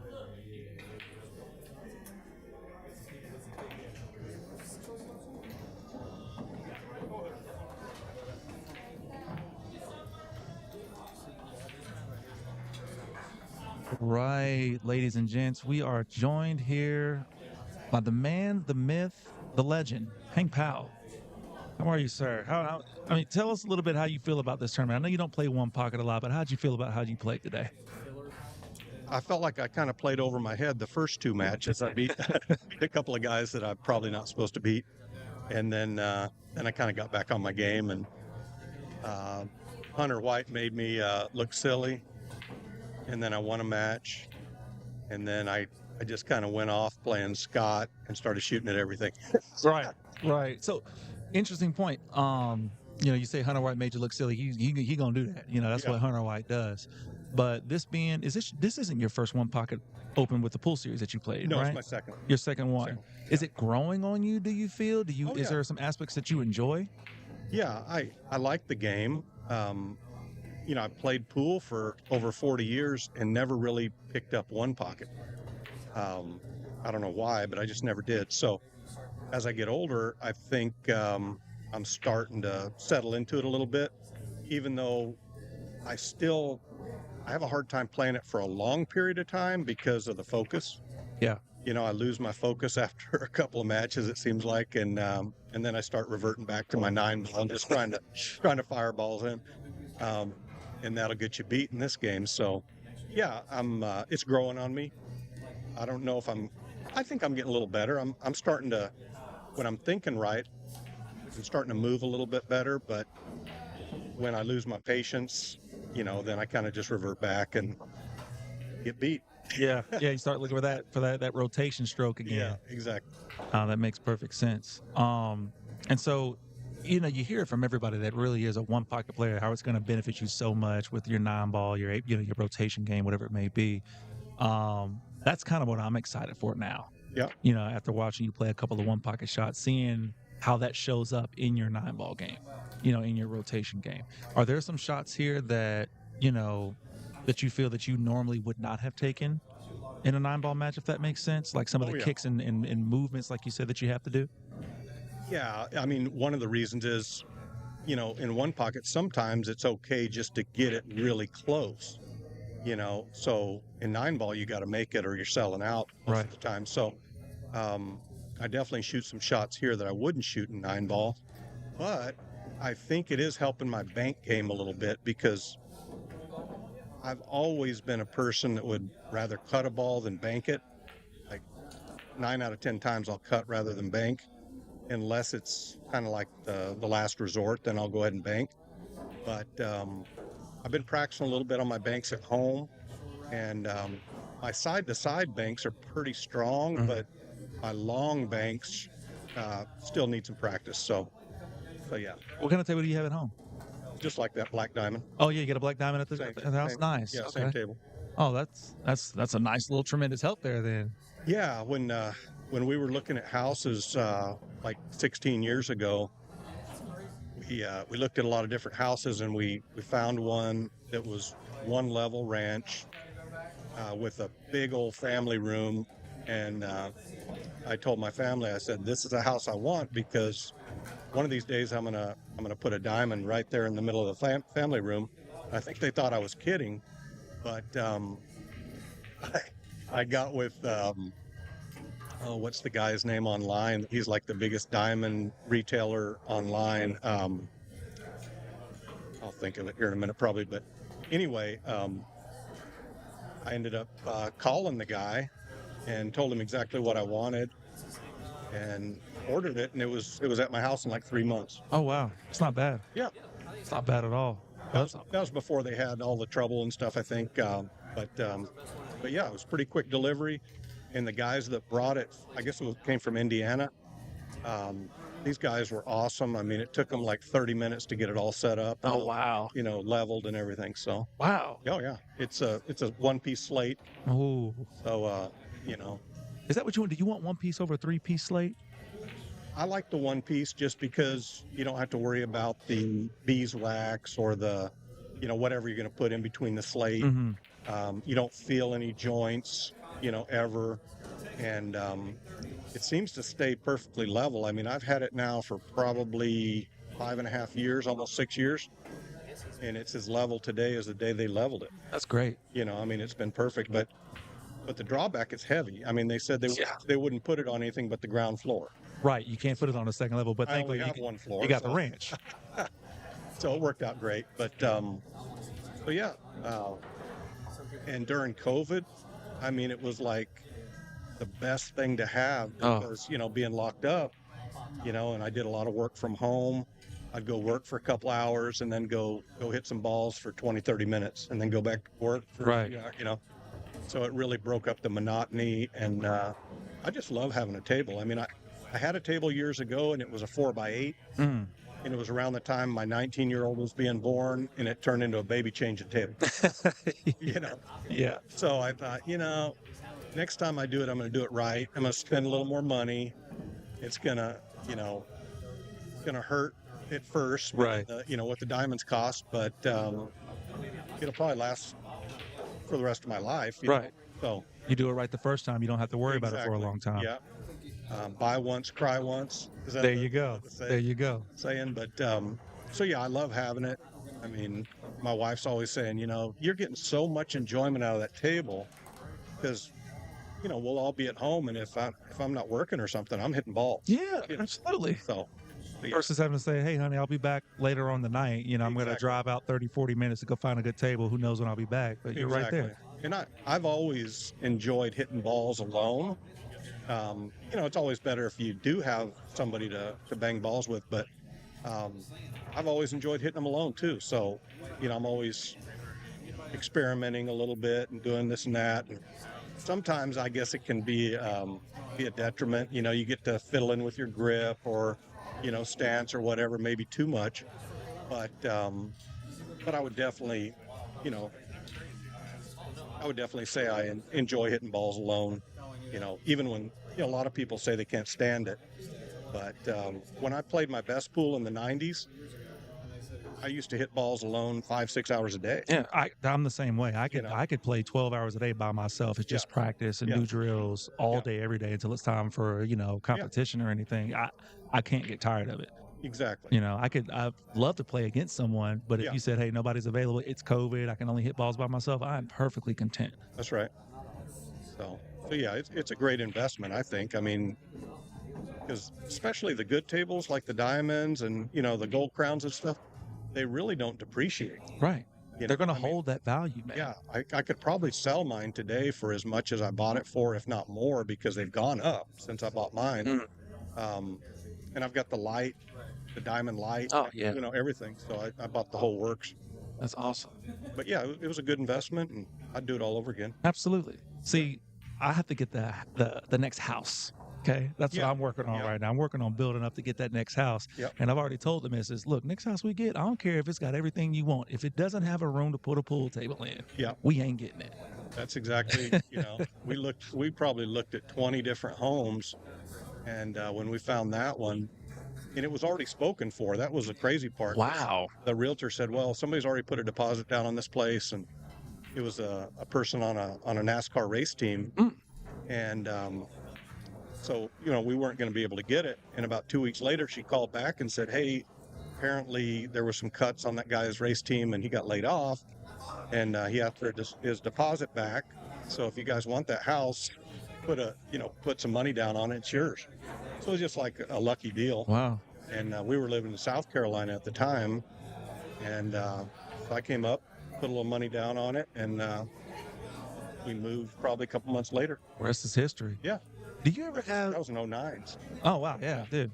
And isn't it crazy to think that was 16 years ago, 2009? Yeah, absolutely. Time is just flying by. It really is. I mean, I can remember I was at a sales meeting for work back in 05 up in Pennsylvania and Philly.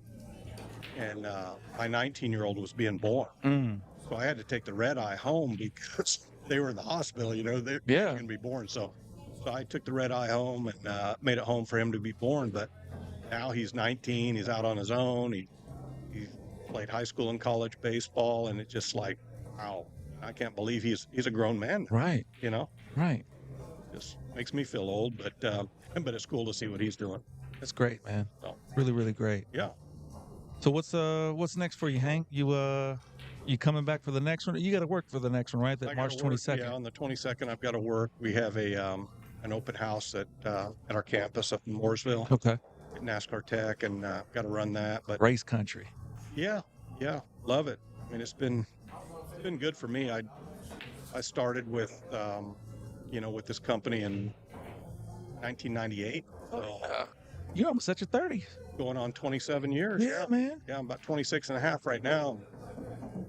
Figure I'm going to try to do at least 30 before I retire. Yeah. If they'll let me, I'll be there. That's awesome, man. Yeah. Well, I wish you all the best with that, for sure. Always great to see. I tell everybody all the time, man, you're one of my favorite players until I play you. Then I got to put the game face on and just try to stick around. Did you have any expectations coming into this? I mean, I know you're not really a one pocket player like that, more rotation than anything, second one pocket event. Do you still kind of put some expectations on yourself to make it into the money or get to a certain place? I do. I mean, the first one pocket tournament I played, I finished 4th, which was better than, what I thought really, because I hadn't played much at all before I played that one. And that was with you guys. And so coming into this one, I felt like if I could just focus a little bit, that I had a chance to get in the money. And that's always an expectation when I go to a tournament. Right. And I want to always try to get in the money. And if I, keep going on the winner's side, then I start thinking about maybe, top 3, maybe get to the final, stuff like that. But I try not to ever really start thinking too far ahead, but because I've read a lot of the like sports psychology stuff Right. over the years. I wish I would have read it when I was really young, but I didn't. And and all the Bob Rotella books and any of the sports psychology stuff.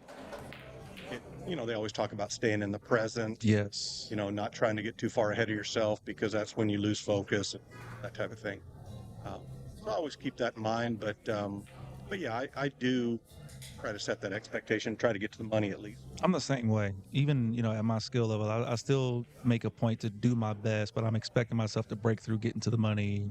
But the sports psychology, one of my favorite ones, actually, I think maybe one of the only ones that I've read is The Inner Game of Tennis. Yeah. I don't know if you've read that one before. I haven't read it, but I've heard a lot about it. I've heard it's great. Really, really great.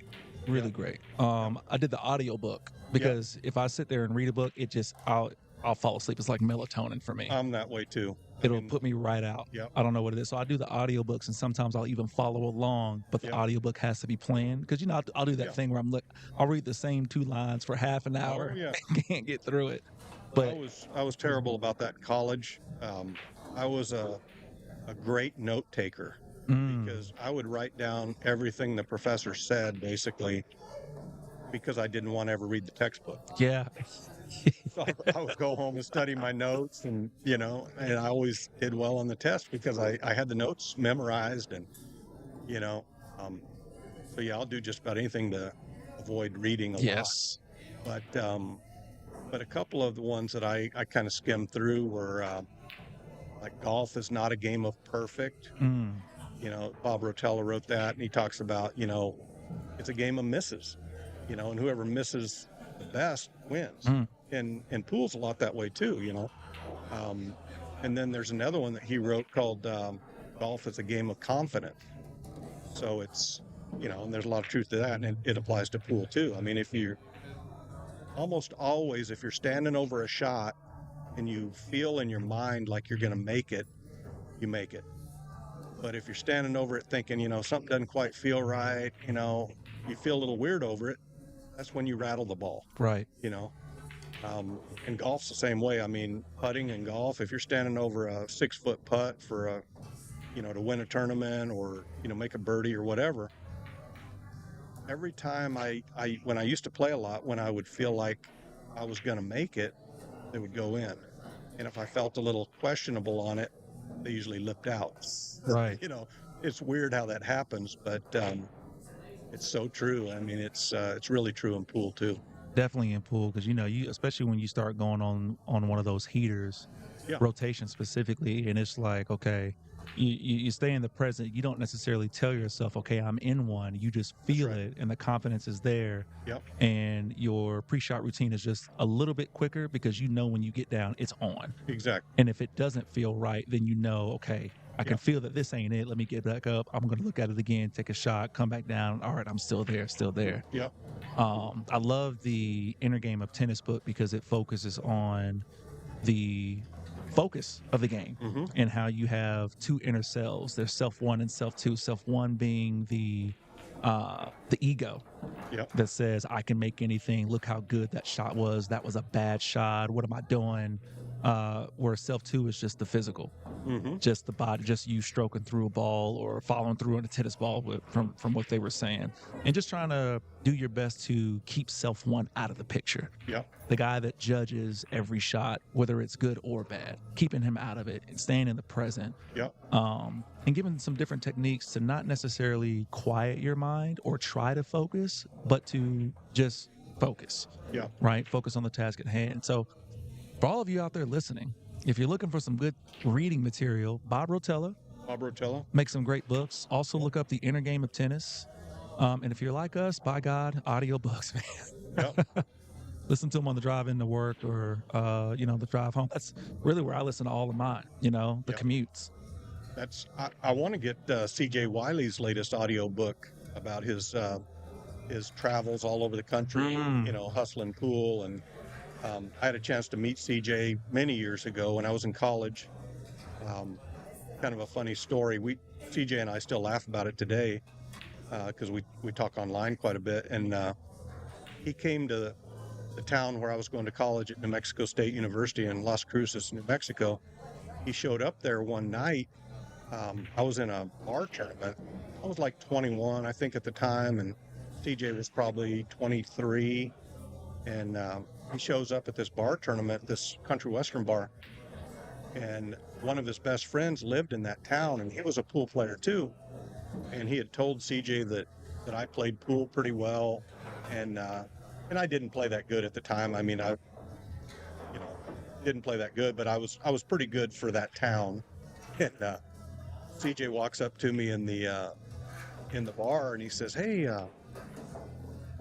you look like you play good pool." And I said, "I play okay." And he said, "I hear you play golf too. My friend tells me you play golf." And I said, "Yeah, I play golf." And he says, which I thought was kind of strange, but because I barely, I just met him, but he says, "I'd be willing to bet I can beat you at one of the two games if you want to gamble."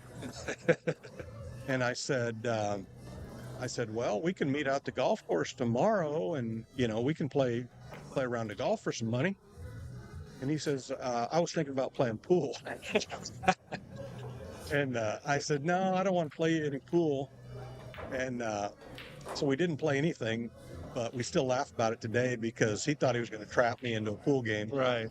And I probably would have trapped him into a golf game, but Your golf game is better than your pool game? it used to be. I mean, I played college golf there at New Mexico State. So, Oh, okay.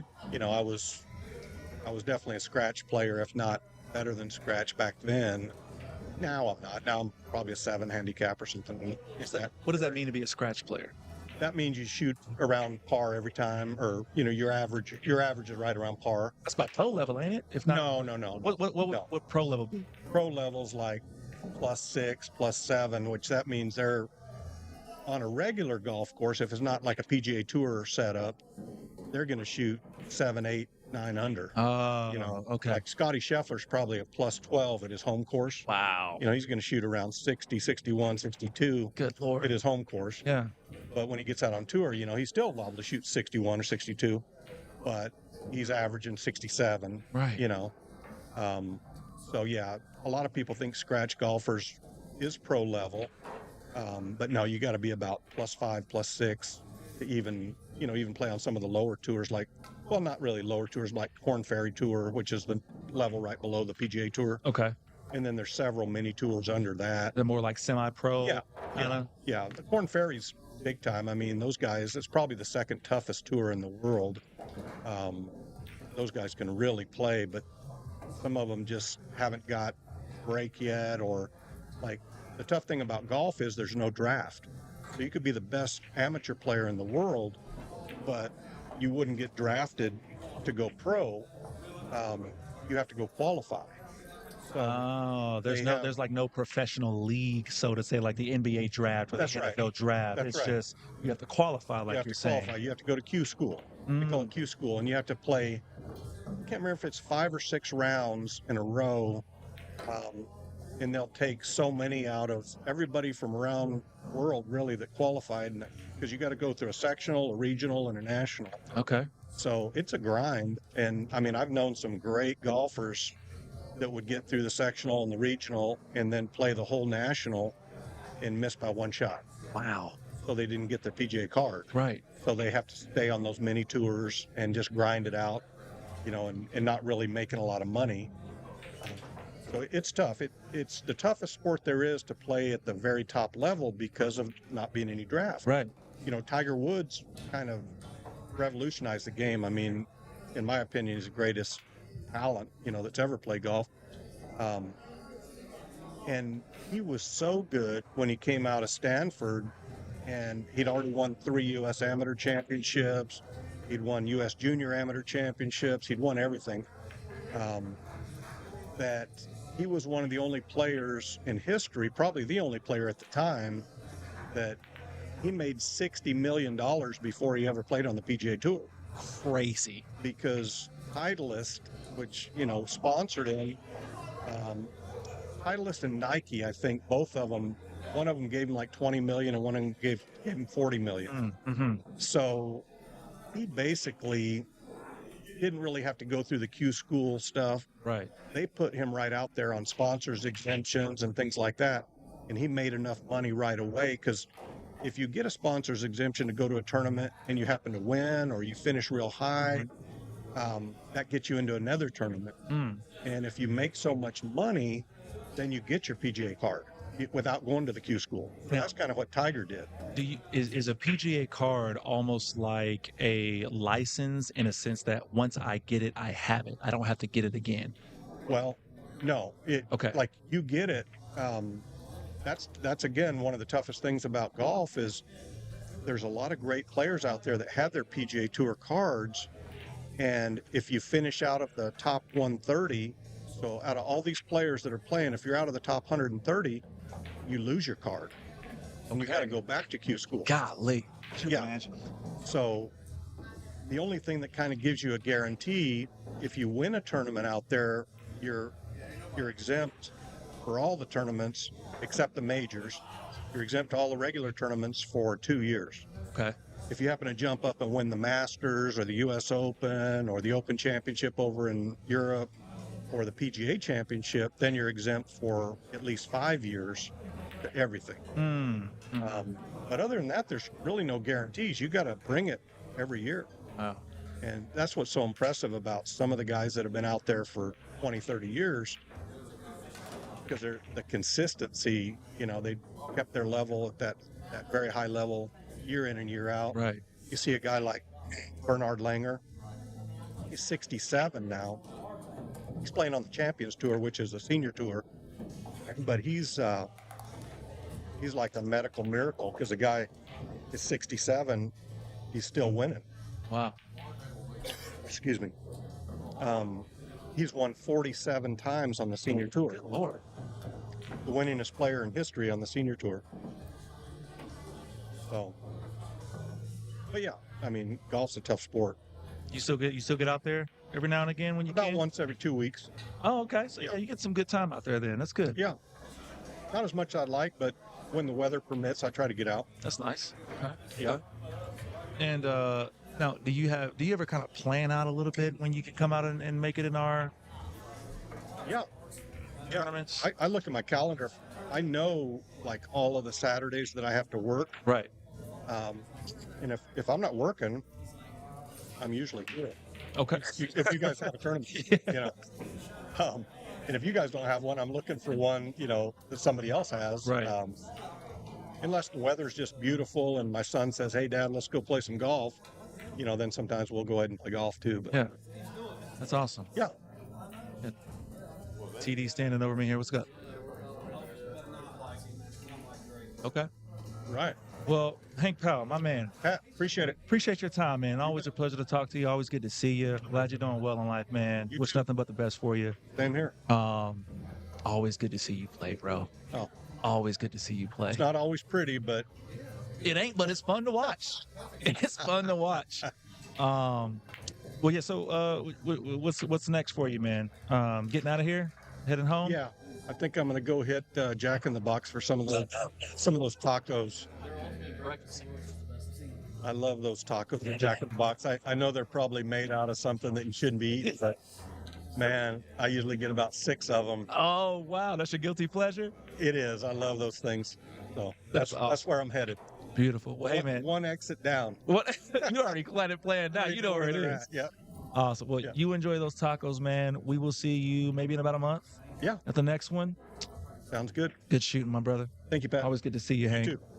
All right, guys. So coming up next, I think we're going to be getting through the B side of things, or we're going to the hot seat match with Moscone Mike Davis versus Hunter the Great White. So I'm going to get this. Scoreboard turned around for us, and looks like we're going to have about a 5-minute start time. Shout out to Hank Powell, aka the Sheriff, aka Hank the Tank, aka look at that man's calves. They're amazing. We appreciate his time. We appreciate his time and him playing. Let me get the scoreboard together.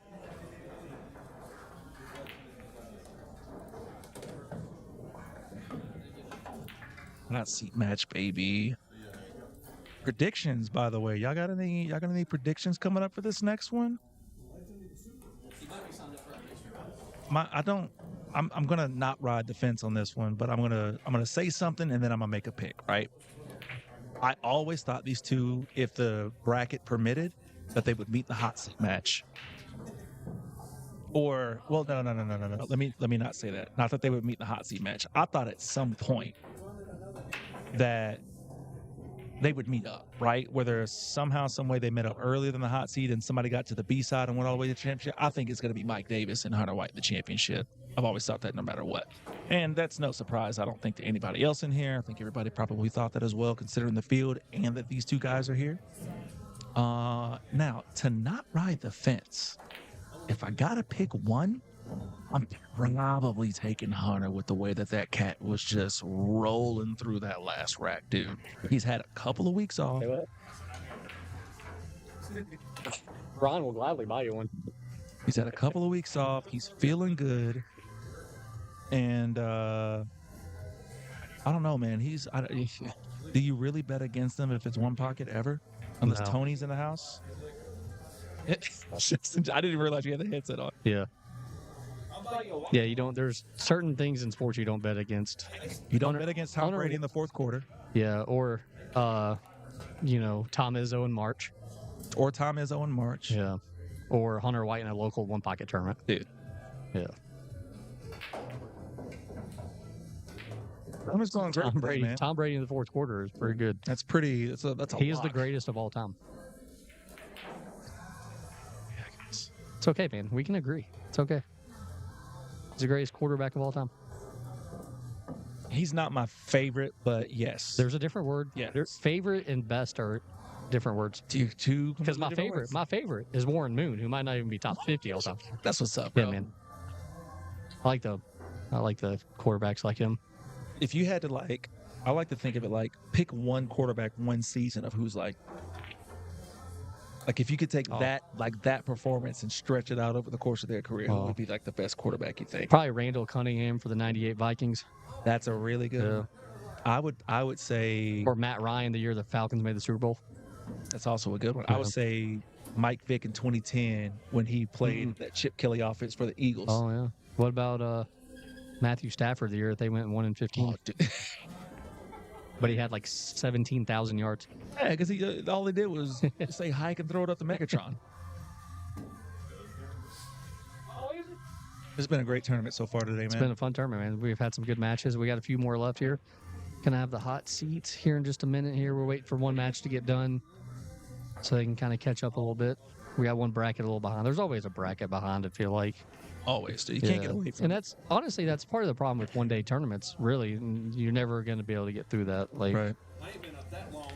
Because you can't really schedule out, like every match. Right. Especially, one pocket as well. Yeah. You never know. It could be 30 minutes. It could be 2 hours. Exactly. It shouldn't be in a race of two. But they're done. They're done? Okay. He rips the headset off and he runs away. So, coming up imminently will be Mike Davis versus Hunter White in the hot seat match. Hop, I got to use the potty.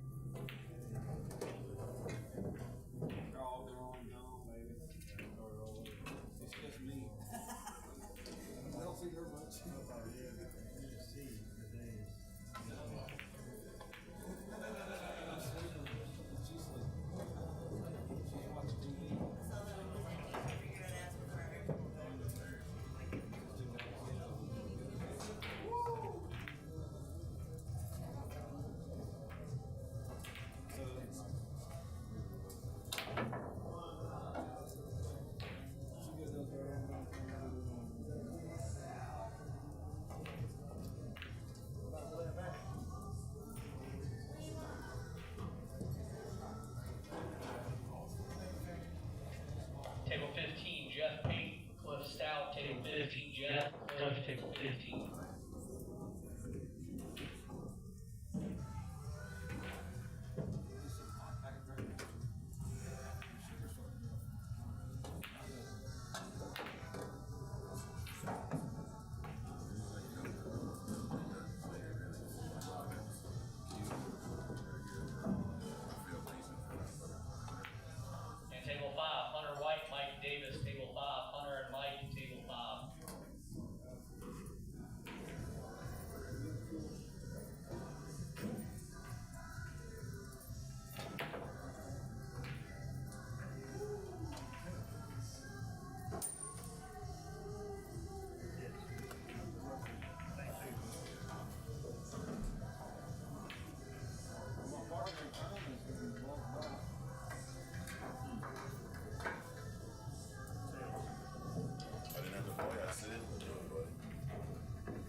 where he wants to sit either.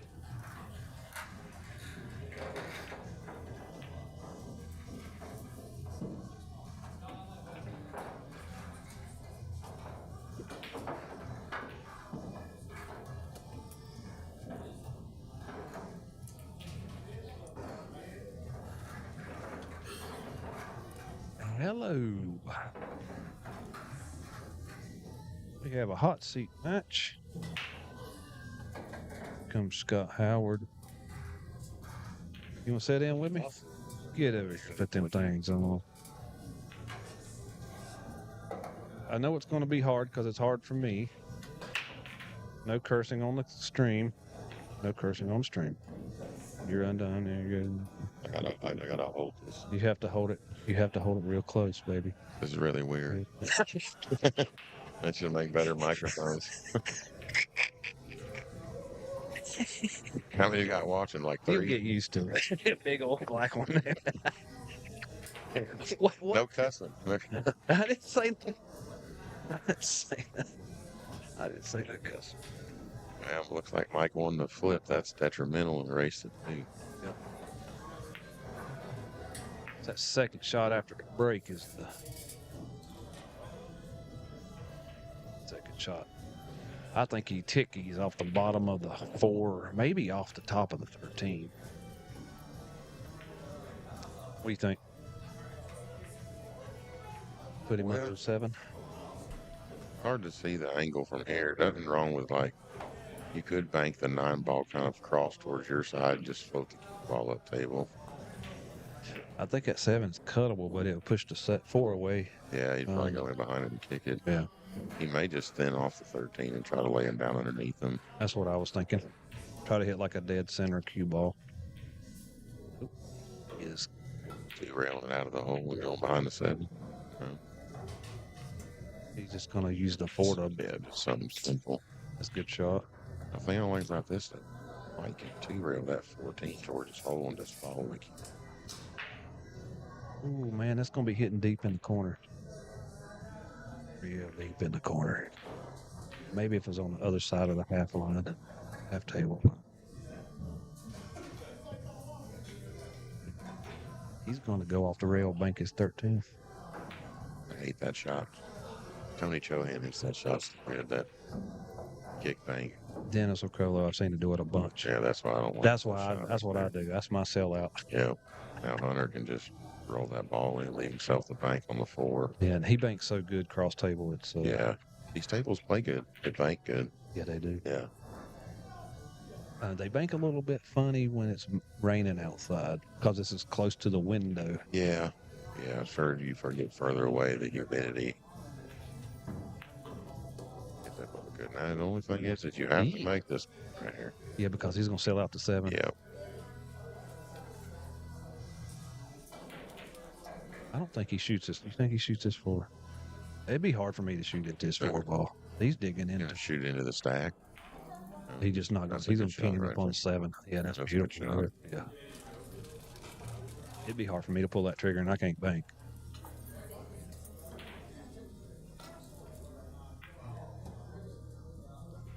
Off the 7, trying to 2-rail him into the stack.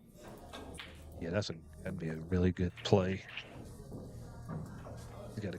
He's got to try to keep Hunter in the defensive mode instead of offensive going at it. And that's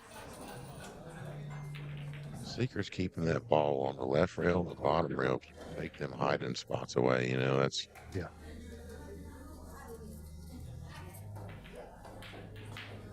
I think that 11-6 is on for Mike. So Hunter's got to keep an eye on that.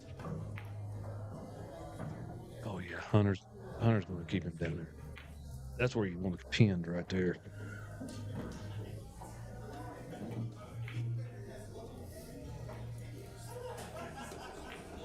I think Mike should kick one rail dead into the stack as hard as he can and hope something goes.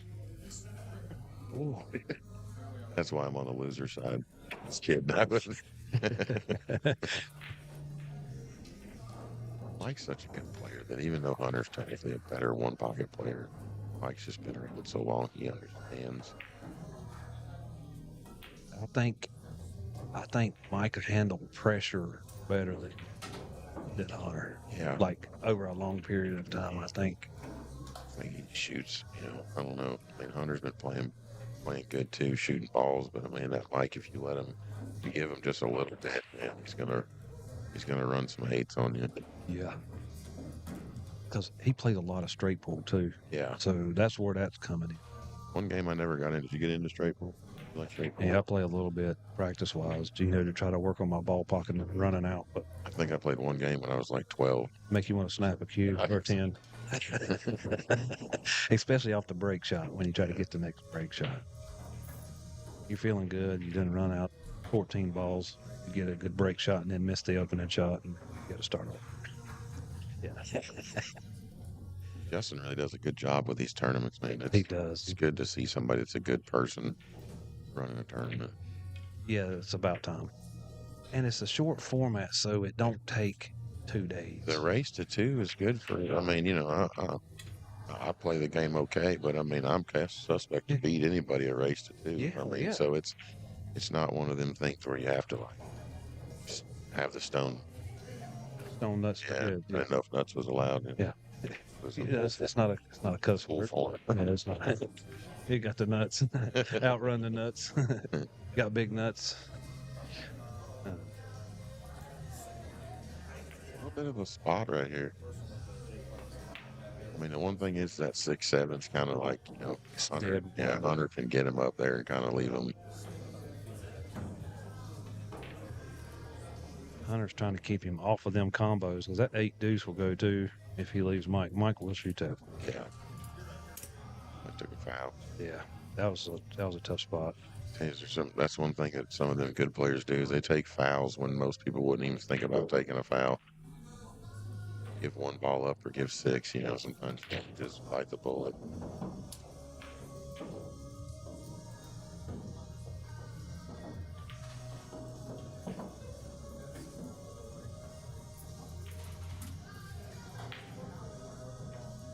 That Hunter, he sees shots that I don't see, and I think he sees shots that a lot of high players don't see. It's like the creative right part. there.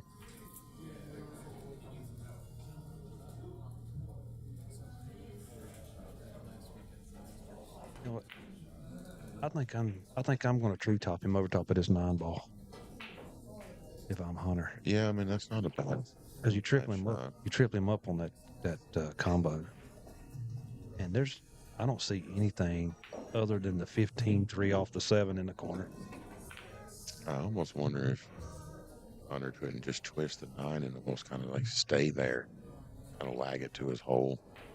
That's what he's looking at. That's a ton of right hand spin though to get it to hold that. If you're just trying to, even if you just go into the side rail, if you're just trying to lag it to your hole where you can. Like you said, it's just how comfortable is Mike going to be shooting that table length combo. Apparently Hunter doesn't like this. What your shot when you're talking about spinning a 9 down, you got to be careful. If it double kisses, it's going to put him dead in line with that 6-7 combo. That is true. Yeah, it's kind of hard to see the angle from here. I think if Hunter's a little further over, he can almost do it. But I mean, that 6-7, it's not really. It ain't that bad. I would shoot it. Yeah. And I hate combos. I would shoot it from distance. But he did mess up that 8 deuce that was there, and that 10 deuce don't look good either because it looks like the 8 has a 10 eclipsed on that, and it looks like everything else is jammed up. Kicking that some. Just taking a foul again. Wow. Right. Negative.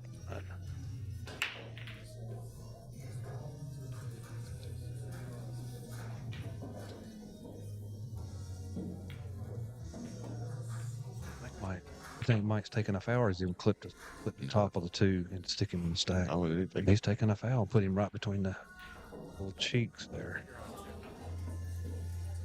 Put him in the little cheeks. On 2 fouls. Oh yeah, Hunter's on 2 fouls.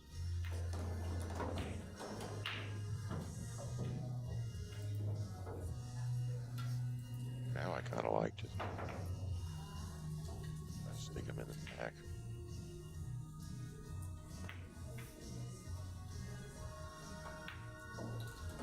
On for Hunter right now. It's with them one ball and or what is that? The 4 that's tied up over there. Yeah, the 4 ball. It's like he doesn't have any option. Yeah, it's laying funny. Yeah, Mike can kind of hold him off of it. It's actually stopping a bank lane. A good one if he can get a ball over there. That's what's tough when you get into moving games. You have to really kind of think about leaving the bank lanes open. If you get them tied up, the guy almost has free shots. Yeah. Over and over. Yeah. And you don't have anything at all.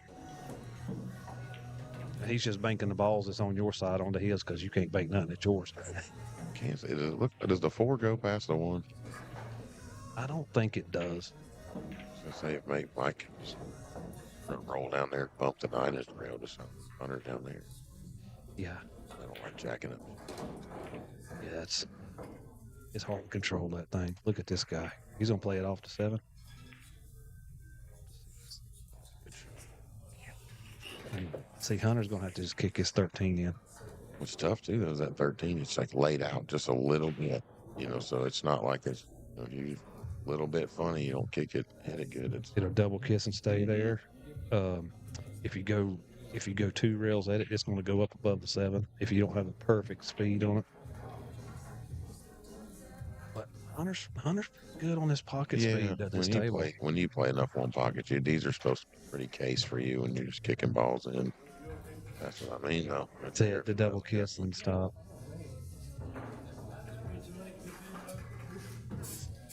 Really? My gosh, if he just tries to draw off the rail, leave himself that 7 and just.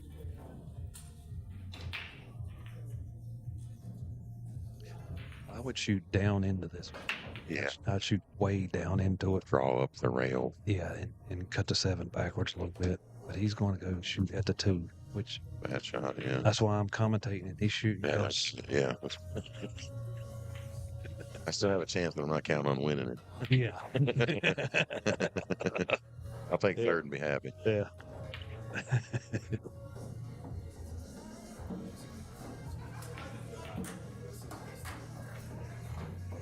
It was kind of quick, though, so I mean.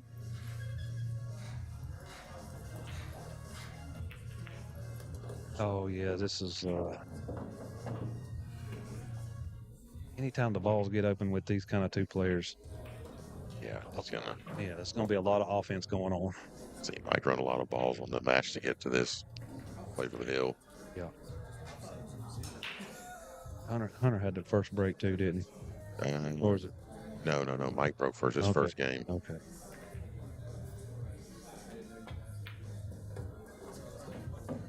Well, that'll help Hunter a little bit.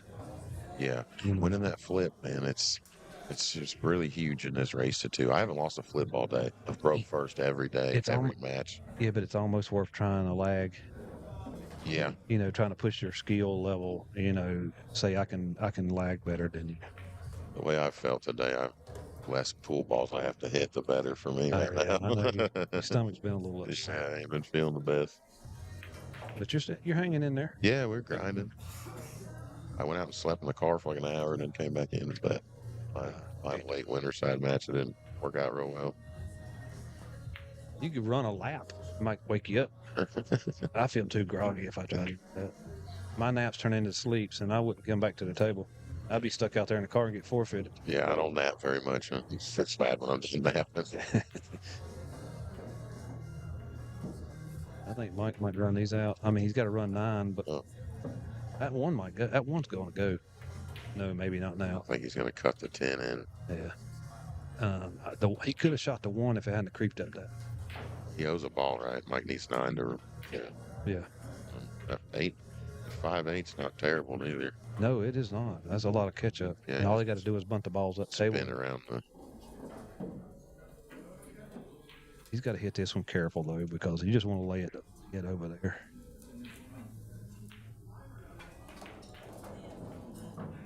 Yeah, he overcut it, but he's playing on the cautious side, which I can't blame him.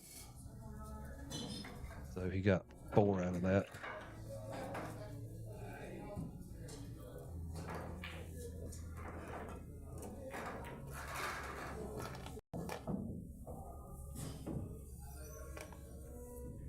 Was that? Oh, you got 5 out of that.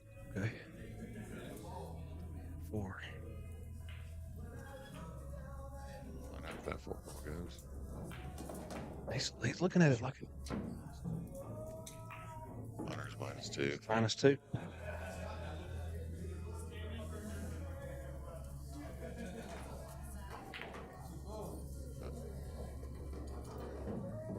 Oh no. Brutal. East. Man, that is brutal.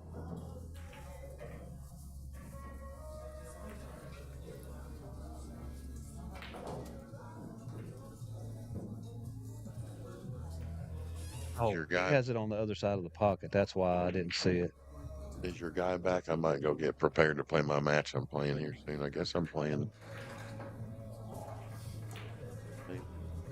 Gutierrez. Where? Guy in the shirt right there on table 3. Oh, it's Ricardo Ricardo Gonzalez, I think. Gonzalez.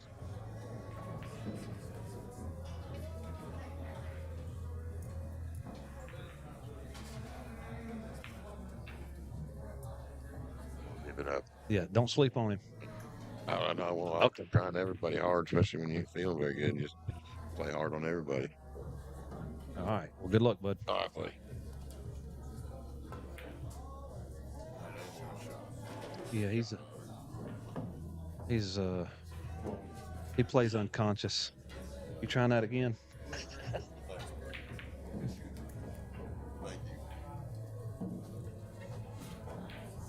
Did it do it? Did it do it? No, it didn't do it.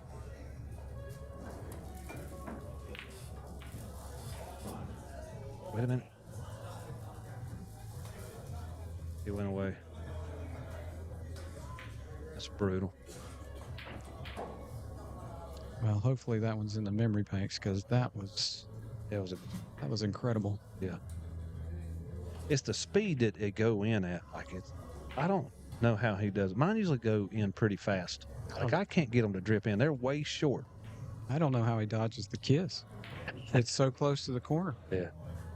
Every time I do that, it double kisses and I leave the guy straight in. So he is now +1. I think. Yeah, he's even. Nope. He's +1. Yeah. Yeah, he's up 1. There we go. Thank you. 5-1. Be over here. Hat sneaking in the middle. What you sipping on over here? Okay. Blue Moon. It looks like orange. Sun-kissed. Why they call it a blue moon? It don't even look blue. That's it. Belgian white.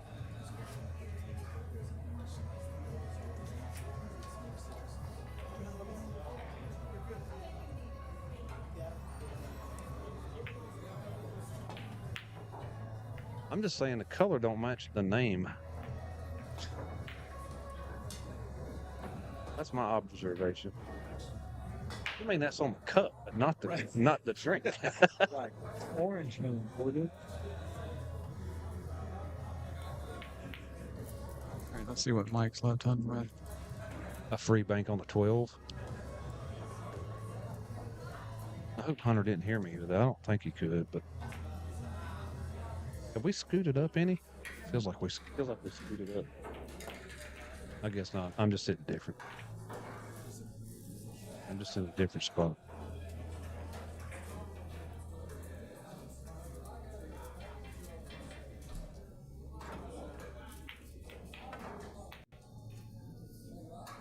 Oh, he didn't cut that off. Be a little short. But good cue ball. Yeah, but he froze into that top rail. Mike has no choice but to remove this. He ain't shooting that 15. Come on. No, he's just going to look. I think he's just looking all the options. He's got to be careful where he leaves his cue ball because he can leave an easy bank for Hunter on that 14. Looks like he's going rail first. Maybe. I have a weird angle. No, he's just going to hit that side of it. Okay. There's a nice little kiss there. Yeah, that's real nice. But Hunter does have that bank on the 14 you were talking about. That's not so easy off the rail straight on with it. Not going to stop him, though. Hit it good. Yeah, but he banks so pure. I don't know how he does it, but he just does it. Did it hang up? Yeah, it's laying there. That's where you want him speed wise. I can't do that for some reason. Yeah, Mike's gonna. Well, let's see if he can remove this. There's a little room there. He's winding up to remove it. Wow, that might be the softest out I've ever seen. It looked like he was gonna cram it. I think he played that drag shot with the, you know, Yeah. and it slowed it down. And I think it slowed down the instant before it hit the ball. That was like a super slow-mo on that one.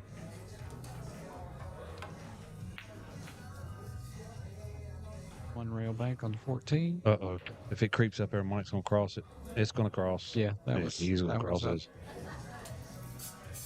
There's almost no doubt about it. Well, it's pretty free. It's definitely free. Free. TurboTax free. I don't think that's free anymore. Not for self-employed. It ain't. No. It's like $200. Look at this guy. Right in the hole. Nice cross. I thought he could only shoot straight in shots because that's all I've seen him shoot here lately. Straight in shots. Wasn't the best end roller. I think he can bank the. I think He he's can got. Bank the one Yeah. I think he can bank the one and jam the cue ball up behind the 9. behind the 9. And it'd be stone cold. Just left it on the rail. Hunter might bank this 9 ball. Well, it's a little thin. It's a little thin on the opposite side. That cue ball would be out of control. Yeah. That's a bank I would shoot at. That 5 also plays off the 2 if he wanted to go froggy. I think he might just move this 15 He's ball just- to his side. yeah. Maybe even knock the 9 in. That moves it down table. He needs balls down table. Oh, there's balls down table. He just don't want them in play for Mike. 6 of them.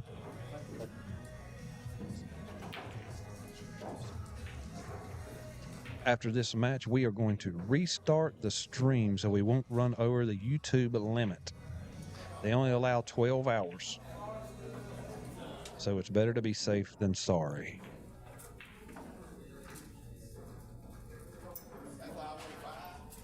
But if you check out my Facebook page, those of you that probably don't follow me, you'll see the post because I'll share it.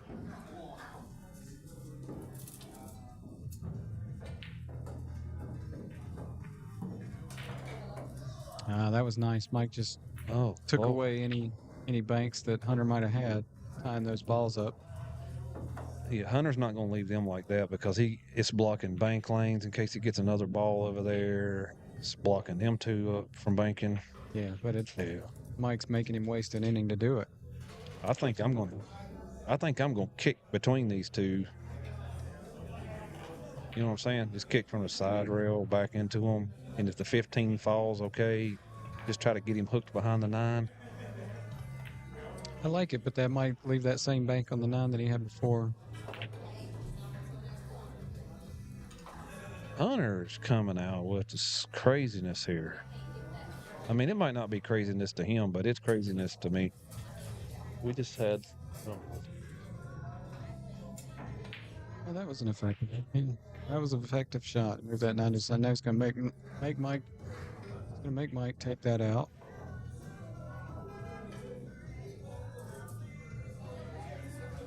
Seems to be a pretty. See if Mike can get that cue ball back up to the top of the table. Oof. Oh, no. Oh, okay, he's fine. He's fine. Is it going to bump the 15 for a shot? It froze the 15. Hunter ain't going to shoot that. Nobody's cutting that ball. Nah.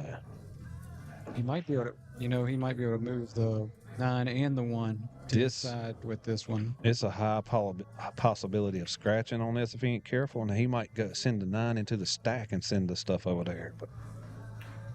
But what do I know? He might just bank it in there, whistle clean. Hit the replay on that. Oh, what a shot. Shape on the 5. Yeah. See, I'd have been so scared of scratching in that corner off that 9.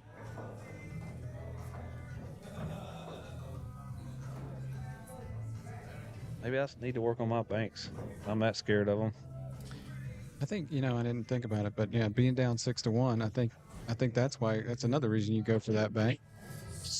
Oh, No, that's all she wrote on there. Yeah. four ball.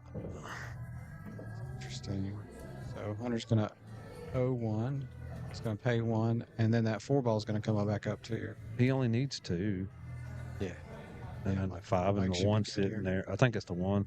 Maybe it's the 9. No, it's the 1. Yeah, this should be a simple drag shot to the 1. Yeah, it was just a bad scratch at the wrong time.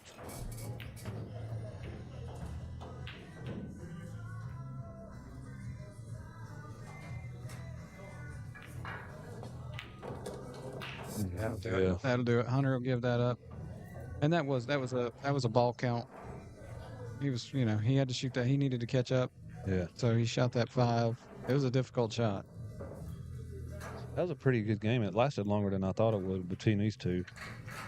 Yeah, I think the break wasn't, as good as Mike would have liked it, and that led to a longer game. Shout out to Inkwell Design.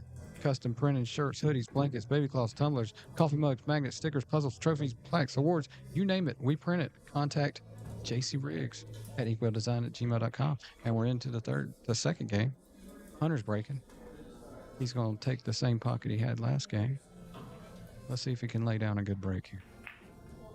This is looking like a nice one. This is looking like a nice break. Now Mike can move look. I'm going to let Mike show you what he's got to do, because this is, Hunter's laid down a nice break. Yep. I'm not sure what the escape is. You may even consider taking a foul, going 1 rail, try to get under that 11. He needs to be not under 11 because the 10 is bankable. Yeah, good call. Good call. He needs to be. He might bank his 15 and kill it on the 14 because he can get to the bottom of the ball and like pin him to the 14 so he can only go side to side. He can't go down the table or up the table. If he can pull it off, I don't hate it. Plus that 15 will move some balls to his side.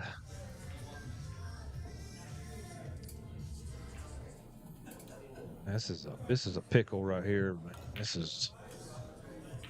Yeah, I think you can tell how good of a break this is by how long Mike's looking at this. There's just so little options.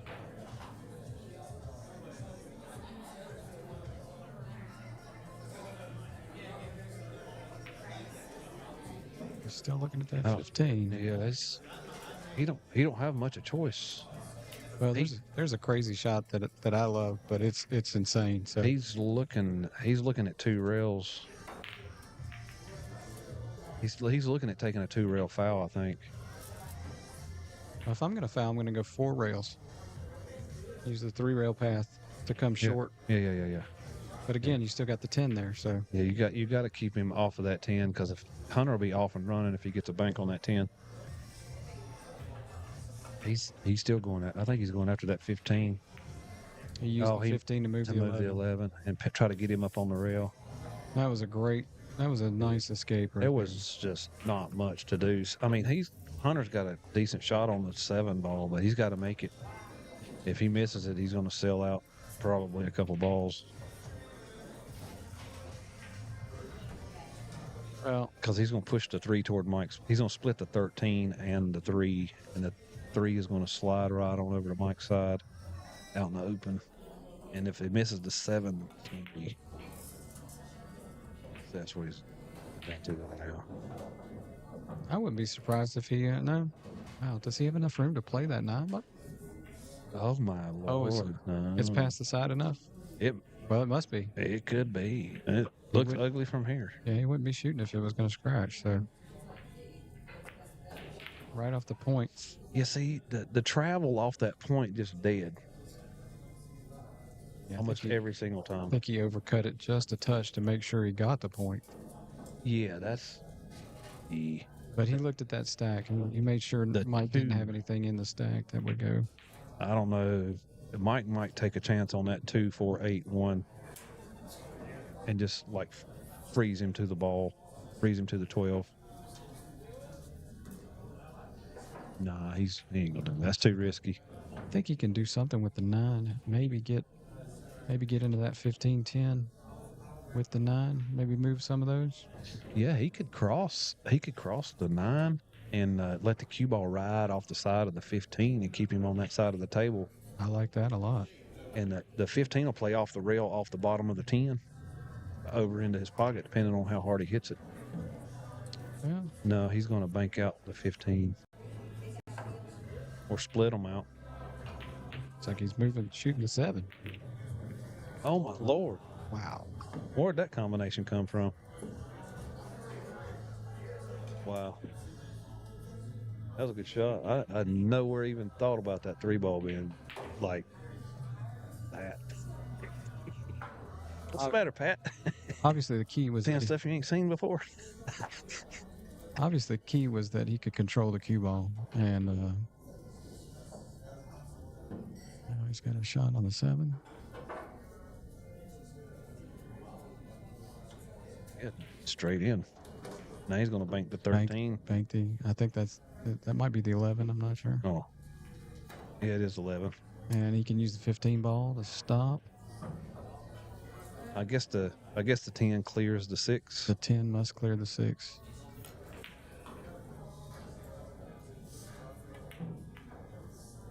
It's just hard to beat somebody just going to run 8 and out every time almost. I mean, come on.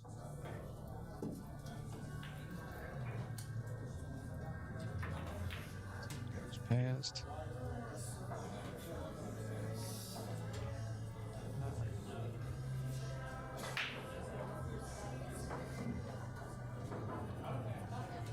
Let's see what he can do with that cue ball after this 10. Ooh, jacking up too. Gonna spear it in.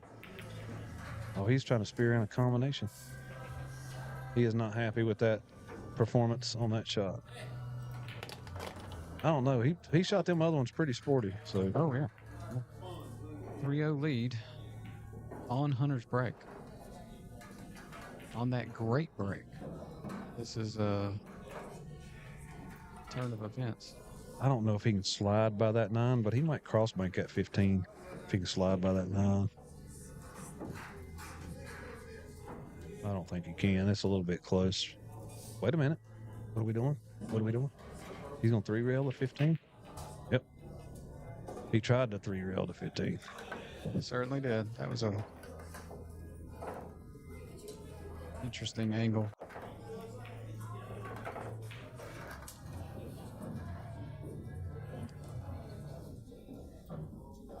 Good cue ball though. Make way up the table. That was loud. Somebody's turned the music up. Play that calypso.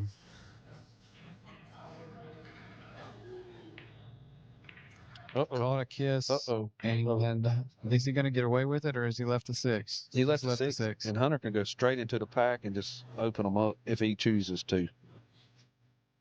Well, but you never know what you're going to get.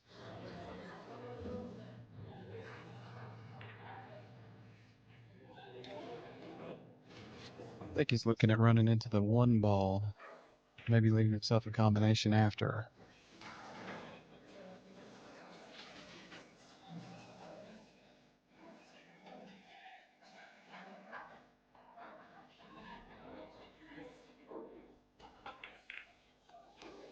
Hunter did make the 6, and he went into the pile. He's broken out the 10. 14 goes in his hole.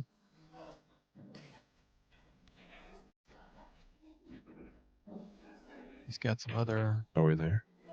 You're back. Yeah. We had a slight technical issue. Pat Dixon fixed it. Got wires hanging off of me. I feel like a test tube, baby.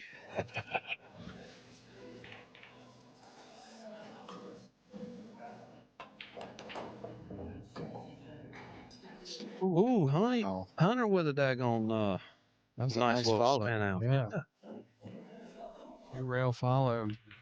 Still has the 14. Those 3 balls, I don't think any of them go. So he's kind of limited on his. I think he's gonna stop and bank his 4 ball. It looks like a good shot. I don't know what kind of angle he has on the 14 though. I think it's got a little cut that would take. I don't know if Take him into the 3. The 3 balls sitting. I think he could still. I think he could come off the bottom rail and get back there for the bank on the. Oh, okay. That's. Yeah, that'll work too. But maybe I'm seeing the angle wrong.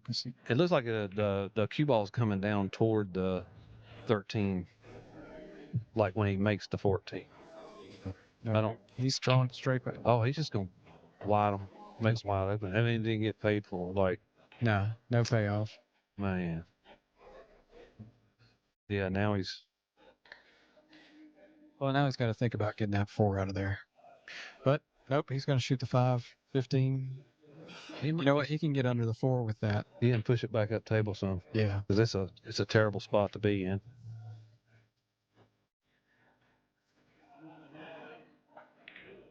He still might leave a. Yeah, he left a 5 ball bank relatively. I won't say easy because there's no easy bank shots, but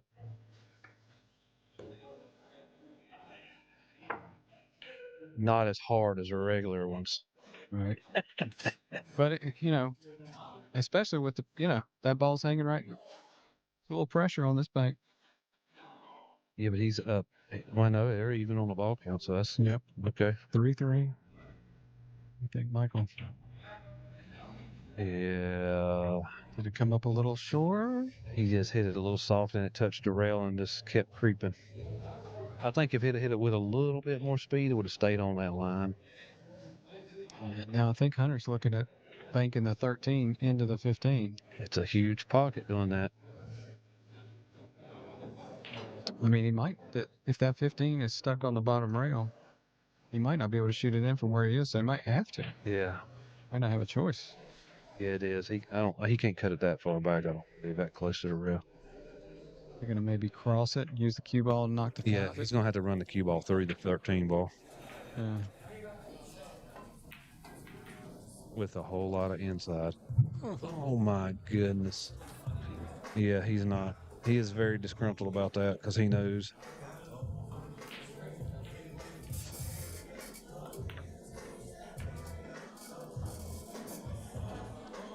Okay. He's going to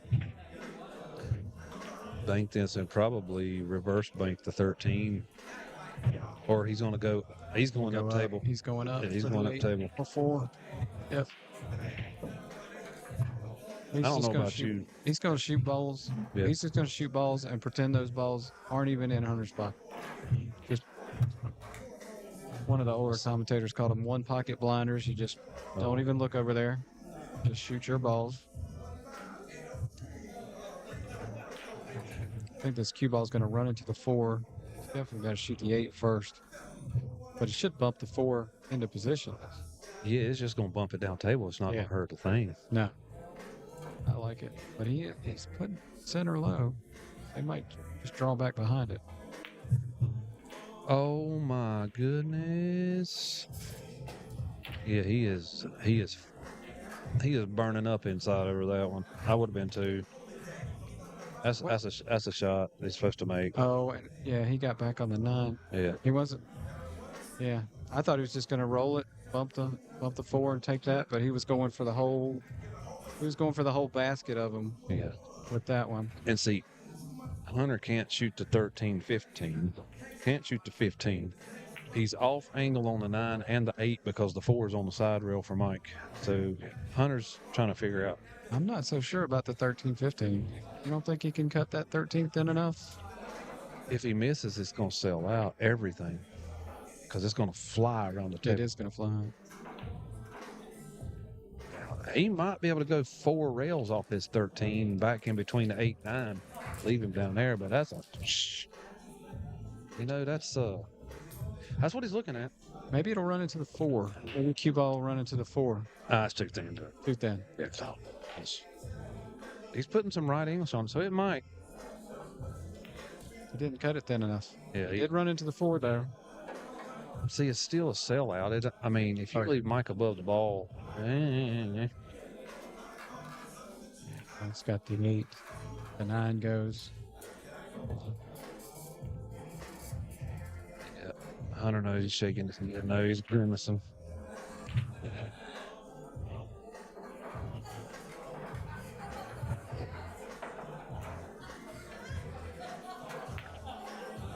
Oh my. The pressure is on, baby. The pressure is on. Well, this is uncharacteristic 5 minutes. It's pressure. Pressure burst pipes. I know. I've had my pipes busted a bunch. Pressure burst pipes. There we go. Hunter's still in a predicament because of where the 15 That plays. 15 ball has been A plague. Yeah. Like for a better word, It's maybe. stuck to the rail and it's taken up half his pocket. Yeah. So it's going to have to overcut this one a little bit. Play it to the inside of the pocket, but I think he's got it.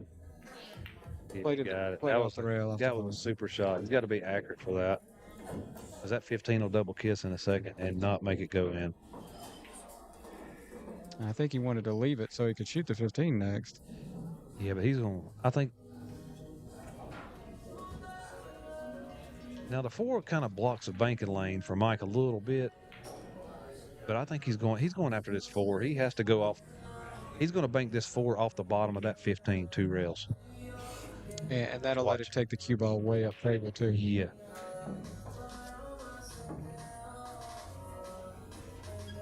He just got to keep it.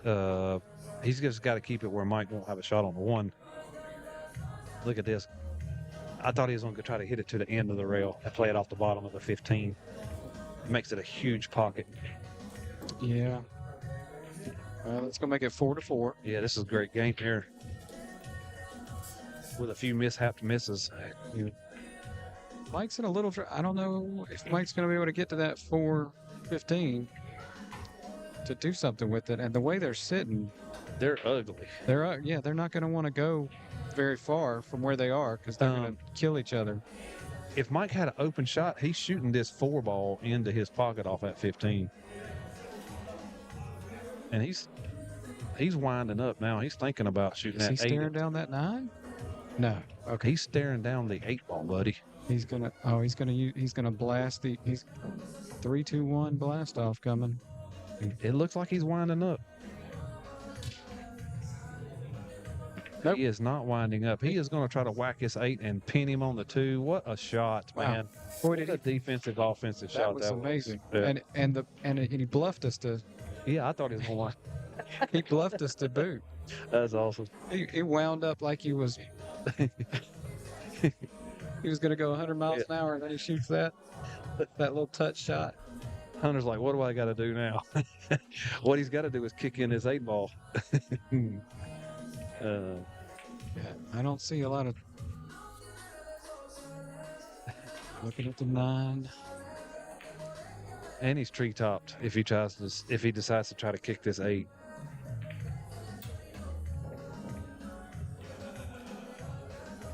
That cue ball placement, you couldn't have picked it up and put it in a better spot. And that was on purpose, 100%. He knew exactly where the line of that cue ball was going.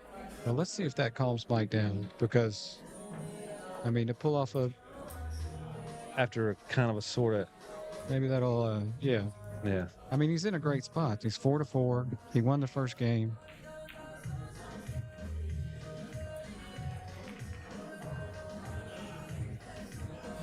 Yeah, the pressure is on him, but the pressure of that third game takes off a little bit, and his break too takes a little bit off of him. Whereas Hunter is under the Hunter is under the gun.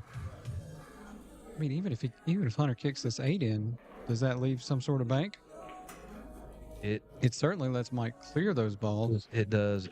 He could bank the 15 with a little bit of right hand English if he's on the end He's trail. doing something with this 9. I think he's gonna pull him back up against it. Yep, Yeah. right. Put him. That's and spot it back. So that was a good cue ball control. That was put that ball. Yeah, you go try that. Draw it exactly 3 inches. Not 4, not 2, 3. exactly 3. Let's see. Without moving the other 2 balls and separating them. Well, Mike's going to 3-rail this and leave Hunter on the end rail on his side of the table. You see what I'm saying? yeah. 3 ball. Just 3 follow. Yeah. Oh, he's going to go behind. He's going to go. He's going to play safe. Does he have? I think he's going to rail 4, and then rail. No, he's going to play a foul. Rail 4. He's just going to take a foul. That's a good play. That's worth a ball. Yeah, it is. Yeah. If you 15 could have got the rail, Yeah. that'd have been nice, but Yeah. it was worth the foul. Those balls set so funny though from Hunter. Like anywhere up the table where he could cut on that 15 was a good spot because they set so weird. Now Hunter's in a bad way.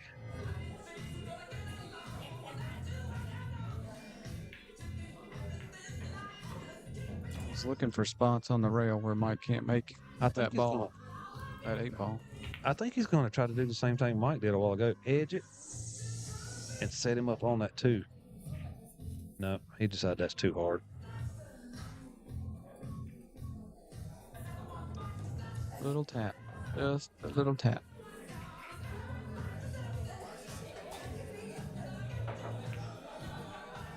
Okay. Oh, that 8 is frozen on that long rail. So Hunter freezes the cue ball to the bottom rail where Mike can't shoot the 8 in.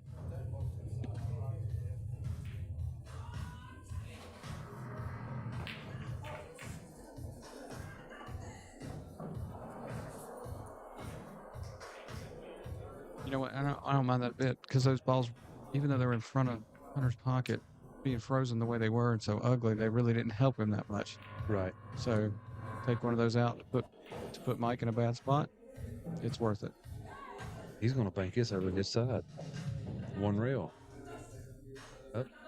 Yeah, 1 rail. Yeah, he's got to keep that cue ball low and don't want to give up a bank. So. Oh, he's just going to shoot it up.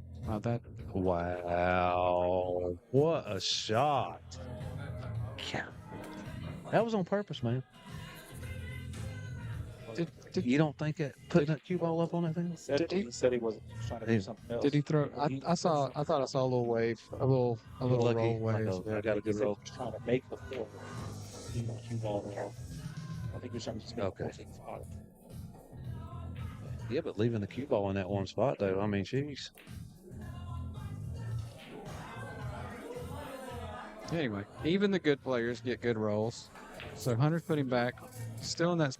Well, that might be. Is it high enough? That 4 ball is a 2-railer, baby, right at the 8, and still safe. And cue ball position. I like that. He's shooting. Ain't no way he does not shoot this ball.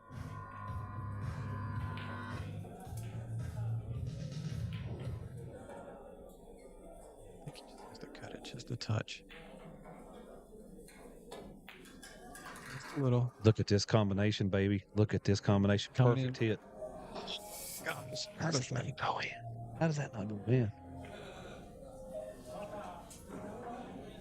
Hunter is in bad trouble. Yeah, there's no doubt about that.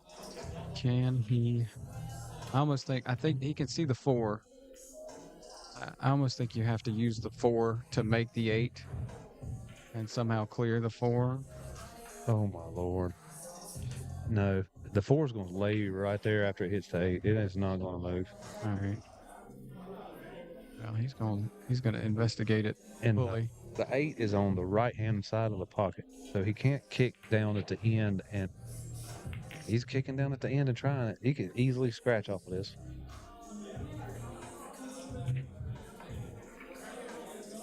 Watch him. Oh, I think it's perfect. oh my God.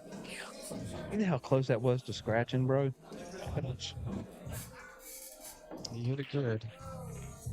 It's going to put us back to 4-4. I thought it was going to scratch it first. He was going to follow it in. I was thinking hit it this side of the. Like, I mean, I think that's what he was trying to do, but it just.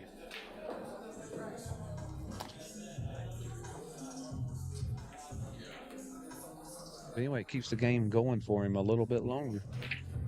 And the longer it goes on, the longer he has a better chance he has. It's still 4-4 counts. So it's a long ways from over. And we got 5 balls down table. So any inning could be the last. Yeah. Now Mike's got to be careful because Hunter can pull out a bank shot from anywhere.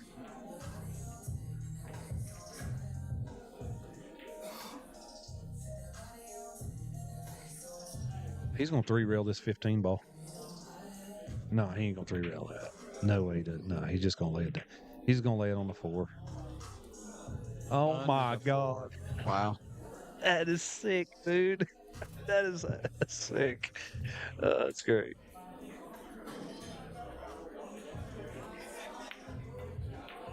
Hunter said, "I ain't going nowhere, buddy." Uh-oh.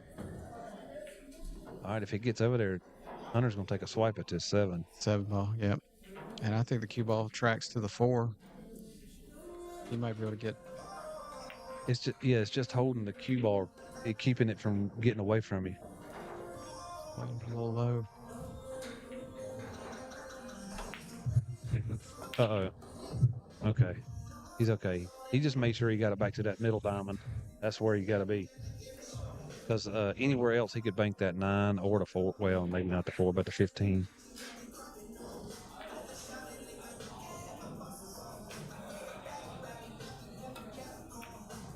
In a certain few angles, he could bank that 9, I think.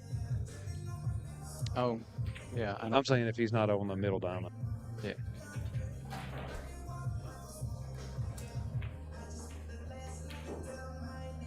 That's the beautiful thing about one pocket though. There's you can have so many different options. It ain't like rotation where you have 1 or 2 or 3 options at best.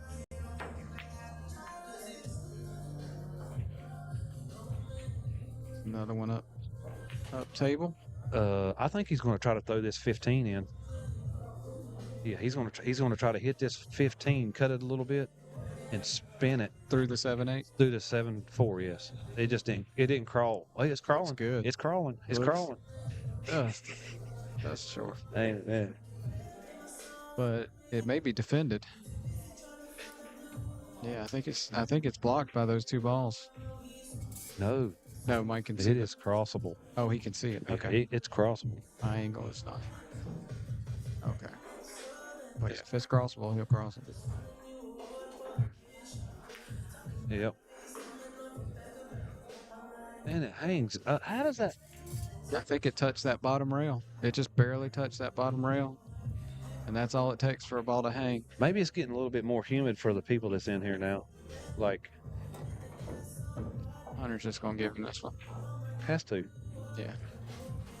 We could have gone nuts and tried to bank the 4. 4 was a good bank. But that was the right play. 5-4. Well, the ball count, he's still in the game. Oh, yeah. You don't want to go crazy. Now, if he only had 1 ball, yeah. By all means, swing at it.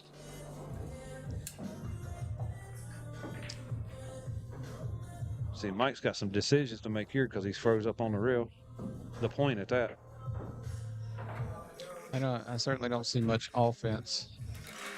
Can he cross that 7 to his side and maybe bring the cue ball back down here? Yeah.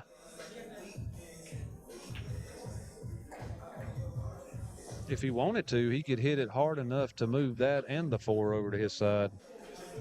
If he had a little more bridge room, I'd be. Oh, he had a control. Yeah. I think you move the 7 over. Come back down. Don't kiss it. Yep. He stayed far away from a kiss. Well, the way the ball rolled, he didn't do himself any favor. No, he could have gotten. He could have got a lot better outcome than that. Yeah. Could have opened one of those balls up, but.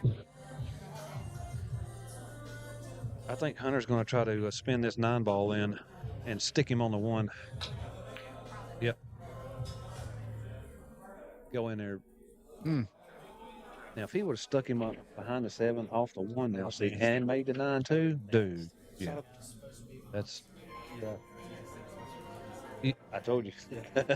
I seen him loading up with left to kill it. Yeah. We had a player timeout. So we're going to take a commentator timeout. Table 6, Cliff and Robin. Table 6, Cliff and Robin. Table 6.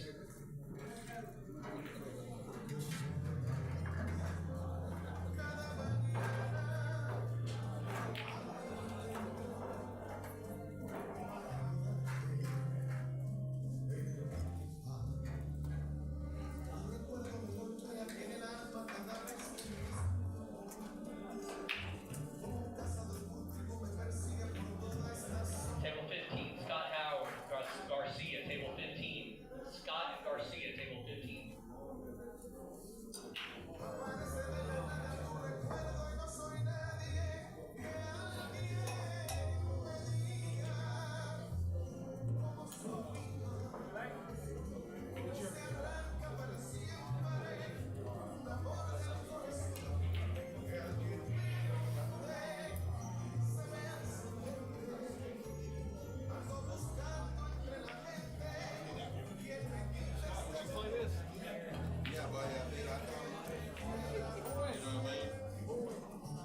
Still playing.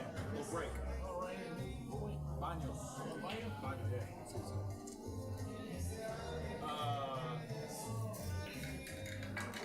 Mike, 1, Hunter, 0.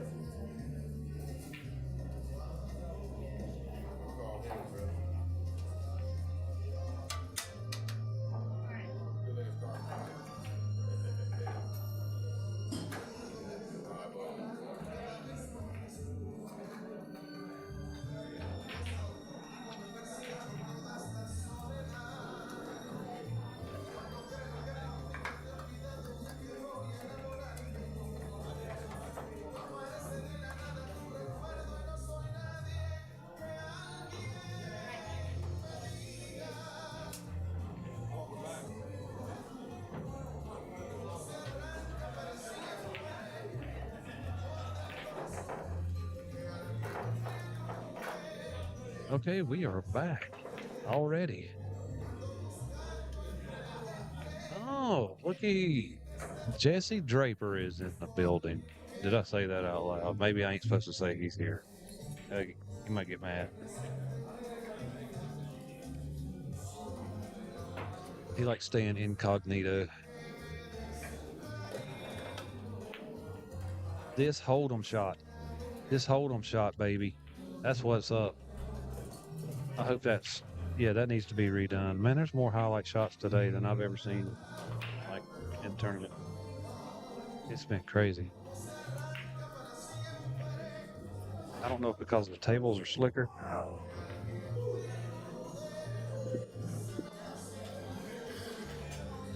Man, that's how you come with one right there, my guy. Man.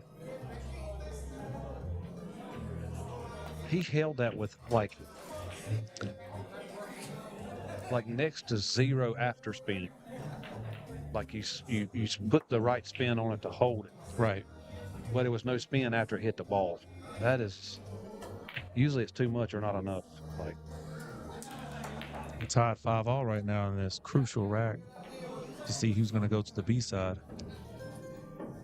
As Brian Henson makes his way back to the table. The commentator's table, that is.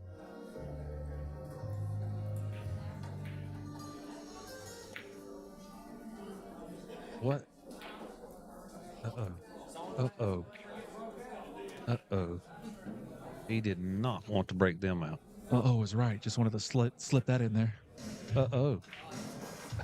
Uh-oh. Uh-oh, Oreo. What are you doing? You're going to break it. Hunter is cutting the 9. No, he's double banking the 9. Look at this guy. He is pulling out all the stops. Got that one down by his box. He told Mike when I was walking by, he said, So that's the only way those two were getting broken out if you did it. He said I wasn't gonna do it. Little sportsmanship there.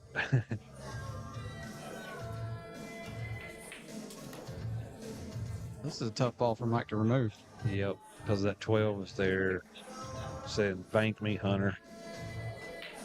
And then he can't let it get away because the 7 is so low. He's gonna come behind it.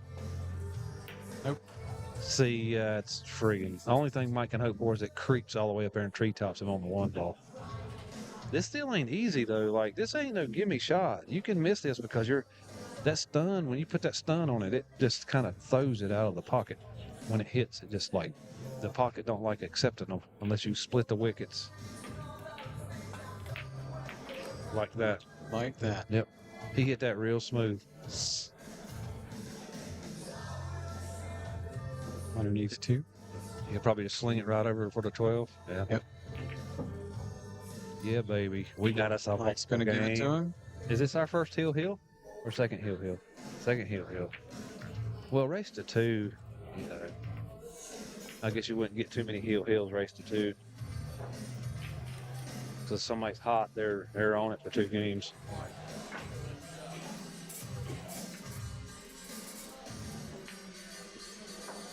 This is where winning that coin flip comes in handy. Mike's going to be on the break. Yep.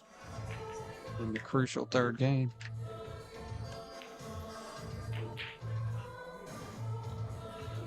In what could easily be a preview of the finals coming up at a later date. I wouldn't guarantee it, but I would put a 85% chance on it, which might be a little light.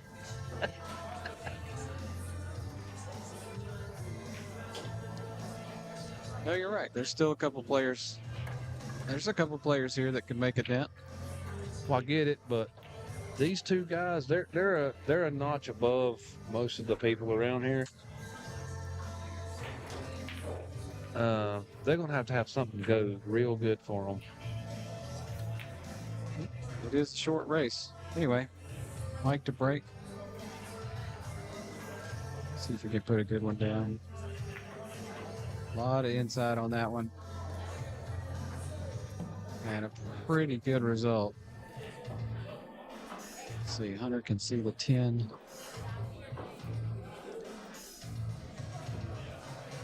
He might be able to get behind the 11 off. He's not even looking over there. Sees something. He sees Banking the 8 ball. He sees a bank. Yeah, he's just shoving, clogging up the area, so Mike will be hard to cross bank anything. But you're at the mercy of the bumps on the balls when you let it go, for the most part. Pretty effective second shot there. He got a ball over to his side. He hasn't fully neutralized the break, but he's got to do something with this 5 here. Gonna go off the 2, under it. Just kick under it. What's up, Josh? I hadn't looked at the chat.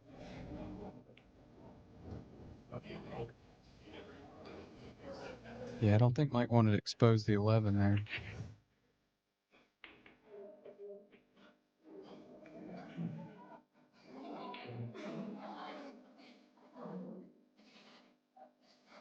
That's why I like you too. How old are you? How old are you? 30? Wait till you get 50, can't see. You'll appreciate YouTube. You have to start using your camera as a magnifying glass. You go to the store, try to buy something, look at the ingredients, you got to stand it with your phone. It is a thing, I do it.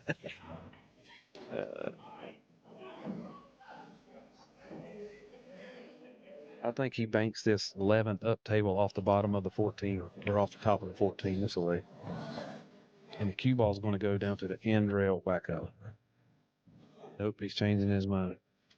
That's not a free bank on the 5 though. Oh, he's going to try to draw it under the 15. He's got to hit it firm. I don't like that. I don't like. I like, I like, I like banking that. Was that third? Was that 11? Yeah. I like banking that off the bottom of the 14 and let it eke over to his pocket. So he's just going to cover him up and just put the 8 in the stack. That's a good shot too. Like one way, half does another. But I figured it'd be a little bit more offensive with that shot, but not being offensive. If that makes any sense. It does. It's something for later.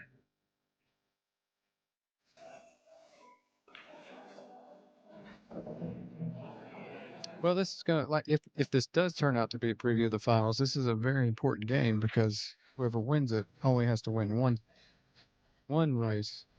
If you lose this game, all of a sudden you gotta win 2 races in a row. Yeah.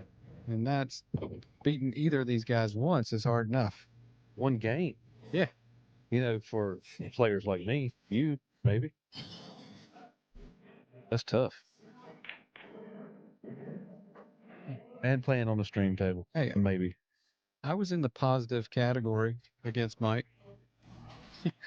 I at least wasn't in the negative. Oh, ball count? Yeah. Okay, I got you. I showed improvement. 1 ball the first game, 2 balls the second. It's baby steps, man. Yeah. I mean, if I played him 10 games, I'm supposed to win after that. That's how math works, right? No, that's woman math. Whoa. There's a mute button over there somewhere. I think Mike's going to take a foul. No. He's going to stick him on the back of the stack. What a shot. It don't creep by the 7. It did. It may, yeah. Yeah, I think you want to be about an inch shorter than that. I don't think he can see this. If he can see the 11, he's on cross bank it. No, he can't cross bank that. He's just going something off the 10. Yeah, he's just going to pop his. Crawl under the 11. Yeah. Wow, what a control shot that was now. There was not much room there. No, that was really sweet. Barely touched the 10 and it tapped the 11 as it went by. The thing is, Mike is in the exact same position he was on this last shot. He had to take a foul. Now what do you do? I mean, the balls look the same. Maybe he'll see a different shot that he had earlier. Well, he doesn't want to get on 2 fouls. Yeah, that's what I'm saying. Like,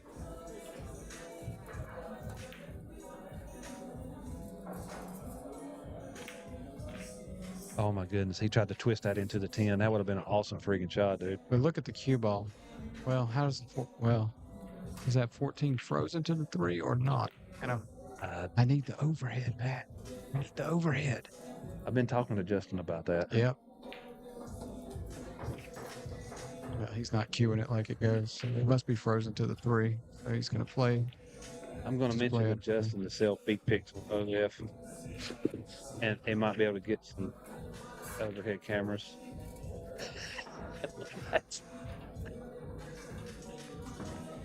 He gets the back.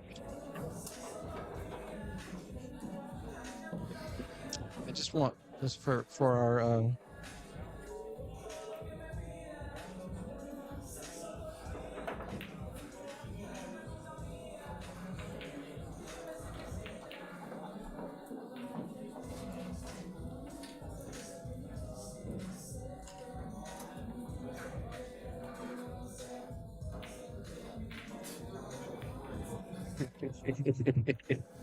Look at this guy. what a kick. Look at this guy. I didn't see that. I didn't see that was dead end. Kick combo. And put a hurting on Hunter because there's no Literally turned the table. Man, that's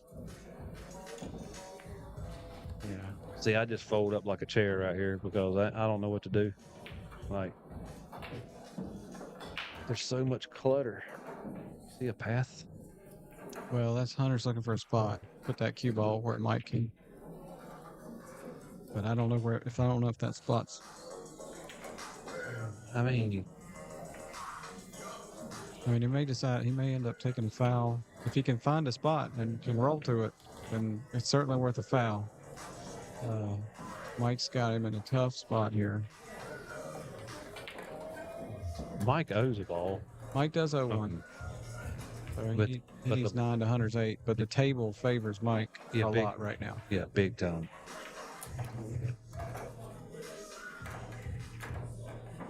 You can't, the 15's vulnerable. Can't go up table. Yeah, he's looking up there, but you can't, there's nothing up there. Man, yeah, the 14 and 10 is so close together. It's like impossible to double or triple them up. Yeah. To not be able to make that combination shot. Yeah, so he's just like. Yeah, and the 10 and 14 are sitting. They're any contact with that 10, he's making the 14 and off and running. Yeah, I don't think he can kick the 14 in like side rail. Just one rep. Yeah. Yeah, the side rail into it. I think it's going to clip the 7 on the way through, or hit half the 7. Wow, that is brutal roll out there.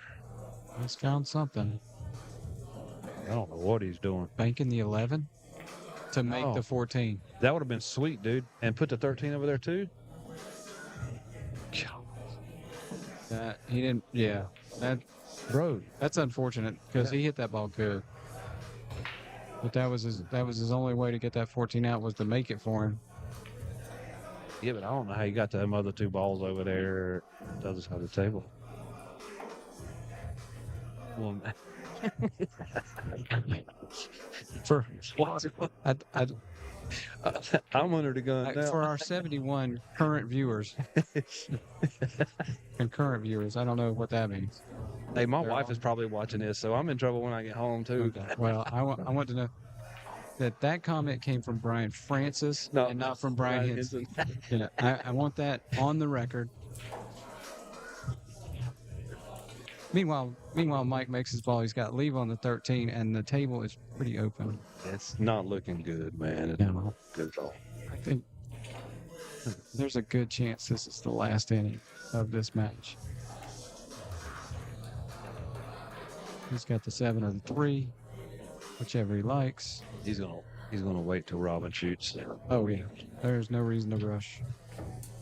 Mike is a gentleman though, so. Let's see. Angle. Out right here. He can, definitely. They're out there. Well, he owes one, so he's got to get 9. He's got to run 9. Yeah, he's got to get 9. If he's They're gonna get sitting 12. there. Every one of them sitting there. Definitely. All right, shooting the 3. Shooting the 3. Maybe got to run into the 12 or the 8. I like the 8 better. If he can bump the 8. Yeah, that leaves the 12.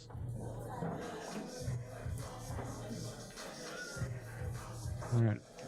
I think he has to shoot the 12. I don't think that 6-10 combo is looking kind of funny. Yeah. Got the 12.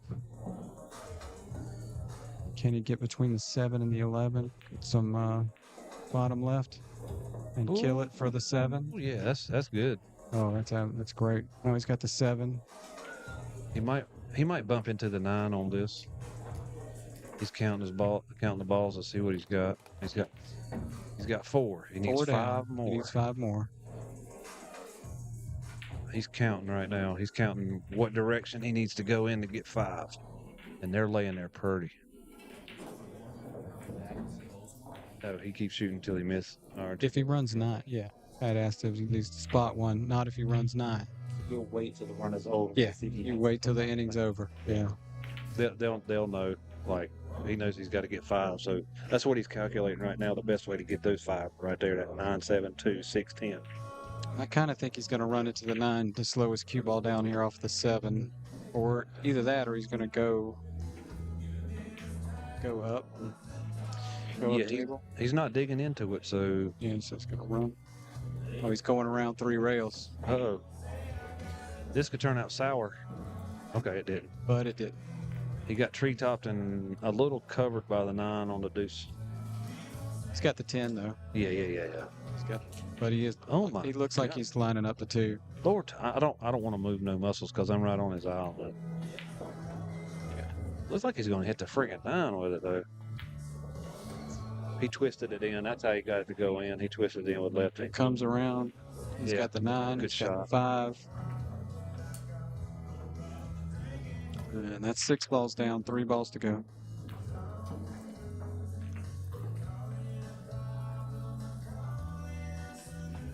What do you do? Shoot here and just drift the 9 and shoot the 10? I think he's going to roll for the 10. Yeah. Maybe bump into the 15 to stop it. Don't know if you even He need will to go all the way to the rail. He's going to bump into bump the the 6 and 6 get and got covered. screwed. Yeah, he is not happy about that. Yeah, that's. He's talking to himself.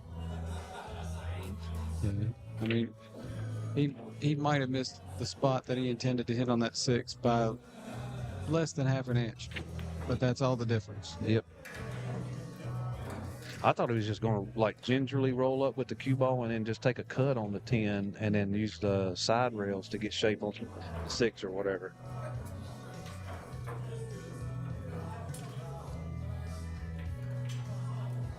I think is he cut the 6-10 combination? No way. He is going rail first with the 6 onto the 10. 6-10 It didn't go rail combination. First. He hit it clean. Wow. How does that not go in? Like, there he pays the 1. Takes the coin back. Man, Hunter's froze on the rail too. Good grief. Man, that's... What a shot. Yeah. But, well, Hunter's got to come with the shot. There's no doubt.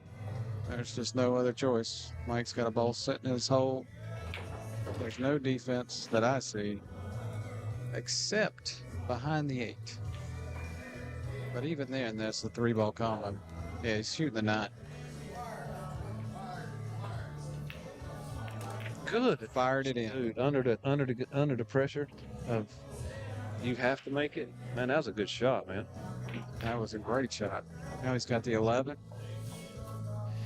The only thing is, well, he might clip this. He might clip the 1 and keep it over there. It's going to be moving fast though. The cue ball's going to be moving fast. Yeah, it's hard to judge the cue ball. It's going to come off the side of the 11. Going to run into 1.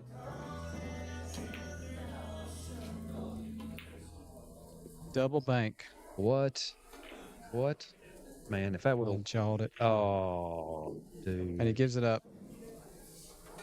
He gives it up. He had to though. It's going to be there. He had to run him out. Yeah. Wow.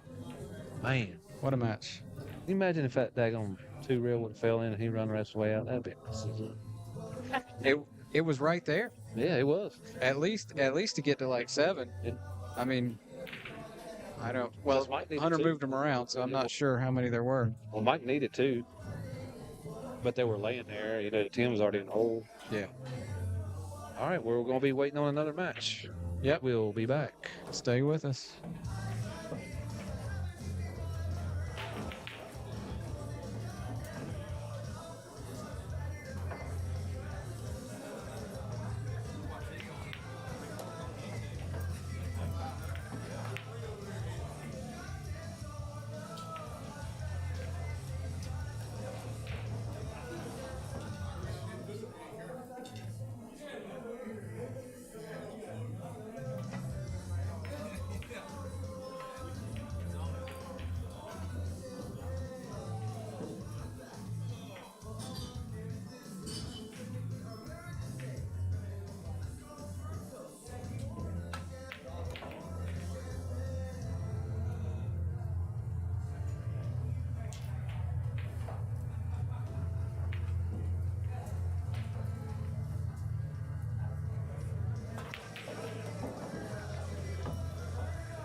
All right, ladies and gentlemen, keep in mind right now, the tournament is still going on. I am going to go ahead and restart the stream.